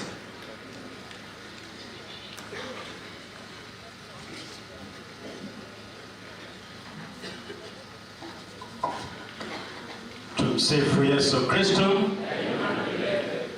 Nilikuwa mwakilishi wa baba askofu, lakini sasa kunasema when the major comes in the minor ceases. Title imeishia hapa sasa. Mseme nilikuwa nimwambia. Kwa majina naitwa Father Geoffrey Mwanda Temo na hudumu kama finance administrator wa jimbo la Elgeyo. Kwa familia Mwenyezi Mungu awafariji, na pia kwa familia ya wakimbiaji Mungu awape nguvu. Asante. Asante sana. Karibu parish priest wetu, ukuje useme jitambulishe kisha muandike baba askofu. Tumsifu Yesu Kristo. Daima na milele. Jina langu ni Padre John Kisang. Nasimamia parokia ya Mtakatifu Francis Cheptarit. Ningependa kukushukuru baba askofu wetu kwa sababu wakati mambo haya yalifanyika nilikujulisha, na familia pia wakaniomba nikuombe uje kwa mazishi ya leo, na ulikubali kumtuma finance administrator Kadri Mwanda. Asante sana. Pia ulisema ulikuwa na wakati, ulikuwa na kazi nyingi, na tunashukuru kwa sababu umetafuta nafasi mpaka uje ili tuomboleze pamoja. Baba askofu, asante sana kwa kutafuta nafasi. Agnes ni Kristo wetu, wazazi wake ni wa Kristo wetu. Leo ni siku ya huzuni kwa sababu shujaa wetu amefariki, shujaa wetu ametutangulia. Shujaa wa nchi yetu na pia shujaa wa ulimwengu mzima. Tunaomboleza, tunalia. Lakini hata hivyo Mungu yu pamoja nasi ili atupe nguvu hasa wakati huu mkuu. Basi kwa unyenyekevu ningependa kumkaribisha baba askofu wetu wa jimbo letu la Elgeyo, Askofu Dominic Menkich. Karibu baba askofu.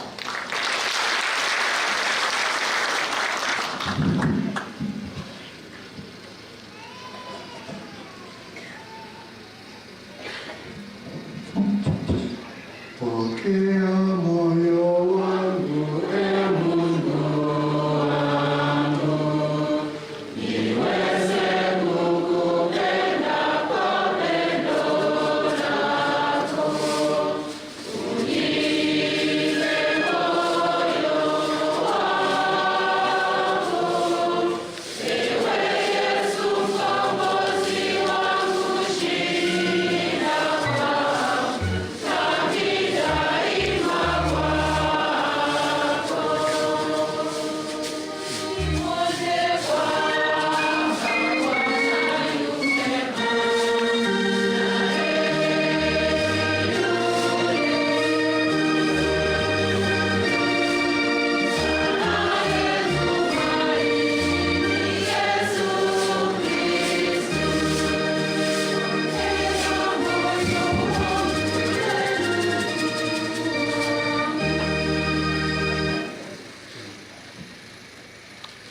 basi kama vile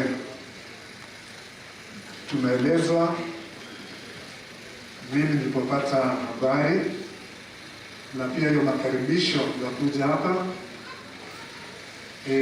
singeweza kwa sababu tulikuwa na function kule Kabarnet, na ndio nikaenda asubuhi, na nilikuwa nimetuma Father Geoffrey aniwakilishe. Kwa hiyo kama vile Father Kisana amesema, nilikuwa nimesema kwamba nikipata nafasi nitapitia hapa ili nije niseme pole Kwa Kiingereza tunasema kwamba better late than never. Kwa hiyo tumefika wakati huu ambapo karibu sana mwende, ama sisi wote tutaenda kusindikiza na kuweka mkononi mwa Mwenyezi Mungu Agnes. Ni vizuri tumekuwa na misa takatifu na kwamba Agnes alikuwa ni mmoja wetu, alikuwa anaamini Yesu Kristo, na Yesu mwenyewe alitufundisha yule anaaminie hata akifa atafufuka siku ya mwisho. Kwa hiyo hiyo ndio jambo naona bisho atabariki sisi zote, itakuwa baraka ya kipekee. So kabla family kuja, ningependa tu kutoa pole za Mheshimiwa Babu, leader of majority Nandi, Mheshimiwa Rafsan, the deputy speaker, Akirongo, leader of minority Jamanani, yani baada si mwaita imei pole na nywanet. Photo of sons, Professor Miro, kutoka familia. Professor Kericho. Na sababu ujumbe ya taifa ya Kenya na sisi zote, sisi tuwapatie hao wakimbiaji wetu nafasi ya ubalozi, ambassadorial role. Najua hao watafanya vizuri. Julius Yego, utaweza hiyo kazi? Ataweza ama hataweza? Yeah, so in future Chemo utaweza simama tu, mimi nabariki wewe. Ataweza ama hataweza? Tuombe hawa sana waweze kuwa mabalozi wetu katika nchi tofauti. Chemo.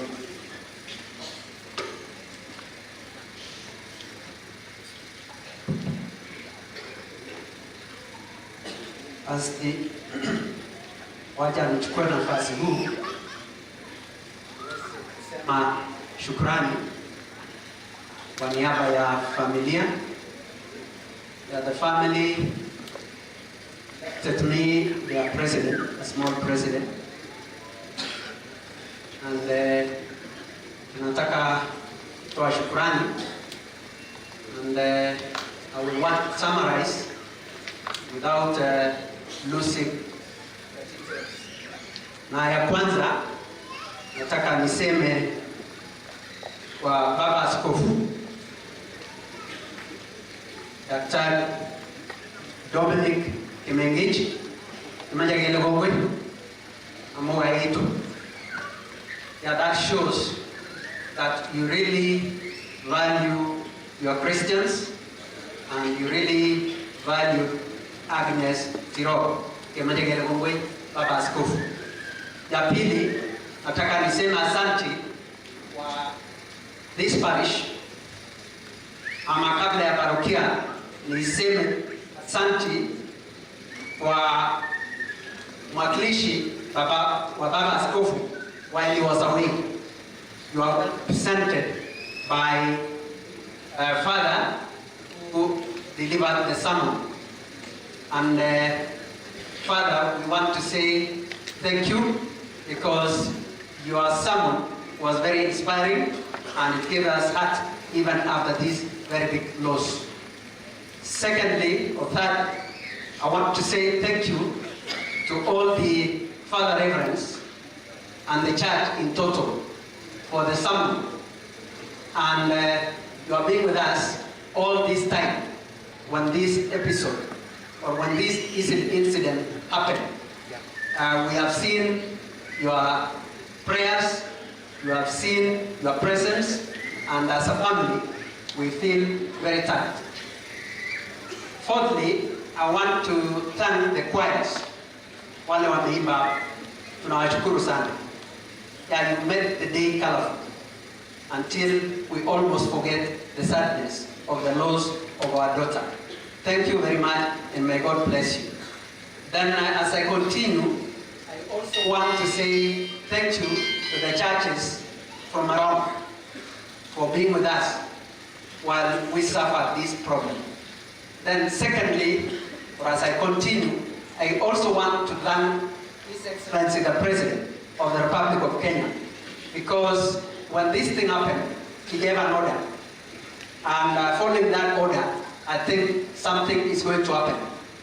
As I continue, I also want to thank His Excellency, the Deputy President, Yeah, despite the fact that he was not able to be here, he has been able to send us a message of condolence. And he has given us a chance to be able to meet together over time. Also, I want to thank the county government of Nandi, led by His Excellency, San. Yeah, when this thing happened, he has been with us all through. And he was able to send a representative, the CC for sports, into the committee. And as a result of that, many things happened in the right way. I also want to say thank you to Athletics Kenya, led by General Jackson Tway. Yeah, when this thing happened, I remember the first team to arrive here was from AK, led by General.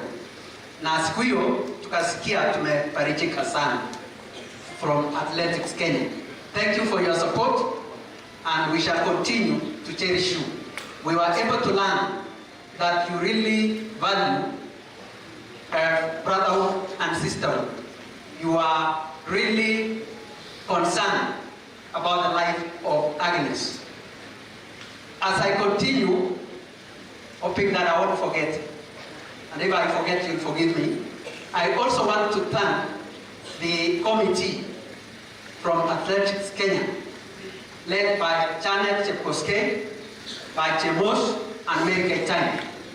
Tunawashukuru sana, because you played a very important role, so that today, at this time, we are at this point, and we say thank you so much.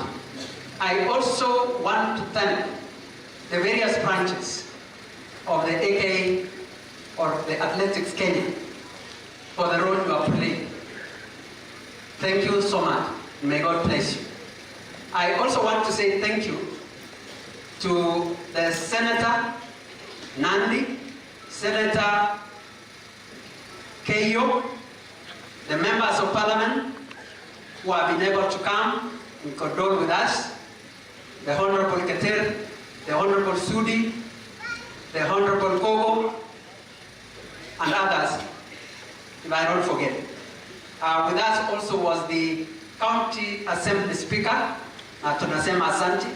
I also want to thank the area MCA, because you have stood with us all this time. May God bless you. I also want to thank the committee from around that has made all this possible. We cherish what you have done for us as a family. As I wind up, I also want to say thank you to the people from this village. We also want to say thank you to the people from Chepkoyo village. Mahali wakina Tirop walitoka. We also want to say thank you to people from Olbutenet, because they have also been with us. I also want to thank, the media, because they have been able to take this ceremony over the air, so that we are not only watching here, but even beyond. Wacha nisiendelee. Wacha niwashukuru. If I missed you, you'll forgive me. But we also recognize your contribution. So kwa hayo machache, na Mungu awabariki. Asante sana. Thank you, Father Bishop. Thank you so much for moving the vote of thanks. Baba Askofu, ningependa uelewe mambo tarehe hizi. 23rd of October 2021, 23rd of October 1997, 23rd of October 1995, 3 B's happened. In 1995, 23rd October, Agnes was born. 23rd October 1997, she was baptized. 23rd October 2021, she is buried. Kwa wakati huu, nitamwalika CEO Tanui atupatie direction. Baada ya hapa, baada ya kuongea Bishop atatake over, afanye final blessings, kisha tuanze safari ya kumpumzisha Agnes. Asanteni sana. Thank you very much, Father. Your Lordship, Bishop of Eldoret, and other protocols observed. From here, we will be departing to rest Agnes in her home. We'll be guided by the clergy over what other protocols will follow. But I want to say that their homestead where we are going is relatively small. Tunasema the compound ni kidogo, kwa hivyo the casket there, and then viongozi wetu wa area led by Bwambo, utatuambia ni kiongozi gani ataenda huko. Bwana Bwambo, unajua viongozi wenzako, utatuambia. The team Uganda will be part of the ball bearers for the late Agnes. So you will accompany this honorable team to see them off. Kwa hivyo, Father, ni hayo tu. You can tell us of any other protocol, then we can go. Thank you very much. God bless. Sio tanui kwa ajili ya hiyo. Sasa nitaomba tusimame sisi zote, na wakati tunaposimama pokeni rambirambi za to welcome the team, the casket, and then viongozi wetu wa area led by Bwambo, utatuambia ni kiongozi gani ataenda huko. Bwana Bwambo, unajua viongozi wenzako, utatuambia. The team Uganda will be part of the ball bearers for the late Agnes. So you'll accompany this honorable team to see them off. Kwa hivyo, Father, ni hayo tu. You can tell us of any other protocol, then we can go. Thank you very much. God bless. Sio tanui kwa ajili ya hiyo. Sasa nitaomba tusimame sisi zote, na wakati tunaposimama pokeni rambirambi za Father Gitau Michael ambaye alibatiza yeye na mwalika askofu.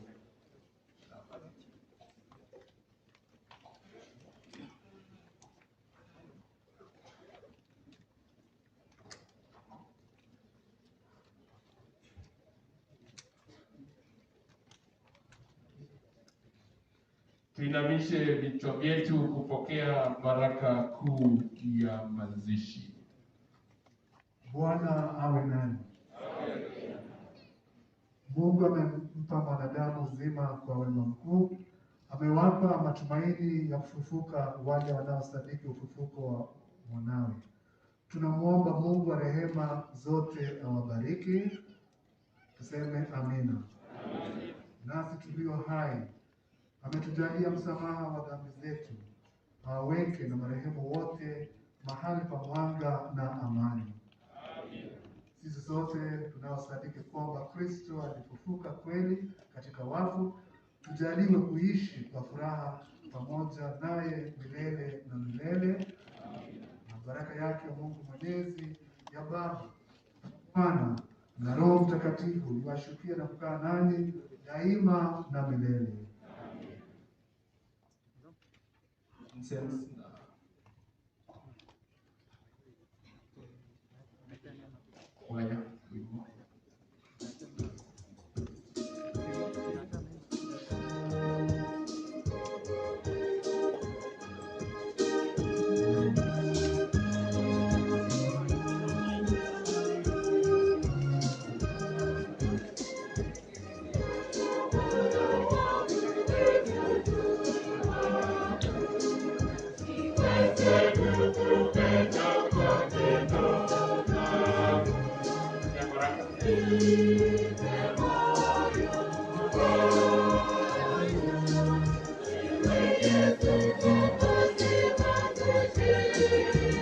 Moja tafadhali. Timu Uganda tuone kidogo kidogo. Agnes, wote the ball bearers kujeni mbele. Tulia pamoja. Leo tunamsindikiza dada yetu katika safari yake ya mwisho hapa duniani. Mungu alimpa maisha ya duniani na sasa amemwita ili ampe maisha ya mbinguni yasiyo na mwisho. Mwili wake tunaweka ardhini kama mbegu ya mwili utakaotukuka, na roho yake ingie katika raha ya milele. Tunakuomba Ee Bwana, umpokee huyu dada yetu katika uzima wa milele na utawala wako, wapate furaha isiyo na mwisho na kukaa miongoni mwa watakatifu wote daima na milele. Amen.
Uganda na mama askofu watapata nafasi ya kukiu mwili wa Agnes kama wana ambao wanafungua jeneza hili.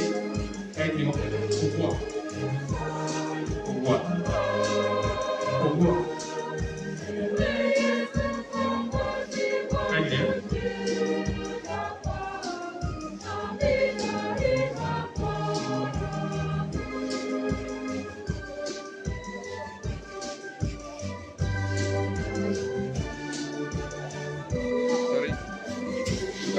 together giving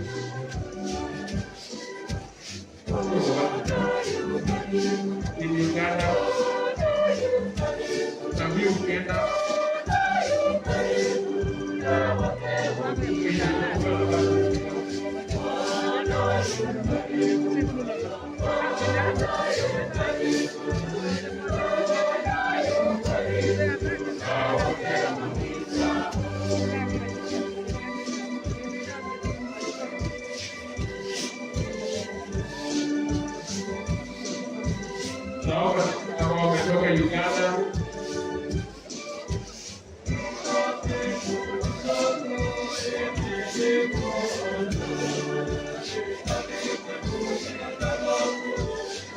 Uganda.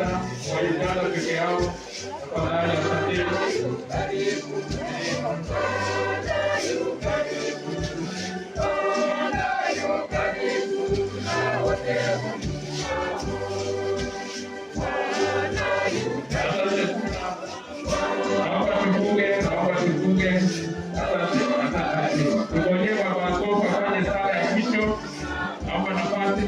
tafadhali basi wote tutangulie mbele.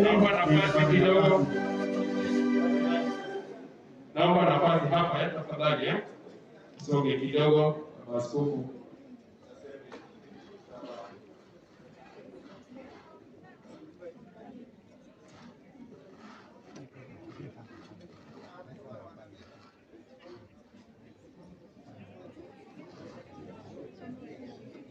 Sasa tumpeleke dada yetu makaburini. Tunatumaini kuwa siku moja tutana naye mama. Asante sana wale ambao all parents tuweze kushika mwili wa Agnes tuelekeze kwenye gari.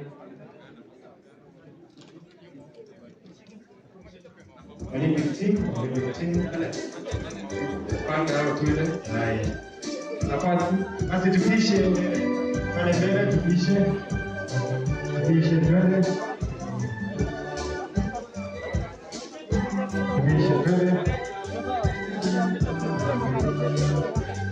Tunaingia kwa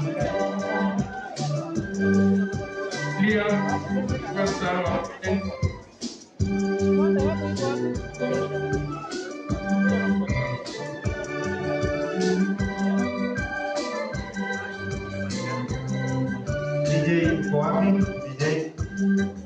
DJ uko wapi? DJ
Fungua kidogo nafasi.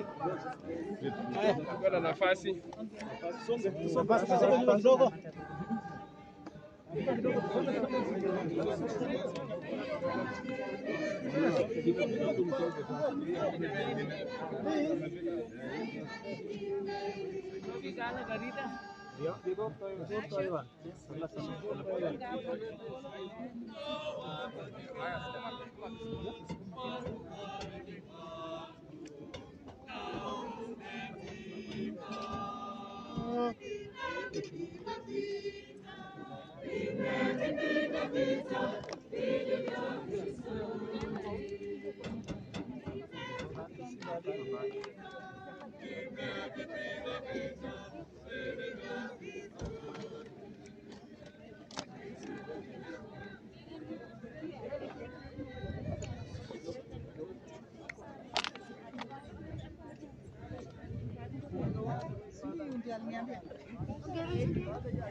Nani unasema?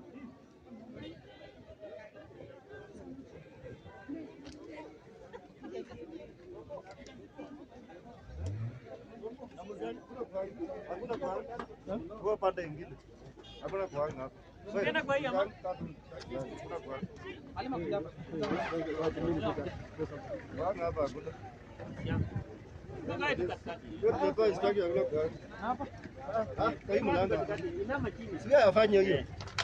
Unasikia ndugu yangu? Ni approach. Sawa. Naona mzuri. Sasa yetu nani atachukua yetu sasa? Akimaliza atapindua. Nani atachukua yetu? Mimi niko hapa ndawajunga. Niko na live. Akatembea hivi hapa. Niambia kabisa.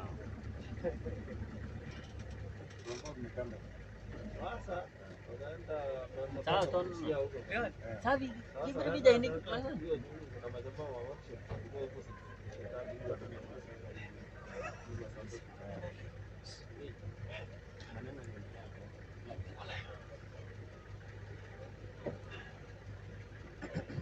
In 110,000. Beef. In 110,000 beef.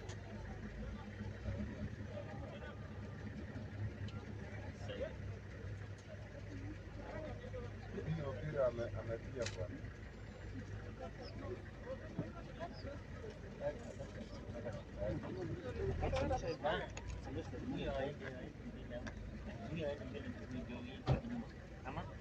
Haina shida.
Yes?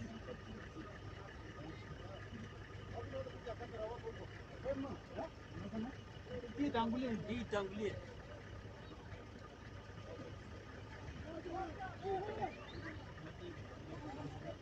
Kuja nyuma yetu.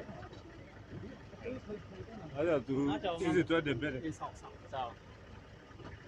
Hiyo bwana mbeba kwa.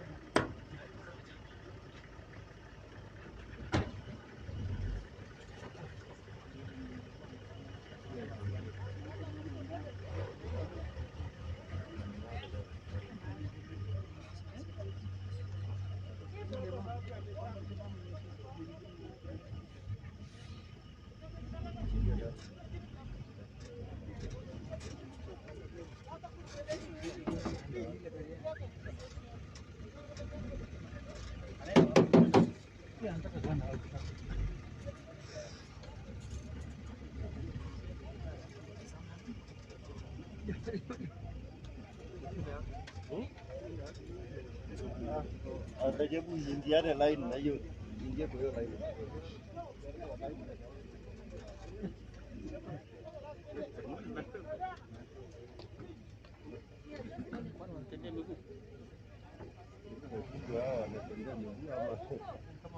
Ni karibu.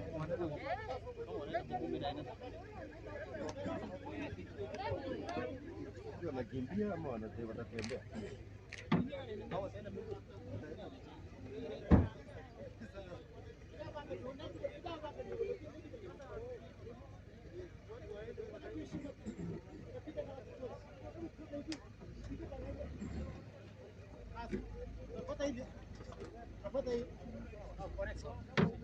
Sawa, nakushikilia kama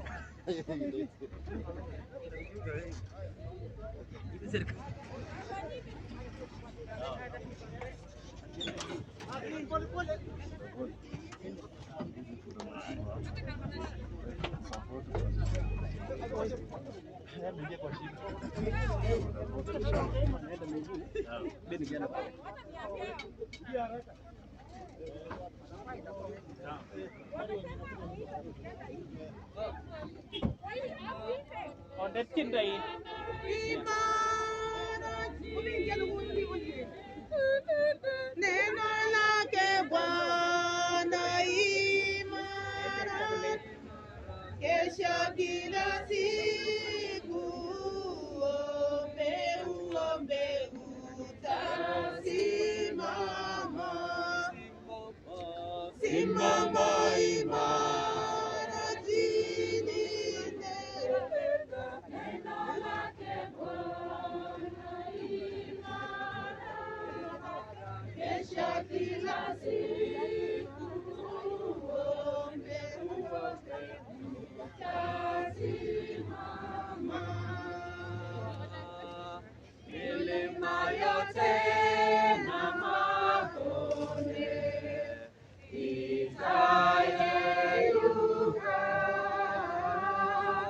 neno lake Bwana imara, imara itasimama. Simama, simama imara, jilinde, jilinde neno lake Bwana imara, imara. Kesha kila siku, uombe utasimama. Maneno ya Mungu tumejaa, Roho kweli, imara Yesu ndani yake, awe muhuri.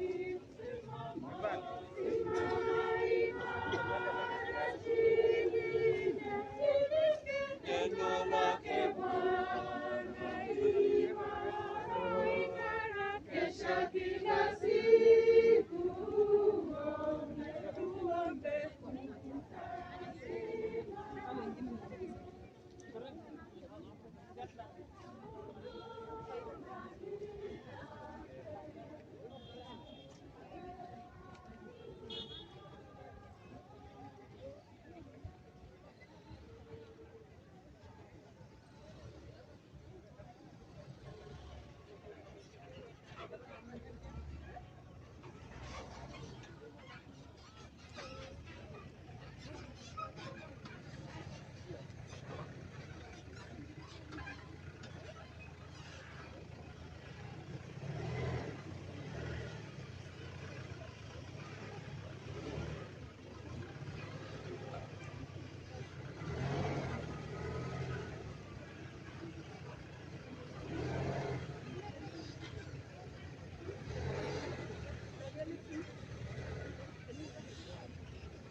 Tufungue kando, please. Tutatoka hapa nisema I need Olympians pekee. Sasa tuchangane hapa. Maki nyukala mimi nipige wanipige.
Hallelujah.